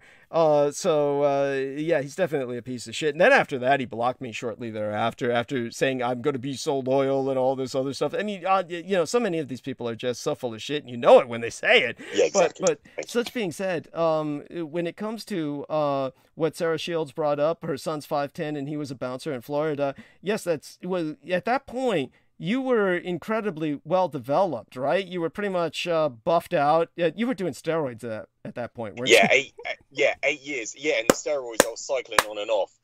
But yeah, I was cycling with them. On and off. So yeah, I did, and I built the foundation first, and then when you jump on steroids, it just enhances it. Performance enhancing drugs. Which, by the way, there's an epidemic going on at this moment because bodybuilders are dying because they're not pharmaceutically tested anymore and verified. So yeah, they're just getting underground drugs, which is killing off bodybuilders. So I'm so glad I'm not in that scene anymore. I'm never going to do them again. because there is an epidemic and they're dying young. Yeah. Yeah. I'm so sorry to hear that. Oh my God. Yeah. Oh yeah. Absolutely. Yeah, and so that being said, of course, everything has its risks, and certainly whatever we do, there's going to be profit. Profit is directly proportionate to risk, and if you want to profit by having a well-developed body that is basically presentable in a photographic sense for competition, you're going to be taking risks. And Exactly. I'm just glad you're not taking those risks, and now you're taking much more practical risks, and you're just in a much better place. And but definitely, what you've learned is basically when other men are physically going to shit, which is what you saw with J-Mo and Salman. Yes. They're both physically going to shit. And so when this Richard K. Cole came on and was talking to Salman, did he physically show his face or present himself physically? No. Oh, it's just his voice. When he was talking to Jameson, when he was talking to Jameson, he wasn't. It was Jameson recording himself, and it just had that little avatar, that normal generic one that he has. Yeah, right. Which is not him. Just so people understand that. By the way, on the online gaming boards where he was actually, when he started reappearing in my life, Richard K. Cole Jr. was actually trying to make passes at some of the Blood Boys who were in a gaming scenario. They were just gaming online, and this fucker named Gunner65, who's Richard K. Cole Jr., started making passes at them, and he was under the impression they were much younger than they even were, and was trying to basically prey on young boys. And so Gunner65 is the name he uses because the fucker was born in 1965, which means he's 1 year younger than I am. And I'm 55 years old. So this fucker is basically 54 years of age. And this fucker keeps showing a picture of a Vietnam-era Marine, which is just, understand this, he's too young to have served in Vietnam. So he shows this Vietnam-era Marine, and it's just all bullshit. I mean, everything about the man is a lie. So you're talking about a very sick individual. And, like Lena Shea said, he's ultimately going to wind up dead or in jail. Her birthday's coming up. Happy birthday, Lena. That'll be on the 9th. At any rate, she knew enough never to talk to the son of a bitch. And so even though she was essentially an assigned asset, she certainly never would stoop to even, the company of these creeps. So I'm surprised, however, that Salman Sheikh didn't interview Richard K. Cole Jr. That's bizarre to me because J-Mo Reese is totally incompetent and incapable of interviewing anybody. So I'm surprised he left it to J-Mo Reese to do that. I mean, it goes to show you the level at which they think or the level at which they operate, which is not at all. Oh my God. Yeah, exactly. Yeah, and I remember you saying before, Douglas, like none of them trust one another, and all of these other people with Richard K. Cole and his like blog spots and stuff, they're all like his alter egos, so they're all just made up people in his head. Yes. He's having conversations with his own alter egos. Yes. And that was the other thing I wanted to bring up, Douglas, sorry, with Lena and Jameson, because I remember, I think you brought it to my attention with the screenshots that Jameson sent to you going back, I think it was over a year ago, that Lena Shea, they were going to meet up. Yeah. I've heard you say that very recently. They were going to meet up and they were going to have sex with one another. But Jameson said to her, no, I'm loyal to Douglas. He's showing his devotion and loyalty to you, and so I'm not going to meet you.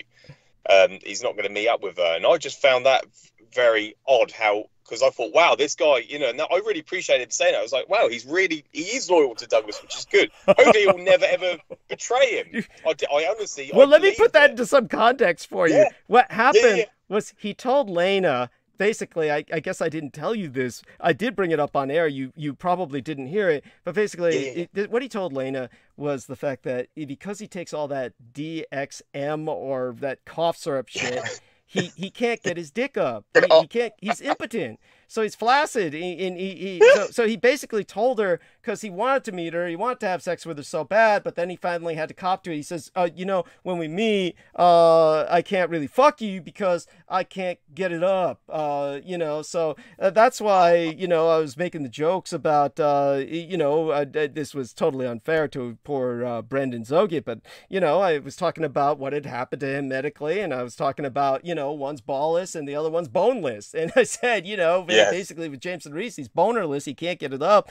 So that's why he ultimately, that's why, as a matter of fact, Salman Sheikh visited him twice. Now, Salman Sheikh was on my show a few times, I mean, many times, but a few times he brought up, oh, you know, the Sufi masters out in the wilderness, you know, people will go to them for miracles. And he was pointing out one man could not have children. And he said he went to visit the Sufi master, and the Sufi basically said, oh, I can impart some essence unto you and you can have children. And the way he described it, they were back to back, and that somehow this man transferred some essence of himself so that the man could have children. And so he was telling me he was going down to visit Jameson to help him with his impotence problem. He was going to share some of his essence, and that he would help Jameson be able to recover after that. So basically what he told me, he was going down to fuck Jameson. So he went down and shared his essence, and this happened twice, and they were open about it in the sense that they had rendezvoused.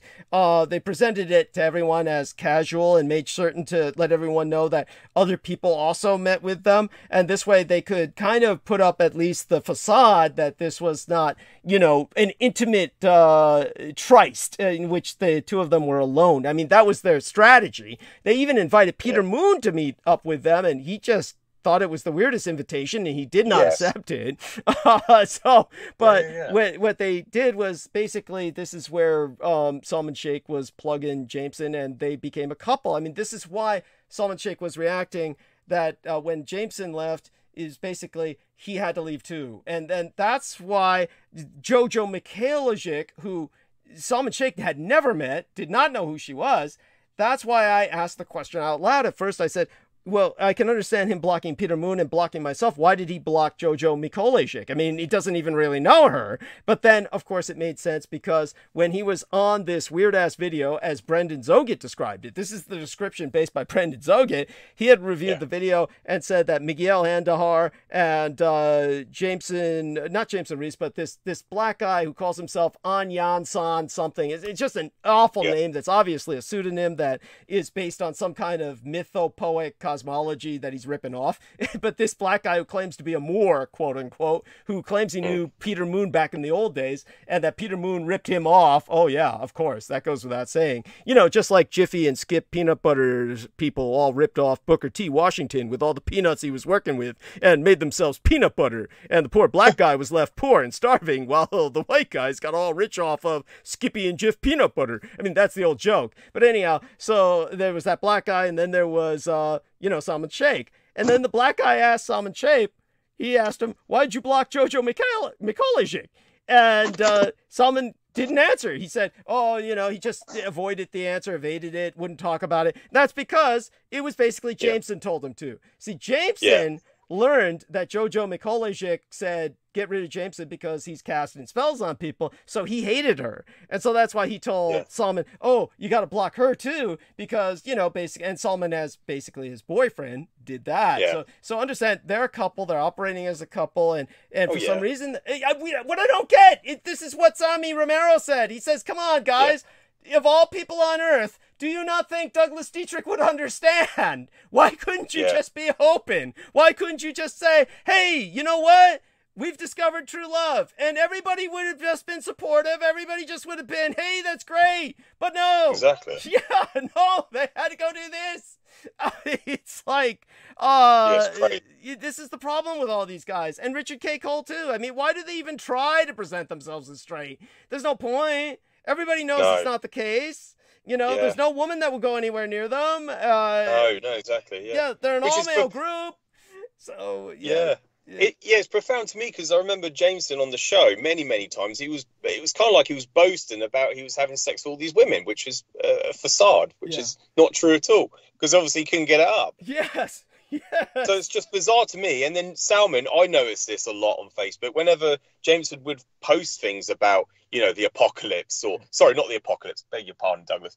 About, you know, humanity ending, about, you know, the end of all humanity and the end of mankind, and posting all these, you know, videos of these, you know, atomic explosions. Well, let's say genocidal apocalyptic fantasies. Yeah, thank you. Yeah, thank you, Douglas. You'd have Salman love every single post he uploaded. It would just be Salman loving it. That makes sense. And I'll be like, I found that so bizarre. And of course, I thought, I have to like some of Jameson's posts, even though I don't agree with anything he's posting on Facebook. But the ones that are more placid, you know, less morbid, I can like what those. Few there it's were. just to show my support for him. What few there were, yeah. I mean, few there were. But I was like, this, and I was like, what? This is you call yourself, like, you know, you're affiliated with Douglas, but you really don't understand any of the message Douglas is presenting to you. If you think like that, you really don't have a clue. And it's like, I found it very bizarre from him. He would never. But then, like I said, when I came at the end of the show, once you went off stream, I was like, oh, you know, I joined to talk to you. You know, I came on to speak, and this was right before the end of the show. I came on air. By the way, so I can set this up for our listeners so they understand. Basically, what George Knight is talking about was that he was on call earlier during the transmission, and then he had to go take care of his work, responsibilities, when he found a moment to jump back on the call, because anytime you drop off a Skype call, you can jump back on. That's what happened with Peter Moon when I was burned out after 12 hours, didn't notice him jump back on, didn't care if he did, and that's when he overheard Jameson Reese saying what he was saying about cursing Peter Moon, and Peter Moon said, it's either him or me, and there's no choice there. Of course, I had to get rid of Jameson because, you know, Peter Moon's my co-author. But when it came to George Knight, he did the same thing. He just happened to jump on. It was after 12 hours of transmission. I was burned out. I didn't really notice him there, or if I did, I didn't really care, because I figured he would talk when he was ready to talk. But Jameson was just locked on trying to get out of me whatever he could weaponize in terms of knowledge. So go on and you take it from there. Yes. So no, thank you, Doug. Yeah, and exactly. And I was quite taken back, but also like I was like, because of course lurking. You're the same person. You were lurking, but go on. Yeah, and while you were lurking, I was on, and I was like, I didn't want to interrupt. I didn't want to say anything because Jameson was then talking, and I assumed all this time, Douglas, that he would speak to you in private all the time. And it wasn't the case, because you've made that, you know, I remember you saying that without us, you know, me being on air, but I remember listening to the show and you were saying that we wouldn't speak only when we're about to go on air. Yeah. And I was like, oh my God. And, you know, I thought I was actually quite like, oh, I wish I could talk to Douglas in private as much as Jameson, but that wasn't the case at all. No. So I realised soon after transmission, once I heard it, I was like, oh, so this is the only time he gets to talk to Douglas. And of course, it's not on air, so he's trying to get out information that he can from Douglas. Because he was asking about how to weaponize all these entities. He was asking about HARP. He was giving his own analogy about it, his own theological aspect of it. And Douglas was like, no. And he was asking Douglas questions. And Douglas was like, no. He was like, no, not really. It's not a good idea. It's just not giving him anything. Well, basically, what you heard was him asking me about specific anti-gods. Yes, it was. Summoning. With summoning. Yes. Yes, with HARP. Yes, technology. Exactly that. Go on. He was asking questions, and I realised, wow. And, you know, it made sense then that he doesn't talk to you all the time. I was really like, you know, I'm quite envious, because people that can talk to Douglas all the time, I wish I could do all the time, but I don't. I haven't got the time to do it. And Douglas doesn't have the time to do it. So, like, you know, with Jameson, I used to have some envy towards him, thinking that he could talk to him whenever he wanted to. And, of course, he's on a different time zone to what I am. I thought he could do that, and it wasn't the case. And it was so evident that as soon as transmission was ended, he was trying to ask Douglas all these questions, which I've heard Douglas say many times. You do not allow children to play with these weapons. You do not give it to irresponsible people that could just use it to, and that's what he was seeking. He was just looking for any way, because obviously he wanted to get as much information out of Douglas to begin with, because like he said in the interview, in one of his videos that he's produced with Richard K. Cole, he was saying that he was what attracted him to Douglas in the first place was the Roswell incident of what Douglas is explaining, because Jameson admits, he goes, he knew it was an extraterrestrial, so he was drawn into it, but then at the same time he says he was cast under Douglas's spell. Well, that's not the case at all. It was like with myself, I discovered Douglas online, so that's why eventually I approached him to ask him, you know, about certain things, and that's how I got involved with Douglas. It's because he's not casting spells to drag people in. People go to him. And Jameson admitted that he came to him over the Roswell incident, but that he said he was cast under his spell. Douglas doesn't cast any spells under anyone. You can come and go as you please. That's ridiculous. That's right. That was the funny thing Sam Shake was saying too. And by the way, just so people get some grasp on this, further context, and hello to Sammy Romero. Sammy Romero says, hi, Doug and Mr. George Knight. Forgot I was still on and on mute. So good to have you with us, Sammy. You can feel free to pop in and say hi. Give me a second to finish, articulating this so it doesn't dribble out of my ears first. But basically what happened was that and so Sammy Romero is saying, very true. Like Brandon Young said, we wanted to destroy the world. He should start with self. So what he's saying is, like Brandon Young said, Salman Sheikh and Jameson Rees, who both seek the extermination of at least the majority of humanity, they should start with themselves. That's a good place to start. And but definitely, when it comes to Jameson Rees, he was seeking to pry from myself what knowledge he could of summoning technology so that he could realize his genocidal apocalyptic fantasies. So that's why I said, when this man says he wants to see all humanity dead except for himself, he's not dissimulating. He says what he means, and he means what he says. And when George Knight was likening it to not giving a child a loaded firearm, this is far different. This man is seeking a nuclear weapons capabilities in the occult sense. He's seeking weapons of mass destruction capacity, basically an apocalyptic weapon to end all weapons, which is what the HARP technology was built to harness. That's what, and so he was trying to find out everything he could about it. And our man George Knight was witness to this. And then what George Knight did was he simply let us know he was present. He just suddenly, after a while of listening to until he couldn't stand any more of the bullshit, he finally said, I mean, because how much can you stand listening to with some... He left. Yeah, and he left cool then. It was just then you and myself, Douglas. That's right. As soon as you came on, it was like, I'm out of here. Yeah, he was... Yeah. He just left. He just goes, I'm going now. Yeah. He was just like, that was it. He realised, I heard it as well, and he's like, I'm going now. Right. And that's what he said. He was obviously under the influence of some substance as well. He was slurring. He was completely off it. Yeah. So, obviously, he was being very genuine. He was he was himself. He was himself. Yeah. Yeah. He was literally asking you about HARP and questions. Yeah. Oh my God! and so yeah, this is, and just understand this. These are the Edomites. These are truly the Edomites. And Sammy, if you could come on for a bit, say hi to George and I, and tell us about how you were just in denial of Jameson Rees being an Edomite, and that was, I think, probably the biggest thing you had to come to terms with. If Sammy could talk, that would be. Hey, George. Thank you. Hey, George. Hello, Sammy. Nice to speak to you.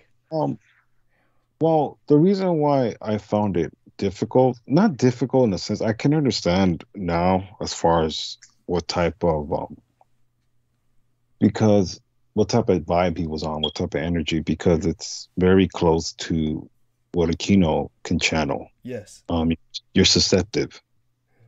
What disappointed me about him was the fact of his ungratefulness. Thank you. In the sense that, and this is just me thinking about things, to be associated with someone Kino is damn near impossible the way you were. Thank you. And by the way, when I say thank you to Sammy, it's not because I'm effusing. Not that that's a positive, as he knows. He understands that. I mean, thank you in the sense that he recognizes the horror of the exceptionalism of my situation. Go on. One, because Aquino is not quite human. That's right. There's more to him than just humanity. It's maybe a little bit a part of him, but it's not quite. So, one, Jameson is not even on a playing field like Aquino. Yes, he's not in that league. Go on. Neither of them. Neither Salmon, neither even the Martian Marine. Yeah. They're just pawns. Yes. And they're treated like pawns. Mm-hmm. Another is just a lack of understanding that you don't have discipline to even pull off something like that. Yeah. It requires discipline. It requires knowing really how to be a student of what you want to be. But you were, Doug. And I'm not saying you wanted to be a, this evil person. No, but you had to be associated with them, and to defeat your enemy, you have to know your enemy. You have to know his inner workings. You have to, unfortunately, develop a level of trust, and then that way you can work your way out. And it requires refrain. And even you, Doug, you talked about certain things you're not proud of that you had to do. But you had your breaking point where you had your line where you're not going to step over. And you disassociated yourself with them, but that still wasn't enough. You're not human yourself. You're not quite human yourself. That's right. So, or he never would have chosen me as his potential heir if I were. Yeah, go on. Exactly. You're not human. You're just not human. Your vampiric side and your lineage. Yes. These people, someone like Kino is all about lineage. He's about legacy. He's about wanting to be more than what he is. But in reality, he was a product of an unfinished ritual. Ritual. What would be called an abortive sacrificial ritual that was meant to bring in the Antichrist, but instead he came in as basically without the number of men to be executed that they wanted, the proper number.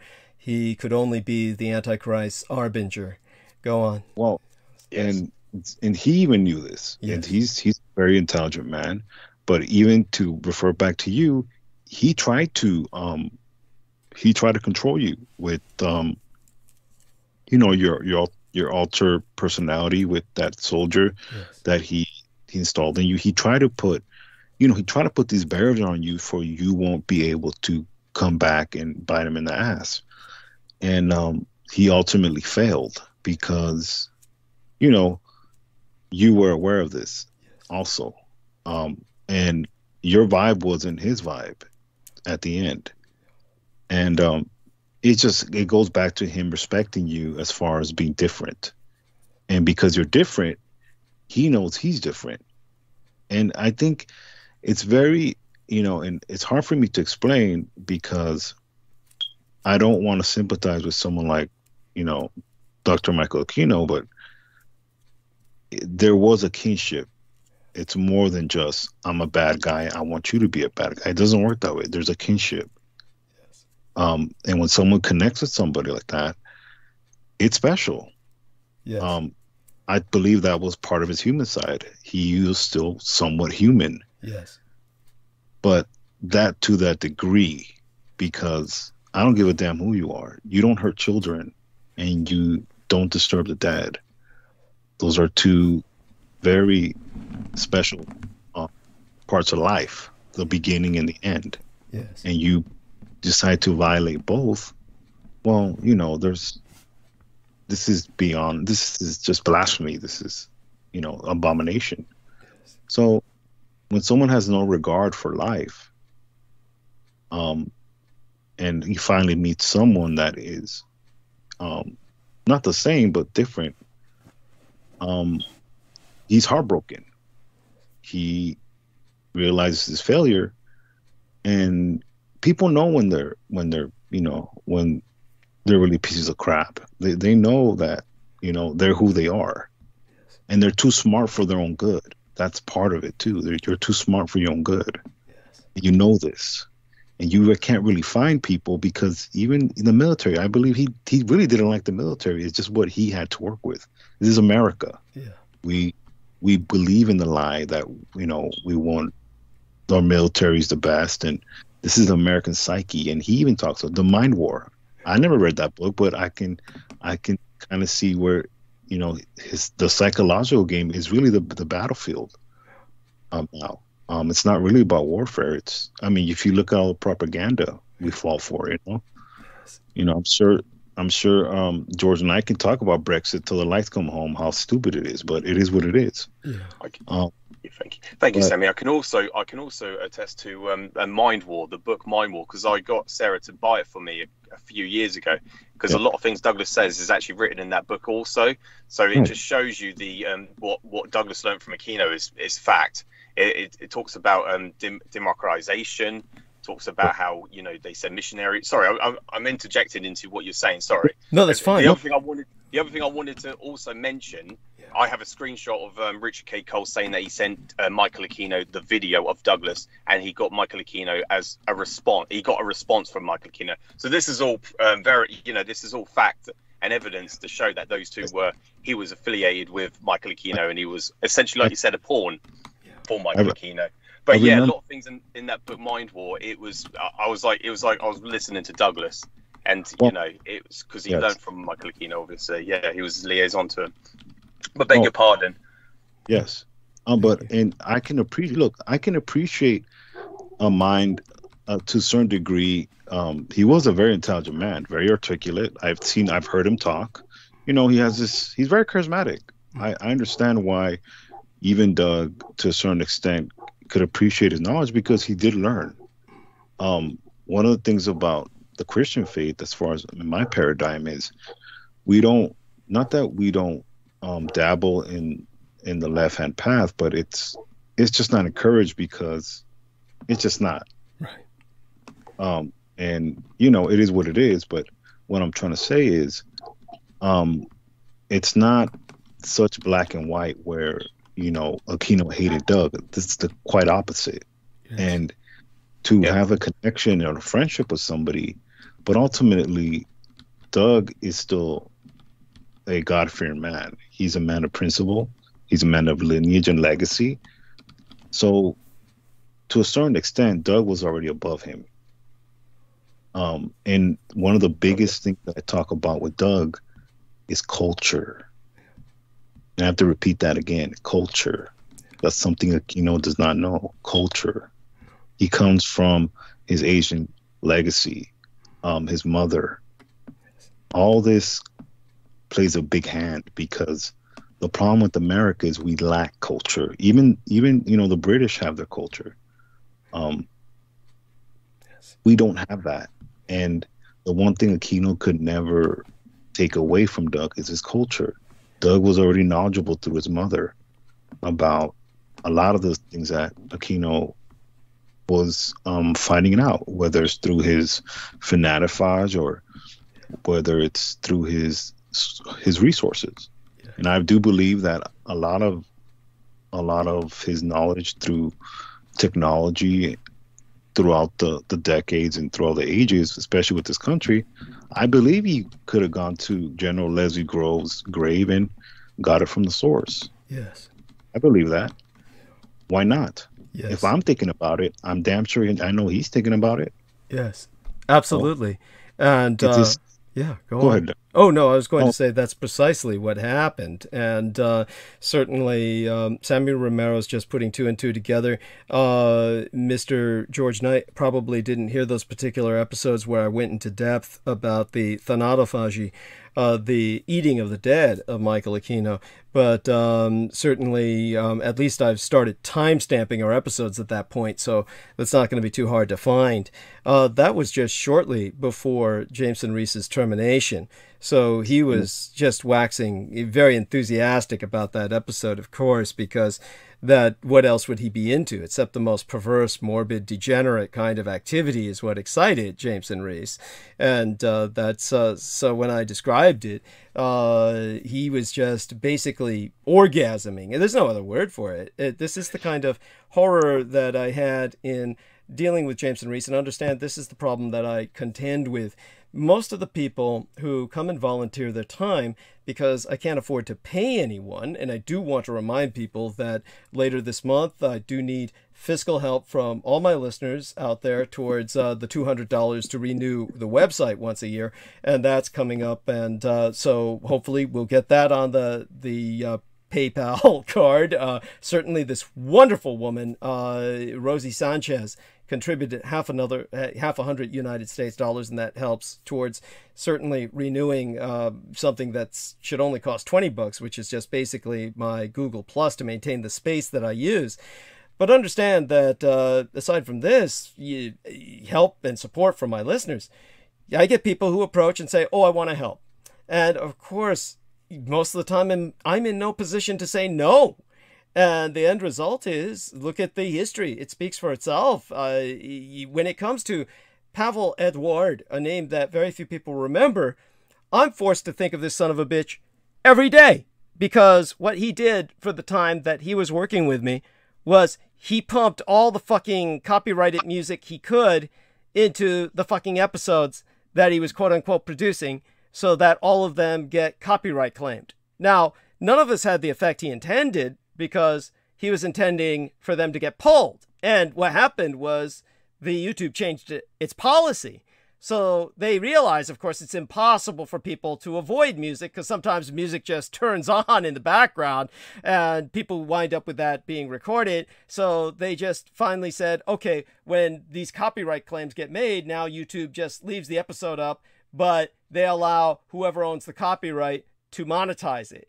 Now, since my channel's not even monetized, yeah, so sure, there might be a few record companies making money off of my videos somehow, but that would only be if they were actually playing the Douglas Dietrich episode or something like that. So nobody's taking advantage of it. It's just that I get these constant copyright claims that are now basically empty harassment. It's basically an empty form of electronic harassment. But this is something that Pavel Edward was intending to be lethal, something to shut the channel down, which at one time it would have based on the old policies of YouTube.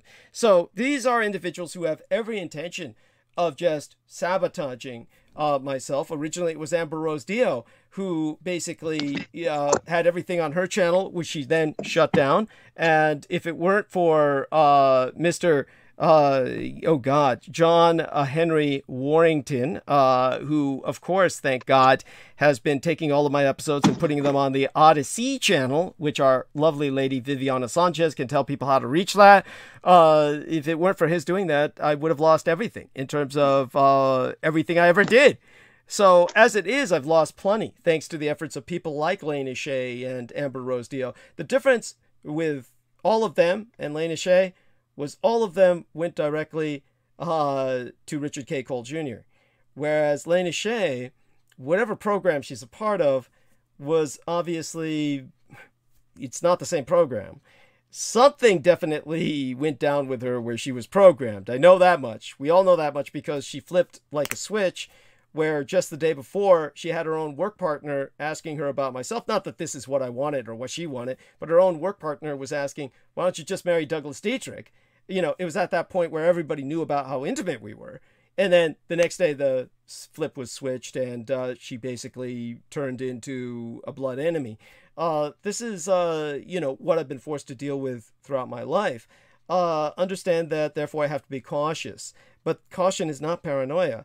But when it comes to what these men are describing, they're describing the fact that Michael Aquino essentially, in his own way, loved me.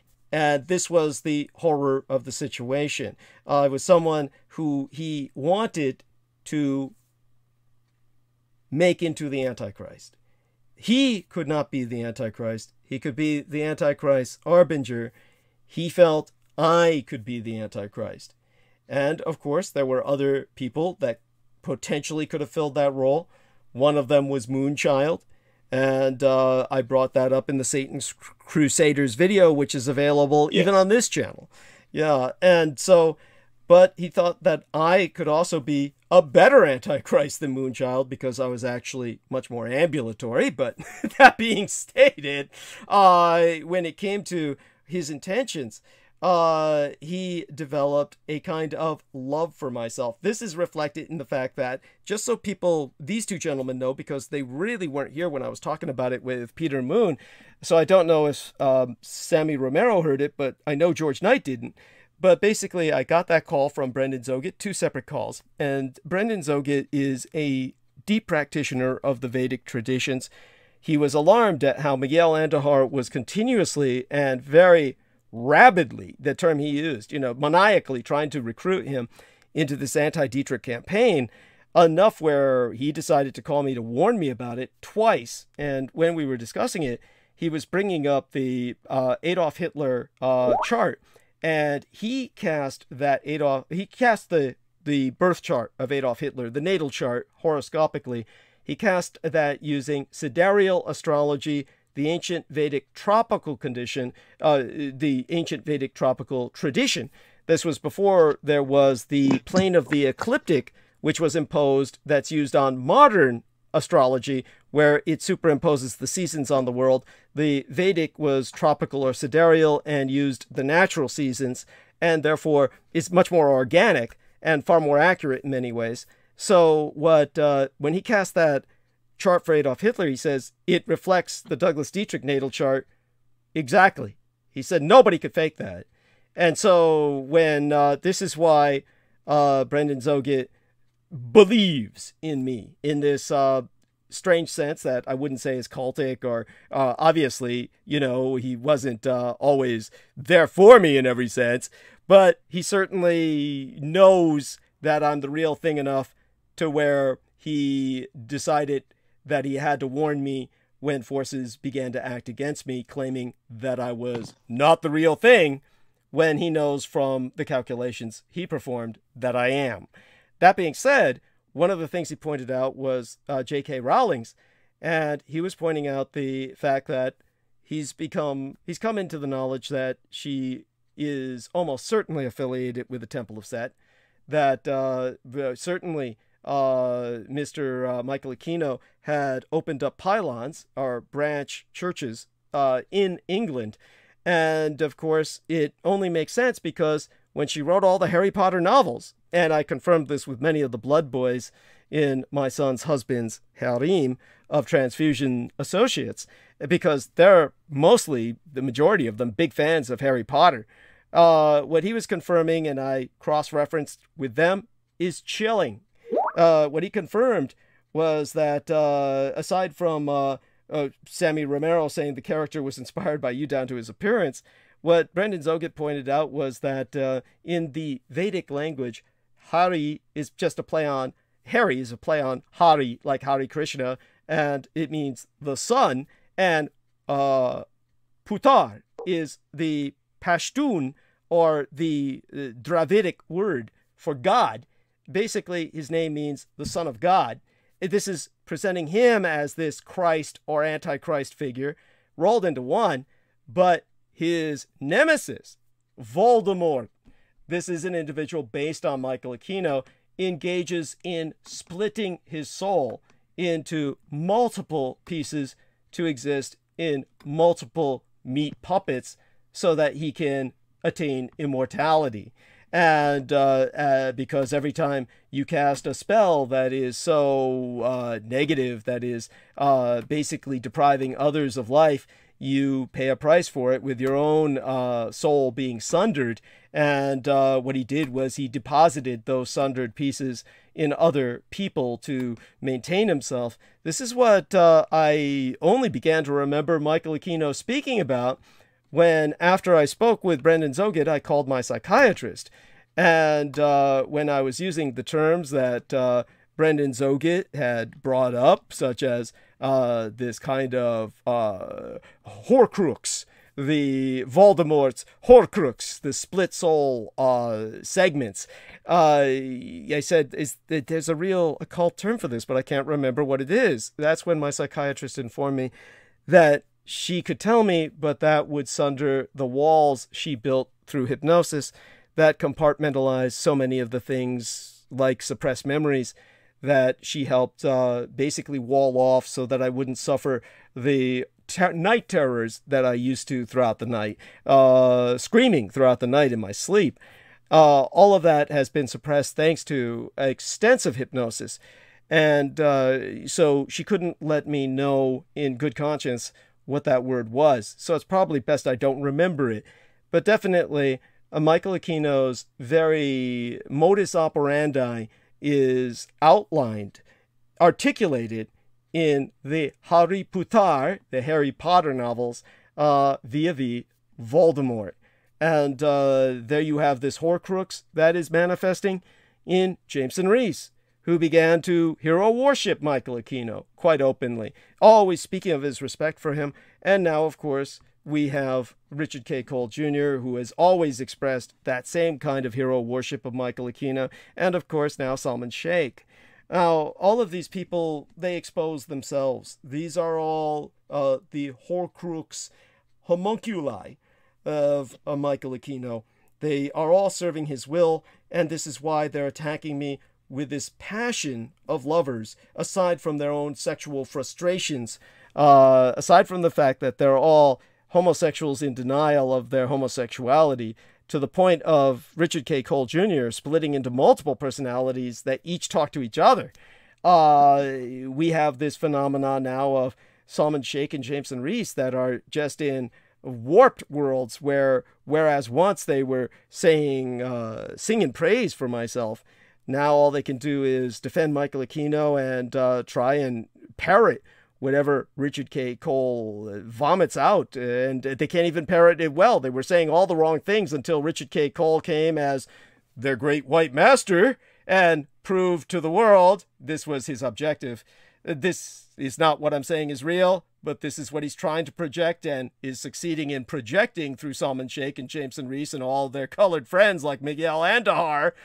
He's basically proving to the white world, see, these colored coons who attacked Douglas Dietrich, they can't do it right without the white man to manage them.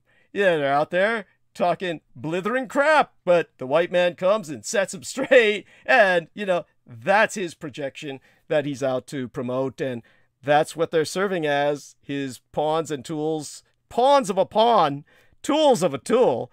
That's what they serve for him. So hopefully all this puts all of this into some perspective. Both of you gentlemen, by all means, respond. And if I can add one more thing, okay? Yeah.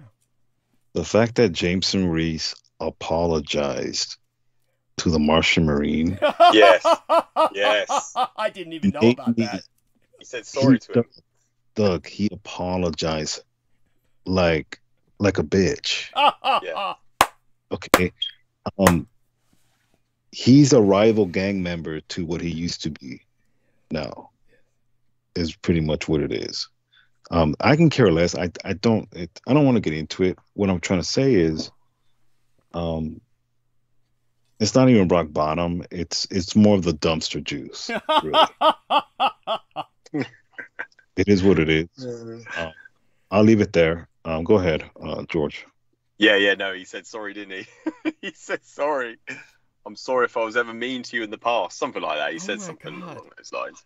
Yeah, he actually apologized to him. And then his response to it was, oh, you're probably the second or third person that's apologized. He knew one or two others before him. Obviously, Pavel being one of them. Yeah. But, oh and Salman Sheikh another, no doubt, or Amber Rose Dio, you know, any of the line of those, yeah, who went down into the sewer to swim with him because all the turds float down there, like Pennywise said. Yeah, go on. Yeah.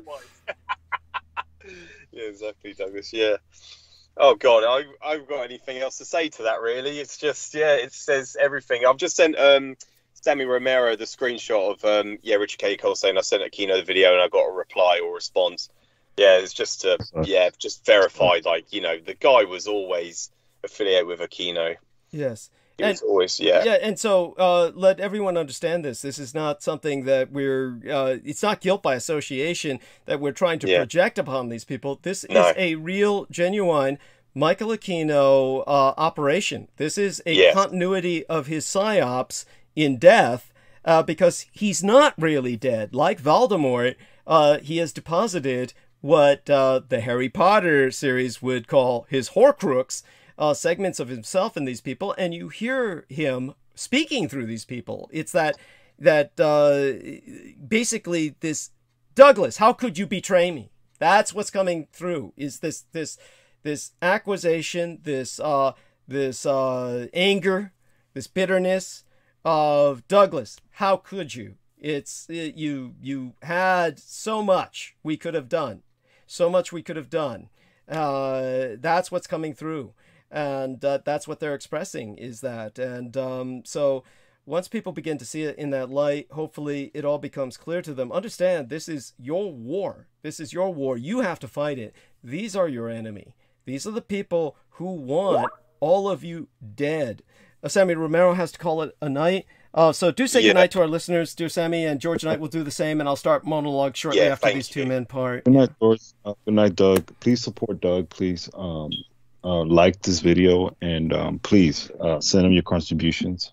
Okay, good night. Good night. Thank you. Bless you. Thank you, Sammy. Good night. Good night, Douglas. Yeah, bless you. And share our love with your wonderful wife and your family. And, Douglas. Yes. Take care. And that was the wonderful George Knight across the Atlantic in England, speaking to us over 5G, no less, 5G wireless. And now we have potentially both lovely ladies still with us. Let's check in with them, see if Noreen Helpand and Viviana Sanchez are still there. Hi, ladies. Are you with us? Let's find out which one of them, if either, is. And wait with bated breath. Okay, let's hear. Okay. Oh, geez, I hope we didn't put them to sleep. Oh, my God. If that's the case, let me see if I can. Both their symbols are still there. They're both on mute. And, okay. Of course, yes. Oh, yes. When Sammy's talking about the character inspired by myself right down to his appearance, he's talking about Data. Certainly at the time that I received the blood transfusion, I was that deathly white. That was what Michael Aquino called myself, was his Data, yes. And that, of course, is reflected in Gene Roddenberry's Next Generation series, because Gene Roddenberry was still very much alive at that time. And he was constantly seeking the off character that would be the successor to Spock. And believe it or not, the original off character was supposed to be the holographic doctor. And then he didn't have the charisma, so then they went for Data.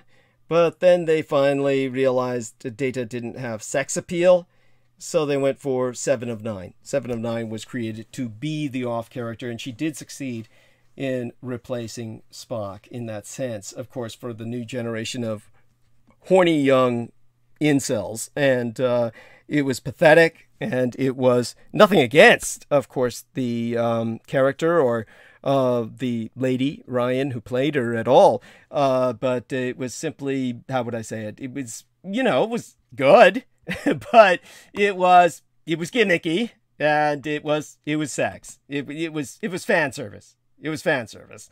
And such as it was, Jerry Ryan, I believe her name was, it's so sad to see the character then taken as a caricature in that Picard, which is also a caricature. I mean, all of the Star Trek is supposed to be optimistic. That was the whole idea that Gene Roddenberry had. There's nothing optimistic about Picard and any direction that it's gone in. The Strange New Worlds is much better in that regard, so at least they're recapturing that. There's enough of a self-generating perpetual motion machine in the Star Trek franchise now, where it kind of services itself, and thereby services us. One of these days, again, I'll go deeper into the Gene Roddenberry association with the Presidio. And of course, he was a man who served in World War II, had been in the Pacific Theater, was one of the men ordered to bomb my homeland and heartland of Taiwan. And that's what changed his life so radically, was because, like many of the men who had attempted to bomb Taiwan, they saw a woman in the sky, which the Taiwanese interpret as the goddess Matsu, catching the bombs that they dropped. And very few bombs hit the island of Taiwan itself. The goddess protectress of Taiwan served as the Iron Dome in the spiritual sense that drove the Western, European-American, European-descended American Caucasian pilots mad. These men were deemed insane and not fit for service. And that was one of the reasons why Gene Roddenberry had a fairly short service career. He was not institutionalized like other members of his crew. He managed to escape with his reputation intact, but he related that story to me, and never, of course, he never looked back. His whole life was changed after that. That's why Spock, the character, was meant to epitomize and embody the Taiwanese Confucianist tradition, spoken of as Kolinar, or the Vulcan philosophy. And this is why I have spoken of myself as your Vulcan intervention. Now, Salman Sheikh used to say that, oh, Douglas Dietrich is your Vulcan intervention. And then was completely, shall we say, they flipped the switch. He almost certainly was planted. He does mention his guru, his Sufi master in Australia, Stephen Outram.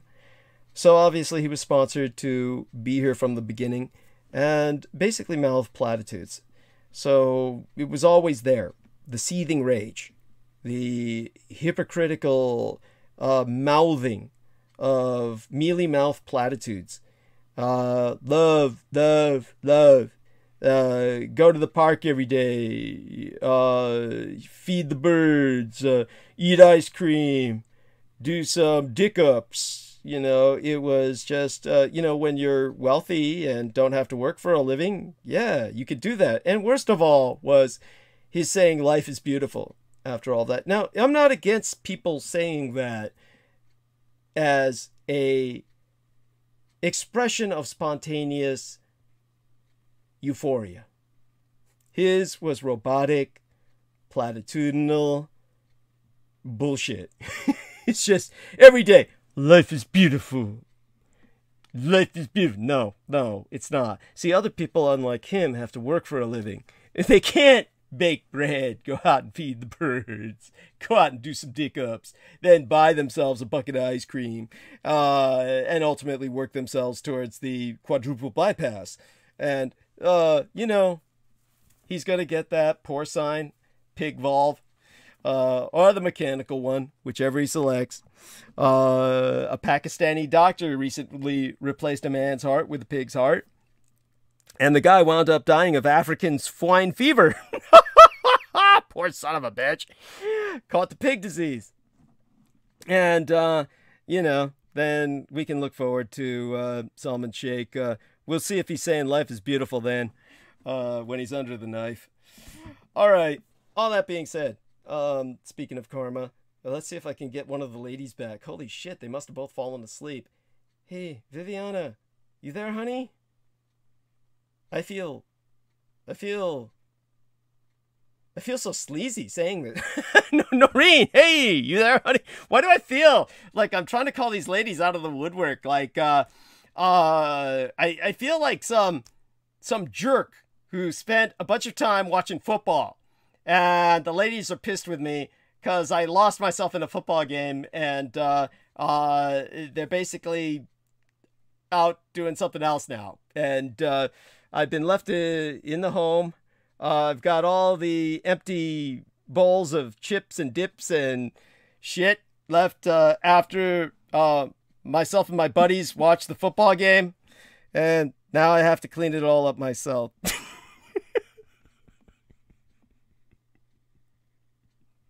Life is hard. Life is hard. Oh, it's not beautiful. It's hard.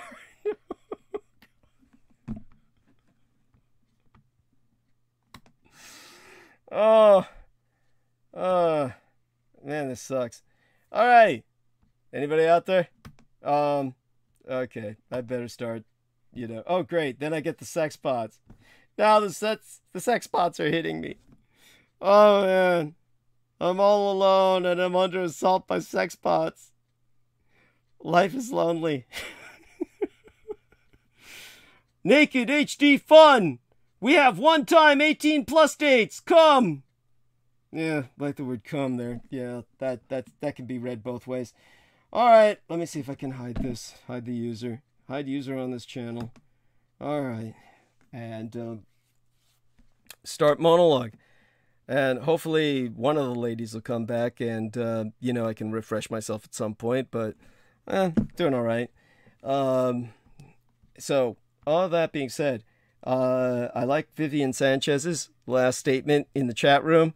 She said, gossip drama time, and she brought out the popcorn. Gossip drama time. She had the popcorn ready.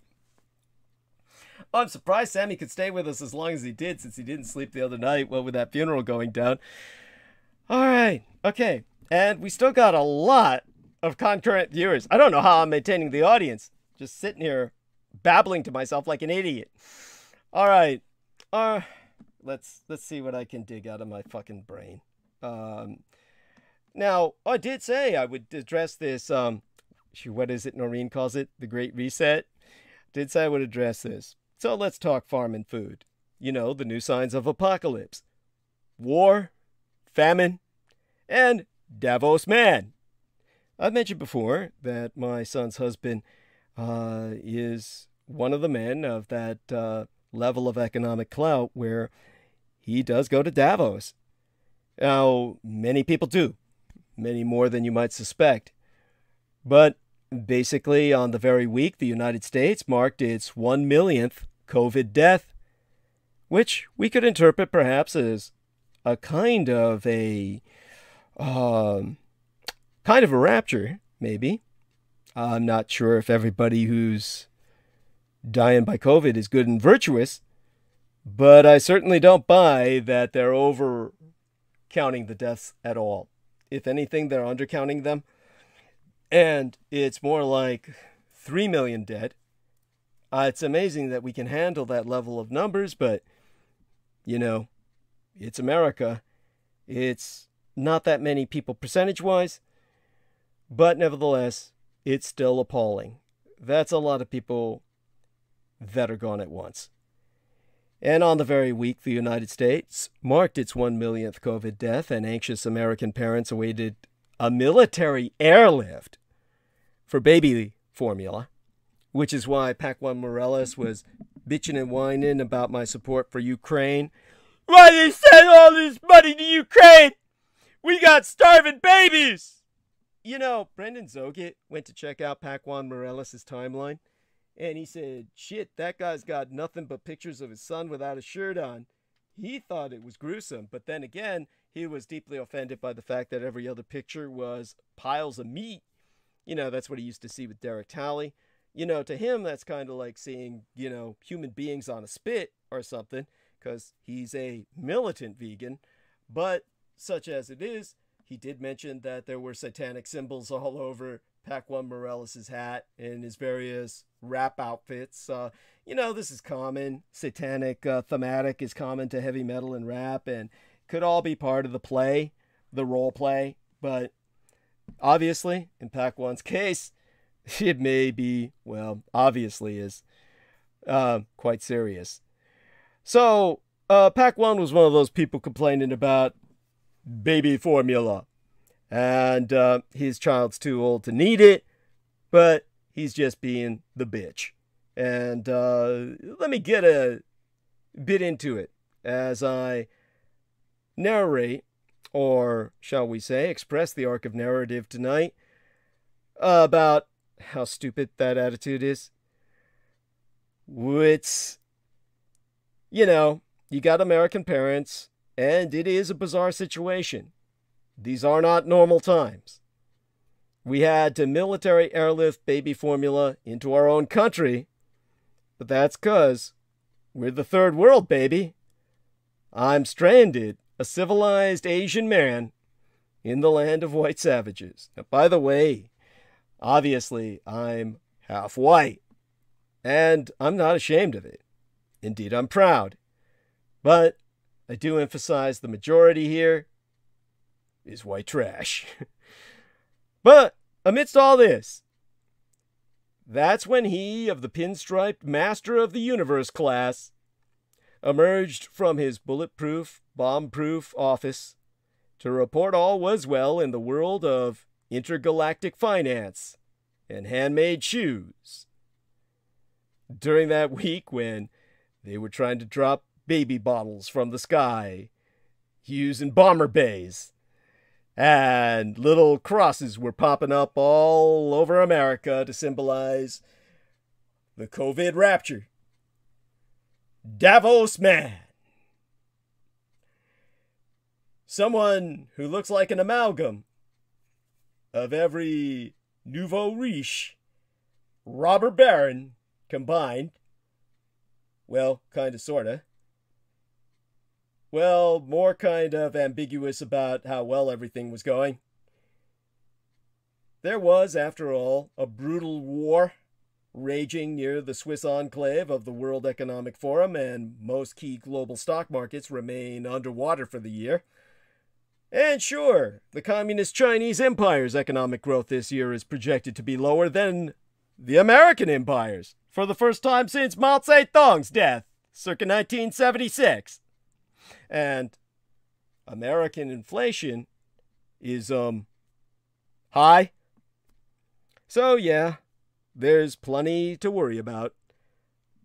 Or at least that's what a Davos attendee told the press. Jason Furman, an economist at Harvard University and former Obama advisor, was quoted as saying, "There is a real angst about globalization this year. I mean, there's always angst about globalization, but the big question this year is, how do you get out of any of this stuff?" Stuff being an academic term, I reckon, for war, famine, and, unsaid of course, hubris. Take famine. Or, I'm sure you don't want to take it, but it's there. They're ramming it down your throat, or rather, your situation is. The reporters and editorialists at the Washington Post had a headliner reading, "A global famine looms."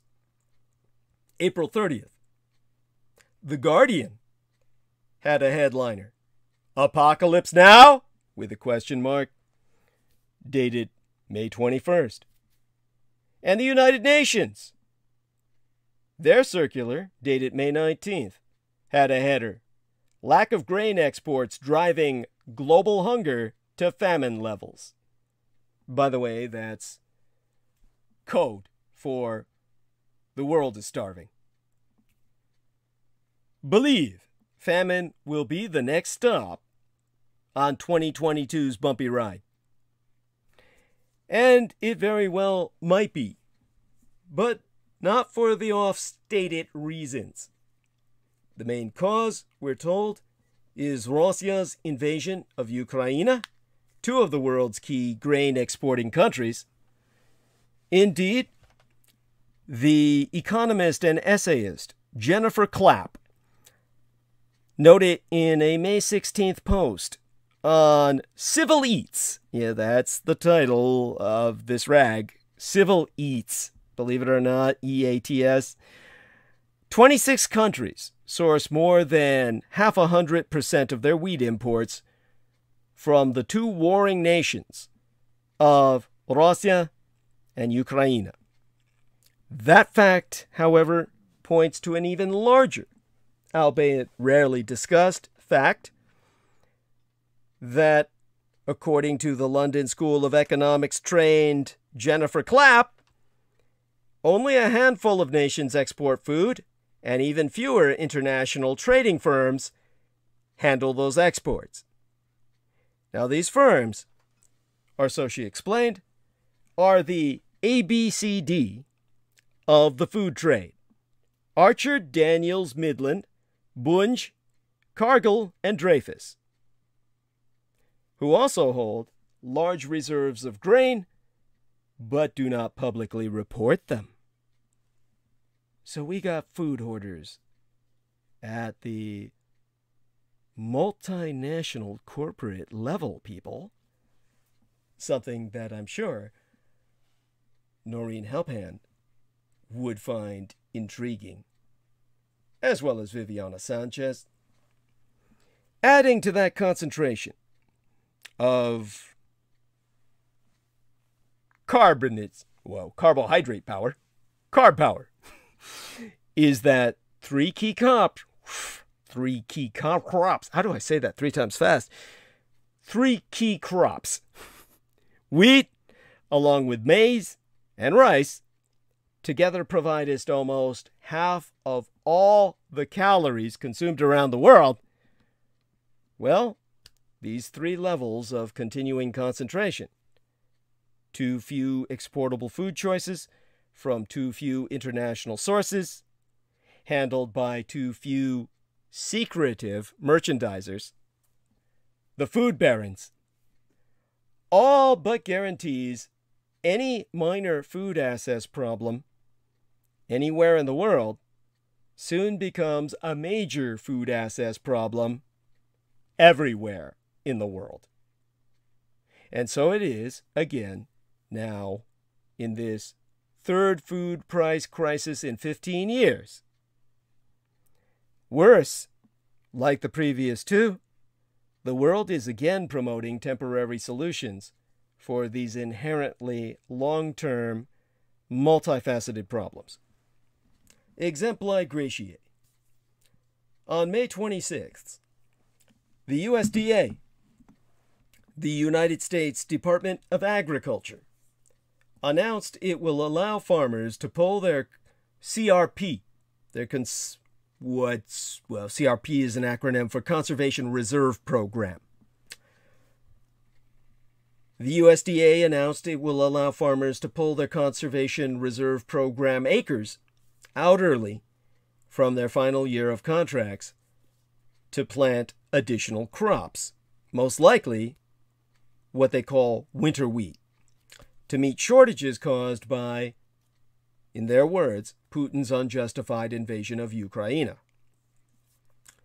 Meanwhile, few in the Biden administration, Congress, or the farm policy circles, mention an immediate source of exportable grain now being sent into the global atmosphere as tailpipe emissions. Ethanol. In the 2021 to 2022 corn marketing year, which ends August 31st, the United States will export 2.5 billion bushels of corn, while it converts more than 2 times that amount, 5.4 billion bushels, into ethanol. That's a lot of calories, more than 4.3 trillion, that, even if just a small portion were used, could feed some of the estimated 815 million food-deprived people around the world this year, instead of America's 275 million cars. Even suggesting it, however, is farm policy heresy, and no agri-state politician worth their chair-polished blue suit would ever take that dive into elective oblivion. Besides, Davos man, now that he's resurfaced, needs that ethanol to justify a carbon-hauling pipeline he wants to build. To where, you may ask? Well, back to 1994, presumably. Now, we had guys like Pac-1 Morales bitching about financial aid to the Ukraine while babies starve in America. Well, they're militarily airlifting supplies, so we got some backup going there. But with all of the shootings we got going here, we're in a state of war. We're a war zone. And to start off with some sarcasm, the only thing that stops a bad guy with a howitzer, well, you know the answer to that. Another guy, a good guy presumably, with another howitzer. So, should law-abiding citizens have the right to own a field cannon, a howitzer, to give it a brand? And if so, should an 18-year-old be able to buy one? These aren't ridiculous questions anymore, or at least not all that ridiculous in light of what we've got going down already. These are questions to be considered as the nation reacts to the school shooting in Uvalde, Texas, and the latest in Philadelphia that I haven't even begun to absorb the details of yet. And I'm sure there's probably another happening somewhere else that I haven't even caught on to. You know, I forgot to add that into tonight's episode summary. And I will most certainly need to add that into the promotional banner. But I want people to understand that in the United States, guns are really out of control. I mean, much more so than people have ever imagined. I mean, more than what you know.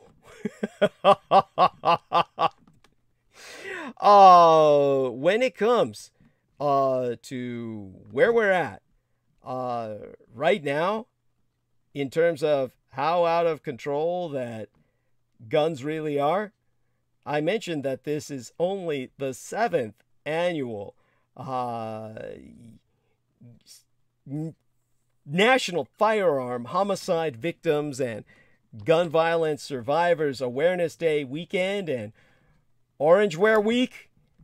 I'm sure most of you, well, I've provided some links in tonight's episode summary where you can look up what it's all about. But understand this much. You know gun violence in America is at a crisis point. What you probably don't know is that every day, every single goddamn day, more than 110 people are killed from guns, and more than 200 are shot and critically injured. Well, I'd like to say this is no way to live. Well, it's certainly a way for people to die. So, that brings us to the inevitable question. Shall we up the arms race?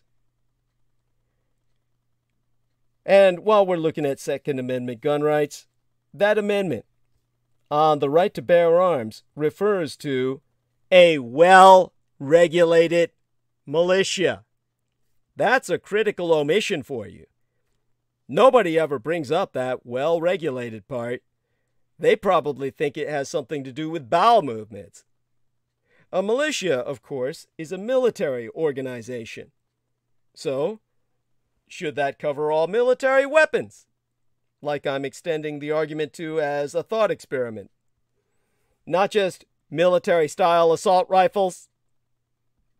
Could the right to have howitzers be infringed?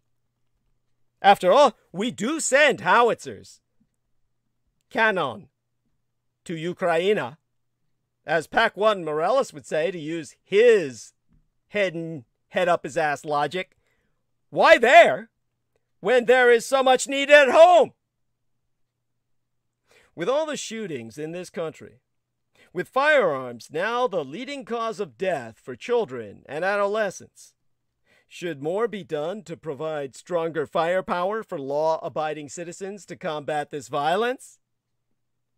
With calls to harden the defense of schools against evildoers, what would harden the defense more than a howitzer on the roof of every school?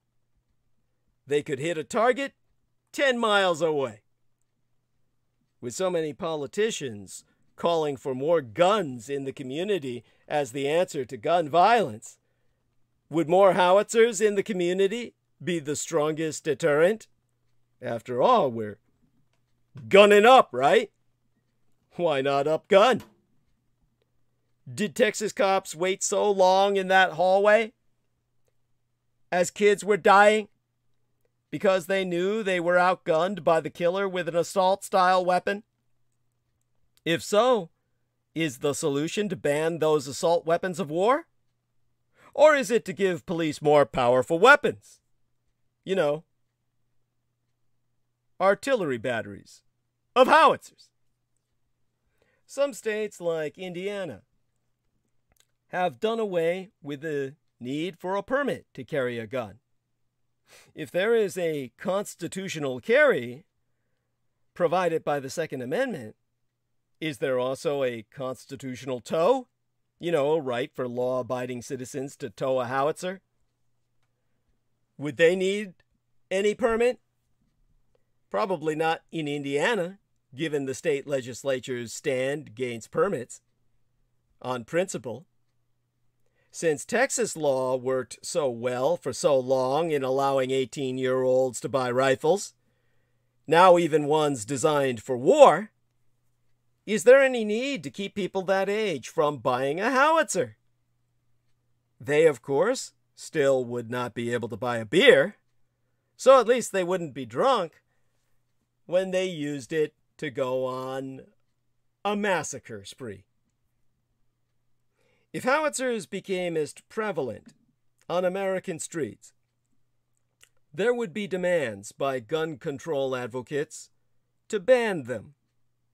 Would the National Rifle Association respond that when howitzers are outlawed, only outlaws will have howitzers?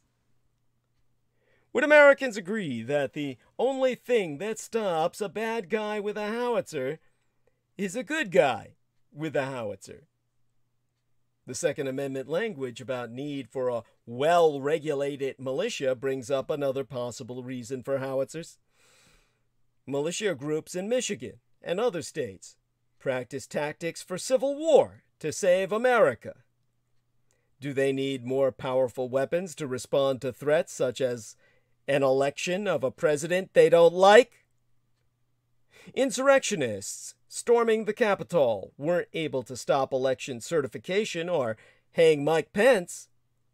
Would the outcome have been different if they had howitzers? Could they have taken out Mike Pence and taken off the dome to make it impossible to meet in the Capitol to certify anything? While sales of assault weapons now increase, another response to the Texas massacre is criticism of Daniel Defense for selling an assault-style weapon to the 18-year-old killer and pitching advertising towards young buyers. But the firm stated firmly that our thoughts and prayers go out to the families and the community devastated by this evil act. Isn't that enough? Instead of making it possible for law-abiding citizens and militia groups to have howitzers, we sent them to Ukraine. Donald Trump offers help. He deplores so much spending to help Ukraine defend against forces of Vladimir Putin. Instead, Trump says, we should attack problems here at home. So if we cut off howitzers for Ukraine like Pac-1 Morales would have us do, could they be used instead for attacking problems here at home? And then there be the bazooka. Now, before we dive too deeply into the surreal and the absurd to make a point, which I believe I've driven home enough by now, of course our Constitution evolves, and the Second Amendment should too. Gun rights activists want us to believe the Second Amendment is sacrosanct, and that any form of gun control infringes on a constitutional right to keep and bear arms. Yet two former Supreme Court justices, both appointed by Republican presidents, Warren Burger, appointed by Nixon, and John Paul Stevens, appointed by Gerald Ford, his successor, have assailed this sanctity as bogus. Retired Chief Justice Burger, in 1991, called the gun lobby's interpretation of the Second Amendment one of the greatest pieces of fraud, I repeat the word fraud, on the American people by special interest groups that I have ever seen in my lifetime. And Justice Stevens, one of the 4 dissenting votes in the 2008 Heller decision that codified an individual right to firearms, was so disgusted by the outsized reverence for the Second Amendment that after the Parkland school shooting in 2018, he called for its repeal, or the addition of a phrase to underscore what he believed was the founders' intent: the right of the people to keep and bear arms when serving in the militia shall not be infringed. Which would mean you could only have the right to keep and bear and maintain arms if you were in the National Guard. Switzerland is the ultimate militia nation. And yeah, everyone takes home their guns, but then everyone is in the goddamn National Guard, in effect, part of the Swedish military. They have universal fucking suffrage, people. You don't have a choice. You're in the draft. In 1791, the year the Second Amendment was ratified, a trained marksman could get off 4 shots in a minute. The 18-year-old shooters in Buffalo and Uvalde had AR-15s that could discharge hundreds of bullets, rendering their victims unrecognizable pulped meat. More blood than meat. Unidentifiable without DNA testing. What is standing in the way of the common sense gun regulation that supermajorities of Americans want is not the goddamn Second Amendment, it's fucking politics. Citing the impact of an article published in the Yale Law Journal in 1989 by constitutional scholar Sanford Levinson, a noted liberal, that was titled The Embarrassing Second Amendment, Darrell Miller, co-director of the Duke Center for Firearms Law, has explained how we got to the Heller decision in 2008, expanding and lionizing gun rights, which he says is a story about political mobilization on the right in the 1980s. It was a multi-pronged effort by the NRA and its allies to weaken gun laws at the state level and support academic and opinion pieces that extolled firearms for self-defense. It didn't fall from the skies with the Heller decision. It was a long 20-year runway of changing the conversation that culminated in Heller. Now, Levinson chided his fellow liberals for being quick to defend individual rights, like those of criminal defendants, while shunning the Second Amendment. The piece was heralded by conservatives, prominent columnist George Will, if I remember correctly, being among them. Adam Winkler, the author of a book titled Gunfight, subtitled The Battle Over the Right to Bear Arms in America, has emphasized that since Heller, a vision of the Second Amendment as an instrument to prevent most gun control has taken hold. Yet, in his own words, no court has ever said that, and no founder said that. This aspirational vision is something gun rights activists have just made up.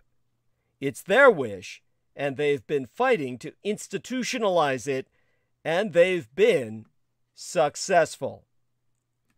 In fact, they've been so fucking successful that in the 14 years since the Heller decision, Congress has not passed any gun regulation or reform whatsoever. And elected officials cite Heller as reason not to act. In a New York Times opinion column that faults politicians, and not the justices who ruled on Heller, for the impasse on gun safety, the law clerks who worked for Justice Antonin Scalia, who wrote the opinion, and Justice Stevens, who dissented, retort, "But they are wrong." They wrote Heller does not totally disable government from passing laws that seek to prevent the kind of atrocities we saw in Uvalde, Texas. And we believe that politicians on both sides of the aisle have, intentionally or not, misconstrued Heller. Stephen Gutowski, founder of The Reload, writes about guns and gun policy. He told the press that one reason some on the left view Heller as creating an individual right is because there wasn't a lot of Second Amendment case law before that point. Gun laws weren't being struck down by federal courts for most of American history. The counter-argument is there were no federal gun laws to strike down until the Progressive Era in the 20th century. The first federal gun law wasn't passed until 1934, and it was legal to buy a machine gun through the mail and have it delivered to your house without any kind of federal background check up through the late 1960s. As you might remember from my solicitation, I would read for Penistenius, the decade in which I myself was born into this vale of tears. Not many people owned machine guns, so they were an easier thing to regulate. Modern sports rifles, like the AR-15, are so prevalent today with U.S. gun owners that gun rights activists argue that fact alone protects them under the Second Amendment, because they're in common use. Americans own about 18 million AR-15 rifles. How we got to this point, where the gun lobby is willing to sacrifice children's lives on the altar of gun rights, a mass Molochian sacrifice if ever there was one, is a long road that began circa 1977, when the hard right took over the NRA convention in Cincinnati. After that, the NRA shifted away from a sportsmen's organization that had supported gun control measures in 1934 in response to gangland killings by bootleggers. And in 1968, when gun purchases were increasingly regulated based on a variety of factors, including, of course, the Black Panthers, as Peter Moon and I articulated earlier, mental illness, drug addiction, and age, spurred by the assassinations of Martin Luther King Jr. and Senator Robert F. Kennedy, as alluded to by Peter Moon. The year after I was born, and I was born late in '66, so it was only months after I first laid my eyes on this world, circa 1967, California Governor Ronald Reagan, with the backing of the NRA, supported gun control to combat the Black Panther Party, which was conducting armed patrols in some neighborhoods. Reagan was at the State House when the Black Panthers showed up brandishing their firearms, and later said he saw no reason why on the street today a citizen should be carrying loaded weapons. He signed into law a bill that prohibited public carrying of loaded firearms without a permit. As president, Reagan signed the FPA, the Firearms Protection Act, in 1986, which banned new fully automatic weapons while loosening other restrictions at the behest of the NRA. Its grip cemented that same year with the confirmation of Scalia to the Supreme Court. In 1985, then Attorney General Ed Meese served notice to the American Bar Association with a speech advocating a jurisprudence of original intention This was part of the Originalist Project, launched under Reagan, that found its greatest champion in Judge Scalia, the man who would later be found dead with a laptop computer on his chest loaded with child pornography, which brought down, David Allen Sterling, the man who was given the free energy 15 minutes on every show with, that idiot who hosted Feet to the Fire, James Arthur Yanchek, so he could implicate all his guests as being affiliated with a child predator who would dump just data loads of child pornography into all his friends' computers. His master laptop for doing this was found on the chest of the dead Justice Scalia. In the 2 centuries since the Second Amendment was ratified, no federal case had held there was an individual right to keep and bear arms until the Heller decision. Paraphrasing the late Justice's rationale, Darrell Miller, with Duke, sayest, Scalia said, every time this has come up for the past 200 years, the courts have gotten it wrong, and now they've gotten it right. Interpreting what the founders intended and how those intentions apply to modern life can change over time. Exempli gratiae, attitudes toward interracial marriage, like I am a product of, and same-sex marriage, shifted over time, and the courts interpreted the Constitution to accommodate modern life. Initiated by grassroots activism, this is a pattern accepted by most people as a reasonable evolution of the way the Constitution is read and what the founders intended. Before 1985, a police officer could shoot a fleeing felon in the back and go unchallenged.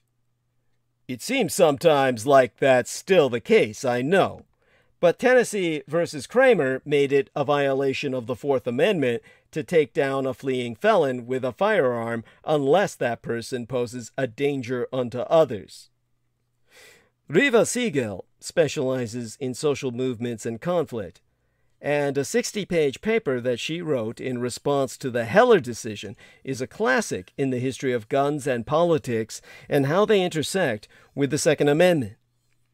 She describes how Heller emerged from a bottom-up social movement and a top-down political party in which, her words, Republican-appointed justices helped to transform the way Americans understand the Second Amendment. Now, pedophile judge, pedopredator justice, and I think that's an oxymoronic term if ever there was one, pedopredatory Justice Scalia was the crown jewel in this movement, but Reagan-appointed judges paved the way. So Siegel told the press that whether Heller is the sword or the shield in today's gun debate will be answered by the Supreme Court when it rules this month in a New York case that seeks to expand Heller from protecting the use of guns in the home for self-defense to, in her words, which I'll quote from this point forward, to protecting the use of guns outside the home where they can threaten the rights and freedoms of many more Americans. Before 2008, before Heller, Americans, even conservative icons like Robert Bork, understood the Second Amendment to cover guns connected to militia service.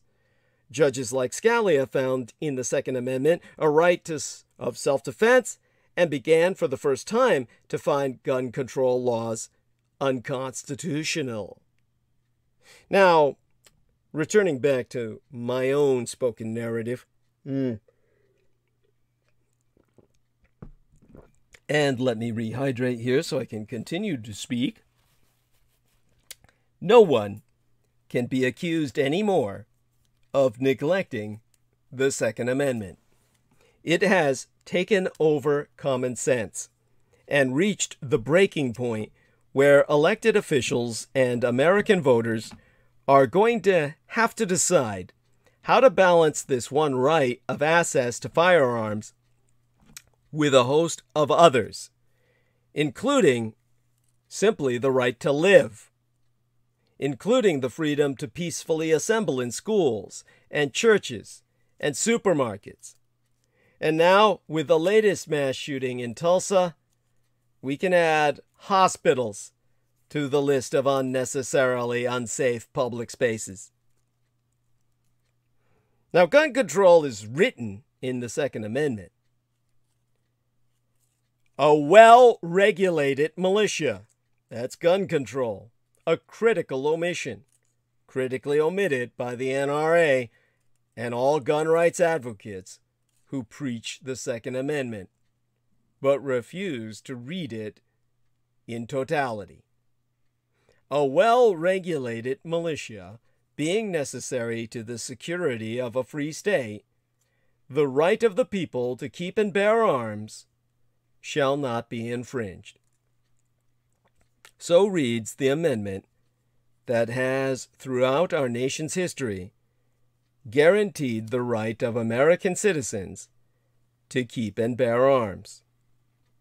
In today's America, we have a tendency to honor the second part of the amendment while disregarding the qualifying statement that gives the amendment its context. Only a few days have passed since another horrible school shooting, this one in Texas. More children are dead because someone exercised his right to keep and bear arms, but refused his responsibility. But does the responsibility for this act not go deeper than the act of a single individual? Does not the Second Amendment give Congress the authority to regulate firearms within a specific framework? When it is our children who are paying the butcher's bill, one must call into question the wisdom of continually supporting unfettered access to firearms. Clearly, violent acts committed with firearms have become an extraordinary problem in America. Exhibit A. Since the horror of school shootings burst upon the national consciousness in 1999 with the Columbine High School killings, there have been 169 killed in school shooting events wherein at least 4 persons have died, excluding the shooter.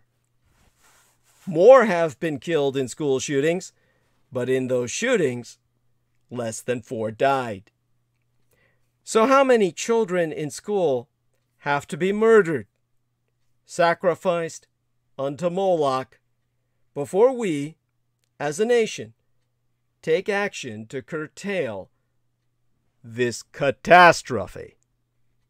How many shoppers in supermarkets, or worshippers in churches, synagogues, or mosques have to lay dying before we as a nation say, enough is enough? Will innocent people ever be able to shed enough blood for those who advocate unrestricted gun rights to take a second look at the results of their stance? The problem is not that we definitely need regulation on the ownership and use of firearms. The question is, what can actually be done in a nation where there are far more guns in circulation than there are even enough people to fire them? And one cannot gloss over the point that the overwhelming majority of gun owners are not out there murdering people. Of course, by the statistics that I provided, it's pretty fucking close to that, but not there yet. How then do you place restrictions upon gun ownership in a method that does not infringe upon the rights of those who abide by the law? The most obvious answer is that the Second Amendment does not provide the completely unrestricted right to keep and bear arms. Again, we come back to the title of my program, Critical Omissions. This is the essence of that term. There being the critically omitted phrase, that critically missing phrase that begins the amendment, a well-regulated militia, being necessary to the security of a free state. There was no way, in heaven or in hell, that the framers of the Constitution could foresee a culture such as we live in now. There is no way they could conceive of a time or place wherein a person could walk into a school and slaughter children. In the late 1700s, folks used muskets that fired a single ball, which had to be manually recharged with powder, wadding, and shot before the gun could even be fired again.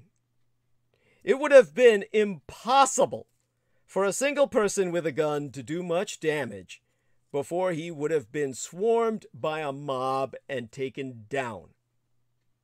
They could not in any way envision a day where a person could walk into a public venue, school, church, or place of business, and randomly open fire with a high-capacity firearm that shoots as rapidly as one can pull the trigger.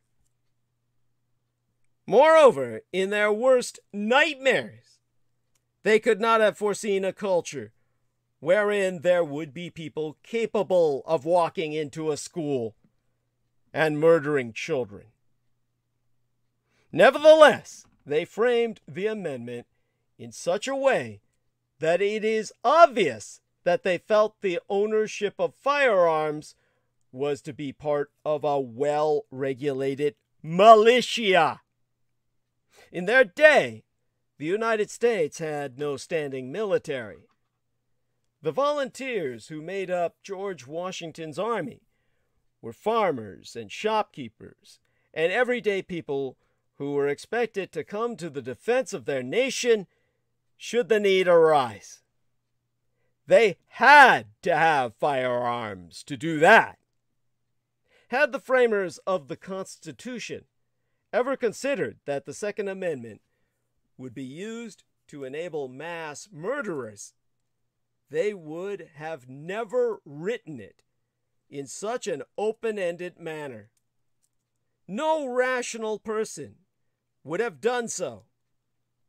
No one of those men could have imagined a day when a gun rights lobby, advocating for the rights of inanimate objects over those of human beings, would buy off every congressman and every congresswoman who, for fear of losing an office, would do everything possible to gloss over the violence, taking what amounts to blood money to maintain the status quo of Molochian mass sacrifice of our children to the great god gun.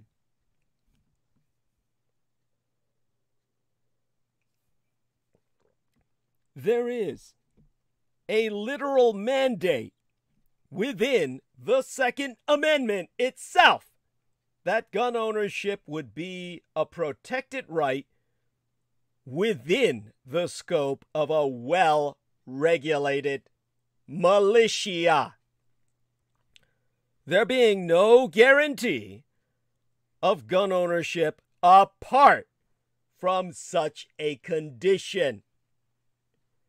Congress has both a moral and a constitutional mandate to comest up with reasonable laws and regulations to put the brakes on the accelerating violence, because turning a blind eye to the situation is clearly costing lives. So, if they're gonna go apeshit and go on a mass riot across America, they're instant armies taking everybody down because they're afraid we'll take their guns away, then forget about gun control. It's time for ammunition control. Guns don't kill people. After all, it's the bullets from guns that kill.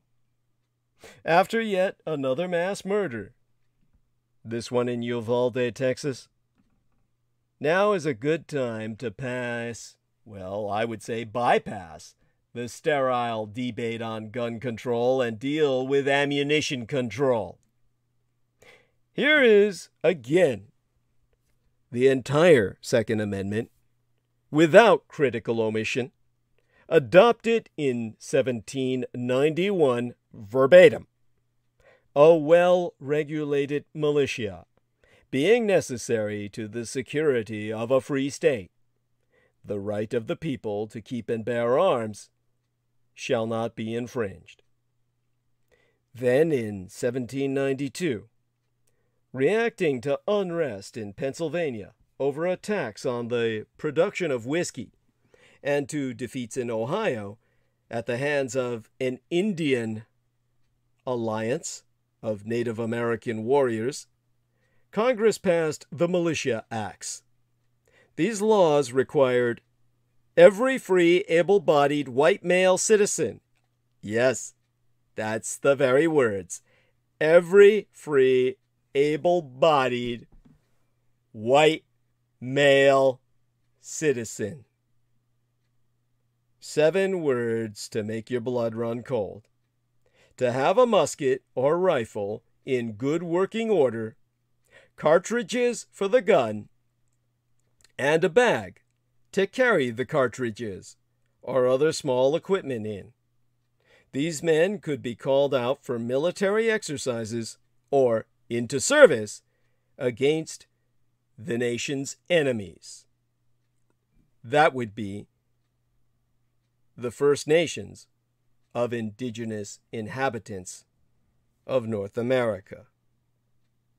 Later, that blood-freezing chill word white was dropped from the laws.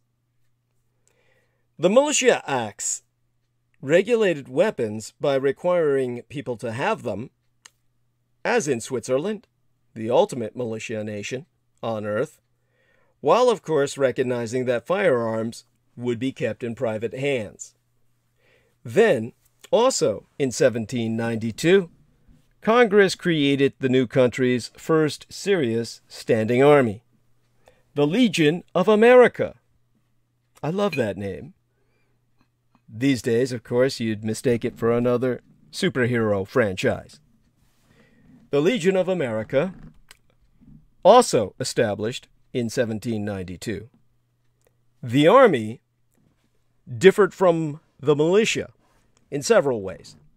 Regular soldiers enlisted for several years, underwent regular training, and were assigned to posts sometimes far distant from home. The Legion, the American Legion, led by Anthony Wayne, proved its worth by defeating the Indian Alliance near Toledo, circa 1794. The regular army and navy then had, by everyone's expectations, a monopoly on cannon, a strictly military weapon. Just like I was mentioning about howitzers being brought into the fray. So we see that obvious weapons of war, something that would require towing, in those days by horse and carriage, were not a thing for any individual to maintain. The Supreme Court has rarely ruled on gun issues. In 1939, it decided in United States versus Miller that sawed-off shotguns would be banned because they had no useful purpose in the militia. That ruling emphasized the Second Amendment's application to the militia and did not mention any private right to keep arms. But in 2008, the Supreme Court ruled for the first time, literally a year after my late and sainted sire, the man who raised and guided me, Chief Petty Officer George Joseph Henry Dietrich's death, in District of Columbia versus Heller, that the Second Amendment does specify that private right. However, the late Justice Antonin Scalia, an arch-conservative, a reactionary pedo-predator affiliated with David Allen Sterling, the man who gave the free energy 15 minutes on every show of James Arthur Yanchik's Feet to the Fire, wrote in the majority opinion that the Second Amendment private right is not unlimited. It does not grant the right to have any weapon whatsoever, nor did the decision cast doubt on long-standing prohibitions, like those on keeping guns from felons or the mentally ill. Gun control, so Scalia found, is an old American tradition. Scalia did not mention ammunition. The National Shooting Sports Foundation estimates that in 2018, 8.7 billion rounds of ammunition were manufactured in these United States. That figure just keeps rising. Salvador Ramos, who killed 19 children and 2 teachers in Uvalde, Texas, on May 24th, was able to buy 2 guns and 375 rounds of ammunition several days earlier. In October of 2017, Stephen Paddock fired more than 1,000 rounds from a hotel window in Las Vegas, killing 60 people and critically injuring, it is crippling for life, 411 others. The number of bullets used in these and other incidents was immensely more than anyone ever needs for self-defense. What is a reasonable figure, you might ask, for individual possession of ammunition at any time? That would need to be determined in a national debate. My own view is that 10 to 12 rounds per firearm are sufficient for self-defense. I mean, look at it this way. I'm a solid wheel gun man, a revolver man. I think in terms of gunfighting, cowboy style, as they would in the old frontier West, of which I'm at the most extreme end thereof, the Barbary Coast of San Francisco, where all the frontier West led to for the gold rush. We were the objective. If anyone can think cowboy, it's me. They produced 6 shooters. 6 shooters have 6 rounds, for a reason. Ask yourself, why not 5? Why not 7? There are revolver chambers that hold such numbers. There are revolver chambers that hold 9 rounds. So why, almost universally, did they settle for 6? Because if you cannot solve the problem with lethal violence by the time you fired 6 rounds, it's probably insoluble. In other words, that's the amount of fire that you can throw out, project, blow by blow. By the time you've fired off 6 rounds, you're either behind cover yourself and reloading, or you're dead. Those 2 options are the only other options besides having eliminated the problem at hand. Either you've killed or crippled, put down those around you that are threatening by 6 rounds, or you're behind cover, or you yourself are dead. Therefore, my own view is twice that number, 12 rounds per firearm, really are all you need, or you're going to be calling for backup. At that point, you would have hopefully bought yourself enough time to call the police. 10 to 12 rounds per gun are sufficient for self-defense. You know, limits exist elsewhere.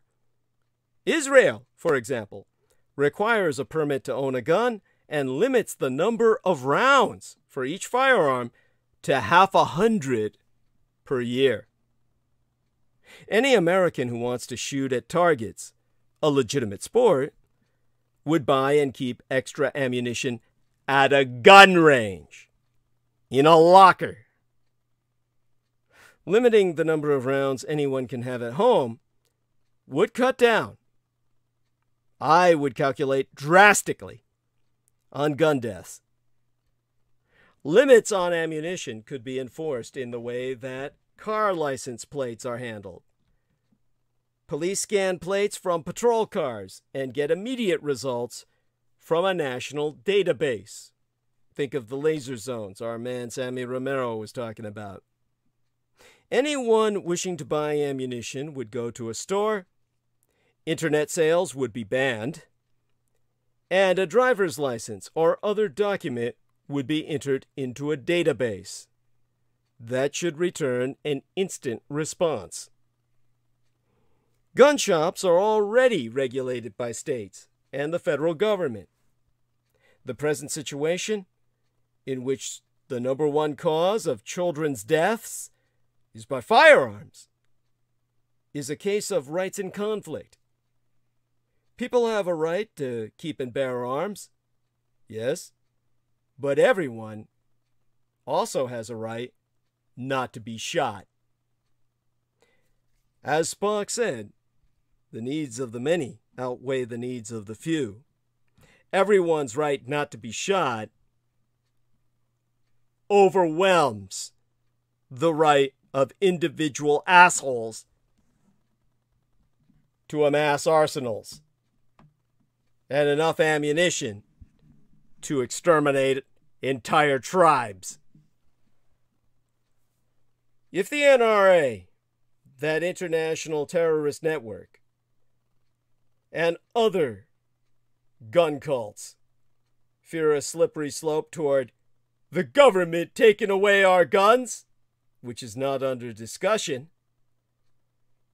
more reasonable citizens must focus on the bloody slope where we already live, and all too often die.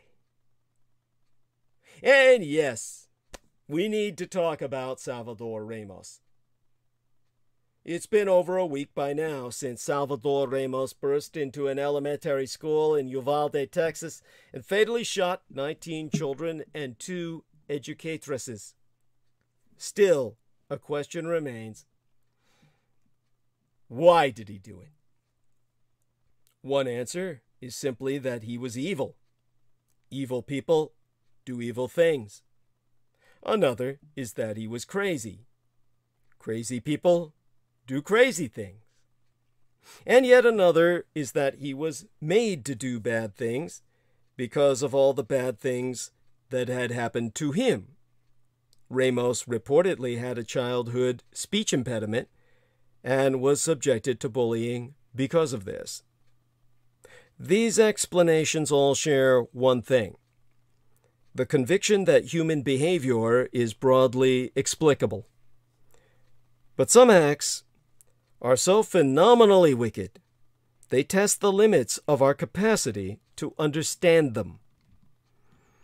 They are just too morally grotesque, making it almost impossible to transport ourselves into the shoes or blood-soaked trainers of the perpetrator in question.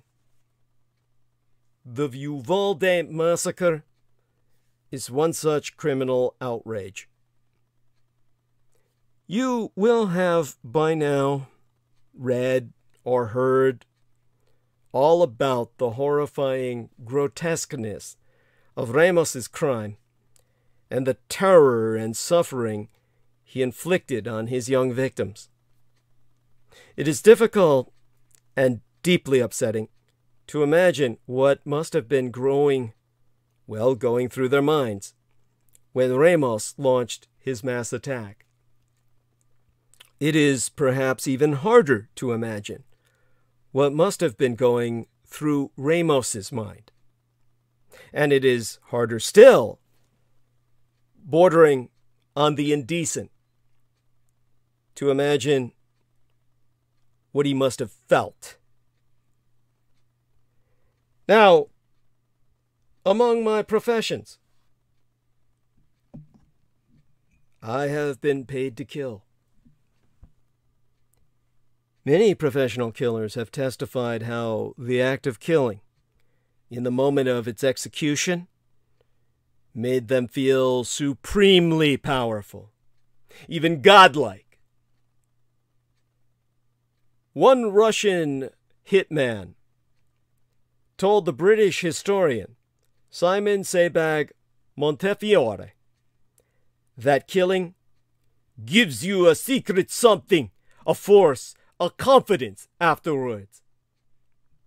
Other killers have said something similar, but I'll spare you all the scandalous quotes. The historianess Joanna Burke has an entire chapter on the pleasures of war and killing in her book titled An Intimate History of Killing, subtitled Face-to-Face Killing in the 20th Century. It's something you would have thought Christine Joanna Hart would have written.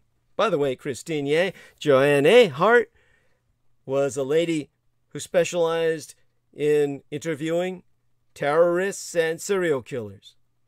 Under orders, she slept with the head of the Irish Republican Army and ultimately brought him down. It's one of the reasons she was given sponsored support the rest of her life. Support also provided by Michael Aquino. Did Ramos feel a sense of such exhilaration as he carried out his massacre? It seems perverse even to raise this question. But if we're to better understand such rampages, then we need to do so. Ramos, of course, was not a professional killer. He was a loner who had no criminal record and had only recently come into possession of the assault rifle he abused for his shooting spree. Professional killers tend to be deeply moralistic, if not laughably sentimental, about not killing children, while showing not the slightest moral unease about killing their older relatives. Ramos clearly had no moral qualms about killing children. Indeed, by all evidence, he deliberately targeted children. But why? Given that Ramos is dead, we may never know. although it seems that he had no specific grievances against the victims he killed. One possible answer is that he wanted to commit the most horrifying atrocity in recent memory.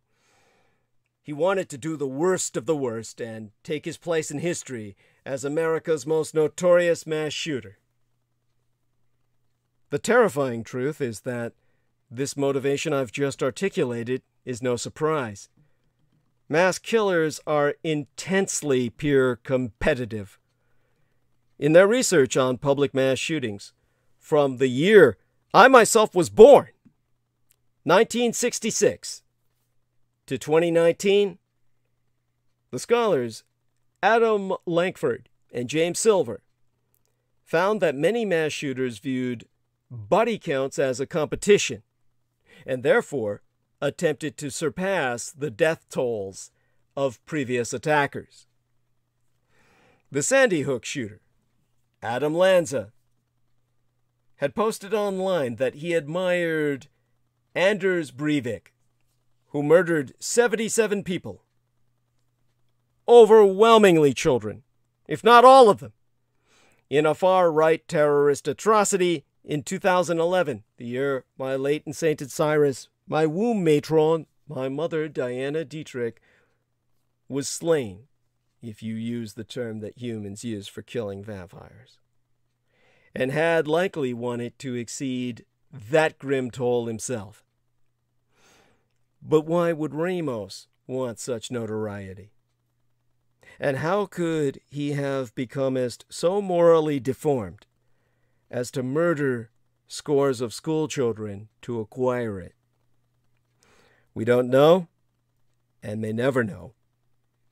But whatever it is, it has to do an inordinate amount of heavy lifting to arrive at the mass murder of innocent school children. Another possibility is that there is no real or coherent reason for Ramos's murderous actions. In Lionel Shriver's novel, titled We Need to Talk About Kevin, about a school shooter, the protagonist tries out various motive explanations for his murder spree. None of them work, and he concedes that he has no idea why he did what he did. Perhaps Ramos, like the fictional mass killer in Shriver's book, is similarly incomprehensible, and that our efforts to understand him will be thwarted by the possibility that none of what he did makes any sense at all. In that context, in the last few months, audio clips from the defamation trial involving Amber Heard and Johnny Depp went viral as trending TikTok sounds. The online fandom supporting Johnny Depp, which ballooned during his defamation case against his ex-wife, has become as toxic. Depp sued Amber Heard for $50 million United States dollars after she described herself as a public figure representing domestic abuse. In a 2018 Washington Post op-ed, an opinion editorial column, the jury awarded Depp $10 million United States dollars in compensatory damages and $5 million United States dollars in punitive damages, and awarded Amber Heard, who had countersued Johnny Depp, for $100 million US dollars, but $2 million in compensatory damages. Now that you know the bare facts, we are up against TikTok's Amber Heard hate machine.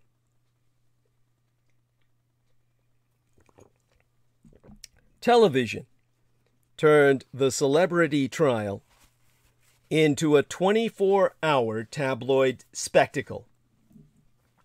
Social media made it into a sport, a blood sport, where on social media, the visages of Johnny Depp and Amber Heard have been frozen into masks of comedy and tragedy.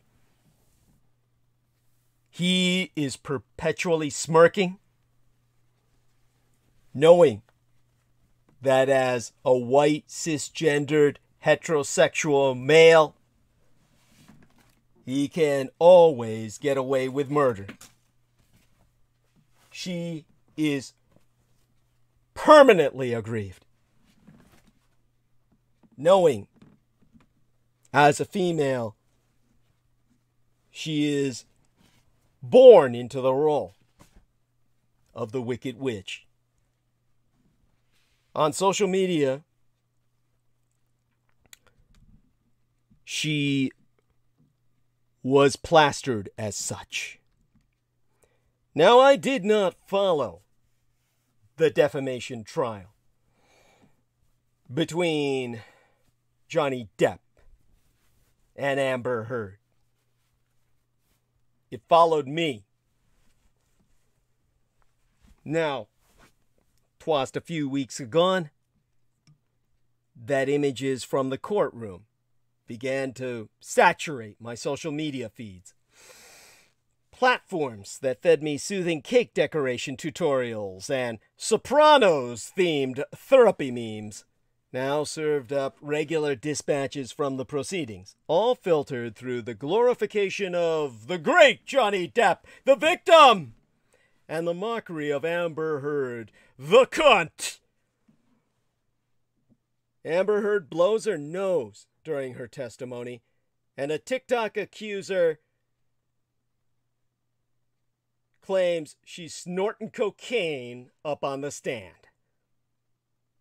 Depp adjusts a phone cord near Camille Vaquez, his attorney, and the gesture is replayed in slow motion and exalted as a chivalrous deed by a hunkin' hero. Heard's attorneys introduce a series of violent text messages between the couple, and a TikToker films herself absorbing Depp's words with panting, orgiastic reverence. Depp is suing Heard, arguing that she defamed him in a 2018 Washington Post op-ed where she called herself a public figure representing domestic abuse. She is countersuing, arguing that he defamed her when his attorney accused her of perpetrating an abuse hoax. Many of the trial's central incidents were previously aired in court in 2020, when Depp sued the British tabloid The Sun for calling him a wife-beater. He lost that case, with the judge ruling that Heard's abuse claims were substantially true. But I didn't hear about any of that, because that trial was not broadcast live and replicated obsessively across the internet. In the 1990s, the O.J. Simpson murder trial ushered in a new era of 24-hour tabloid news in which celebrity worship and domestic violence were fused into an unceasing national spectacle. Judge Lance Ito later defended his decision to allow that trial to be televised. Ito said, "If you take the cameras out of the courtroom, then you hide, I think, a certain measure of truth from the public." A journalist reporting on the trial, he added, Ito did, might unconsciously skew its events through the filtering effect of that person's own biases. Nearly 3 decades later, as the Depp-Heard trial makest clear, a camera's presence in a courtroom is an invitation for the proceedings to be deliberately even gleefully tailored to a viewer's whim. Platforms like TikTok and YouTube are practically built to manipulate raw visual materials in the service of a personality cult, harassment campaign, or branding opportunity. You might expect a defamation trial pitting one movie star against another to unleash a fire hose of debased memes in both directions, but that's not what's happening here. The online commentary about the trial quickly advanced from a he said, she said drama script to an internet-wide smear campaign against Amber Heard. As one of Hollywood's most legendary heartthrobs, Johnny Depp enjoys a large and besotted fan base. But his campaign has since attracted the support of men's rights activists, right-wing media figures, #boycott Disney campaigners eager to capitalize off Depp's status as a fallen Disney franchise star, sex abuse conspiracists, armchair true crime detectives, anyone wary of the mainstream media, and plenty of opportunists eager to draft off the trial traffic. Seemingly harmless YouTube channels and TikTok accounts dedicated to legal commentary or body language analysis have pivoted to pro-Depp content en masse. A husband and wife team of personal injury lawyers now spends its days posting trial-themed dance breaks and humoring Depp fans. A TikToker who previously ranted almost exclusively about anime has racked up millions of views with videos of fake Amber Heard text messages he splashes over a looming Disney logo. TikTok is a bandwagon platform that rewards users for jumping unthinkingly on ascendant trends. So figures as innocuous as Lance Bass and the Duolingo owl mascot have thought it wise to contribute their own Amber Heard mockery to the platform. If you're following the trial on social media, you're unlikely to encounter Amber Heard's defense at all. Importantly, there is not just one camera in that Virginia courtroom. The pool camera system, which is operated by Court TV, filmed the proceedings from multiple angles, which continually shifted to provide simultaneous shots of the witness stand and the judge, or the defendants and the gallery, which were packed with Depp supporters who had lined up overnight to secure their seats.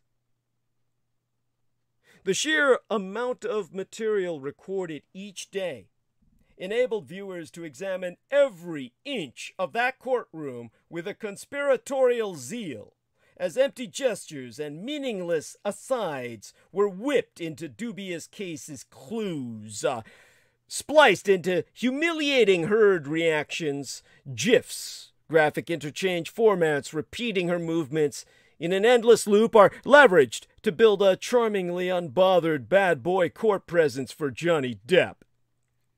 He doodles in court. He can't remember the names of his own movies. Exhibits supporting Amber Heard's claims, like the video she recorded of Johnny Depp pouring himself a gigantic cup of wine and violently smashing glasses in their kitchen one morning, are stripped of evidentiary value and bandied about as memes. Each day of the trial began with Depp fans convening online and joking about downing their breakfast mega pints of wine. Viewers assessed both Depp and Heard's court appearances as studied performances, but it is as if they had been cast in separate genres, with Depp playing the suave comedy hero and Amber Heard pegged as the histrionic villainess from an 80s erotic thriller. YouTube thumbnails froze their visages into masks of comedy and tragedy, with Johnny Depp, as I said, perpetually smirking in an eternal grin of smugness knowing himself immune to prosecution, with Amber Heard permanently aggrieved, except when she smiles, in which case her expression is proffered as evidence of her calculated heartlessness. The cartoonish construction of the double standard, animated hearts for Depp, devil horns for Amber Heard, is the point. Many TikToks were soundtracked with the circus-like theme from Curb Your Enthusiasm, trapping Amber Heard in the role of sad clown. Anyone else who appeared in court risked being lifted into an internet folk hero or smeared as a liar. Amber Heard's attorney, Elaine Charlson Breedhoff, was branded a Karen, once a term for a racist white woman.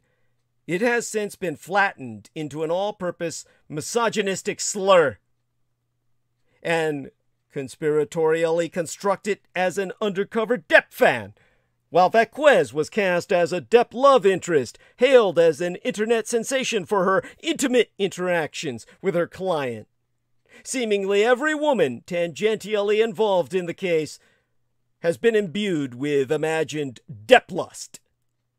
Dr. Shannon Curry, an expert witness called by Depp's team, has been celebrated for exchanging glances with Depp on the stand. Even Curry's husband, who she mentioned once delivered muffins to her office, has been inflated into a treasured fan fiction character referred to as the Muffin Man. Meanwhile, Depp cultists have harassed two of Amber Heard's expert witnesses off the medical professional website WebMD, flooding their profiles with one-star reviews. The internet live streaming of that trial created its own virtual blood sport. Each day, hundreds of thousands of viewers congregated on YouTube live streams, like the one hosted by the Law and Crime Network, and typed comments into a racing sidebar chat.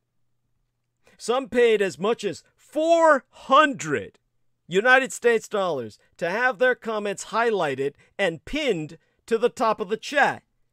The more you paid, the longer your commentary lorded over the proceedings. During one midweek stream on a Wednesday, one participant paid to say that Amber Heard has a nesting snake on her head. Another promoted his YouTube novelty song about Amber Heard's legal team. The immediacy of the live stream and its commentary gave its viewers the illusion that they could somehow influence the outcome of the case.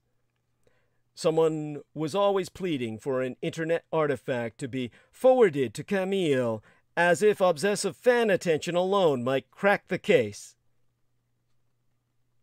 This week before last, or was it this last week, Depp's team called a witness who surfaced after he posted a tweet in response to a pro-Depp Twitter account's coverage of the trial. Even if they did not influence the trial itself, which they most certainly did, viewers shaped public opinion in real time, which was a public persecution of a female, a la the traditional mass lynching of a witch hunt. Once a fan fiction scenario gains enough momentum to achieve escape velocity, it is elevated into mainstream tabloids, which were rife with reports of Depp's courtroom flirtations and epic witness stand one-liners. Once gossip journalists had to craft celebrity storylines themselves. But now the narratives are lifted straight from social media and enshrined as Hollywood canon. Gossip sites are regurgitating banal celebrity internet activity as heartwarming Depp content. Jennifer Aniston followed Johnny Depp on Instagram as a subtle sign of support, or the magazine so claimed, and Johnny Depp himself followed Aniston back as a sweet gesture, like a charismatic serial killer. Now, in the time we have remaining, it being amazing how much time has passed, what I can say is that, let's put it this way, we'll start with a but. Because, or rather but, when Julia Fox supported Amber Heard on Instagram, she immediately became the focus of articles about how she was hypocritical and downright stupid, the term so used. When a celebrity does not provide such dubious material, it may simply be invented. Recently, a YouTuber edited and dubbed trial footage to make it seem as if Amber Heard's Aquaman co-star, Jason Momoa, had appeared on the stand to fawn over Depp's lawyer. You might say, Douglas, what the fuck are you paying attention to? Why this? Sure, it's tempting to ignore all of this, to refuse to feed the machine with even more attention. But like Gamergate, which took an obscure gaming community controversy and inflated it into an internet-wide anti-feminist harassment campaign and a broader right-wing movement, this nihilistic circus is an obviously, a self-evidently radicalizing event. When the trial ended this week, the elaborate grassroots campaign to smear this woman will remain, now with a plugged-in support base and a field-tested harassment playbook. All it needs is a new target. You see, Johnny Depp's online fandom is toxic towards all domestic abuse survivors. Content about the trial flooded social media soon after it began in April. The number of posts expressing support for Johnny Depp dwarfed those supporting Amber Heard.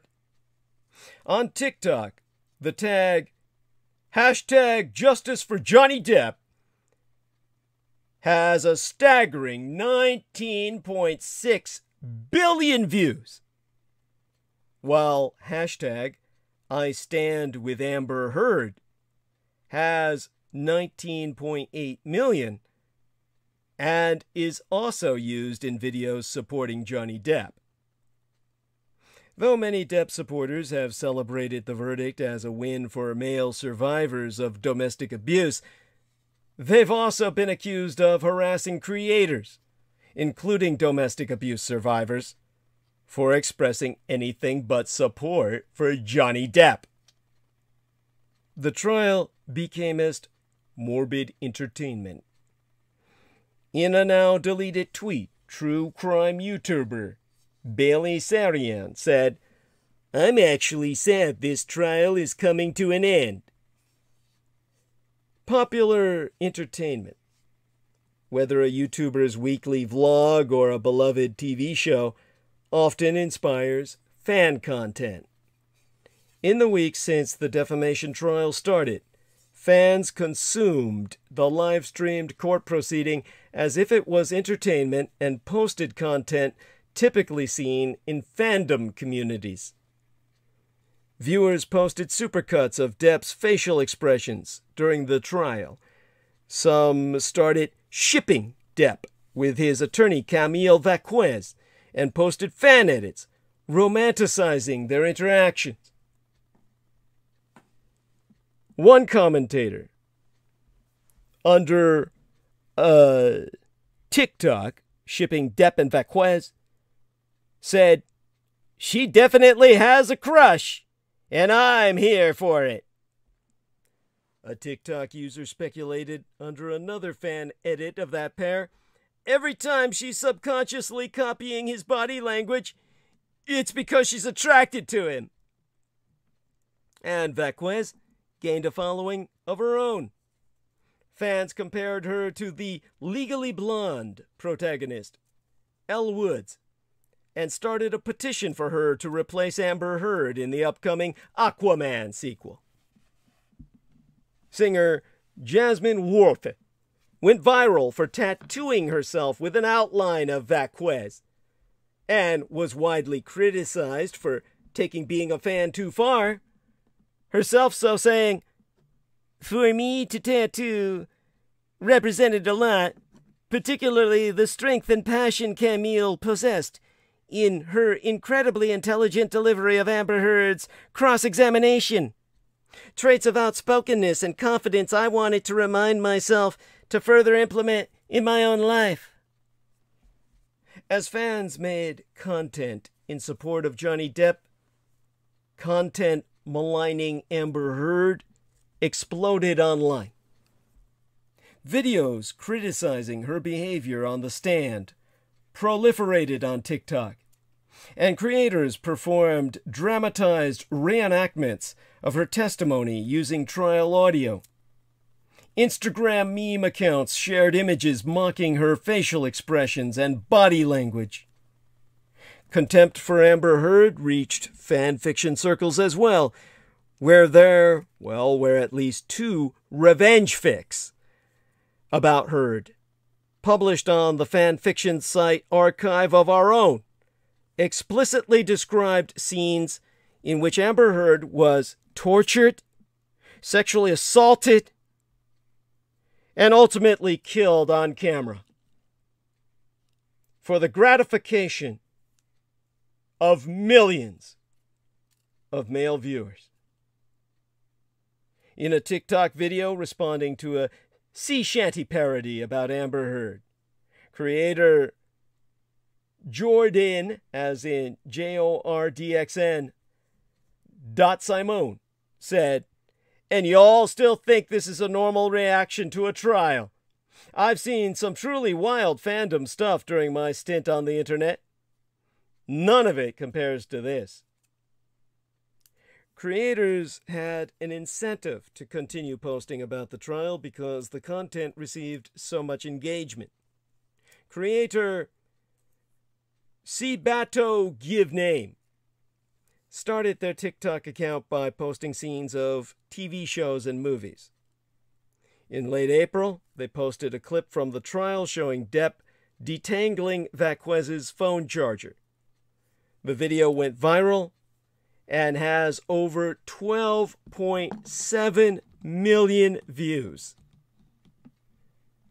TikTok creator Seabat to give a name, who asked to be referred to by their username out of concern for their privacy, said, "Everyone commented asking me to post more, so I found more videos, and much to my delight, it went viral again." Before posting the clip, they had just over 200 followers. 3 weeks later, they were up to 269,432. But what about domestic abuse survivors speaking out? The real victims here, after all.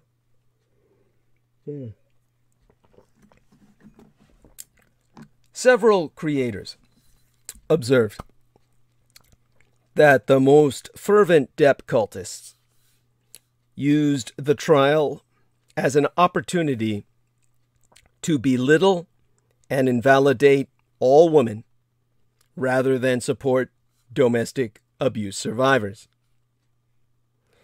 In a TikTok posted in the last week of that trial, Andre Rickman asked, "Where are the motherfucking were some of you men's rights activists when I was abused?"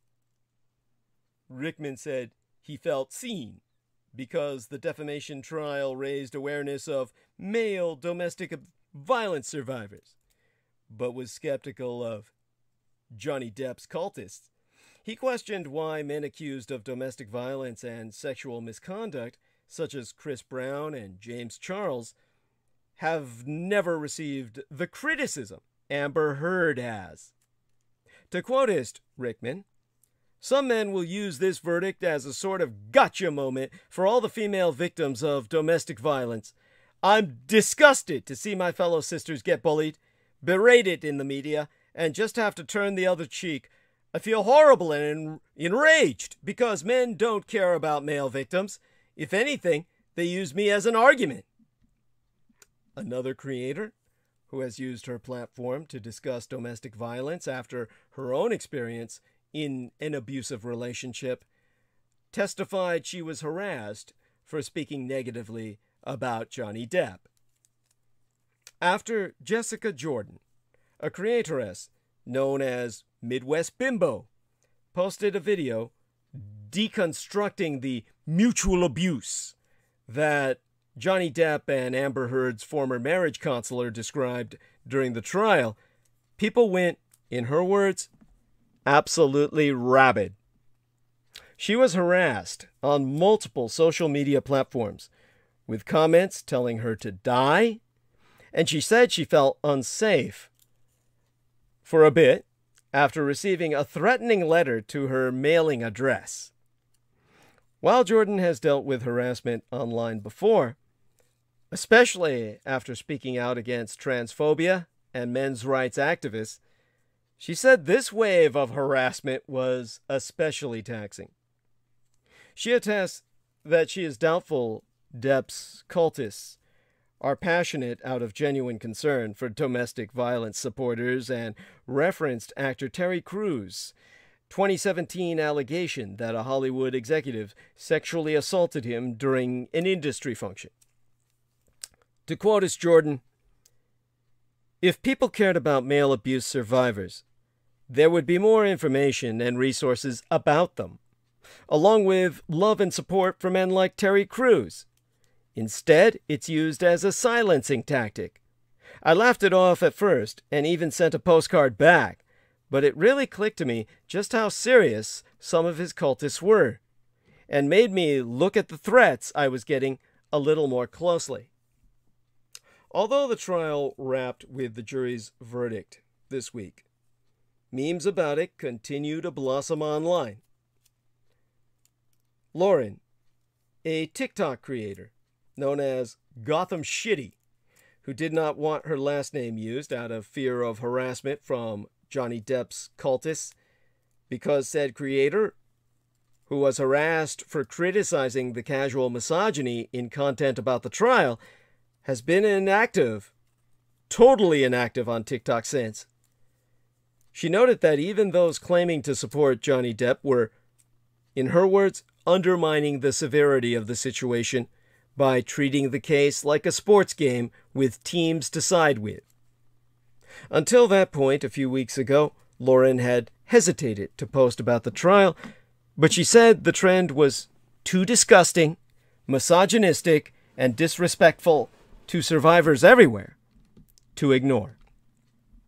And so, in a video she posted in May, Lauren voiced support for Amber Heard, citing previous allegations of abusive behavior from Johnny Depp and his 2020 defamation trial in the United Kingdom.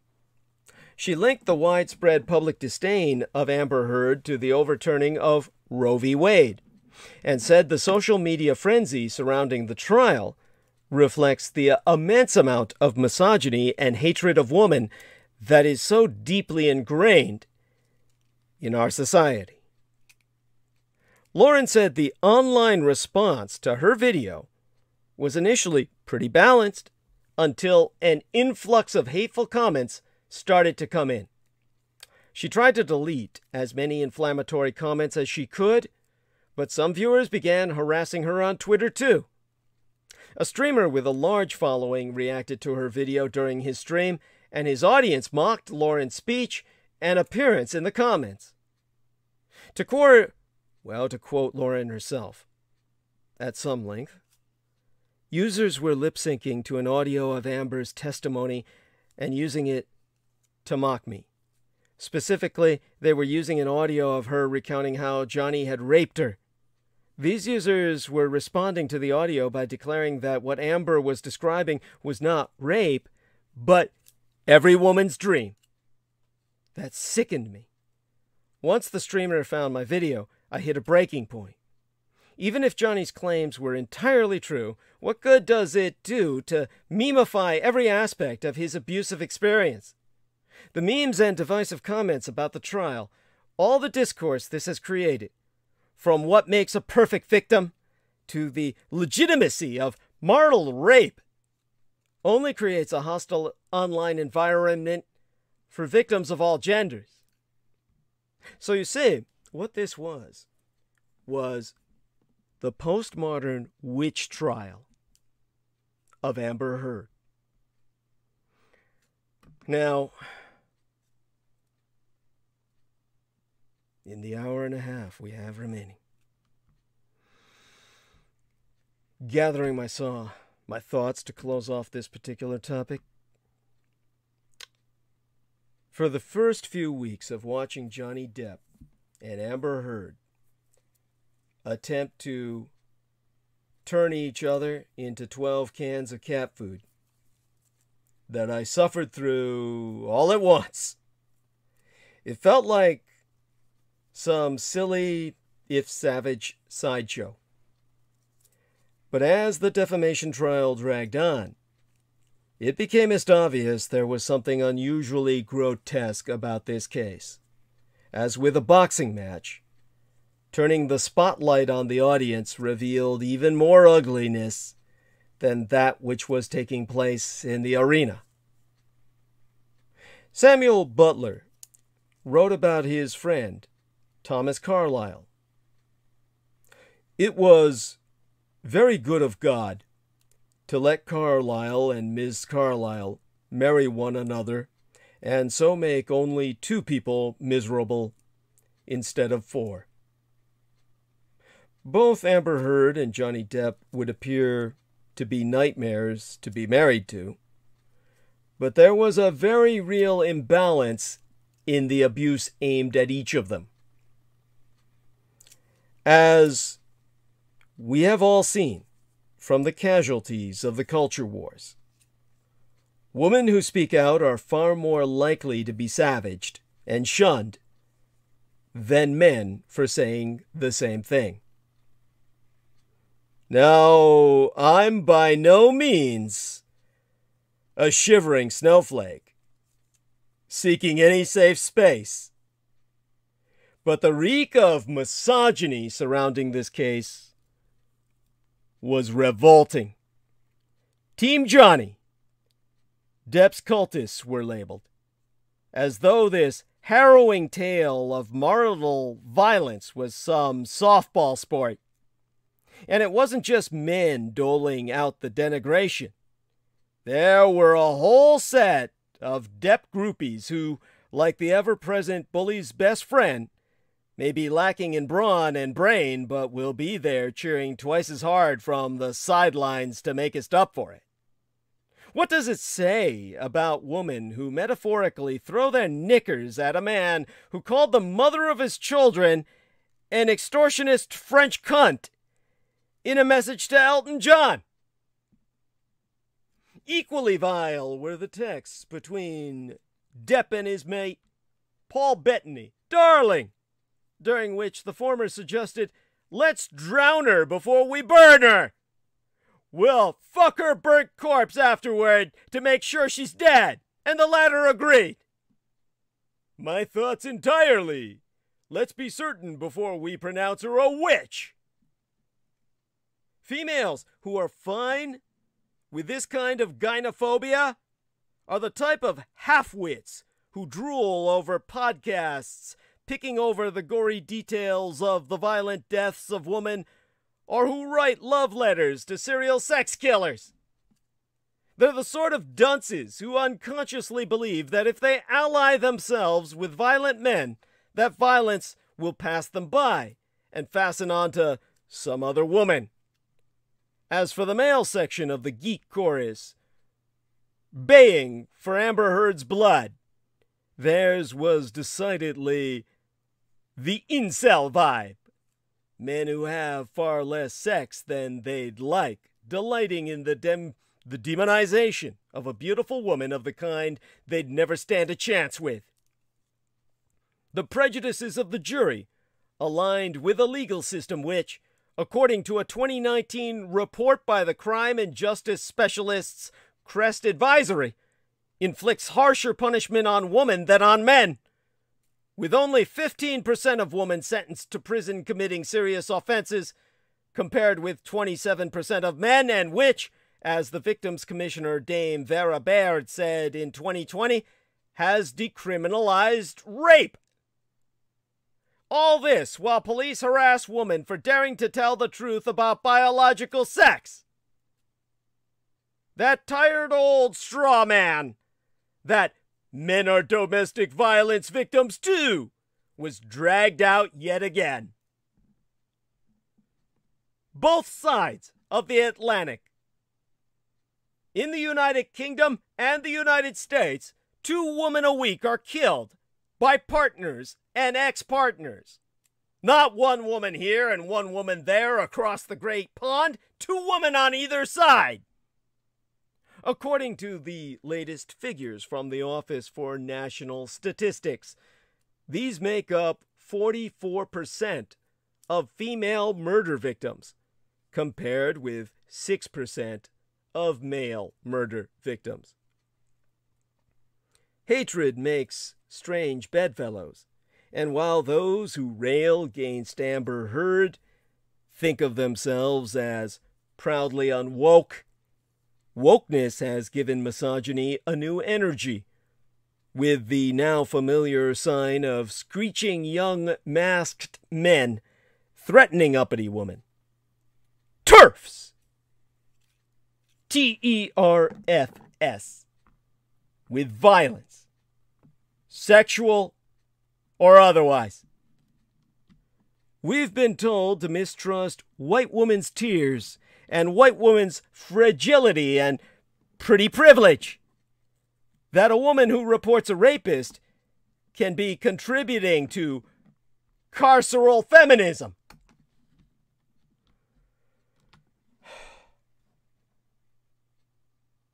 Now, TERF is an acronym, TERF, for Trans Exclusionary Radical Feminist.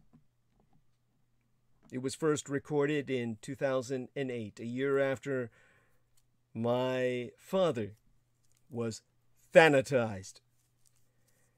The term originally applied to the minority of feminists espousing sentiments that other feminists considered transphobic. Gender-critical feminists, anti-trans groups, teaming with conservatives. Now, after they were banned from Reddit, trans exclusionary radical feminists like J.K. Rowling's became the latest of many toxic communities to simply build upon the latest hate wave. And this was a vicious case of hurt pride pursued by a pathetic Peter Pan who grew up to be Captain Hook, a pantomime grotesque, pushing 60 and still dreaming of rock stardom. A man accustomed to looking into the mirror of woman's eyes and seeing his beautiful young self reflected back, met a woman who refused to be complicit in his self-deception. And millions of fellow self-deceiving also-rans felt his self-inflicted pain.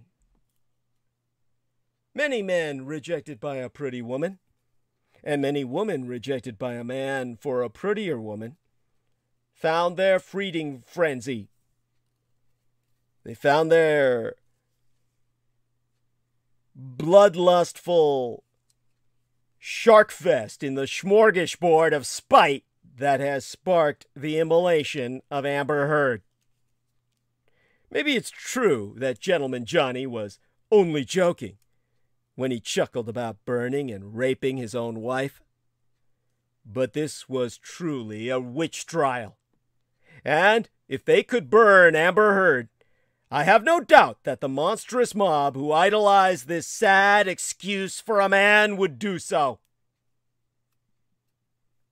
The true shame in this sorry tale, no matter what a show the principal players made of themselves, is theirs.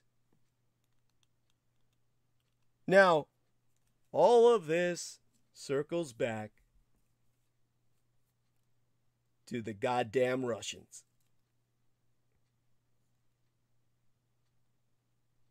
French President Emmanuel Macron said Russia must not be humiliated, bringing us back to the doomsday machine of 1914 that led to World War I and the end of peace on earth forevermore. When the great powers of Europe, which dominated the world, entered fratricidal war against each other. A war which, for all intents and purposes, exterminated so much of the white race that it lost its power over the rest of planet Earth. All of this was due, in large part, to the French entering alliance with the goddamn Russians, surrounding Germania in a chokehold and forcing them into a breakout lest they suffocate between the vice of Russia and France. When the Germans, the Central Powers, attempted their breakout, and all the world went to war. And then the Americans finished it all off with a biological weapon of mass destruction. That, of course, renders COVID but a pale shadow in terms of its damage so vast, the American Army and Navy flu, that influenza propagandized as the Spanish flu. At that point, the world that was experiencing a golden age collapsed into a pot of molten lead.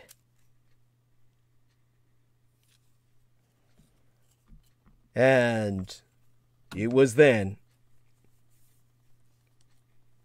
that we see the echoes in France today under Emmanuel Macron, begging for mercy on the Russians, leading to the end of our world today. Too little was learnt from the collapse of the Soviet Union. Russia needs to be humiliated in Ukraine. As Putin's war against Ukraine drags on, Russia now faces the very real prospect of defeat.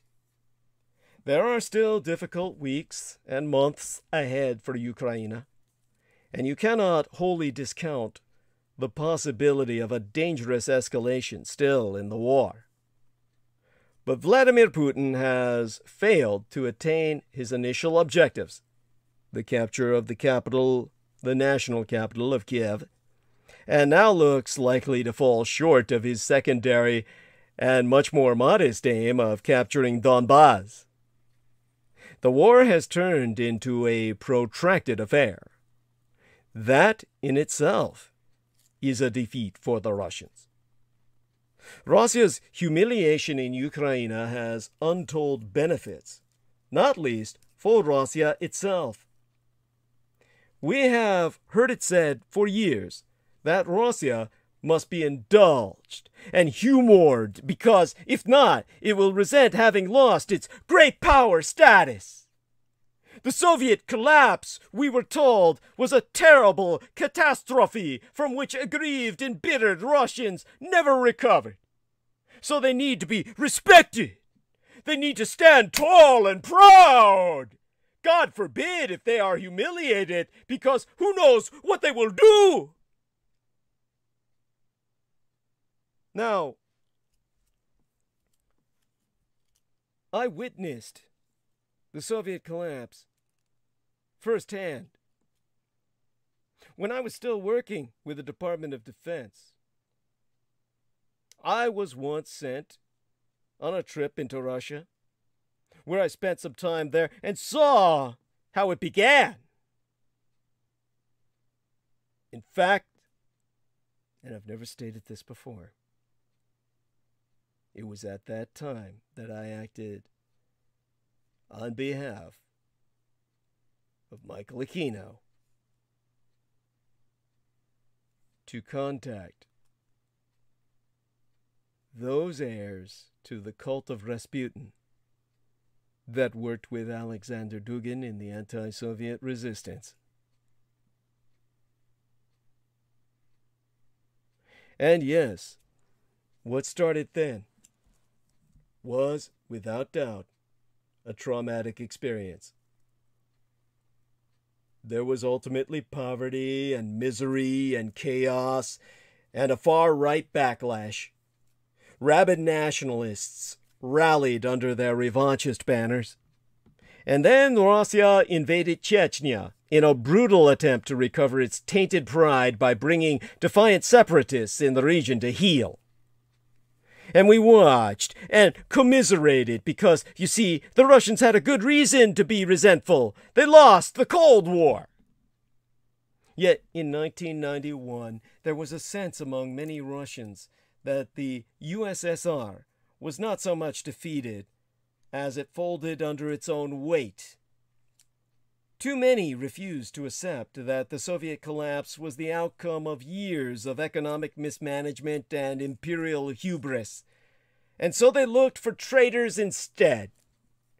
Mikhail Gorbachev, in particular, was singled out for his naivete, if not malice. In the blame-shifting game of the 1990s, someone had to be assigned responsibility for Russia's woes.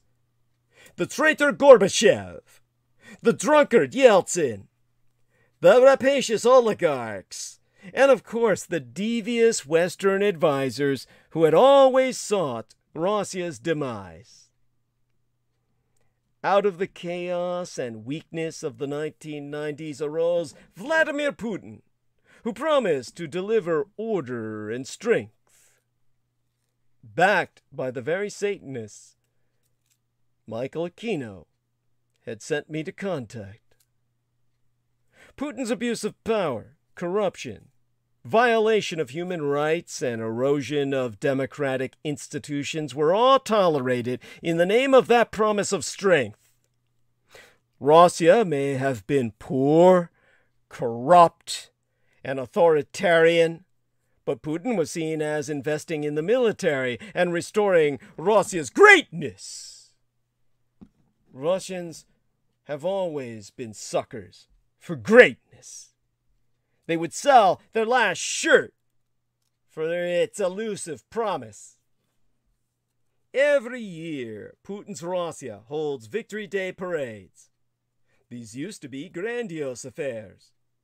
Tanks would roll, planes would fly, and soldiers would goose-step in unison across Red Square as the aging dictator looked on. I detested these militaristic displays, which had so little to do with the remembrance of the Second World War, and so much more to do with state-sponsored greatness.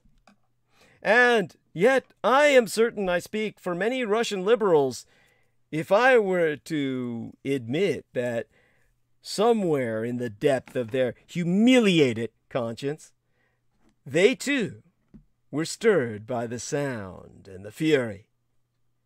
It would take a conscious effort to purge the poison of militarism, an effort too many Russians were simply unwilling to make, even if they recognized the problem, and they didn't. Now, Ukraine has punctured a big, gaping hole in that allo-historical, contrafactual narrative of Russia's greatness. Russia is poor, corrupt, and authoritarian, and now they finally also know that they are weak and pathetic as Johnny Depp. Russia's greatness has crumbled in an orgy of mass murder and mass rape inflicted by brutal occupiers in Ukraine. Tainted by the blood of the innocents and beaten in honest combat, the Russian bully has been reduced to size. It's about fucking time. Thank you, Ukraine, for serving this bitter medicine that faggots like Pac-1 Morales say we cannot support because we're out of baby food. While he turns out plate after plate of cooked meat for his shirtless son. Russia needed to be beaten badly. Russia needs proper humiliation. It needs a humble recognition of its diminished status, an acceptance of guilt, and a slow, painstaking effort to rebuild the trust of those it has so wronged. Russia did not learn this lesson in the 1990s. It must learn it now.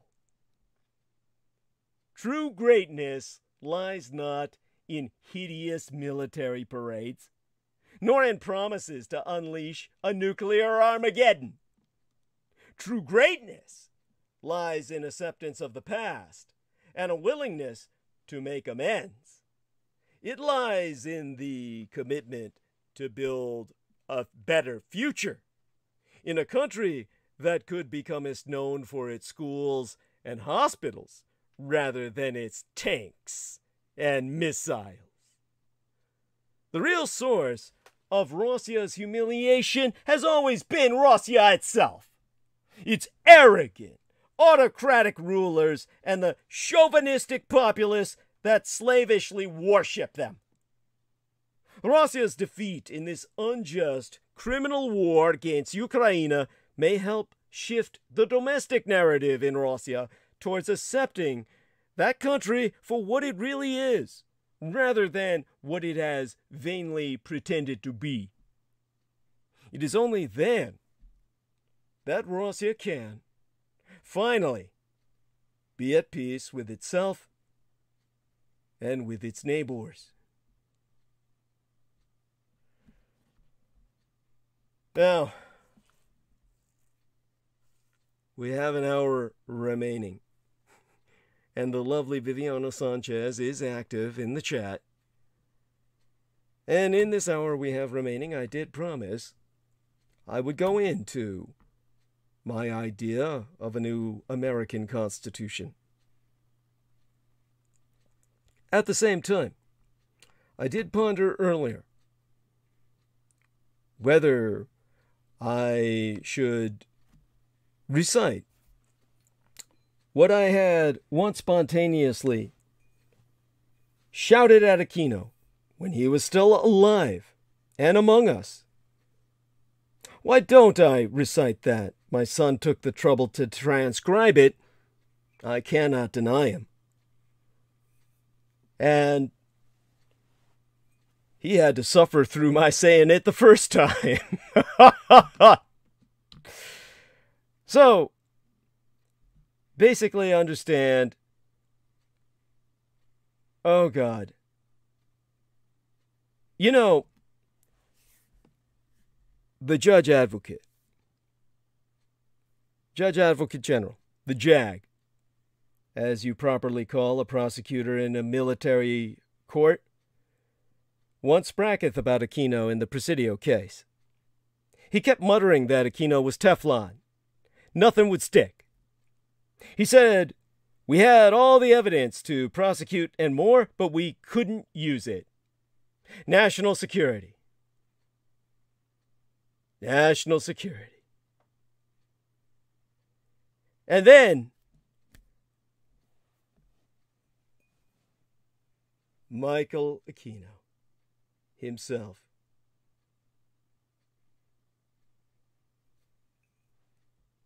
When I was challenged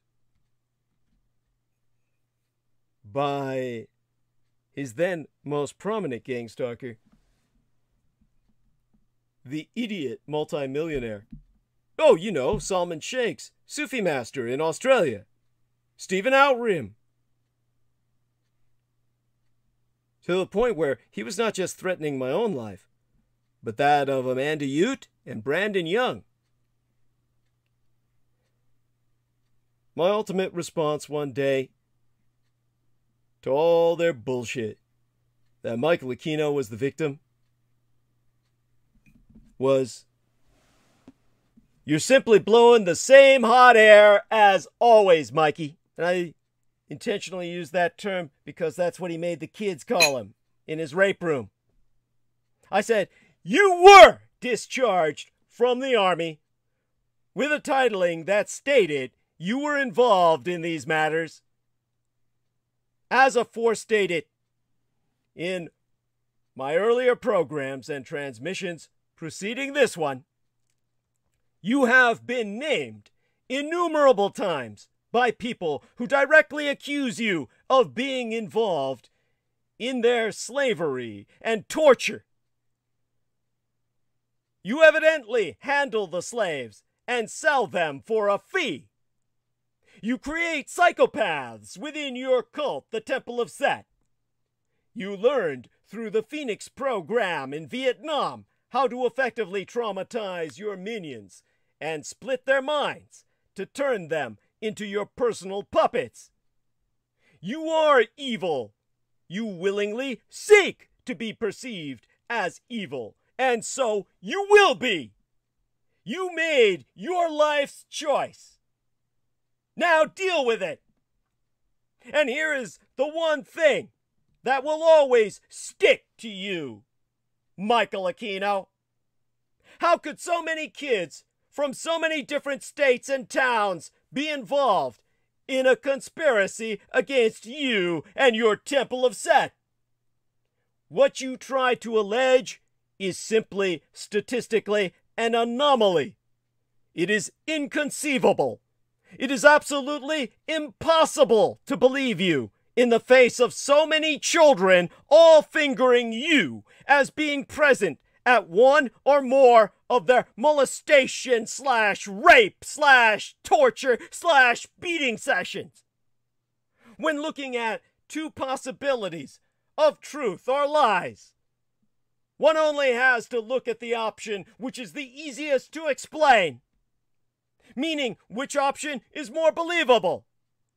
Is it more believable that dozens of kids from dozens of separate locations with absolutely no knowledge of each other would all be in on a sinister plot concocted by a Christian along with hundreds of other doctors, law enforcement officials, attorneys, judges, etc., to bring down one innocent Michael Aquino? Or is it just slightly more plausible that with all your military credentials and security clearances and your ability to come and go off the radar as often as you please with your vast array of willing minions to do your bidding, whatever it may be, that you, Michael Aquino, have a very sick and twisted mind and soul who likes to have sex with little boys and girls and do terrible things to them like any old disgusting scum of the earth pedophile would?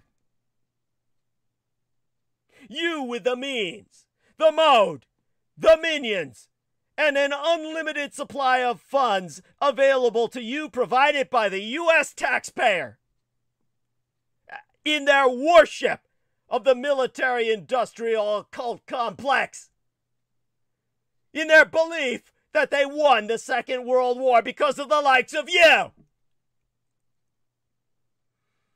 I ask you, again, which is the more plausible truth?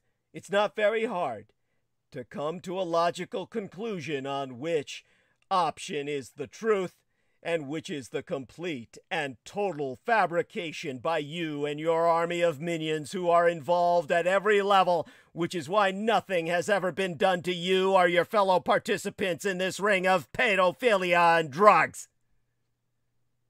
True to being an Aleister Crowley fan and wanting to be like him, to myself, as I have ever said since the beginning of my transmissions, it comes down to that basic idea about the most believable option between the two choices of truth or lies. Which is more believable? I think I just explained which is more believable and which is likely the truth.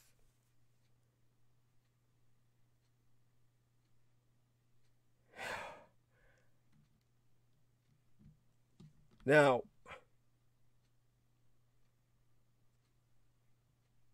Michael Aquino consciously demonized himself back in 1969 when he took up Satanism. He wanted the image of the worst possible thing that could ever exist. And he did a good job of achieving that imagery.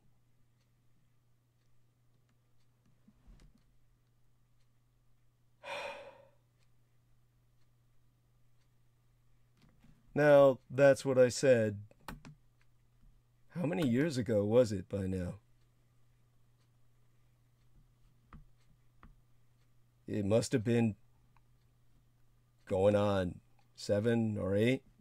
CK says, great show, DD. God has bless you. And God has blessed Viviana Sanchez for helping to make it happen. I can't believe I got that out in 5 minutes. That must be how long it lasted originally as well. It takes me back all too much and brings back all too many memories. So, with that in the final hour, I think a little civics education is due. If I have the hubris myself to claim I can rewrite a culture's constitution, I'd better back it up. So let's start.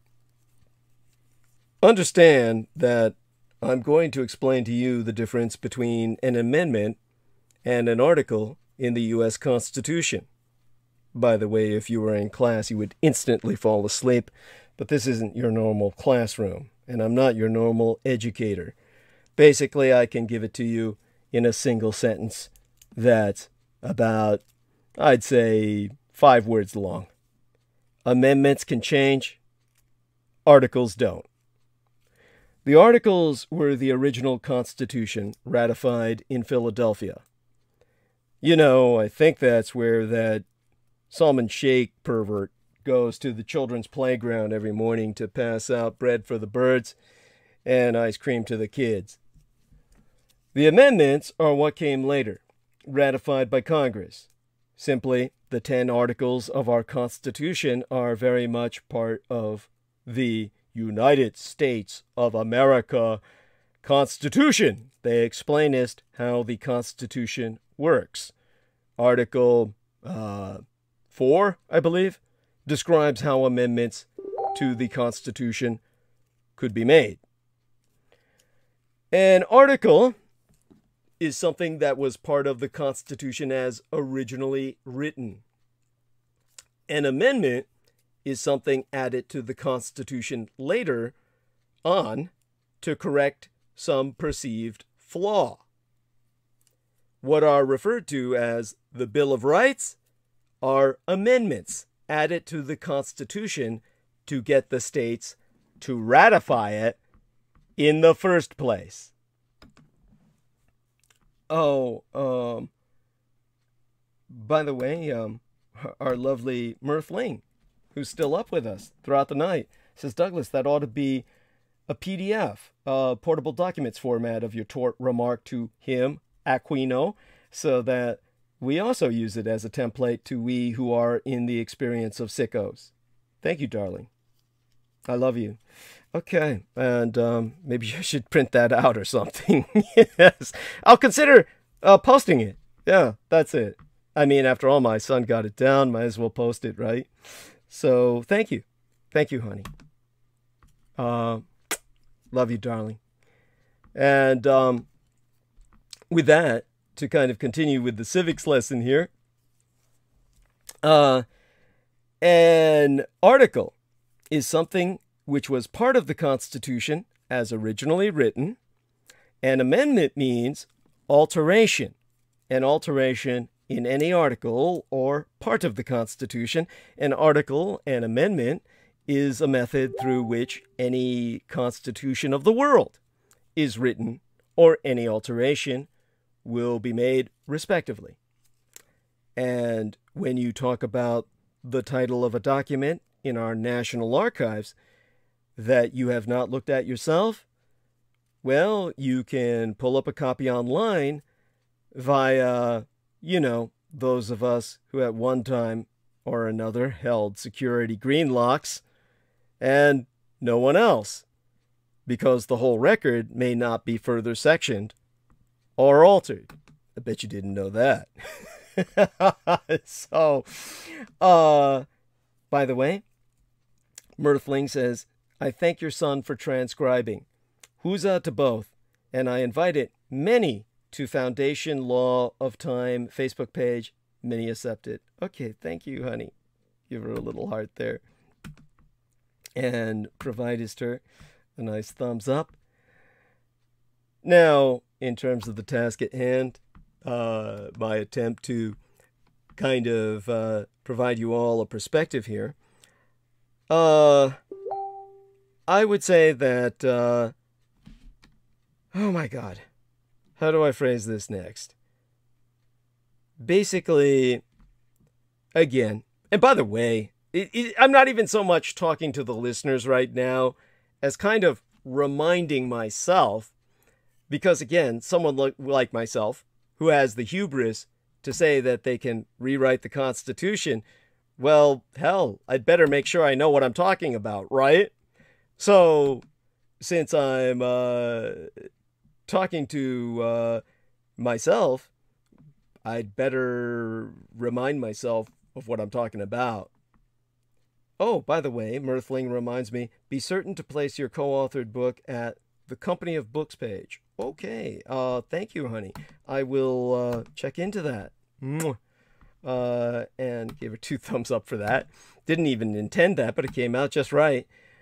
So then, with reminding myself of what we're talking about here, now, the articles, as I said, made up the original Constitution, and the amendments were changes or clarifications added to the Constitution later. Both have equal force of law, except for the parts that later amendments eliminated. So, an article was first written as the basic principles of the law to abide by, and then amended with amendments for further clarifications or more explicit details to strengthen the original intentions. Now, of course, there are 7 articles of the U.S. Constitution. I don't need to read them to you, but basically, if you want to understand the United States of America, say an immigrant, and, well, they tell you that you've got to start with the Constitution. Now, this fossil was written over 200 years ago, when the nation was first being established out of the 13 British colonies, and the document of our Constitution was its blueprint, with 7 sections, now called articles. And these detailed the core components of how the framers wanted the government to run the country. Article 1 was the legislative branch. Article 2 was the executive branch. Article 3 was the judicial branch. Article 4 was all states must have a representative form of government. That set the terms for extradition. And the Article 5 was how to amend the Constitution, which was the best part, the part that really matters. Article 6 was about how every state is bound to comply with treaties and federal laws. This is called the Supremacy Clause. And, of course, there were the Articles of Confederation, totally different subject, which was used as the actually valid rationalization for the Confederate States secession. Article 7 was, upon ratification, the Constitution is above all state laws, which, of course, the Russophiliac Republicans are trying to reverse. Now, I could go a bit into reading each of these articles, but you can look that up on your own. Perhaps I could summarize them more understandably with my ability to communicate, but basically, fuck it. We also, of course, have the Bill of Rights, and there's no real point in my going into that either. There are, after that, all of the amendments. Now, the last time I checked, there was a 27th Amendment, which was that congressional pay raises are not put into effect until after the next term begins, or some such bullshit. So, I would call for, since we've already got 27 amendments, I would call for maybe 18 articles, approximately, to be adopted in a new constitutional convention, or via the force majeure by civil war, which will be in some ways much more convenient and in some ways intolerably more difficult, or really, they're both kind of similar. A constitutional convention would be so difficult to make happen simply because of the obstacles against it that you'd have to win a civil war to make it happen anyway. There are too many people who would not want my constitution to come to pass because it would simply be too popular and too commonsensical and improve everything in such a way that you would no longer have a corrupt form of government. Certainly not one that would be as systemically corrupt as we have now. And the one most pressing threat to a constitutional convention, we would not control it, sans the firepower to enforce our will over the criminal sycophants that have infiltrated the bowels of our government. Hence the Second Amendment, right? Which throws that back in my lap, the ball in my court, as the Second Amendment working to my advantage as someone advocating change.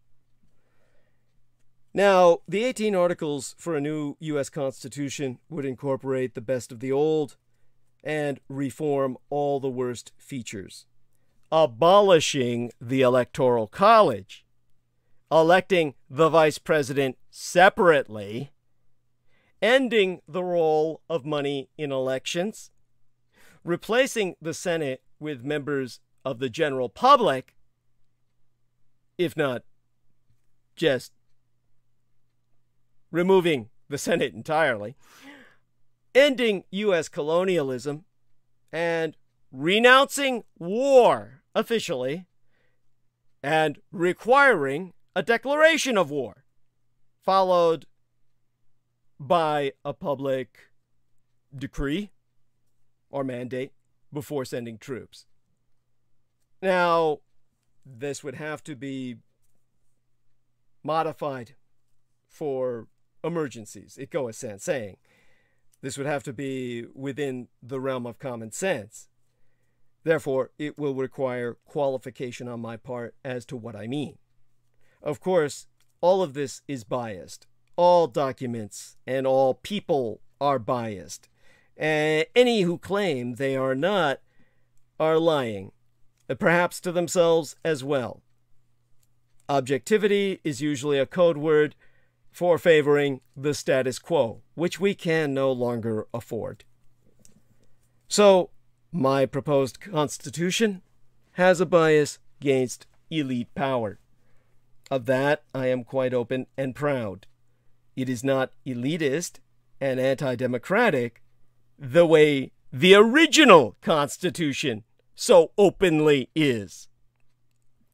So, imagine, if you will, a postmodern parallel to what the founders did.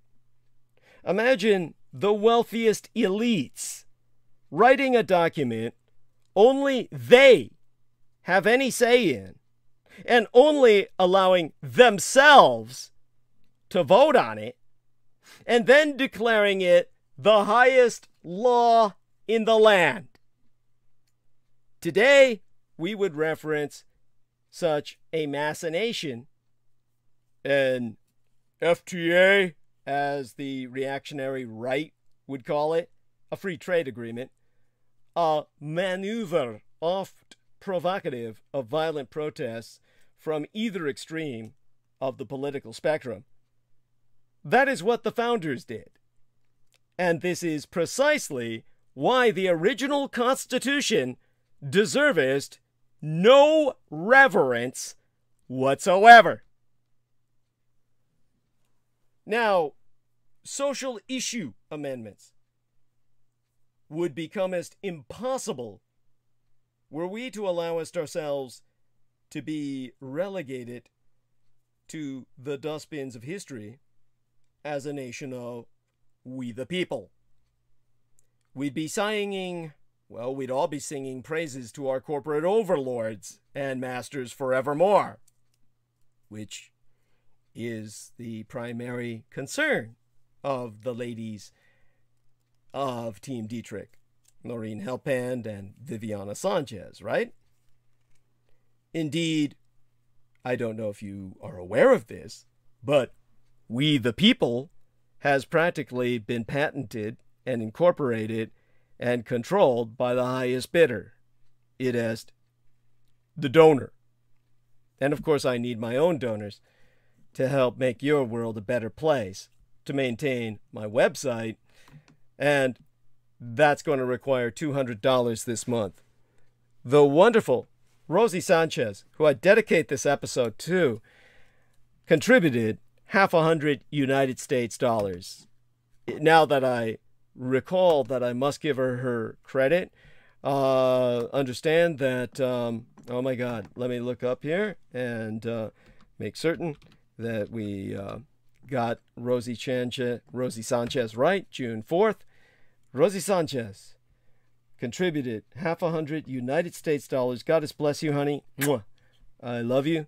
And hell, she lives in California. I won't give out more than that. But Goddess bless her.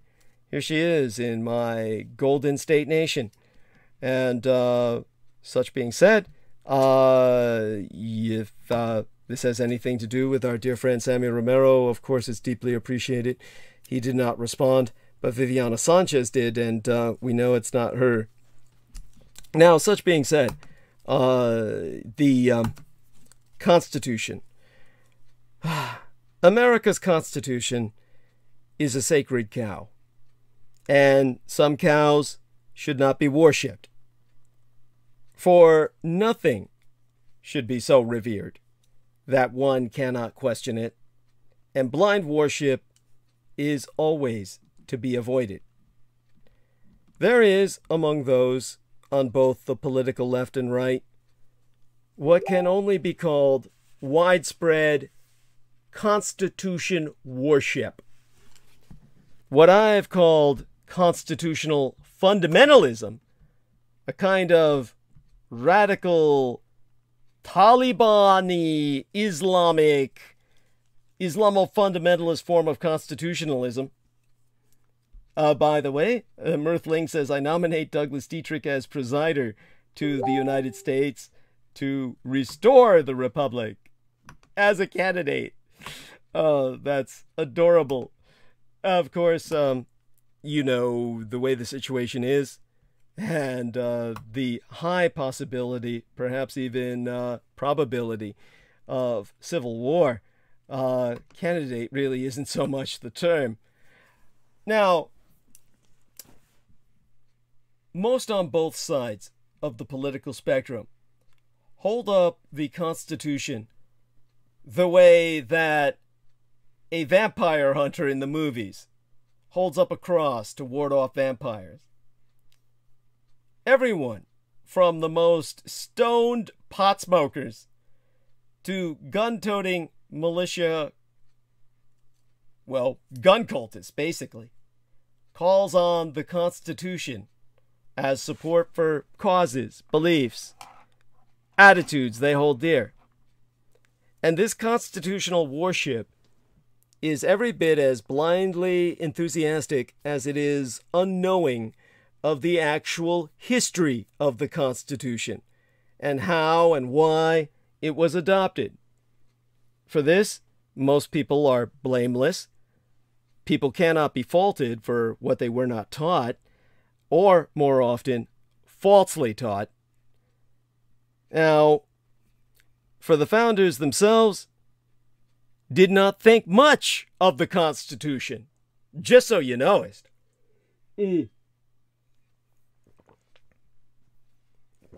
Thomas Jefferson, who we inextricably identify with the Constitution, wanted a new Constitution every 20 years. He was basically a Maoist. Other founders disagreed, of course, largely because they were not sure the Constitution would even last 20 fucking years. For the founders, it was a pragmatic, actually temporary measure, not wholly or ever intended to be permanent.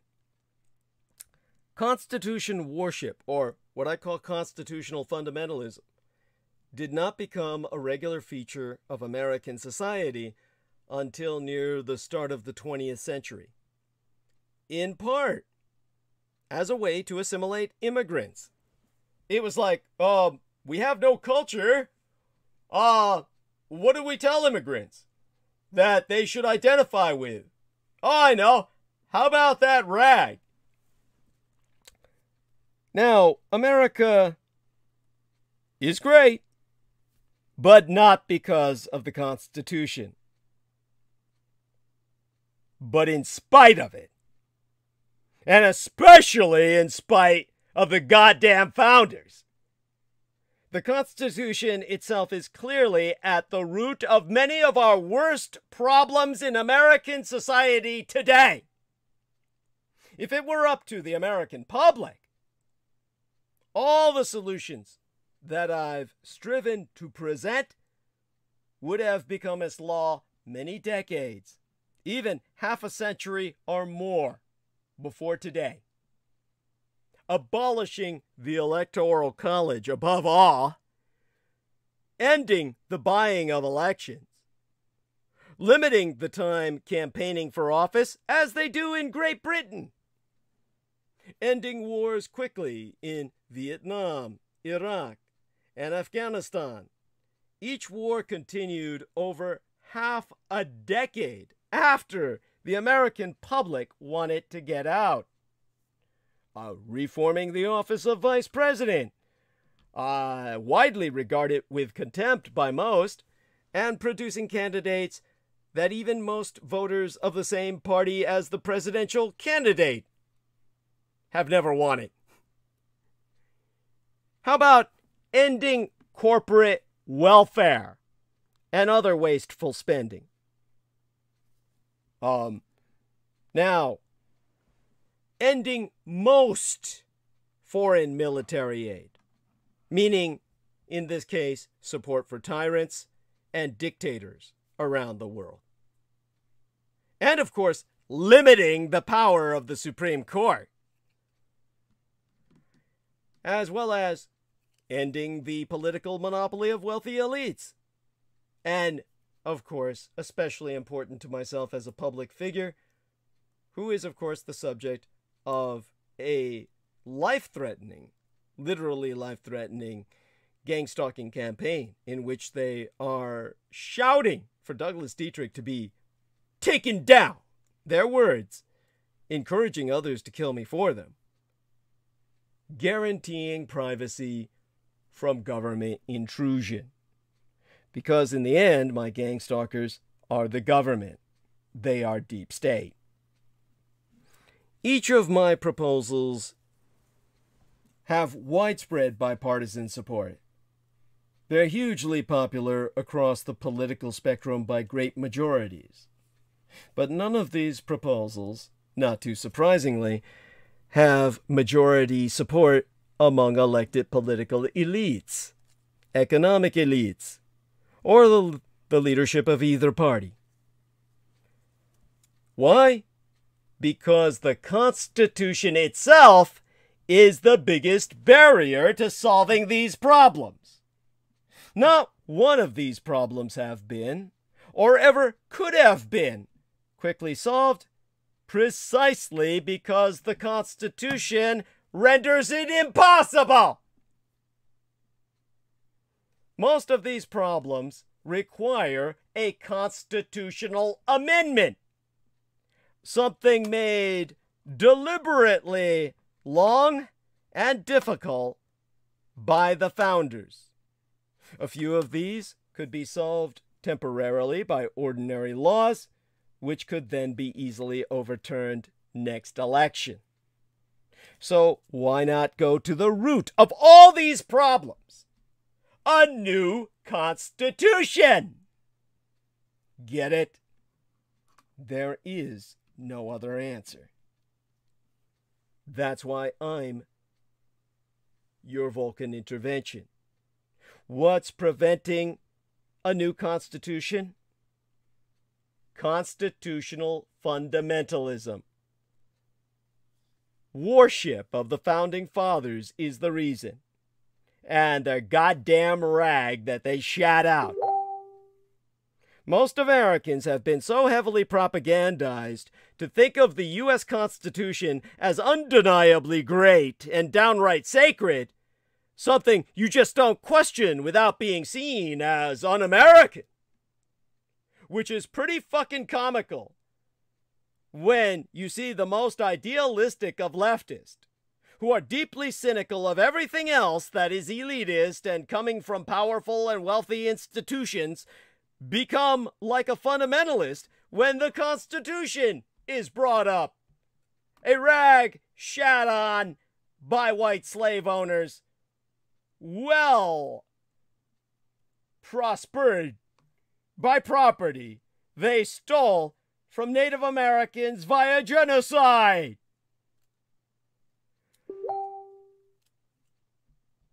Now, having vented that,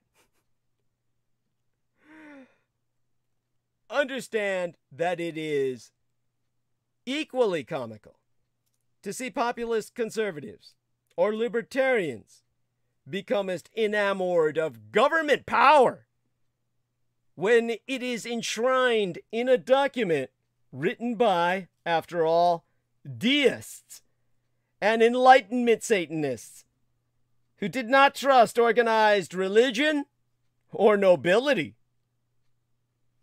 Both sides are smitten by constitutional fundamentalism, worship of the Constitution. There be two obvious ways to deal with this. One is to challenge the holy stature of our Constitution, write the true history, which most historians and political scientists already know is not a noble one at all, but one of elitists hijacking a population and drafting them into an elitist revolt of traitors. Far from a popular revolution indeed.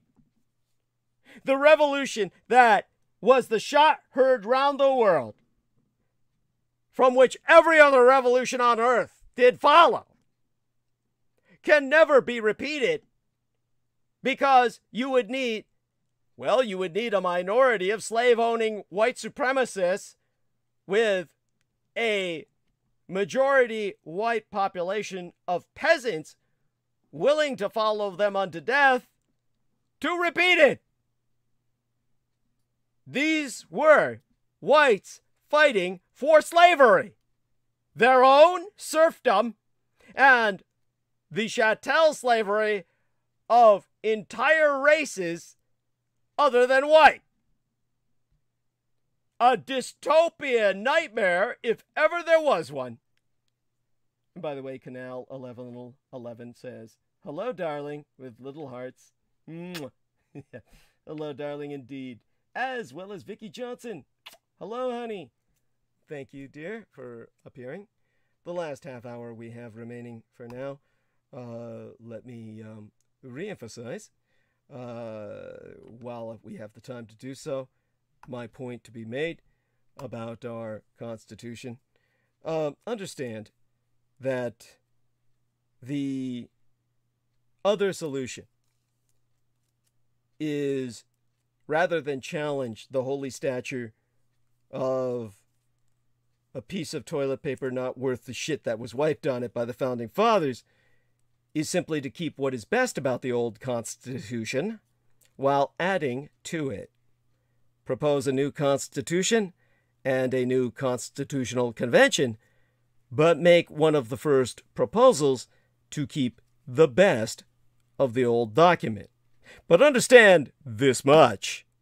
The best of the Constitution is not the original document at all, which is a piece of toilet paper that the Founding Fathers wiped with their fat white asses.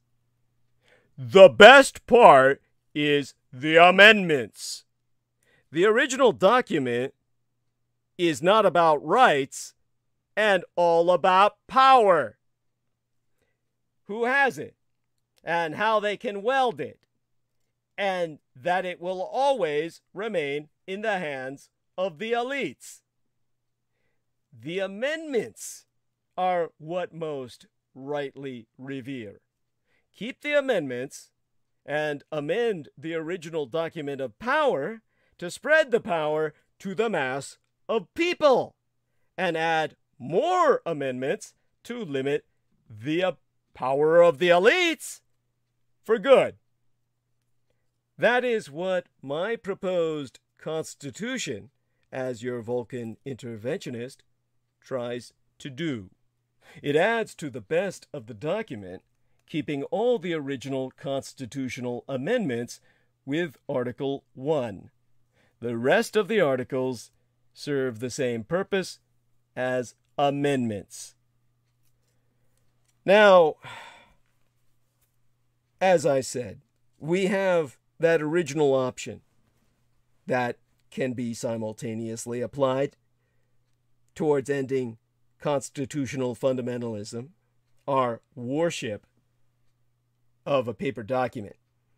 Tell the true history of the Constitution uncensored, without the heavy doses of patriotic propaganda that leave out its elitist nature. That story has already been told many times in the field of history, political science, etc. But to help the curious and open-minded, and for the less patient, let me summarize the history of the adoption of our Constitution. To do that, one has to go back to the American Revolution. Understand that the so-called American Revolutionary War of Independence was not a revolution at all, but a reactionary, or, to be generous, conservative insurgency. No aught other than an elitist independence movement, where they said, we're not going to give our share to the crown anymore, we're going to keep it all for ourselves. and grab much, much more. Oh, so much more. In actual revolutions, elites are overturned, killed off, imprisoned, or forced to flee the country. America's elites, plantation owners, and slave sellers like Washington and Jefferson were actually instated. They no longer had to listen to British authorities telling them to stop killing those red-skinned natives. Many scholars, the best known being the eminent Charles Beard, argued the real motive for the Founders' Rebellion was economic. The British Empire was run by mercantilism, and mercantilism required colonies to trade only with the mother country. The founders wanted primarily more profit from free trade, not any political freedom whatsoever. Any that political freedom that emerged from their struggle was simply collateral damage. But there were many in the middle and working classes who wanted a true class revolution. There had been class warfare in the earlier English Revolution. Roundheads, who were middle class and anti-nobility, and the levelers, primitive versions of communists, who wanted to level off the wealth anyone could have. In the American Revolution, there were anti-elite groups like the Sons of Liberty, and populist rabble-rousers like Samuel Adams, George Mason, and, most of all, Thomas Paine. Poor pathetic son of a bitch. There was a populist wave of the American Revolution before it was hijacked by the completely elitist founders. The Massachusetts Revolution of 1774 happened a year before the battles of Lexington and Concord. The public took control of Massachusetts courts, forcing judges and the governor and lieutenant governor to resign. They overthrew every county government in Massachusetts. That is why the British were occupying Boston in the first place at the time of Lexington and Concord. You never knew that, did you? All you ever heard was, yeah, Lexington and Concord. Yeah, the Brits were occupying it. No one ever tells you why. Oh my God. Now you know. Learn something new every day, don't you? Can hardly wait till tomorrow. Kind of like myself with my gang stalkers. I learn something new about myself every day from them. Now I'm learning that Jambo Reese says I'm trans. Wow, I never knew that about myself before. Learn something new every day. Oh, Salman Sheikh says I'm rich. That I'm the multimillionaire. That there is no son who married a rich guy. It's all my money. And, oh yeah, that black guy, Anyan San, whatever the fuck that guy's name is. The Moor, you know, who says Peter Moon ripped him off for all that Peter Moon ever wrote from this poor victimized black guy. Yeah, there you go, Whitey again, beating on Blackie and taking all his work. Yeah, this black guy says I drive a Maserati. Maserati! Yeah, I need my payments for that Maserati, people. $200, that's just for the gas. Help me out. I mean, oh my God, I'm learning something new about myself every minute looking at this site. Unfucking believable. I never knew this about myself. I'm rich. I drive a Maserati. I'm trans. Holy shit. I got it made. I'm some kind of liberal dream or something. What the fuck? What are these guys smoking? Whatever it is, I want some of it. At any rate, what I'm describing that resulted in British occupation of Boston was just the start of a populist revolution. There were over 90 declarations of independence before Thomas Jefferson's. I bet you didn't know that. From counties, cities, and states Most were based on George Mason's in Virginia. Thomas Jefferson's was simply an elitist attempt to seize control of a popular uprising. There were popular uprisings, attempted class revolutions within the elite-led revolution. There were mutinies within the U.S. Army in Connecticut, New Jersey, and Pennsylvania. Congress was thereby forced to use a draft, bounties, even the promise of slaves to gain recruits. And I bet you didn't know that. White men were given black slaves to join the army. Oh, bigger and shit coincidence. They all wanted little black boys and girls to fuck. Disgusting. This is the birth of your republic. You have nothing to be proud of and everything to be ashamed of. You should look on the American Revolutionary War of Independence as a terrorist insurgency. It should have been put down. All the founding fathers executed, and all those who participated shot. God damn. Honestly, this is why I used to tell the listeners at Revolution Radio, you people make me sick. After the war, there were early experiments in anarchism, socialism, and other revolutionary notions for that time. For an entire year, Pennsylvania tried shutting down the government entirely. Pennsylvania also tried outlawing the collection of debt, a form of wealth redistribution. Slavery ended in 7 northern states. 1 out of 8 slaves in the United States were freed. New Jersey even gave women the right to vote. Wow! Think about that! Though first done accidentally in 1776, it stayed on the books until 1807.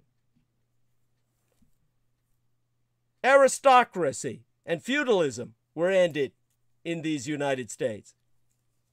Noble titles, primogeniture, and entailment, the wealthy being able to seize public property, all ended.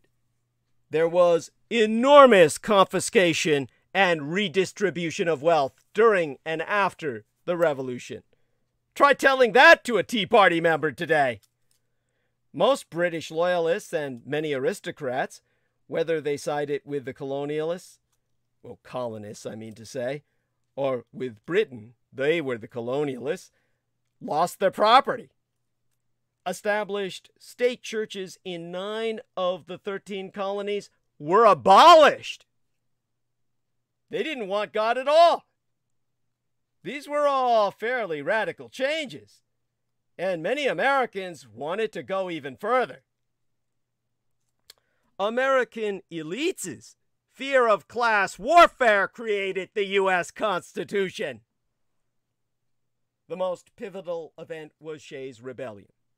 Farmers in western Massachusetts tried to stop foreclosures on their farms, so they shut down state courts. Thomas Jefferson called this liberty run mad, while he was not only fucking his black slaves, he was fucking the children who were products of his fucking his slaves. He didn't consider it incest because they were all considered less than human, which meant that he was a bestialist fucking animals by legal definition, but what the fuck? Great men deserve their eccentricities! Ha ha! George Washington called it anarchy and confusion. He was politically much more neutral in his terminology, which makes him kind of a political genius. What horrified the founders was not the size of Shays' Rebellion. It was minor, with few deaths. The fact that it took so long to break the rebellion was what worried them. At the same time, the French Revolution was going on. They feared this minor rebellion might grow into a similar class revolution. All the radical experiments in wealth redistribution added to that fear. The founders called the Constitutional Convention in direct response to Shays' rebellion. The constitutional delegates obviously had a very low opinion of the American public. You know, I could make a case for them as well that they were quite right, but let's not go there right now. In the time we have remaining, which isn't too long at all, let me at least emphasize the fact, and we can always come back to this on Wednesday night, that the Founding Fathers believed people without wealth were just one hungry belly short of becoming a howling mob. That working class people were selfish, unreliable, and easily misled. Now, basically, I agree with all of their conclusions, I must admit, but they wanted the nation to be run by men of quality, the very wealthy, and argued the wealthy must be protected from the general public above all else. John Jay argued, those who own the country ought to govern it. Hey, hey, ho, ho. No wonder Trump came into power. And the Constitutional Convention was covert. It was done in secret. There were no notes taken, except Madison's, done at the end of the day in his room against the wishes of the convention. The public was barred. So were the press. And the delegates, just like colonial congresses before them, took oaths of secrecy to keep debates from the public. There was no debate on expanding the power of the government. The elite delegates already agreed in advance on most questions. So the U.S. Constitution was and is deliberately anti-democratic, designed to look like a democracy without ever actually being one. Great power was given to the president. The assumption was Washington would be the first, and the clumsy electoral college put in. Electing a president was deliberately made cumbersome to stop anyone not as wealthy, as propertied, as established as Washington, George Washington, from being elected. The founders did not want competitive elections, but presidents chosen by acclamation.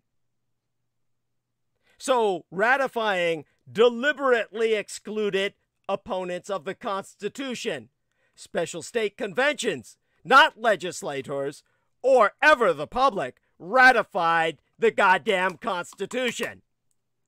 Even so, as word leaked out, the public turned against this document that most were never allowed to vote on. Elites at the special state conventions began to get nervous. Votes against the Constitution were highest in Massachusetts, New York, Virginia, North Carolina, and Rhode Island. The Massachusetts Convention only ratified after Governor John Hancock was falsely promised that he would be the first president, or at least the vice president. And after he signed on, they told him, "Thanks, sucker. Now go fuck yourself." That poor son of a bitch. These are your founding fathers. And you ought to feel like the sucker you are if you ever had an ounce of respect for them. In Virginia, George Mason and Patrick Henry, remember him? Give me liberty or give me death. And give me my black slaves too, 'cause I like to fuck the dark meat. They successfully pushed for the Bill of Rights as a condition for ratifying. The first presidential election was planned without New York, without North Carolina, without Rhode Island. New York actually prepared to secede from Union and become their own country. They probably regret the fact they didn't to this day. Federalists in New York City then threatened to secede from New York. And New York City probably regrets that it didn't do so until this day. The New York Convention backed down and narrowly ratified, and has regretted it ever since, I'm certain. North Carolina's convention defeated the Constitution and held out a year before a new convention ratified. Rhode Island was the only state to hold a popular vote. Not only minorities and women, except in New Jersey, were barred. There were property requirements to vote in every state. In other words, you had to be a man in a state. You had to have estate, real estate, and personal property, including slaves, to vote. The Constitution was defeated in the state of North Carolina. Oh, Rhode Island, too. Defeated in Rhode Island by a 10-to-1 margin. I think that's a pretty good indication of what most of the public thought. And if you actually read what they wrote, it pretty much mirrors everything I said. This is a piece of shit. Or rather, toilet paper on which these idiots wipe their ass. I think one of them says ass wipe, quite literally. One of the comments about our original Constitution. Yeah, your American public did not want this piece of shit. It was a piece of shit. It still is a piece of shit and needs serious reformation and rehabilitation. What I'm telling you is that all the original Americans thought exactly what I'm expressing now. Ratification took 3 years of enormous elite effort against the general public. Benjamin Franklin owned all the newspapers in the United States effectively. He essentially held media monopoly. An economic boycott was used by wealthy elites to shut down